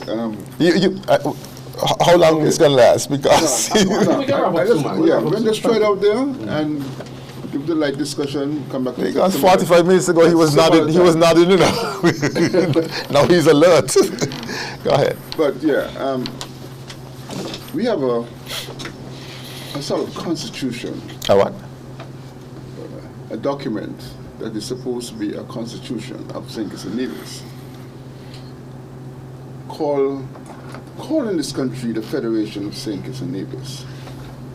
In reality, it is not a true federal system. Agreed. Okay? And because of that, it is creating issues that really should not be happening in this country. So, since Nevis has its own island administration, perhaps it is time now to consider a St. Kitts Island administration to resolve this blurring of boundaries between what is supposed to be the federal government and the St. Kitts government that is creating some problems, great and small. So I want to find out how you all feel about that. Is it something that is workable?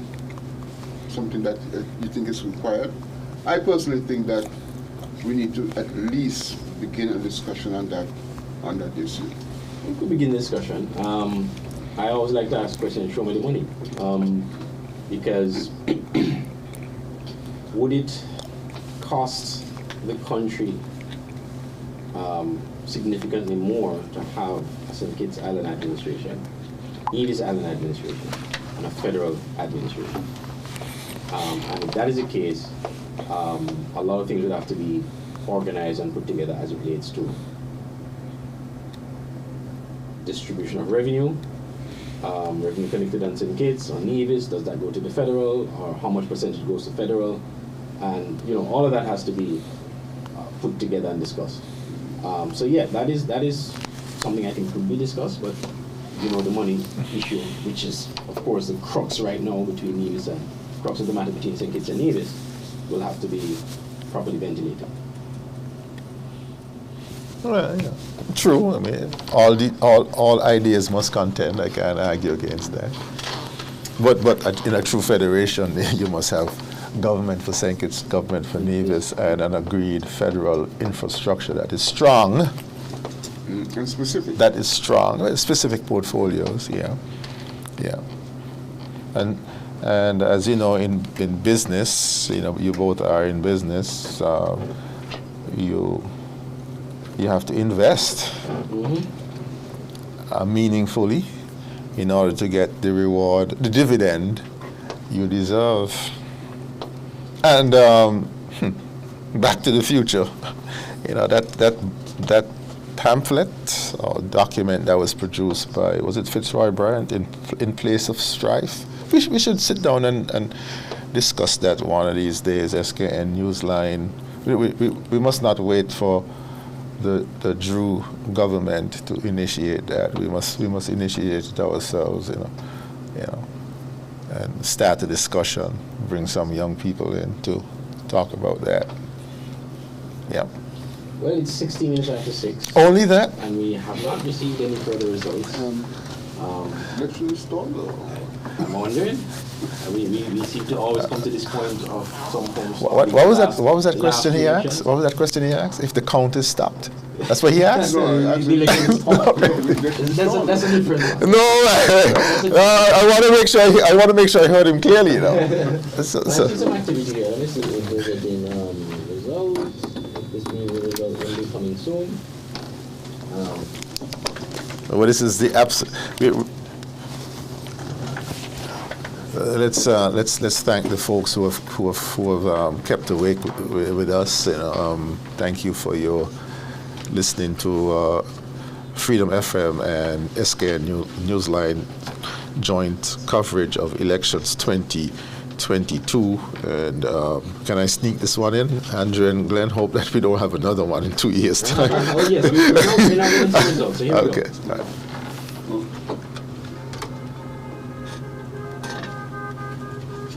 Good morning once again, and I have some additional results to share with the general public.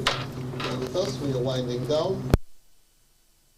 A result from polling station 3F of East Bastille, where 410 voters were assigned, that's at the Kim Collins Stadium. 410 voters were assigned. 176 cast their ballots. 2 were rejected. There were no spoilt ones. Jacqueline Bryan of the People's Labour Party received 26 votes.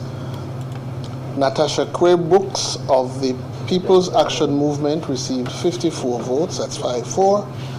Jeffrey Hanley of the St. Kitts Nevis Labour Party received 94 votes, that's 9-4. Polling Division 4A at the Public Works Department, where 407 voters were assigned, 270 cast their ballots, that's 270. 2 were rejected, there were no spoiled ballots. Jacqueline Bryant of the People's Labour Party received 55 votes, that's 5-5 votes. Natasha Gray Brooks received 61, she is of the People's Action Movement, received 61 votes, 6-1. Jeffrey Hanley of the St. Kitts Nevis Labour Party received 152 votes, that's 1-5-2.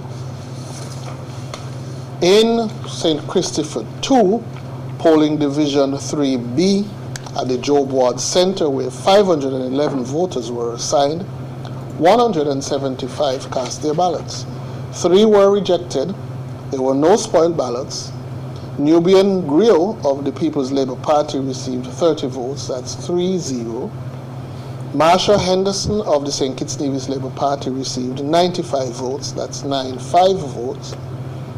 John Jeffers of United Lamego Party received 1 vote, and Jonelle Powell of the People's Action Movement received 46, that's 46 votes. In polling division 3C, again at the Joe Ward Center, there were 661 voters assigned 661. 259 cast their ballots, 259. There were 2 rejected ballots, no spoiled ballots. Nubian Griot of the People's Labour Party received 48 votes, that's 48. Marsha Henderson of the St. Kitts Nevis Labour Party received 145 votes, that's 145. John Jeffers of United Lamego Party received no vote, and Jonelle Powell of the People's Action Movement received 64, that's 64 votes. In St. Christopher 8, Connery Community Center 4E, where 405 voters were assigned, 276 cast ballots. There were no rejected ballots.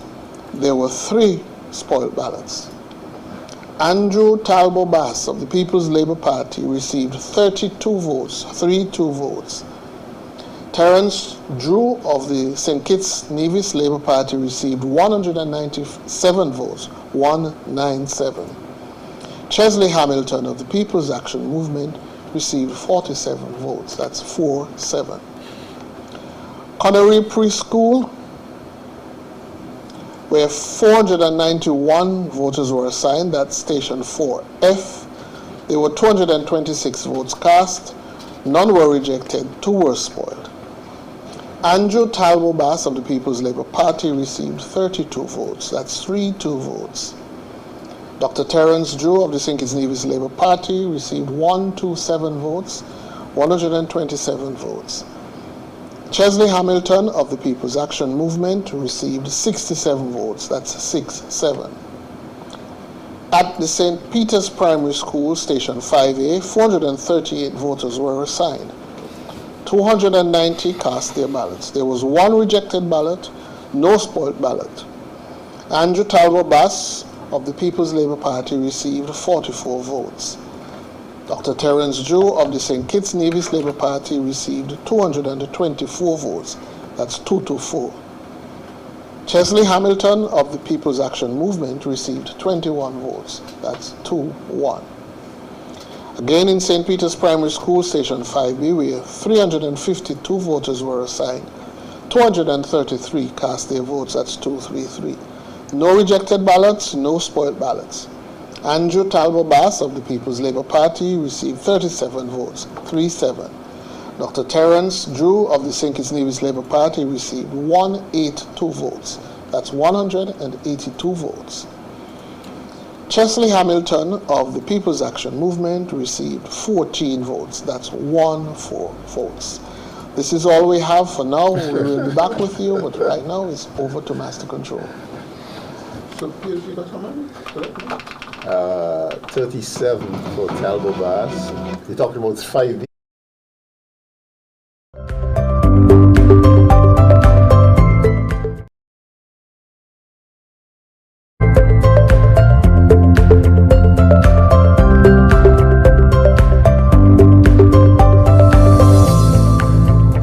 SK Newsline joint coverage.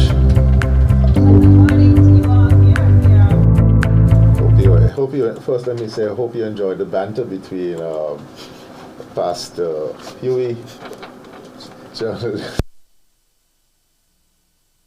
an ordinary citizen. That was supposed and first, let's look at what's going on with number 8. As you can see, as expected, Dr. Terence Drew, political leader of the St. Kitts and Nevis Labour Party, he is receiving tremendous support in his home area, the St. Peter's area, which must remind you last time was disappointing. But anyway, that's past tense. Let's not go back there.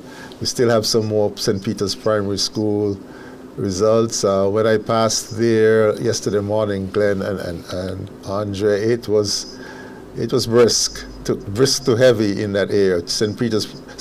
Dean Glassford Primary School to the west, and the community center just across the street. It was a hive of activity yesterday morning, which suggested that people were coming out to support their homeboy candidate,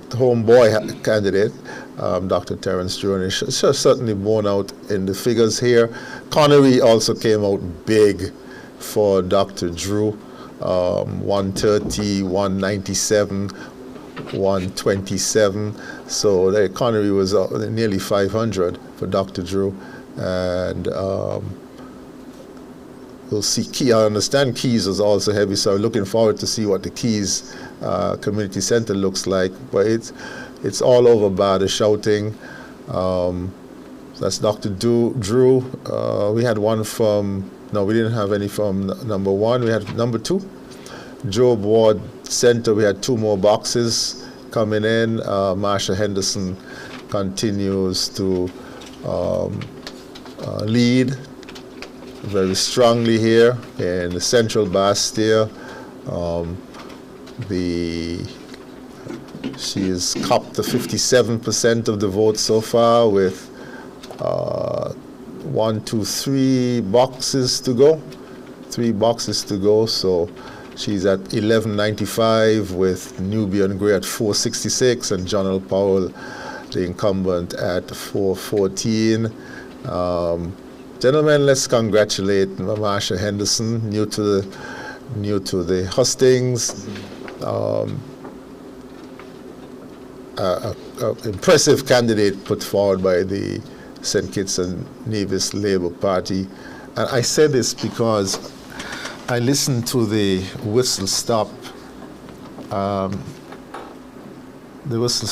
that she had with in conjunction with Jeffrey Hanley. And as they came through Fort Thomas Road, she was on the mic, and she was hailing up everybody on this street by their first names. That impressed me. Fort Thomas Road, up Westbourne, then west on Central Street, and then when they got up into Pine Gardens, Shadwell area, Jeffrey took the mic, and Jeffrey was calling persons by their first name, and they're not in his constituency. So it shows. It reminded me of Mayor Marion Barry of Washington, D.C. One of his strengths was that he knew people in Ward D by their first names. And successful politicians tend to be like that. And people like when you know them. It's a certain personal touch. Okay, so congratulations. As expected in the St. Kitts, in the Bastille seats, there was a certain vibe which suggested that Labour was going to win, if you pardon the term, bigly in those constituencies, if you pardon. And it has come to pass. We expected. So let's go around the 2 islands. Did Jeffrey Hanley perform as expected or better, gentlemen? I think he performed better, given the fact that there are now 3 candidates in the race, or there were 3 candidates in the race. I think he held his own pretty well. Andre Huey?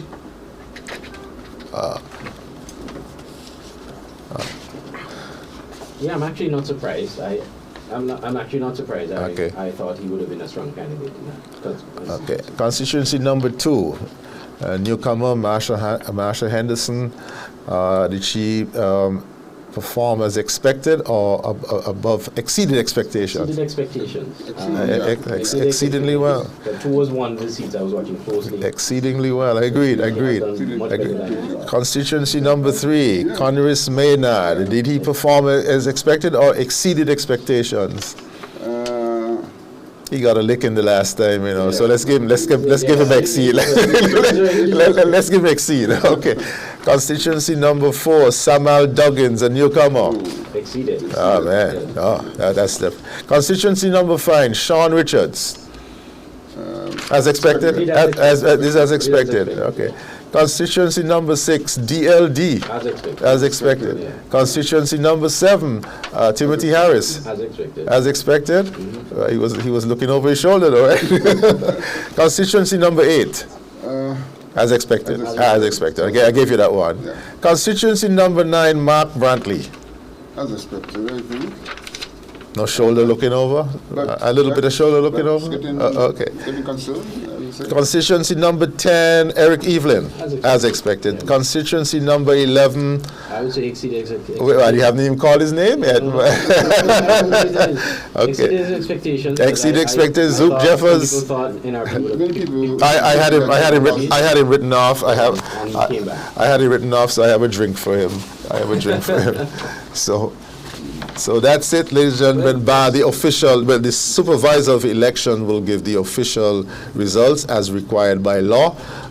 Candidates are declared winners by the supervisor of elections, and then we move from there. Andrew Huey, thank you very much for again the collaboration, and looking forward to working with you again in. The NIA election should be very interesting. That should be interesting, yeah. I might be in Nevis for that one. So. Well, call me and I'll, just set me up with your usual penthouse at Four Seasons and we're good to go. Thank you very much to the listeners. Glenn Batt. Yes, definitely. Thank you all for being a part of it. He has gotten better, has gotten older because last time he was out of here by 12 o'clock. And Julie Liebert is coming up at what time? With Big JL Experience at 9 o'clock. So DJ Right Hand will be holding the fort with. I think he's going. So. With some conscious lyric stuff, Let me use the opportunity to thank the sponsors for the broadcast. Yes. Both entities for Island Purified, Amory Bakery, and I think the Caribbean is the next one. And then on our part at SK Newsline, we want to thank Tiranga Restaurant and Smart Electronics. They are the sponsors for our broadcast this evening. This evening until this week. So. He's having a difficult time. Losing track of time. But yes, and we, of course, as Dr. Martin said, you'll get the official results from the supervisor of elections later on today.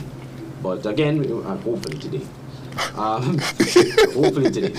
So again, we want to thank everyone who tuned in to Freedom and watched SK Newsline on our online platforms. And of course, we will continue to update our sites, our website, and the Freedom and SK Newsline Facebook page, so you'll get the results, the remaining results there. But you can also check the results that are already there to keep abreast of what's happened so far. Indulge me, let me again thank my son, Javan, for the wonderful Excel spreadsheet. It worked well this time, so I know I owe you something. The graphics and the analyses and the projections work well. So thank you very much, Javan, and stay safe. Glenn Batt. Right, so just want to commend all of us engaged in what has been a very long night, and I also want to thank our listeners and both local and overseas listeners. We certainly tried our very best to provide the kind of information that was needed and to make it a bit entertaining where we could. That was to keep us awake. Right. Just for our part. Yes, so without further ado, I just want to say thank you, and we look forward to seeing good things happening for our country. And I must also use this opportunity to say thanks to my team who worked really, really hard behind the scenes, to Whitney and Anna and Keandria and my wife, of course, who helped to bring some of the food here. Thank you all so much for the work you do behind the scenes. To Natasha and Chelsea, they worked really, really hard today. We were on the road all day today. And then they still came back tonight to do, last night rather, to do the broadcast. So big ups to Natasha and Chelsea for the work they've been doing on this election campaign. I We think had did a security fantastic job. downstairs. Oh yes, we provided also had by- security downstairs too. So Who- big up to the remember security the guy. firm, Hodge, Scrape Hodge. Oh yes, it's Scrape Hodge. Okay, yeah. So big ups to the security for being with us as well. But again, thanks to all the listeners and viewers of SK Newsline and Freedom FM for being with us for almost 12 hours on this broadcast. So... Oh, okay. All right. No problem. We have a call the station. Oh, okay. So Junie actually wants to call. So let's. He's awake? The big jail. He's awake. Good morning, guys. Good morning. Good morning, Mark. The last results that came in from the supervisor's election, and it seems I got about 4 hours sleep, and I'm getting ready to come back in now for 9 o'clock for the JL experience, where we'll, those people who missed out on our coverage or joint coverage last night will listen and hear what the results are. But by now, the whole federation is aware that the government has changed. There's a new Labour administration, and we congratulate them on behalf of the entire Freedom team, and we look forward to safer and more secure future in St. Kitts and Nevis. So congratulations to Team Labour, congratulations to all the candidates who won from the election 2020. We wish those that didn't do so well better luck next time.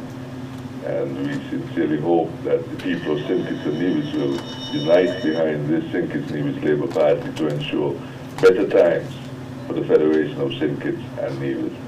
I want to thank you, Andre, for your sterling contribution to the coverage, the joint coverage that we shared on Freedom FM, and also to Glenn Barth, Dr. Patrick Martin, my good friend. Thank you so much, Patrick. I mean, you guys must be very tired and sleepy. I'm going to bring some coffee in a short while to perk you up. But have a great day. And thank you from the bottom of my heart for your contribution to the 2020 election coverage on 106.5 Freedom FM. Thank you so much.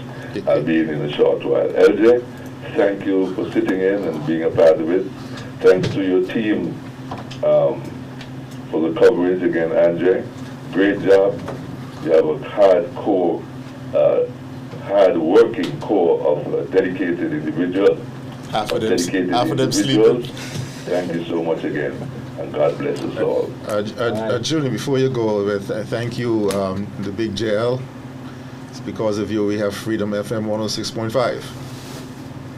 And you are someone who is willing to collaborate with any venture.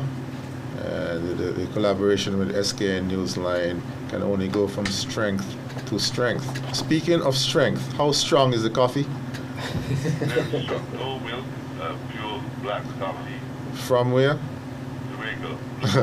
Okay. I have some bush tea. I'll stick with that. I'll stick with that too. Okay, thanks. Okay, right. Thanks, Juni. See you soon. I'll go get some friends. Hey.